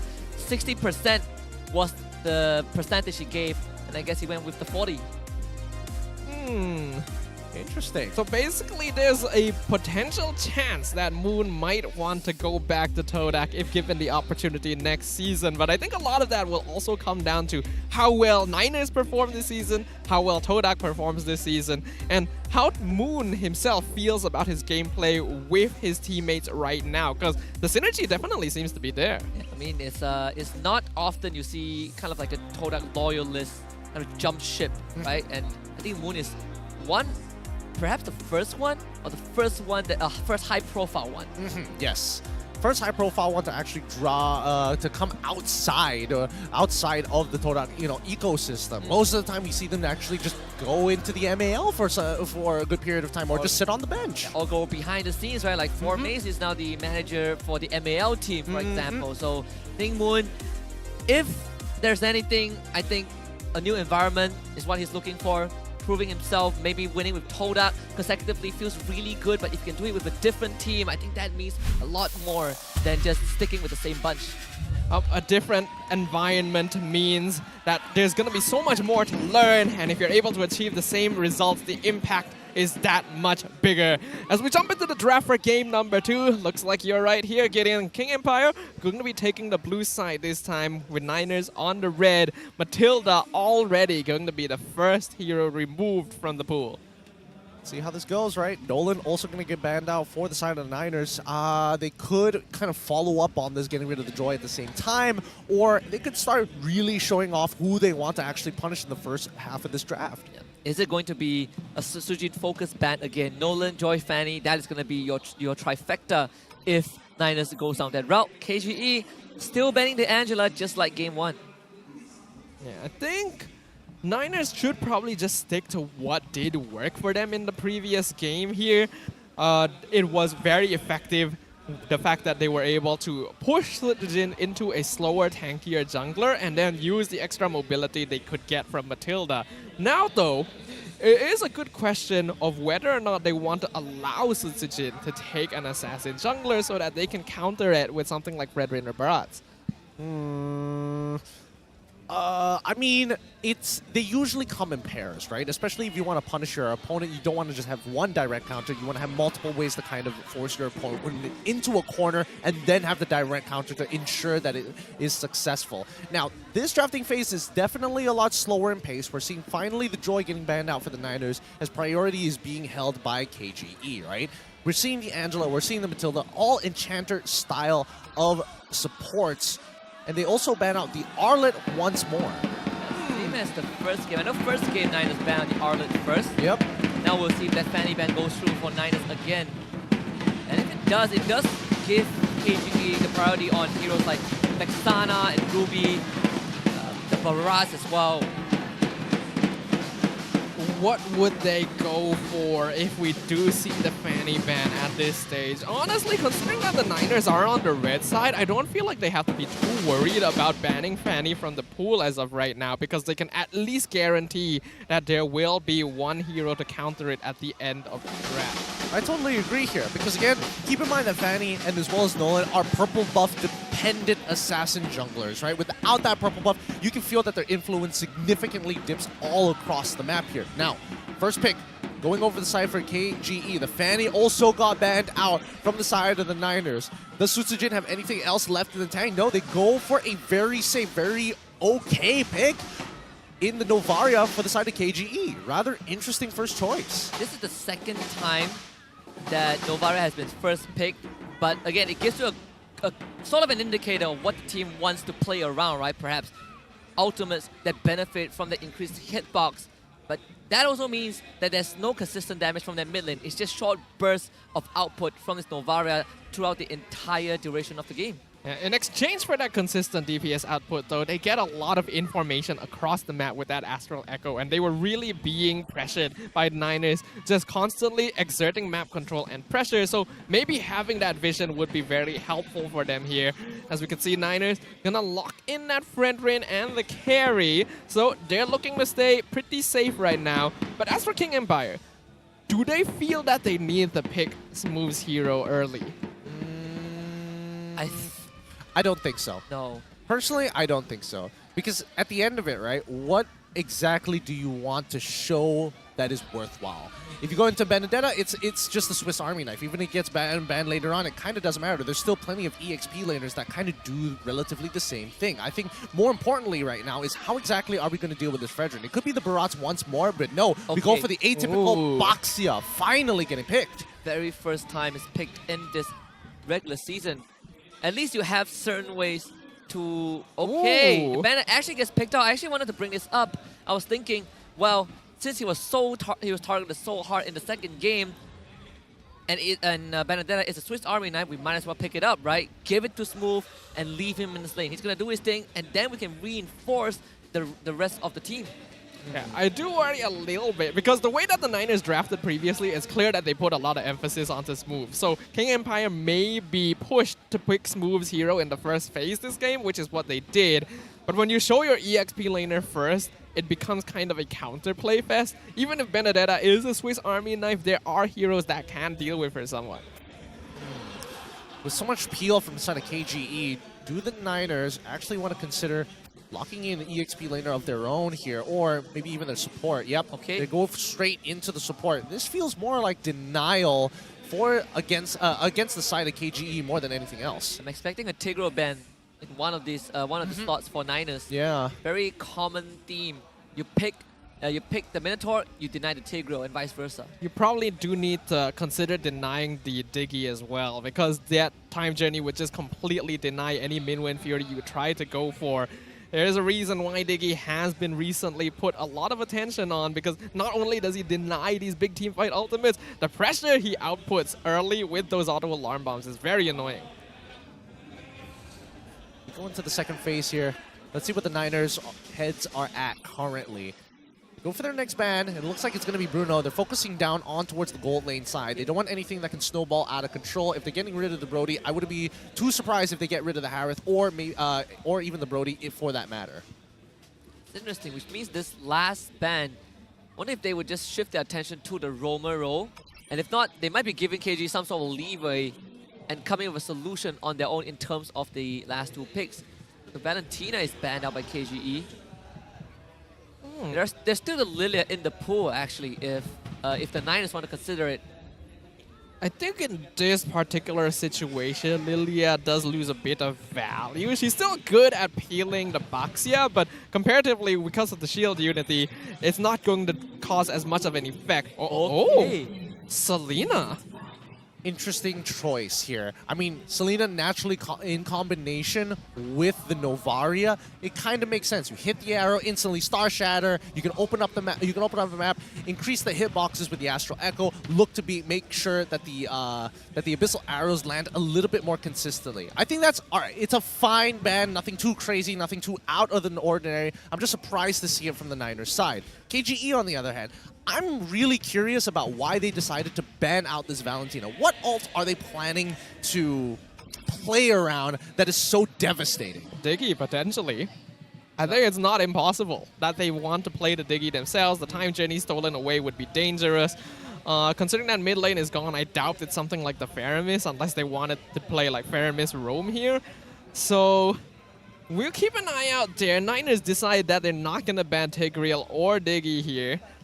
Tigreal's an option, but I feel like it's less important to ban Valentina when you have him. I think Niners, if they want to and really steer the composition to playing around team fights, might as well lock in the Faramis right now. Yeah, I was thinking of the Faramis as well, because you are not really... I wouldn't say you're not threatened. The Benedetta, the AoE damage can still be quite a headache to deal with, but it is something to allow you to play a team fight. And of course, you take away... Well, I want to say you take away, but you pick up the Paquito so you can match the Benedetta. It's one of Yetri's comfort heroes as well, so Niners still doing a good job of matching up to the King Empire draft. Now it's going to be the final phase here. We'll see whether or not King Empire does go for something like a Diggy support here. Considering they do have a pretty bulky front line now with the Baxia, it would give them some early game pressure. Trying to think of what else there is in the pool. They're looking for the gold laner. It's going to be Brody and the Grok. Oh. So the Valentina ban is to deny the wild charge steal, I assume? Yeah, I think most likely. It does give them a bit more flexibility, right? In this Grok, we also, I think, earlier today we did see Grace play the Grok as well. And if that's taught us anything, it can be a big tempo breaker, considering so far the Niners draft, or at least their damage dealers, they are forced to be up close and personal. Yeah. I think right now it's just really awkward for whatever mid lane pick the Niners actually want to go for, right? The Lilia, it's like, yes, I'm only going to be hitting Boxian as well as Grok, I suppose. You go for Gord, that makes a little bit more sense, but then you're very vulnerable to getting hit by Novarian as well as Benedetta. They go for the Lilia. It's just safe, it's reliable, and especially if you are able to, you know, get a couple of lockdowns from Minotaur as well as the Fredrin, you might be able to sneak away and peel away a kill. Yeah, I mean, again, you're dealing with a Grok, right? So that's naturally a favorable matchup. I know it doesn't feel as good as you would normally want it to be, but having the Lilia guarantees as the game progresses, you become more and more effective. Yep. Compared to the previous game, though, this definitely seems like a much more even lineup. With King Empire now having a chance to apply pressure in the early game, we can expect some invades with the Baxia and the Grok combination that the Niners will need to be able to deal with. Without the Matilda, how will the performance of this team fare? I get the feeling this is a much more realistic indication of both these lineups. Let's jump back into the land of Dawn for game number 2 between JP Niners and King Empire Esports. I mean, fans are already excited getting into this game as we head into the land of Dawn here. But I think more concerningly so, how are these team fights actually going to progress? This level 4 is going to be pretty devastating for either side who loses. Explosive. So many ways for these two teams to either initiate or respond. You just hear the Niners flaring up. The crowd already very excited to witness what is going to be happening in this game here. The Atrians move, gonna be trading blows here. Benedetta, Paquito, very classic matchup. Sasa already forced a flicker here as we do see an attempted cheese by Barbosa once again in the gold lane. I do like that movement though, as Brody into the carry, you want to push the carry back as soon as possible, and Barbosa just taking advantage of that movement. Also getting a little wanderer for themselves. We can see that King Empire, they're going to be choosing not to invade, even though usually that is what you want to do when you have a Baxia jungle, purely because this Lilia pick does deny it quite heavily. You really do not want to be running into this hero in the first few levels here when you don't have enough magic defense to tank it. Oh, that's also assuming that Gloom is in a good spot and it is stacked up to full. That's when it's really starting to shred you down. But let's see, because so far it feels like the Niners are playing completely differently from before. It's not about oppressing the EXP, it's more so to try and get their own gold lane ahead. Because Zobs, he could have gone for Master Assassin if he wanted to, but against the Brody it can get a little bit difficult if he takes like an awful trade, right? And then the lane is basically out of his control. Now we are at the 2-minute mark, which means the first turtle has spawned. Level 4 is what the teams are looking for. Moonji gonna be spotted out in the bush here. We've got 3 members of King Empire. Smooth? Just what? Huh? He just used Petrify on nothing. Yeah, he whiffed. He whiffed that Petrify. Oh, that is gonna sting a little bit. They did bring Yetri down pretty low. Yeah, that's a mistake. I get the feeling it's a micro mistake here as well. And considering it's from Smooth of all people, that is not an ideal situation. That's going to be down for another 50 seconds, which means that King Empire cannot safely contest the turtle while that is down. Yeah, but at the very least, both sides are going to be able to go for the big reset. I mean, X-Win is going to have to take a bit of damage. He's going to get chunked out, but it's not the end of the world. They're going to go onto him. Astral Echo with the 3-man ping. Here comes the Wild Charge as a response from X-Win. First blood given over to Smooth. And Malvis can't even slam the appraisal scrap. It's Smooth that slices them up. Gets the double kill for himself, but doesn't seem over just yet. Yetri wants to chase for a kill. Can't even get X-Win. KGE gets the objective. Very nicely done coming out from the side of King Empire Esports, right? Double kill coming over to Smooth. It sounds like a really, really good idea to be giving him these kills, especially since he's running Lethal Ignition. I can only assume he's going full damage this game.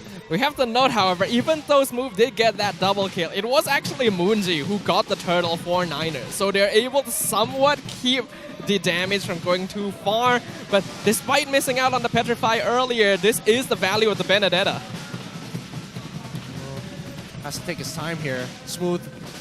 With his ultimate, he's going to be able to clear that wave, and now the purple buff. X-Win, he is really just marking Malvis all over the map. This is exactly what you should be doing when you are playing that Grok. Having the CC immunity on your skill 1 allows you to invade with impunity. He's even able to deny Barbosa from catching him out there, so able to walk out without too much issue. King Empire Esports definitely have regained this early game control as compared to game number 1. Can they keep it up? The adjustment, Yetri, what are you gonna run? Get a stunned up control. Yetri throw a couple of punches to get the shield. Malvis trying to help him. Yetri with the dash move. Trying to give chase Malvis to protect the Paquito. Really good body blocks here coming in from Malvis and holding that energy eruption to ensure that Smooth does not go further. I mean, Smooth could have used his ultimate at any point of time to try and close that distance, but just not worth his time with 20 seconds left until the turtle actually spawns. Yeah, that was excellently done there, and very good communication by Malvis as well to make sure that he's able to get there in time. You could see that Yetri too. He was saving his heavy left punch until Malvis was close enough to provide some defensive play, because if he used it earlier, he wouldn't have had enough shield to survive until the Fredrin made it. This is turtle number 2. Again, KGE is the one starting out the leash.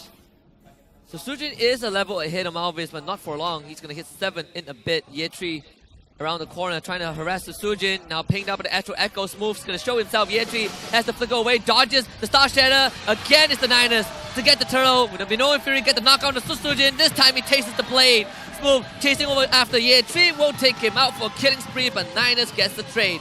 Moonji next on the menu. Barbosa might also become a casualty as he gets away, but Malvis to escort them out. Okay, kill score 3-1 now.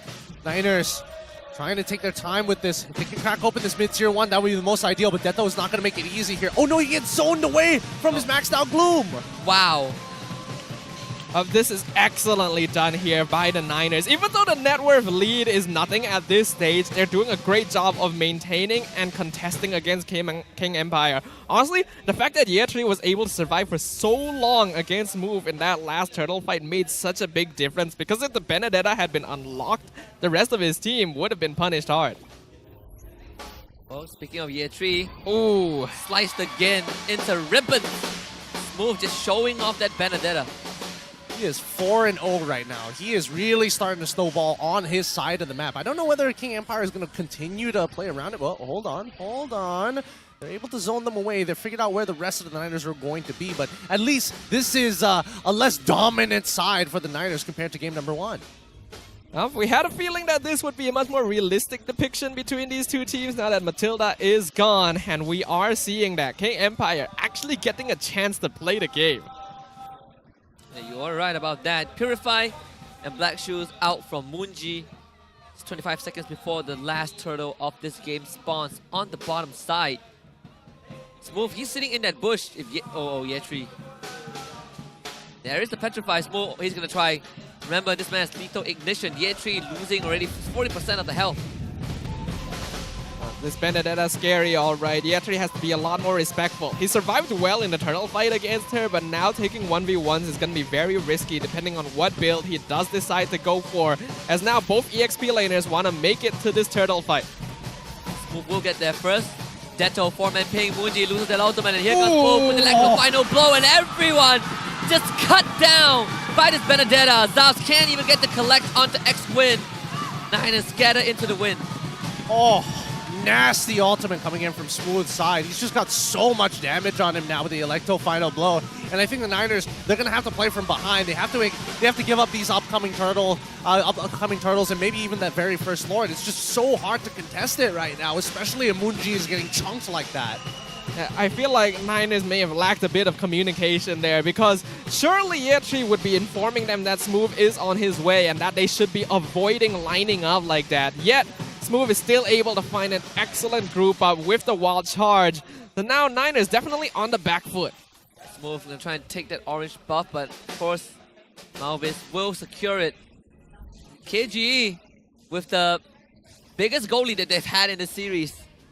It's a mere 2K, but with how Smooth is performing so far, I think that is going to balloon very soon. This could potentially be difficult here, right? I'm noticing that the item power spikes are starting to come in. Sasa, even getting the Winds of Nature. I think they want to make sure that they can secure this upcoming First Lord and then start developing a lead big enough so that the Niners can actually recover from it. Like, it's 2.2 right now, but we're seeing 2 items already built from their mid lane. 2 items built also coming in from Benedetta as well, looking to get a third in the meantime. But more importantly so, third item is not complete from Zavs' side. Yeah, Zavs is having some difficulty here keeping up with Sasa now. Even though he still hasn't died at all this game, he also hasn't been given the chance to really participate in any of these team fights, which means that he is kind of stuck farming when King Empire is doing a lot of damage to his team. And you can see here, already being forced back home once again. Speaking about forced back home, Yetri, he's going to be forced back home, okay, by Smooth. Again, this gang squad of Baxia Benedetta. Very scary. We can see that Smooth. He has a vengeance here. He has got a bit of a grudge considering what Niners did to him in Game 1, basically denying him the ability to participate at all. Now on his signature hero, and we can see that despite Yetri's best efforts, he just does not match up at all. I think for year 3, he has to now go for a more peely style of play, right? He cannot go for these big flanks. I don't think he really threatens Sasa that much, especially with the Winds of Nature as well. So at this point of time, I think the Niners, they are forcefully having to respect King Empire. They just cannot walk up to any of these objectives at all. The river, far too dangerous. First Lord from KGE, 4K gold lead, Smooth still deathless, 6-0. Zavs finally takes the bot tier 1 down, freeing up the side lanes a little bit, and that's where the Lord will spawn, thankfully. But the Niners, what's the next course of action against KG? I think Niners have to just wait for Zavs to scale, right? Barbosa, he's not looking for these super big fights just yet. And I think the big win condition here is if they can forcefully get... Wait, hold on. 4-man tier ping. 1 needs to be given up. You gotta start backing off. Moonji forced to use the Purify, and I mean, Smooth. It's way too good with the engage. He does get taken down, and Sasa will trade Moonji back. There's a big kill streak given away. I believe Zav was the one who got it. He did. That might actually be a plus for Niners, in fact. Even though it was an excellent engage by X-Win, fighting under the tower is still a little bit dangerous, and now a 6-kill shutdown has been fed over to the Niners gold laner. The question is, will the game last long enough for that to come into play? He'll try to threaten this inhibitor, but should be able to get it. Lord taken care of. Sasa the final blow to get rid of the structure. And KGE cracks the base of Niners. Man, Sutsujin ends up dying for that. I don't know how. Okay, at least they get an inhibitor, right? Like off of the first Lord, that's already considered a considerable win from majority of these teams. Considering that the kill score is currently 8-3 with a 4.4k lead for the side of King Empire, I think Niners, they're about to hit the power spike, right? They're about to hit their big turnaround moment against King Empire in the next 7 seconds. Adeto steals the orange buff. Very well done here. Any extra impact that King Empire can apply to the Niners' mental, gonna be very good value. Man, that's off a 1-star shadow from max range. Yeah, Moonji is continuing to fall behind, right? He's a full item behind Deto as well, and Deto has been doing a really good job providing information for the team, and more importantly, just hitting the backline with the Star Shatters. Things are looking tough here, but Niners are not completely out of the situation. King Empire Esports, they just basically need to continue doing what they are doing. They should try to avoid diving too deep. The kills on Sutsujin and Smooth did not need to happen, but their goal lead is still notable enough that it's not going to make too much of a dent on their gameplay. Wow, look at the damage Moonji took just like that. Ouch. Sasa, it really is a hurting player. Heptases, Winds of Nature, DHS, the Malefic Raw. Ooh, This is a critical DHS. match for KGE. Now, the Demon Hunter sword build means that Sasa is feeling very comfortable right now. It will allow him to get some healing and even make it easier for him to whittle down tankier heroes like Malvis and Barbosa in this situation. Niners, I'm not too sure if they're going to be able to bring this back here, because even if Zavs is able to get farmed up, there are so many targets on King Empire he has to avoid. Yeah, we see the flicker wall charge onto Malvis. That is the target that needs to go down. What a wall from X-Wing. Malvis completely Smooth! Again at the tip of the blade to cut down Malvis, and Yetri, he wants revenge from Smooth, and eye for an eye to get away. And Moonji falls off screen. KGE looking reinvigorated in this game too. Man, that was actually disgusting. X-Win is really nasty with these Grok walls so far. Hasn't missed a single beat at all, and King Empire will get their revenge here. With this upcoming Lord, I think Niners, they're in a lot of trouble, right? These team fights are not as clean as they need to be. Barbosa especially, right? He gets chunked out before he even gets into these fights, and by the time he does with the Minoa and Fury, a majority of their team members are too low to actually capitalize, like Moonji for an example. Yeah, when you have the Minotaur, you typically want to use it in a way that counter-engages, especially when you are behind. But when you have to deal with Smooth here, 7-1 and 2 on the Benedetta, it becomes a massive issue. There is a reason why this hero was banned in the previous game. But King Empire Esports showing it off once again. This is the hero that earned Smooth his namesake a couple seasons ago. Yep, and how long can they actually hold on here? They're synchronizing the waves really, really nicely. Clean stuff from King Empire. This could be the last defense for Niners. The wave pushes in. Here comes a 4-man ping for Deto. Malvis forced back. Just taking body shots from this Novara. Barbosa stepping a bit too far forward and is getting punished for that. Both side lane inhibitors have fallen. KGE, they only need to worry about the mid one. That wave is going to be pushing in very slowly and intentionally synced up with the side lanes as well. We've got a second wave coming in once again. King Empire wants this last inhibitor. Sutsujin onto Malvis. He's taking damage himself. Smooth this time misses the mark. And it's going to be Sutsujin that goes down, but Smooth gets an assassination again with the help of Sasa to take down Yetri. But Niners successfully defends the mid inhibitor. All right, worthwhile. The high ground defense with the help of Moon, definitely going to be extremely useful here, and King Empire have not been able to crack them open, right? And because of this, the Niners now have an opportunity to actually even the score up against King Empire, with the rest of the team actually catching up. Like 6k gold lead for the favor of King Empire, sure, that sounds great. But once the Niners, and especially once Moonji has enough items, especially when it comes down to cooldowns, to be able to spam the Black Spheres, Shadow Balls here against King Empire, it makes it difficult for people like Smooth, for people like X-Win to really take the space. Yeah, absolutely. But King Empire Esports has been doing a very good job of just out-macroing Niners in this game. They have full map control. They obviously have much better mobility as well. So it's going to make it very difficult for Niners to actually push out and try to regain some vision over the map, even though they would be able to reach these power spikes that you mentioned.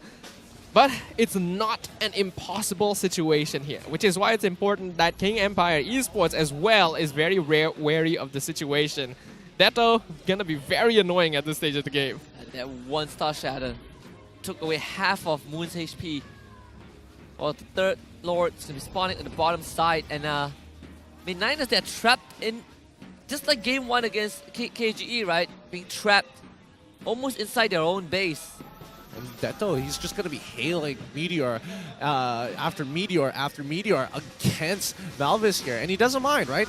Malvis needs to get positioned. He needs to be punished for every bit of space that he does eventually start taking. Yeah, Lord down a half already. Niners not really at the scene just yet. Coming out the mid-wave, Smooth, you can see off-screen he's threatening Barbosa. And it's hard to catch up on him. Maybe that is a task for Yetri, but Malvis on the other hand receives help from Munji. Finally, Detto, the two-man ping. Munji! Ooh. Can't even use the black shoes. And him going down means that Malvis has no way back into the pit. It's KGE with the Lord, and that's a slam for Malvis. It's only the immortality. It's Sasa to now repay some debt. Zaus sent on the run. The base already in danger. Oh, goodness, Niners might not even be able to defend this. The catapult at the end, finally taken care of. But the Niners, wounded and battered, they need to hold on for 15 seconds. I don't think they have enough time here. I don't know. Let's see. Munji is coming back up in 10, and that's their main high ground defense. 20 more seconds until Fredrin comes back up, and it looks like King Empire, they're not going to force it just yet. They're keeping it clean as possible. Okay, Munji is back. That crystal ain't holding on for long. Can you at least keep it outside the gate? It seems like it is not possible. The pillars are falling. The foundations are crumbling. And King Empire Esports takes their flag to take it to a draw. A total reversal from game 1. King Empire Esports really wants us to believe that Matilda was the key factor here, and that is looking to be more believable by the second. We are seeing two very well-matched squads here in the final match of the day. And we've got a game 3 every single series so far, so let's top it off and cap off the day with a final best of 1. Two very well-oiled machines here, I have to say. You know, both sides really understand what they have to do. You can see that Munji is communicating very well with Barbosa to understand, hey, what moves do we need to actually do to get into these types of positions? What kind of scenarios is going to be the most beneficial for us? And once again, if the lead were in the Niners' hand, maybe it could have been a little bit different, but unfortunately, that's just not the case. I mean, the snowball was just a bit too huge from Smooth's side alone. Game 1, he was oppressed from start to end. Didn't get to do anything. Game 2, he came online, and he was a big part of how KGE drew this to a draw. Very much. I mean, the drafts are making the big difference here, right? Both two well-oiled machines. Only one of them can come out on top, and I don't know, it feels like the Niners, because they won the first one, it's by, you know, they're going to be choosing the blue side once more and then try to replicate what they did in game number 1. Without the Matilda. Ordinarily, you wouldn't feel very safe picking your EXP laner that early on, but like you mentioned, Benedetta is just so strong utility-wise, and Smooth, easily the best Benedetta player we have here in MPL MY. Obviously, he is going to be our MVP of Game 2. There's no question about it. There's a reason why his Benedetta was first phase picked. Not many teams do that, but when you have Smooth on your side, we say that if there's a Benedetta to be picked, he's going to be the first one to receive that honor, and he did deliver on this, the MVP of the game. 8-2-3, and running the fighter emblems of all things. Yeah, fighter emblems, he goes for the full, he wants to go for that full damage, but he still wants a little bit of sustain here. He understands that he does take a decent amount of chip damage from whatever it could be, whether it be carry, just going with the steps forward. The auto attacks could lead in towards his face, and the same can be said about getting hit by the shadow balls as well. Yeah. In the end, King Empire have shown us that they do have what it takes to face off against the JP Niners. And like you mentioned, draft now becoming more valuable than ever in order to eke out even the slightest advantage against these two well-matched opponents. Looking at the overall item builds, you can see that King Empire, very comfortable. Smooth, Detto, and Sasa all able to basically go full damage throughout the game because Niners just has no way of actually threatening them. And this is where you see kind of the benefits of having that Novara, giving him info, and most importantly, every single Star Shatter forces either a black shoe or an instant recall from the Niners.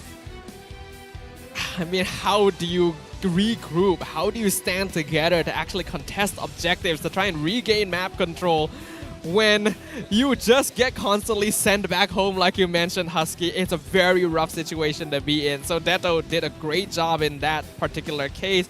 I do have to ask, we saw in the itemization, Yetri did end up going for mostly damaged Paquito. Do you think it would have been better for him to try and go semi-tank so that he could survive longer against Smooth? I mean, it's not about surviving longer against Smooth. It's more so he needs to win out against Smooth. And better yet, if he's able to punish Smooth early on by forcing him to use an eye for an eye. If he goes for a semi build, it's just not enough. Worse yet, even if we're not talking about oppressing Smooth and forcing him to use resources, Sasa even needs to be threatened, right? And I think even if Yetri decides to go for a semi build, it's just not enough. You need to have a legitimate threat to force out good resources, whether it be a flicker, whether it would be even just using the corrosive strike, or more importantly, the winds of nature. I think at the end of the day, it's also how Moon was not able to really participate in a lot of these team fights. The last fight, I wonder what happened, right? He pressed Purify and he ended up not being able to even use his black shoes. Perhaps stunned by the Brody Corrosion strike. That's only something that we will find out if we watch the replay. And overall, it's just so hard for the Niners to participate. I pointed this out during the draft. Most of these heroes need to be up close and personal, and who better ought to do with it? Smooth, Baxia, Grok. You walk up to us, you're going to be in a world of hurt. I think Sutsujin had his work cut out for him, but I think X-Win played a phenomenal game here, right? Really making sure these nature's barriers, punishing Moonji for actually walking around the map, and more importantly, having a clear eye on where Malvisner is going to be every single time, allowing Sutsujin to make some creative decisions on his pathing. We're definitely seeing a little bit of a revival in Grok here, with a lot of really strong roamers that are able to make use of the hero to his full capabilities, scouting out bushes, blocking off with walls, and getting some really strong wall charges to set up for beautiful Electro final blows from Smooth.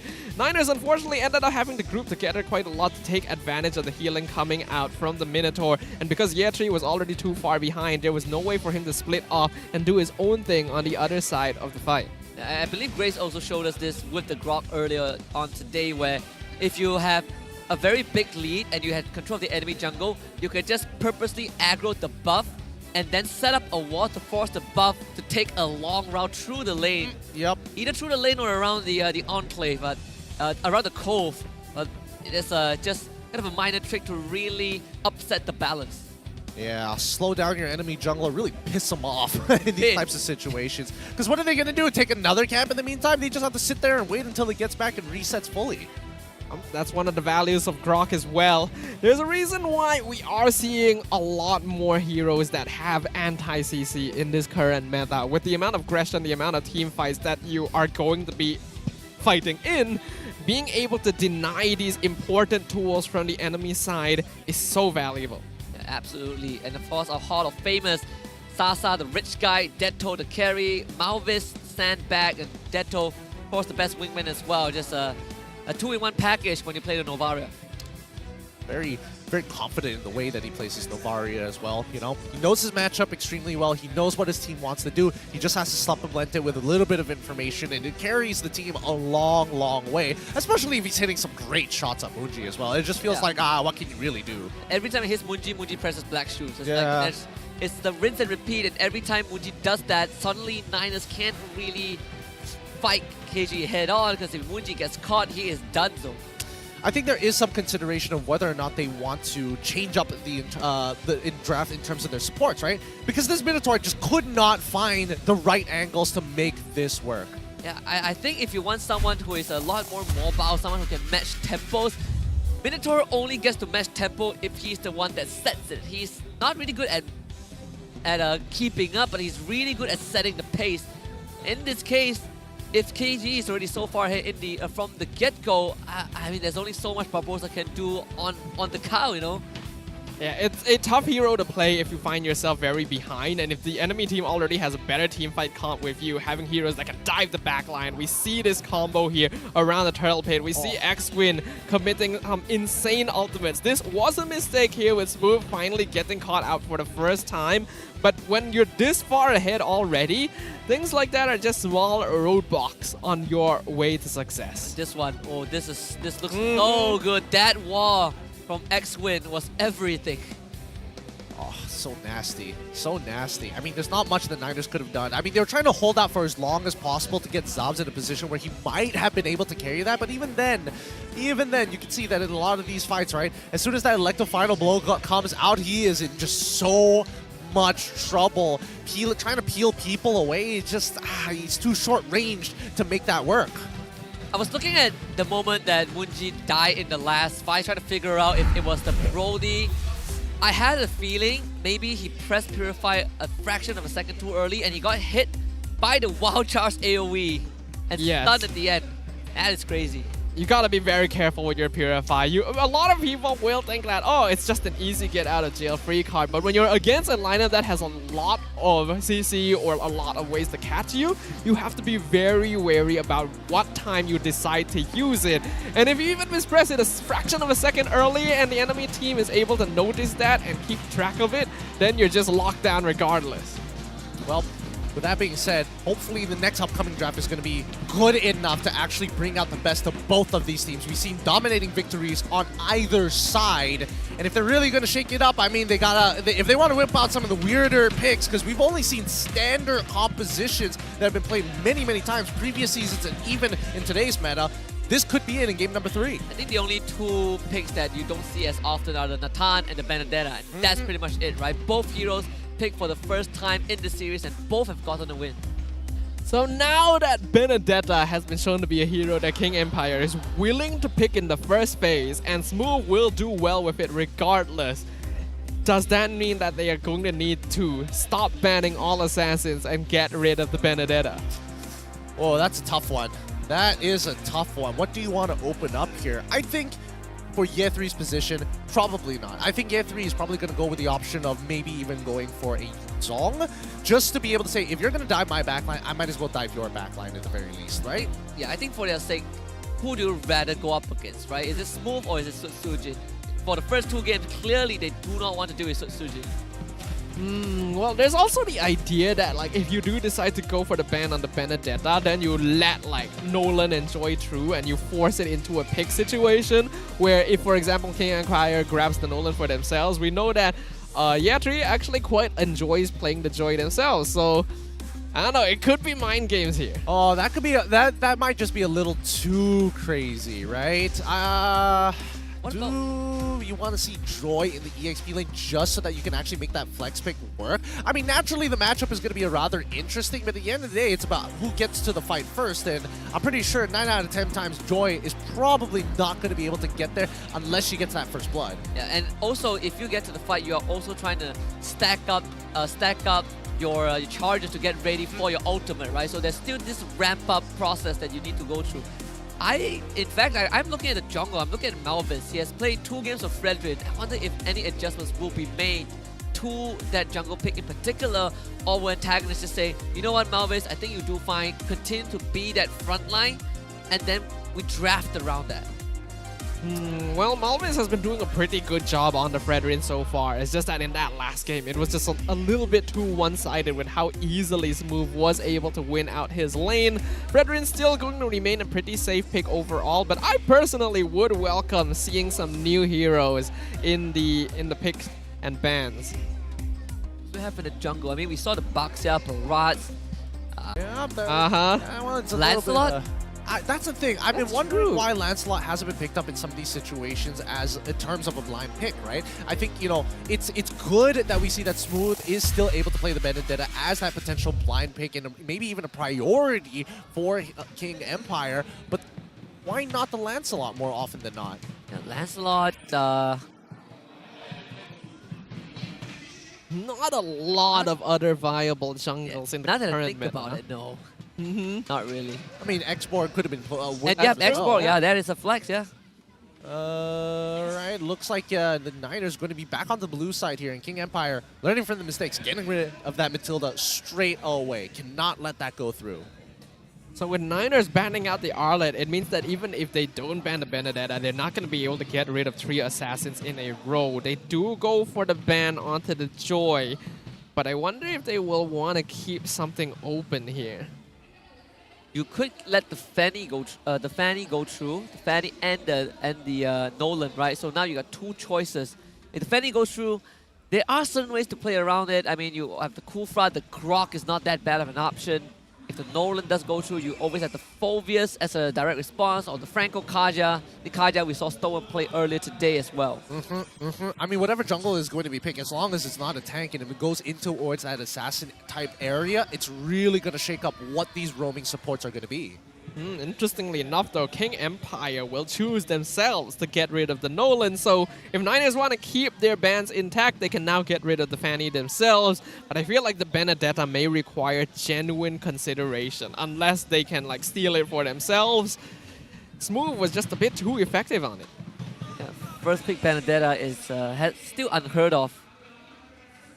Yep. But I don't feel like you would want to first face Benedetta, right? It always feels really bad to have to do that. It does, but it's not the worst in the world. I guess right? they have no choice in this case. I think it would be worse if you lose the Smooth Benedetta twice in a row. that is true. You have a point. Well, let's see what this picks are going to be.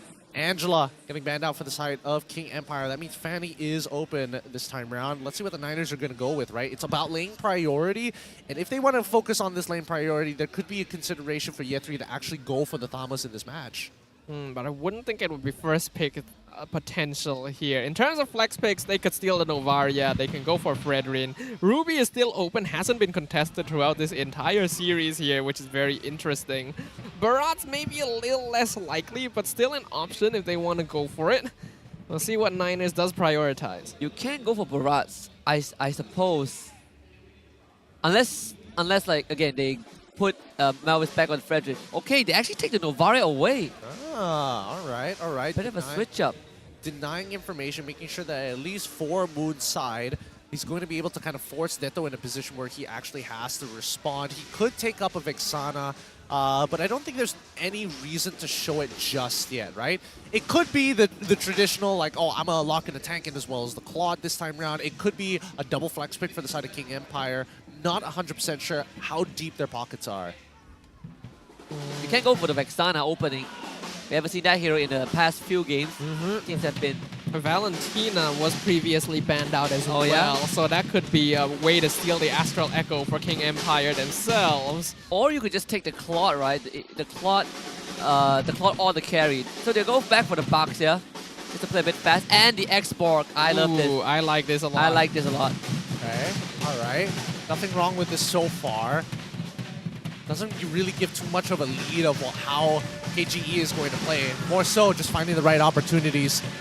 It's going to be difficult here. Niners, on the other hand, they could look for potential counter picks. I mean, we haven't seen Modest for a hot second here. That could be a potential to deal with this box here. Or, if not, at least find some forceful lane priority here in the earlier stages of the game. Yeah, King Empire, the way they drafted has already given them a pretty good superiority here. Not only are Baxia and X-Borg difficult to whittle down with Star Shatter, they preemptively counter almost any tank jungler that Niners would want to play. Both Fredrin and the Barats would have a tough time against these two heroes. I guess they have no choice going back to the Fredrin, and they take the Claude out. Carry is still in the picture. Oh, that's rather interesting. Okay, I mean, that just means that King Empire goes for the carry this time around, right? Yeah. I mean, the Claude has already been shown here, and I think Claude is a much more safer pick for the Niners, because I was thinking if they do decide to take carry on their hand, there's still a very good chance that the Last Insanity goes for that big one-shot at the end, but no. Wow. KGE going to be locking in the Grok. So they're just going for all of their frontliners right now. Honestly, not a bad choice in this situation to keep their DPS hero secret until the very end. I feel like in terms of gold lane, it's not just like heroes like you mentioned before. You could reprise the Brody, you could even go in the direction of Harif or Nathan again with the magic damage, would be able to whittle down the Fredrin even further. So I think Niners will need to pay attention to that. Honestly, I think Sasa is one of the few players that still actively plays the Brody, so that is kind of like one extra pick up his sleeve. With the Yuzong banned out, you do get rid of these dive heroes. So no Bandera, no Yuzong. Lapu Lapu is probably next on the list. Lapu Lapu and Paquito is kind of the more popular ones that we've seen in recent times. Yeah, I think it makes sense if they want to get rid of if they do want to decide to get rid of Yetri's comfort picks in terms of the Paquito here. But let's see where the Niners' head is at, right? Because mid lane has not been shown up for the side of KGE. Marksman's as well has not been showed up for KGE. They could ban the carry right here, right now, and then maybe force them into the Brody, maybe even force them into something a little bit more immobile. I'm thinking, they get rid of the Farmers instead. Yeah. I'm pretty sure they're not going to be able to focus down Sasa's hero pool very much because outside of the Brody and the carry, you still have, like I mentioned, the Harif and then the Tan that you may have to worry about depending on what his hero pool is. So it looks like they're going to choose to focus onto the mid lane instead. Yeah, there's also Lapu Lapu banned out, so KGE smothering that XP lane. There's nothing much left for for Yetri. There is the Paquito. I mean, you move faster than the export, but that is something that if you cannot take advantage of fully, eventually export is going to catch up. Export is going to have relevance throughout the entire game, and unfortunately, even with the full damage Paquito, it really depends on the user. Can he find these angles to one-shot the backline before they even have time to respond? Is it time to see Khalid? Oh, it could be a Khalid's Khalid not bad. game. It could be a Khalid game, but I don't think it's going to get revealed almost straight away here. Let's see what KGE go for, because I feel like at the end of it, they are probably going to be locking in... do they want to show their marksman first, or do they want to show their mid laner? I think show you mid laner here. Yeah, oh no. I'm trying to think because I feel like going marksman here is not a bad idea, and to preserve the mid lane until you can be very sure what the roam combination is going to be here, because you want to make sure that that early game is even more in your favor. If you have a mid laner that can support the Baxia in invading the jungle, it would be very oppressive. They do go for the mid lane. Okay. Valentina. Interesting. A hero that they banned out themselves when they had the Novaria in the previous game. No real value ults the Jack from Niners, but I guess it's one of those positions where now that they've revealed that the Niners have to be just a little bit more wary about the ultimates that they're giving over to KGE. They know that the Astral Echo is most likely going to be taken because they haven't shown the other two picks, but let's see. Maybe it does kind of skew their perspective. I think the Astral Echo is good enough for KGE considering the heroes that they have, right? They all benefit from big hitboxes like Grog. Oh, you have big hitboxes, that's great for me. Export, you got big hitboxes. Oh, pure damage explosion. And this could be a Brody pick again for KGE. Would not be. Oh, there it is. The Selena and the Thamus. All right. So again, with the Thamus at the very least, he'll be able to try and dominate the earlier stages of the game and kind of give pressure. Although I will say, the natural combo between Selena as well as the Novaria all depends on one thing: can you hit those arrows? Yeah, we haven't seen Selena in a very long time because it's just become very difficult to reliably land the Abyssal Arrows, even with Astral Echo. Not to mention that she's very squishy as a jungler, even compared to other assassins. So King Empire, they already know about this potential pocket pick since it was previously banned, but it is going to be an taunt to finish things off. We're for Sasa here. What are you guys thinking about the draft?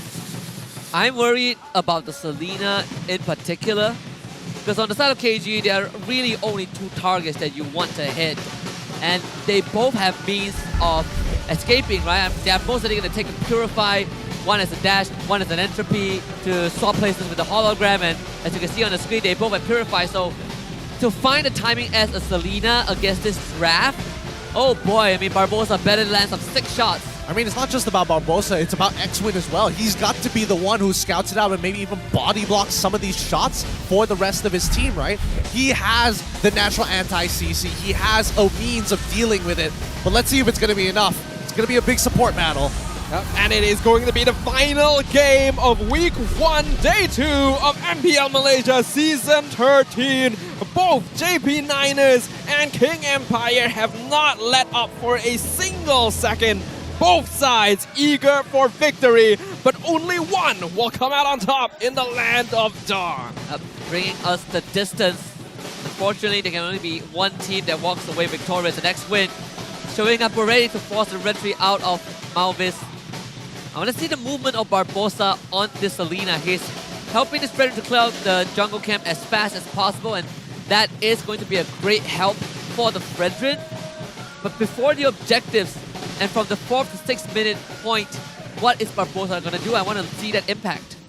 Yeah, Selena as a hero is a big question mark. We have not seen her in ages for very good reason here. Oh my goodness.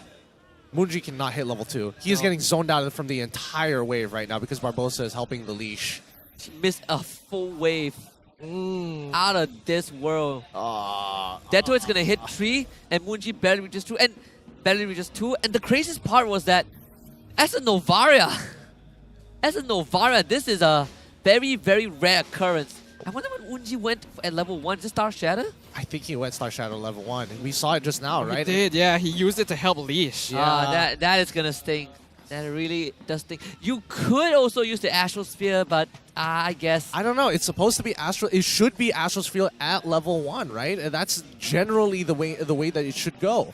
I'm pretty sure with Selena helping already, there's no real need to want to leash further. So that really did end up costing him here. Not going to have that level 4 for the first turtle unless he gets a little bit of an EXP surplus somewhere. So this gives King Empire a pretty good start. I mean, that just means you got to give props to Deto, right? He understands lane. He understands when he can actually start taking advantage of his opponents, especially since if they don't trade auto attacks, that's totally fine. He's just going to push out the wave just ever so slightly faster if you don't actually have, and even blocks the Star Shadow in the first place. Sutsujin found a target. Malvis able to dash away in time, and Yetri is going to pop that ultimate and try to whittle down the Firaga armor, but not successful in doing so. And Barbosa is not even remotely close to 4. Nah, they gotta give this up. They have to give this up. Ye3 already used this ult. There's just no point to actually walk up for this anymore. Yeah. Not to mention this move has ultimate. Okay, Moonji pings up 3 of them.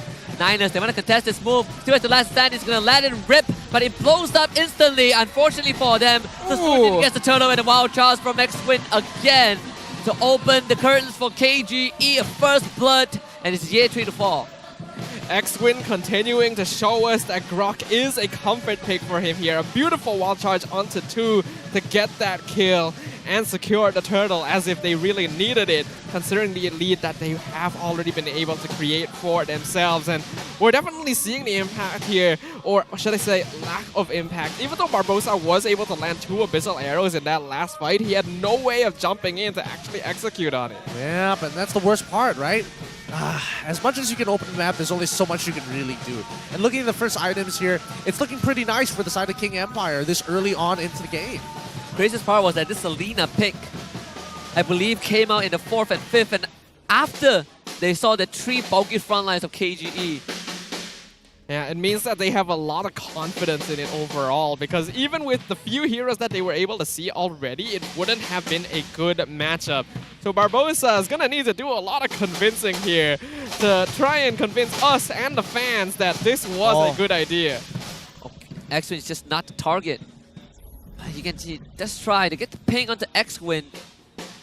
But this is a Grok, so I think he really cares about getting hit by an arrow. Yeah, he doesn't. He really doesn't. I think X-Win is doing a phenomenal job here, right? It's just really...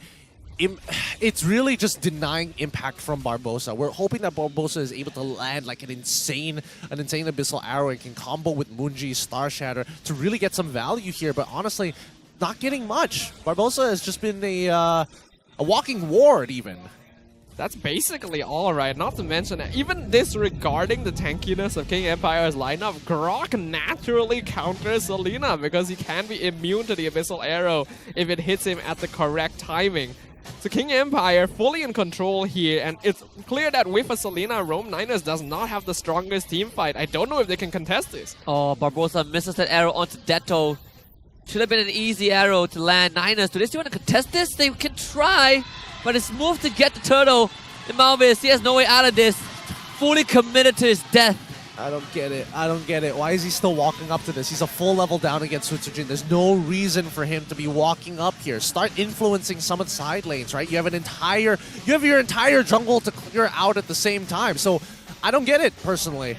Yeah, honestly, if he wanted to, he could even invade King Empire's jungle to try and steal some buffs while they are taking the turtle. Considering they have Selina's traps, they could scout out for anything, which makes it safer for them to go for aggressive plays. The fact that Malvis is just kind of blindly walking in to contest, it's almost as if he's just trying to follow a textbook, and the situation has already escaped from the realm of that. It has definitely changed, and I think they should just play around Zavs right now. Even if you are walking into the enemy jungle and you're sacrificing your own jungle, cut the map in half, make it vertical jungling, right? And stick towards the gold side where Zavs can actually help to dominate here and put pressure on Sasa so he can't freely just look to fight. You saw it now, Sutsujin, he took the orange buff off the Niners and he gave his own to Sasa. That's an even bigger injection to KGE. These arrows, they gotta start landing. Malvis arriving at the scene, but Sasa is gonna take care of the turret. There's nothing that Niners can do about it. Just no damage at all coming from the Niners here. This is a similar situation to what we saw from previous comps. Flawed needs time, Novaria needs time, Tamas is oppressive, yes, but his DPS is not very bursty. And then Barbosa, we already talked about this issue. They don't have enough damage to actually pressure King Empire from anything. Well, for now, and now that top tier 1, it just means that the tempo falls into the hands of King Empire, right? They need to be assertive with this lead. 9 more seconds until the turtle shows up, and I'm expecting a lane swap almost instantaneously, or at the very least, just shove out this mid lane. They're gonna try at least. So it's a 3-man ping from the side of Munji and Niners. You still really want to contest this? And Malvis, you can't just walk up like this. Oh, just let's move do the zoning here, right? Yeah. He's just gonna shred him with the true damage. And stolen Astro Echo as well. Smooth is not even worried. He forced out Yetri's ultimate. So Sutsujin gets the turtle, and now it's invade time again, and Yetri is gonna get dove. He pops the vengeance, but what can he do against the true damage? Just overwhelming from King Empire. They will get the taunt on the Sutsujin. Perhaps this is a trade for Niners. That is something. At least they don't walk away empty-handed. Zavs in the meantime, almost hitting solo by Sasa. Okay. Oof, okay, good sidestep. I think for the most part of it, this is... Wait, is Wild Charge available? Yes, it is! Uh-oh. Oh my god, the wall blocked and forcing out the flicker. X-Win is a threat. Man, this guy... Actual force of nature. Yeah, this has got to be super frustrating, right? A lot of resources being wasted for almost no reason whatsoever. Yeah, I feel like I'm learning a lot here as someone who plays Grok from time to time. This is how I'm supposed to be doing things. I'm gonna keep that in mind for now. Niners, unfortunately, just getting constantly pushed back because, like we mentioned, not enough pressure here. This team composition is not working. Oh my goodness! What was that? You can clearly see Moon wanted to run away and got vacuumed back by the ricocheting projectile. Yep, really nicely done. Really nicely done. Especially when you pop the entropy as well. The way that the projectile works actually changes a little bit in terms of its, not really curvature, but the way that it actually moves. Yeah, apparently space does lose against time in this situation. And Sasa really narrowing out the window of opportunity that Niners have, because this Natan is fed, and even if Zaz were to get full items here, it's not the best matchup. Holy cow. Look at how strong Smooth is, right? He doesn't even need to bother buying. Ooh, that's damage too. War Axe into Brute Force Breastplate. He doesn't even need immortality. If he goes BOD, I wouldn't be mad. Like he is at that point of the game. He is that strong. Who is going to deal with it? It's definitely not Barbosa. Definitely not Moon. Zavs can't just walk up. Frankly speaking, there's really no answer to Smooth right now. Not yet. Not yet. I mean, they're going to have to try and scale, right? That's as much as Niners can actually do. Unless we see Barbosa hit a miracle arrow, right? That's what we're hoping for. That's why he's in the side lanes. Oh, actually, his flicker got forced out. KGE will get the Lord. Continue to push that lead.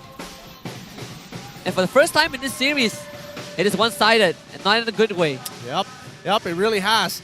I mean, the kill score already tells the entire story here, right? King Empire, it just takes one kill, and then after that, they just lock you out of the game. It's a complete reversal, and it's very interesting to see, considering that Niners had such a one-sided Game 1. Game 2 was very even, and now King Empire is having a one-sided Game 3. Perhaps this is balanced, as all things should be. But the Lord gonna be crashing up top right now, and I really don't think Niners has any way of getting back into this game. Oh, absolutely not, right? Especially if the front line is being busy. They're so busy. Malvis, he might be in a lot of trouble here. No way to actually keep himself topped up. Okay, Yetri is gonna jump in first. Wild charge only stunning onto Moonji.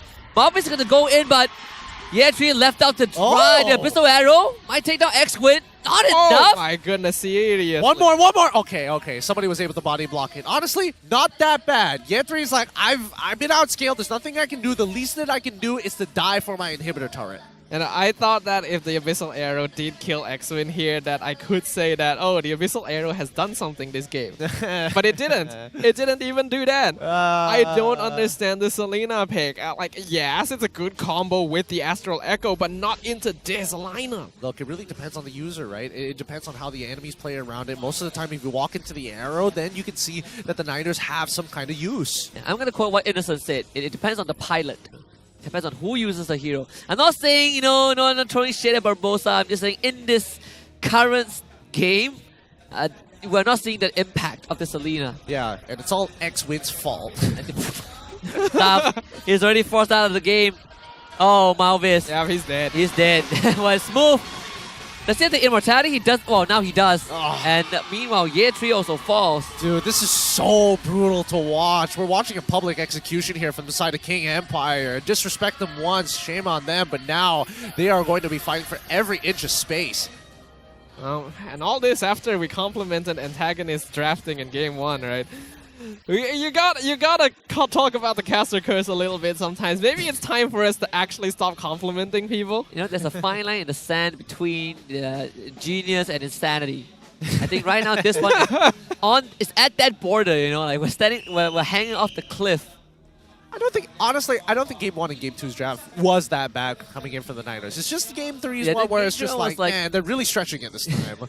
And they decided to try this out in a very decisive game here against a lineup which it should never work against. Yeah, I mean, I respect the effort, but again, not the result. I mean, there's been constant morale boosting symphonies behind our back, but there's only so much you can do, right? Agreed, but oh man. This is as silent as he has gotten this entire series. Even the Niners are paying attention. Detto, okay. Wow! So close. That feels bad. That feels so bad, and now he's gonna end up dying instead. Oh, if only Zav found that.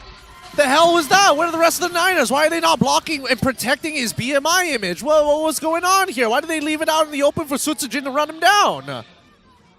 I don't know. If I was us, I'd be pretty furious about that. Yeah, I would be as well. It's true. Like, they should have heroes that are there to defend, but unfortunately not enough crowd control, not enough actual bulk to stop King Empire. Heck, you could line up all of the Niners there, and they would get mowed down by, like, bowling pins. Yeah, counter, Astral Echo.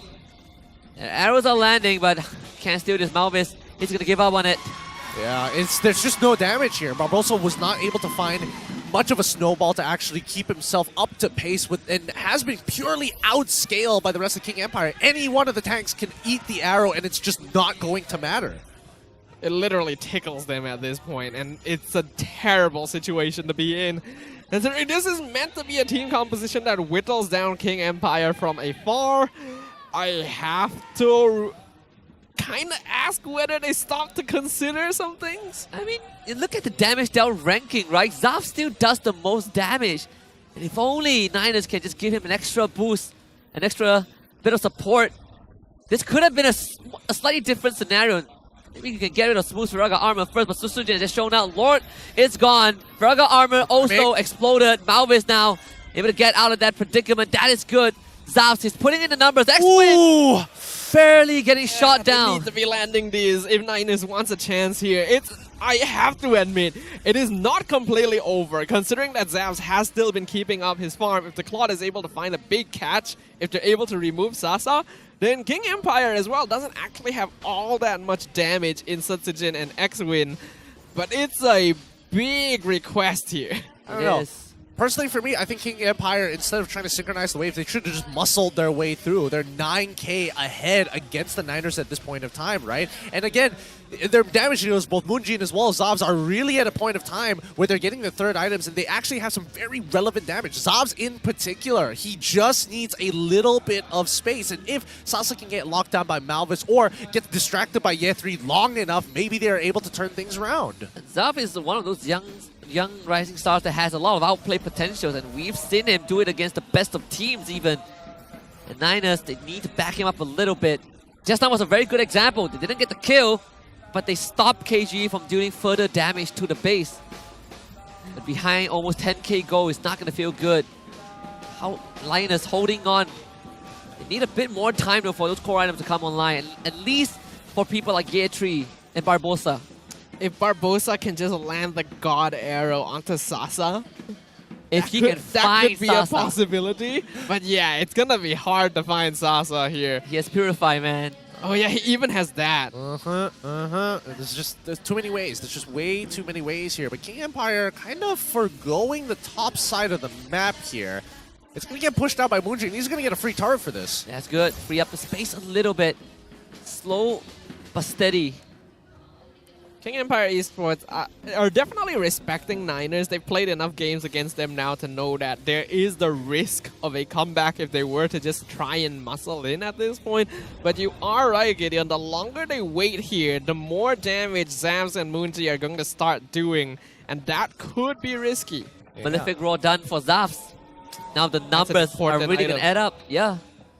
What is this? Lord number 3. Yeah, Lord number 3 here. See Halberd on Smooth with Athena's as well. He just bought 2 items at once. Switching out the items. Gotta make sure that they don't recover from the damage. Oh, no! He flickered and didn't find the angle for the wild charge. Okay. This is gonna let Zaz split push bot lane actually. Niners just needs to delay King Empire. Look at the recall. Just stop him. Okay, Sasa managed to get back. Sasa was able to be sent back. But now Zams may be able to join this fight. If they're able to take it before Sasa makes it back, maybe? Looks like they're not too interested in that though. This slow burn by the Niners is actually starting to take a toll onto King Empire. They're making some macro mistakes. Especially when X-Queen went for the flicker and didn't commit because he felt like there's no point committing a wild charge. Now for the next 80 seconds, he's not going to have that battle spell. It's a bit more of a breathing space for the Niners, and Niners are happy to drag this dance out. How long can they actually drag it for? Sutsujin trying to zone as many people off as he can, and even so, this could be a potential flanking. Oh, okay, this is a good ping. X-Queen. Oh! They found him! What? Don't even need an arrow, I guess. Send a meteor his way. And now Zaf has all the space that he needs to put out the damage. And Niners can feel it. Pushing KG away from the Lord Pit. He's mad. He's so mad. That was the God Arrow. He was so mad. Incredible. 5-man Astro Echo and 1 meteor to end it. I'm telling you, King Empire, they've bided their time for way too long. The Niners are finally scaled up. Sasa didn't even get to use his Purify that time. He just got burst. You know, you die so fast, it's painless. That's no. Sasa just trusted in his front line there. But speaking of front line... X-Win, the wall just completely whiffed. And Zaf, he's walking into the field to try and deal damage. And oh! Again, this time onto Detto. Oh, how the tables have turned. Niners find the Lord. Are you kidding me right now? Never count them out. Never count the Niners out. Oh boy. Mistakes have been made. King Empire Esports, I understand the respect, but they could have ended this game a long time ago. They got lazy. They got very, very lazy. And Sasa was very, very greedy with his Purify. Let's see. Let's see it here. Niners, they might be able to bounce back on this one. If it all happens all over again, it'll be pretty funny. But at the same time, King Empire, their high ground defense, not that bad as long as Sasa is still alive. This will be the first ever comeback in this regular season if Niners make it happen. Can we see the God Arrow burst onto Sasa once again? Niners needs another miracle here if they want to try and push this in right now. Get that PTSD. Zaf! Same mistake as Sasa, just overstepping. Well, I guess we're on for another long game. So disrespectful. Without the Purify even. Yeah, you better put the respect on Deto's name. It's not like he's got no damage, it's just most people can't get in range. Have you not seen X-Win in his wild charge? Come on. Oh. That should have been an inhibitor. This is starting to become a little painful again. I mean, both teams are starting to really make those mistakes. Ooh, Sasa. PTSD is like, no! More flashbacks. Zavs is still down for another 10 seconds. I don't think it's going to be enough for King Empire to end the game, but they might be able to force at least one inhibitor here. They're looking for the mid tower. X-Win, he's going to be there. Malvis hanging on with his mortal body. Immortality's going to pop. X-Win is going to lose his as well. Smooth with the last insanity to take away 2. Oh, and the dispersion. Munji, There's hanging all of them. Save by Sam. Is this your moment, Munji? The winnable them down. From the side, blocked by Smooth. Munji continuing to chase X-Win on the run. Sasa showing out Munji with the flicker to get away. Sasa had to sidestep the arrow. Munji needs to get away this time. Needs the Astro, the Star Shatter. Can move over the wall. Don't Sasa get too aggro here. can't chase this one. Oh, Sutsujin don't. Get him! Uh-oh. Get him! Get him! He's gonna come out of the wall now! Get the rats! Get the tag again. Barbosa, can you save him? Nope, not this time. Zavs is pushing mid though. This is just an absolute mess here from both these teams. I mean, the death timers are too long. At least they don't have to wait for the major damage source, safe damage source from Muji for the next 45 seconds. King Empire, right? They can get and secure the next upcoming Lord without having to deal with Munji, and even that in itself is a big win. Look at the damage dealt rankings. 100,000. You would think that with how the game is going and with the kill count, it should be KGE players. But no, both are Niners. Oh, what a situation we found ourselves in. Niners somehow getting the God catch onto Sasa to make the comeback and then making a mistake. Oh, Barbosa, he found Deto. It's not going to be enough damage though. The wild charge, GH3, ultimate pop, vengeance use. Malvis. They're sending Zavs to split push. Yeah, Deto is going to go back home right now. Is Deto going to be enough? Oh no, they're Tabi pulling Zavs over. Tabi showing up. They seeing him go home. Uh-oh. There we go. They made a mistake. They got rid of Malvis. That's step number 1. X-Win. He's going to get tagged by Munji. Here comes a blazing duet. Swallowed up by Munji. Who's going to get it? It's going to be Sasa going down. Barbosa finds him in the back. KG to get the Lord. But can Niners continue to power the damage? Deto stealing the Astro Echo. But Zao just going to walk up. Disrespecting KGE. This game still within control.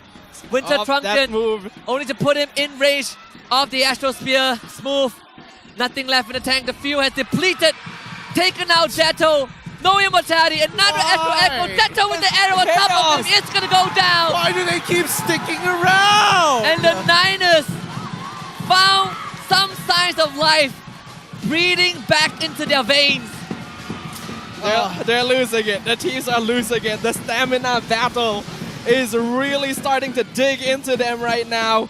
They need to wait another 10 seconds for X-Win and Sasa. They should be back to defend the base, but Deto and Smooth are still down for another 30. Sasa has no Purify this time.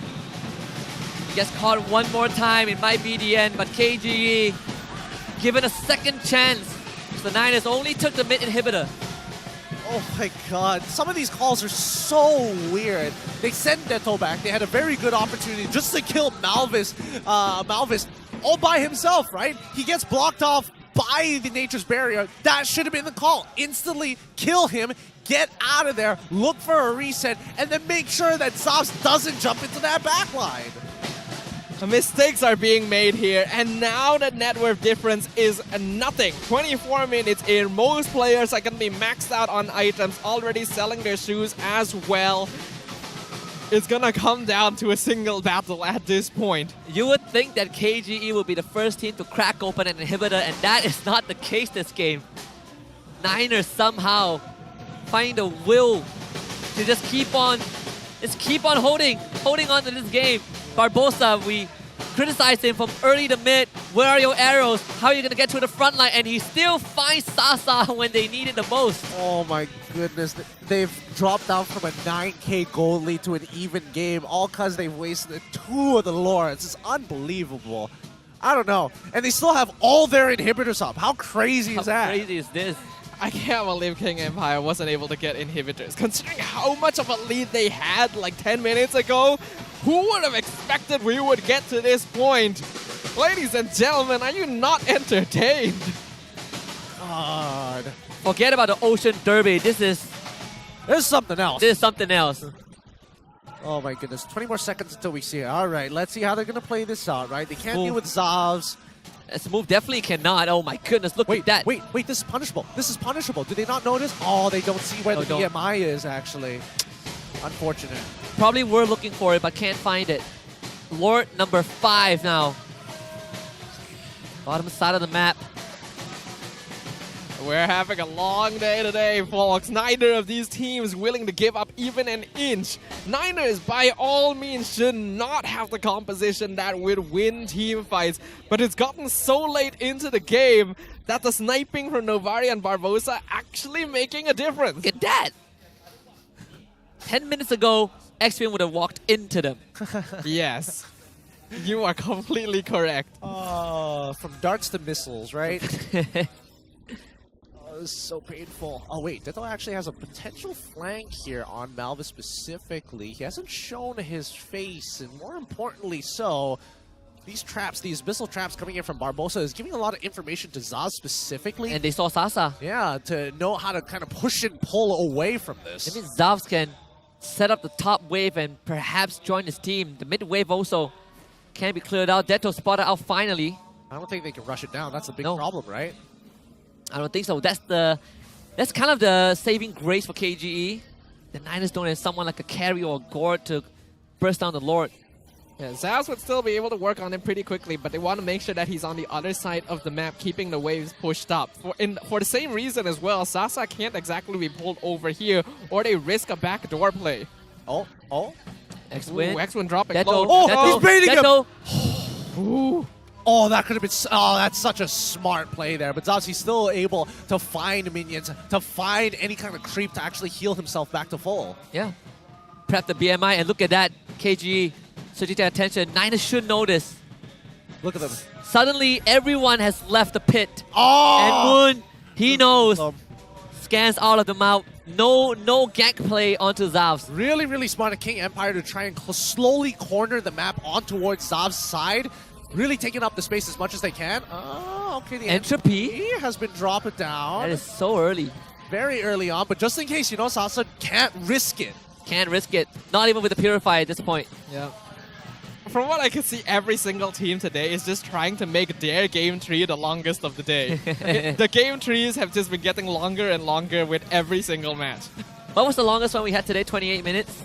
Oh, we're about to break that record for sure. We are breaking that record. It was 24 and then 28. And now, well, who knows? We're going 32, all right? It's an increment of 4 minutes. Dude, it's only like second day of week 1, man. I'm supposed to cast tomorrow. Don't worry, we're done for the week. Oh, man. I mean, good luck to you, man, because I don't know. If it continues to go on games like this where teams are just getting lazy to close out games, it's going to end up like this more often than not.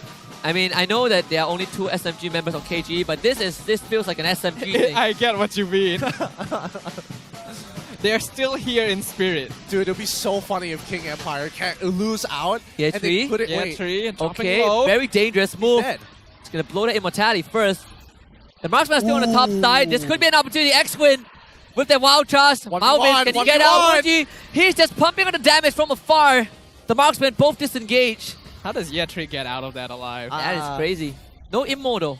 I mean, no Immo and as well as no Winter Truncheon as well, right? Detto was sitting right on top of him to go for the big Shadow Strike to take him out before he even gets back up after the Immortality. So well played from Yetri's side, but still, he still has the Vengeance up. He can guarantee by at least 3 seconds worth of time. I mean, Sasa is just living life on the edge. He's on edge every single second. Zavs is as well, honestly. Both these marksmen are evenly matched. Either of them could easily take a 1v1 if they're able to find that ambush, and that's why this top lane is just as volatile as the Lord pit. Oh, the ping! With the help of the Lord, that's going to be Furaga armor gone. Okay, I mean, he can slowly... I mean, he can actually just go for the reset here. Nothing too out of the ordinary. Nobody on the side of the Niners can rush this down except for the Claude. So unless they see Claude by Lord's side, there's really nothing much to fear. Can I have a timer on how long this Lord dance has been going? It's been going on forever now. Wait, they're calling him. Wait, the arrow hits. Oh my god, wait, no, they can actually rush it down. There's Purify gone. They're bringing Zavs in as well. They need Zavs here if they want to rush it down. They're still not willing to risk it. Yeah, Zav is returning back top. It's him against Sasa. He's trying to take the 1v1, but this is an opportunity. I feel like you do it, right? You just do it. Now they've allowed Detto time to return with full health again. Look, oh, man. Yo. This is, I mean, as painful as it seems, this is just the smarter decision, right? And I think even Sasa knows that he has a slight advantage against Zavs because unfortunately for Zavs, that Winds of Nature doesn't really benefit him in this matchup in a 1v1 against Sasa. Yeah. Ooh, ladies and gentlemen, if you're still watching with us here, thank you. But do drop your comments down below who you think is going to finally come out on top once this is all over here. Because this is unpredictable. It is. I don't know. From people who have been watching from the 24th minute to now the 30th and the 31st minute, it looks exactly the same.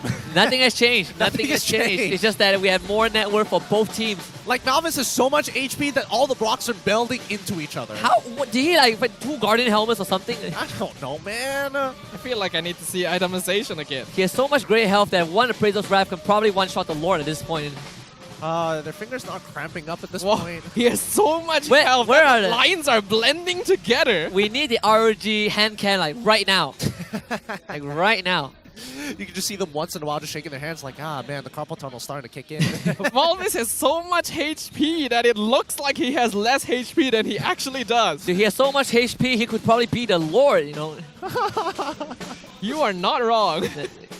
Lord looking at Malvis is like, yo, bro, wait. Oh, conceal. Dude, Moon again. God damn it. Moon has been stopping King Empire time and time again. Dude. Poaching on the space. Moon is so good. Appraisal's Wrath goes for Sutsujin.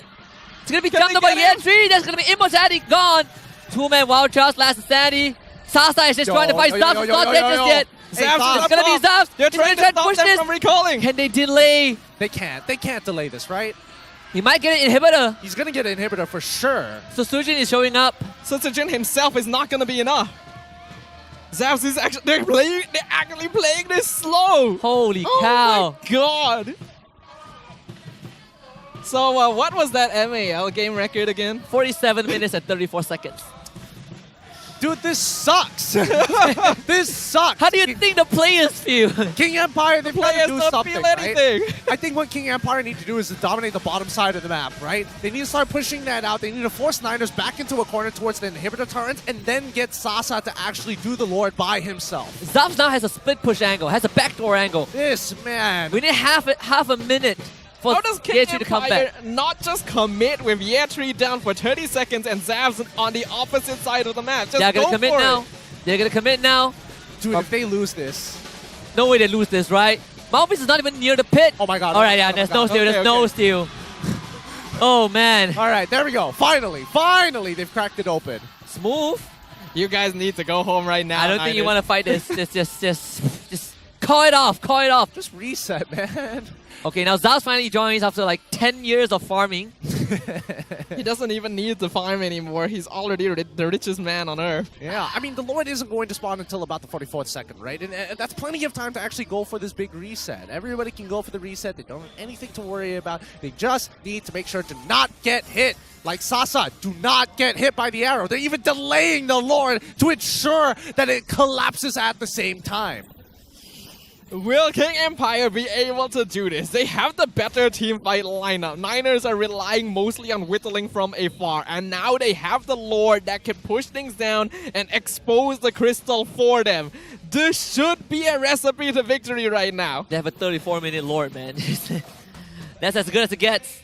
Yeah, and the minions alone. Like, you can see Claude, he is struggling to deal with some of these minions. Yep. Maybe a little bit longer and the Lord will be as strong as Malvis. Oh my goodness, they are going to slow down this Lord until it builds up to 2 waves and let it all crash at once because they know that these minions are too strong. They have to. They have to. If they don't do it now, who knows when they'll get another chance. Braga armor broken. Sutsujin has no Immo, no Winter Truncheon. Just to be careful of that. God, those minions are Here comes the massive. ping. 5-man ping. King Empire Esports. Looking for an opportunity. They're literally taking no damage. Malvin, he's got to throw his body. There it is, excellent. 3-man wow charge. A means to an end. Niners retaliating. Zafs losing majority of his HP. Has to go to the Lord first. The Moonji, the damage though. Gotta watch out. That's the immortality. The Lord has been taken care of. Zafs can get out. Winter Truncheon to buy a bit of time. Deto can't find the finisher. And the arrow. Plus the Star Shatter to keep Niners in the running. You're joking, dude. We are not done just yet. Niners refuse to die, and Moonji, can you find more? Sutsujin is gonna take a bullet for his friend if he needs to. This is madness we're watching right now. How does King Empire not push that in? They got a beautiful wall charge. They had the Zafs, wild charge used. Zafs has the BMI. It expires, but he has the blazing duet. He's gonna use it. Sasa now Run him this down! is the opportunity. Finally! It's the chance they've been waiting for! Arrow? The arrow actually finds Sasa. It's hit him 2 times in a row. Okay? Can you get through Moonji though and Barbosa? I don't know. Can Moonji break first? He's got to break the immortality from Swoop. Next, he gets a free kill and breaks Sutsujin's immortality as well. Third, he finally hits Sasa. Okay, that's one arrow. Sutsujin shows up. 15 seconds for Malbis. 15 And seconds. Sasa is in. They defend. Barbosa is out. That's immortality. Sasa, I don't think he can end this. No way. They can't. The Look at minions Moon. are back. Bottom side. Where's the snipe, Moon? Where's the snipe? There's the Twilight armor. He should be fine.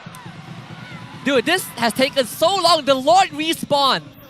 They're not brave enough, man. Dude, Brave Lord died and was like, I'm back. I'm back. Let's do it all over again. But without Zafs, this should be a KG Lord. They blaze into it the entire wave on top of the Astral Sphere as well. Like, oh, man. Maybe consider. Oh, there's Do so many you things just to do the consider Lord here. now? You do it now, right? Do it now. Do it now. Do it now. Just do it. Just do it. Please, please. Just do it. I don't have any words to say anymore. This game. Zafs needs 5 more seconds. They He's can not do it gonna in make 5 the seconds. Yeah, no problem. Okay, Entropy. It's already coming out here. Smooth Look is at on the- Barbosa on the side. Deto. Wait, no this is Purify actually- yet. Wait. They it need to doable? actually zone him out. They need to actually zone them out. Yetri dives the back. The arrow onto Deto. No follow-up for now. Okay, Sutsujin. Yetri Yes, the Lord. Everything. Yetri finally goes down. KGE, another lifeline. Full reset. Boys, full reset, full reset, full reset here. They're going to chase them down to try and cancel down these resets as much as they can, but at the very least here, King Empire, they have to learn. They have to. And it's 70 seconds for Yetri. Surely this ends. Like, surely the minions are too strong. They have 10k gold lead. I know it doesn't matter, but I'm just putting it out there. Look at it. Look at this. Zafs immediately on the bottom side. He's going to try and smother that as much as he can. Look at how long it's going to take him to actually get rid of it. He gives up. He's like, nah, fam, I can't do that. My team needs me. My team needs me in the base. Yetri is still gone for another 40 seconds. How long can they delay the Lord? It's a 4v5. He's running Moonji down. Oh my goodness, Moonji. He's been in this place before. Moonji. It's nothing, Moonji. Oh. This could be it. The Empire standing to test and trial Zafs. What can you do? Blazing Duet runs out, but King Empire, their sights on a victory. The first on the Niners. And after a long-drawn battle, they emerge victorious. 38 minutes, 29 seconds, the longest game that we've had here, coming in between King Empire and as well as the Niners. What a game to be had to finish off the day. I have no idea what we just witnessed. Kudos to both these teams who are holding it out that long. But honestly, King Empire, you could have ended this game 20 minutes ago. I mean, it all started with what? Sasa dying to a combo. Can you imagine that? He's like, man, if only I just used Purify. Yup. Must be heartbreaking though for Niners. Held up for so long, what? Since minute 1, they took a beating all the way until the very end. Could have been a great fairy tale, but not to be this time. Not this time. But it's good potential here. It's good to see that the Niners are in good spirits about it all, especially against King Empire. I mean, Maoist looks, he looks out of it. That guy's exhausted. I would not be surprised if everyone looks out of it. The fact that the Niners are still able to fist bump with smiles on their faces is a testament to what they've achieved here tonight. It's just not, I think, how they wanted to achieve it. Even as the winners, it's not a win that you're extremely happy about. And it's not in that manner, but the win's the win. I think they'll take it. Absolutely. Either way, let's throw it over to the stage. I think we'll want to listen to this interview. Perlawanan yang sangat-sangat sengit. Game ketiga. 38 minit. 2 berbalas 1. Kemenangan untuk... Oh my god. Guys. KGE. Wait, hold on. Guys. Tadi you guys were rushing over there. I nak dengar the hype sikit. Alright? Okay, guys, a round of applause to our players before anything. 38 minutes was a really, really long game. Alright. King Empire Esports, okay. Sorry. Okay, Hyde, I nak tanya, first of all, 38 minit game ketiga tu, apa yang you nak cakap kepada ex-teammates you dekat Niners? Untuk ex-teammate saya rasa diorang dah banyak improve lah daripada season lepas. Wow. Okay. Alright, can we please pass the mic to Sasa? Sasa. Apa? Cakap. Apa? What? Sasa, new team. How is the team like? Now? Yeah. The team like super strong. And then very good also. I think but we still got a lot of things need to improve. Okay, are you confident with King Empire this season? You confident or not? Confident. Oh, I'm very confident with King Empire Wow. until the end. I see. Okay, with your confidence, you think you guys can go MSC? Can go MSC? We will try our best. Okay, Sasa today very behave. I think dia penat. Okay? Alright guys, korang rasa siapakah MVP perlawanan ini? Smooth? Alright, in smooth. Okay guys, the crowd is speaking. In 3, 2, 1. Kita punya MVP ialah Smooth. Smooth. Your debut dalam MPL musim ke-13 hari ini, game yang sangat-sangat sengit dengan family baru. How are you feeling and apa yang you nak cakap kepada fans yang datang? Sebenarnya feeling penat juga sebab game paling lama. Rasa ni paling lama kan? Ke ada game lain? Tak silap, it was also Niners last season. Okay. Tapi ni agak lama juga.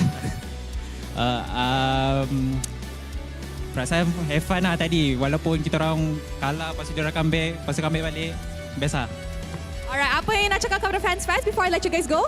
Okay, kepada semua fans yang datang hari ni, King Army dengan JP Niners punya fans, terima kasih datang. Walaupun dah nak berbuka, tapi korang still duduk sini tengok kita orang, support kita orang. Terima kasih semua. Alright, thank you very much and congratulations on your win. You guys may now head on over to the media room. Oh my, seru Saturday. Memang seru sangat hari ini. Perlawanan yang sangat sengit.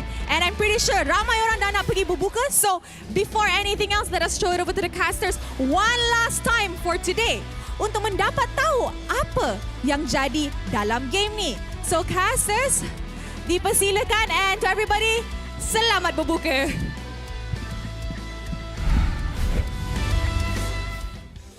MVP of the match gonna be awarded to Smooth here. His Benedetta gameplay in game number 2 was absolutely stellar and dominant. And in game 3, although it definitely took way longer than necessary, the X-Boys' constant presence in these teamfights made it very difficult for the JP Niners to actually be able to fight into them even after they got their scaling in. I feel like I aged watching that game. Oh, we did. We aged 37 minutes.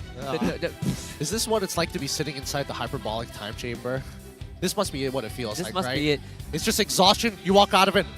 10 years have passed. wanna We say do have it's- a time traveler in game. We do. It is very impressive though. Look, seeing how these players play in this ridiculously late stage of the game, where I believe Moonji, when he was defending base, so there's this trick with Novar that he did. Astrosphere top lane, Starshed mid lane, you clear 2 lanes at once, and then you can cut to the bottom lane afterwards. And when he was defending base, apparently he saw his boots, bought Holy Crystal, just for extra damage. Yep, I mean, all of these small little things is really what's keeping Niners in the game. And let's not forget about some of these calls coming in from Moonji. Every single time KGE starts to encroach on them and finally figures out a potential play that could be made on the Niners, instantly Moon is able to reveal their positions, completely shutting it down at the critical moment. Yeah, I'm not gonna lie, those Astro Echoes was also a big reason why this game went on for that long, because KGE's plans kept getting foiled. Yeah, I think if not for the fact that Moon was around with those Astral Echoes, King Empire would have felt a lot more comfortable to just rush in and muscle their way to a victory like 20 minutes earlier. So Moon definitely showing what he's got here now that he's returned to the MPL stage. It's good to see him back despite taking a loss, right? Still one of the earliest, most veteran kings of the mid lane that we have. But you know, at the end of the day, it's team game. They just got bested by KG when it mattered the most. Yeah, but I mean, looking at the overall stats, they're just hyper-inflated considering how long this game actually went. 1 million total damage taken from the side of KGE, purely from Moon just harassing them from afar. And some insane base defenses. By Moon alone. By Moon. Yeah, I mean, the fact is that the second to last Lord push should have been an easy victory for King Empire. And despite that, Niners were still able to hold on until the next Lord. It's insane. It's crazy what happened this game. I feel like I am definitely going to blame King Empire a little bit for this, that they didn't end the game earlier, and I'm very impressed by the Niners that they somehow managed to make the Selena Novaria, which by all means should not work against the Team Empire lineup last this long. I would say that Zavs did get slightly sloppy towards the end, right? The Yes. first big push in the mid lane, man stood in front of a Grog and just took it to the face without Purify. That was one. Secondly, it was what? It's trying to whittle down X-Win. Also took a wild charge to the face and the BMI expired. So 2 instances that can really show the fatigue that's creeping up on these players. But overall, I think still very well played despite the circumstances. Hall of Famers, look at this, look at Moonji. Oh my god. 246,000 damage dealt. This is so... How does Sasa have 900 GPM in a 38-minute game? Hey man, he was defending topside, sometimes taking a camp back to topside, taking a camp back to topside, down by mid, and then back to topside. Yeah, that's all he did. Sometimes taking shots from Zavs and he's like, oh wait, gotta run. Hey, okay, thanks, bye. Sasa was just going to work. He really He was fully employed in the top lane. But like at the beginning of this game, you would have imagined that, you know, King Empire was doing a very good job sidestepping pretty much everything, right? Smooth gets to do whatever he wants to the front line, and then eventually King Empire had so much so of a lead that this should have been a pretty easy game to close out. But that just was not the case. Yeah, this one. That nasty shot. I mean, I think X-Wing was trying to figure out where Moonji was, but Star Shatter is a splash damage. You block it in front of Sasa, Sasa dies either way. Sasa gives him the bombastic side eye to X-Wing. It's just like, brother, man. But I know you tried, but... Hey, do you not know how Novaria works, huh?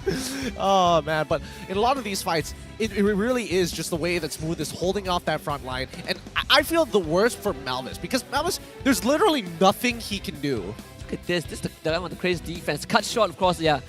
The BMI expiring. Oh, what a rough moment for Zavs. Heartbreak. Heartbreak, indeed. Yeah, an intense battle between both these teams. No one would have expected that the last game of the day would go to 38 minutes long. So props to both these teams for making it this far, for keeping their mental up so long, because I imagine they are exhausted. I'm pretty sure they are. And some of these players are also fasting, right? So yeah, it's been a long day, but glad we ended it on a relatively high note. Relatively. I think so. I think it's been a great day nonetheless. Oh, look, at the end of the day, the All-Star event has already kicked off on the 16th of March. So participate in the All-Star Festival by completing daily tasks and receive a ton of All-Star promo diamonds for free. Those promo diamonds can be used to actually pick some of the cool stuff in the event itself. I mean, have you seen some of the skins that have been dropping down? The Dazzle skins have been looking great. The Esmeralda you get for free, by the way, but man, this Fredrin looks good. Sparkle Fredrin, Estes, Melissa. They're all looking good. I'm collecting them as band members, man. So I have Melissa and Esmeralda. I'm getting there. We'll get there eventually, just like all these teams will get there eventually. It's only week 1, but it feels like we've been through an entire new era already. Looking at the graphs right now, every single team has now officially played their first match of the season. And as we can see, Niners, unfortunately, going to be tied in 6th place there, with King Empire Esports tying in 3rd place with RSGMY and Todak. Oh, but don't worry, this is all going to start shifting around ever so slowly, as this is only the very first week, 2nd day of the MPL Season 13. And I mean, we're getting a good taste of everybody here, right? Yeah. Everybody has given a good showing thus far. Other teams are going to need a little bit more work than others, but honestly, considering from the past couple of seasons, this has been one of the better showings. Yeah, some teams set the bar, some teams show a lot more to be desired, and some teams need a bit of adjustments. But tomorrow, some of these teams get their chance, as we have Team Hawk and SRG to kick things off, followed by RSG versus King Empire, and we are closing it off with Monster Vicious against Barracuda. Now that we've gotten a taste of what all of these teams are capable of, it becomes that much more clear what exactly we can look forward to in the upcoming matches. And I think that we do have quite a slew of interesting series here. So you guys make sure you don't miss it. Do tune in from online. And if you're in the area, make sure you guys drop by MBSJ Stadium, Serdang Jaya, if you want to join in the fun live. You know what? I'm looking forward to RSG against KG because they gave us the 2 longest game to date. I'm so worried about that, dude. I'm so Please worried don't about do this to me. We are not worried. I'm the only one He who's is going to worried be here. I mean, it's true that you guys are going to be the one, that Snafa's going to be the one casting, but we're going to be watching it regardless. I'm going to be sitting there for a long time. We're going to be there for a while. I'm pretty sure they'll do better tomorrow. So I hope so. I really hope so. Otherwise, tomorrow, the fans are going to see things on this desk that they don't want to see. Either way, that's going to be it for today. We'll throw it to the mic check. We'll see you guys tomorrow. Dulu ya, orang dulu guys. Aku tengok. Mati dia. Tengok aku. Bara mati. Tekanmu. Bara mati. Guys! Baru Tejo menang kita, woi! Oi! Woi! Lor. Boleh bro. Sana tu. Mau kemana? Ini. Nice, Pandi. Gua atas. Oke. Aku bakar. Bisa. Lagi.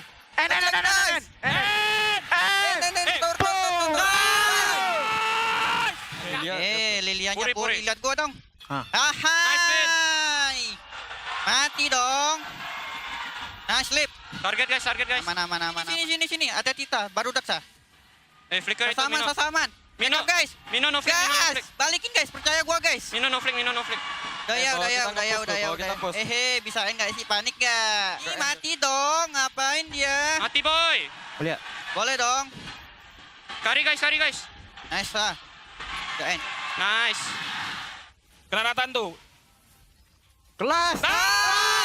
Go. Sutsujin. Boleh ke guys? Boleh. Tak boleh. Wah, dengar gua tak boleh coy. Tak boleh dengar gua. Basi lampu. Tolong ambilkan buff. Tolong aku ambil buff. Cloudnya lo. Satu. Nice. Kode imbau lagi lo orang lagi. Mati dia. Mati. Nice. Nova lele doang, bisaan guys. Respect Nova, Let's go ya. Kena tuh. Flicker Nova. Flicker Nova. Sumpah mati Novanya nih. Nice. Depan guys, lihat. Enboy, buat masuk. Nice.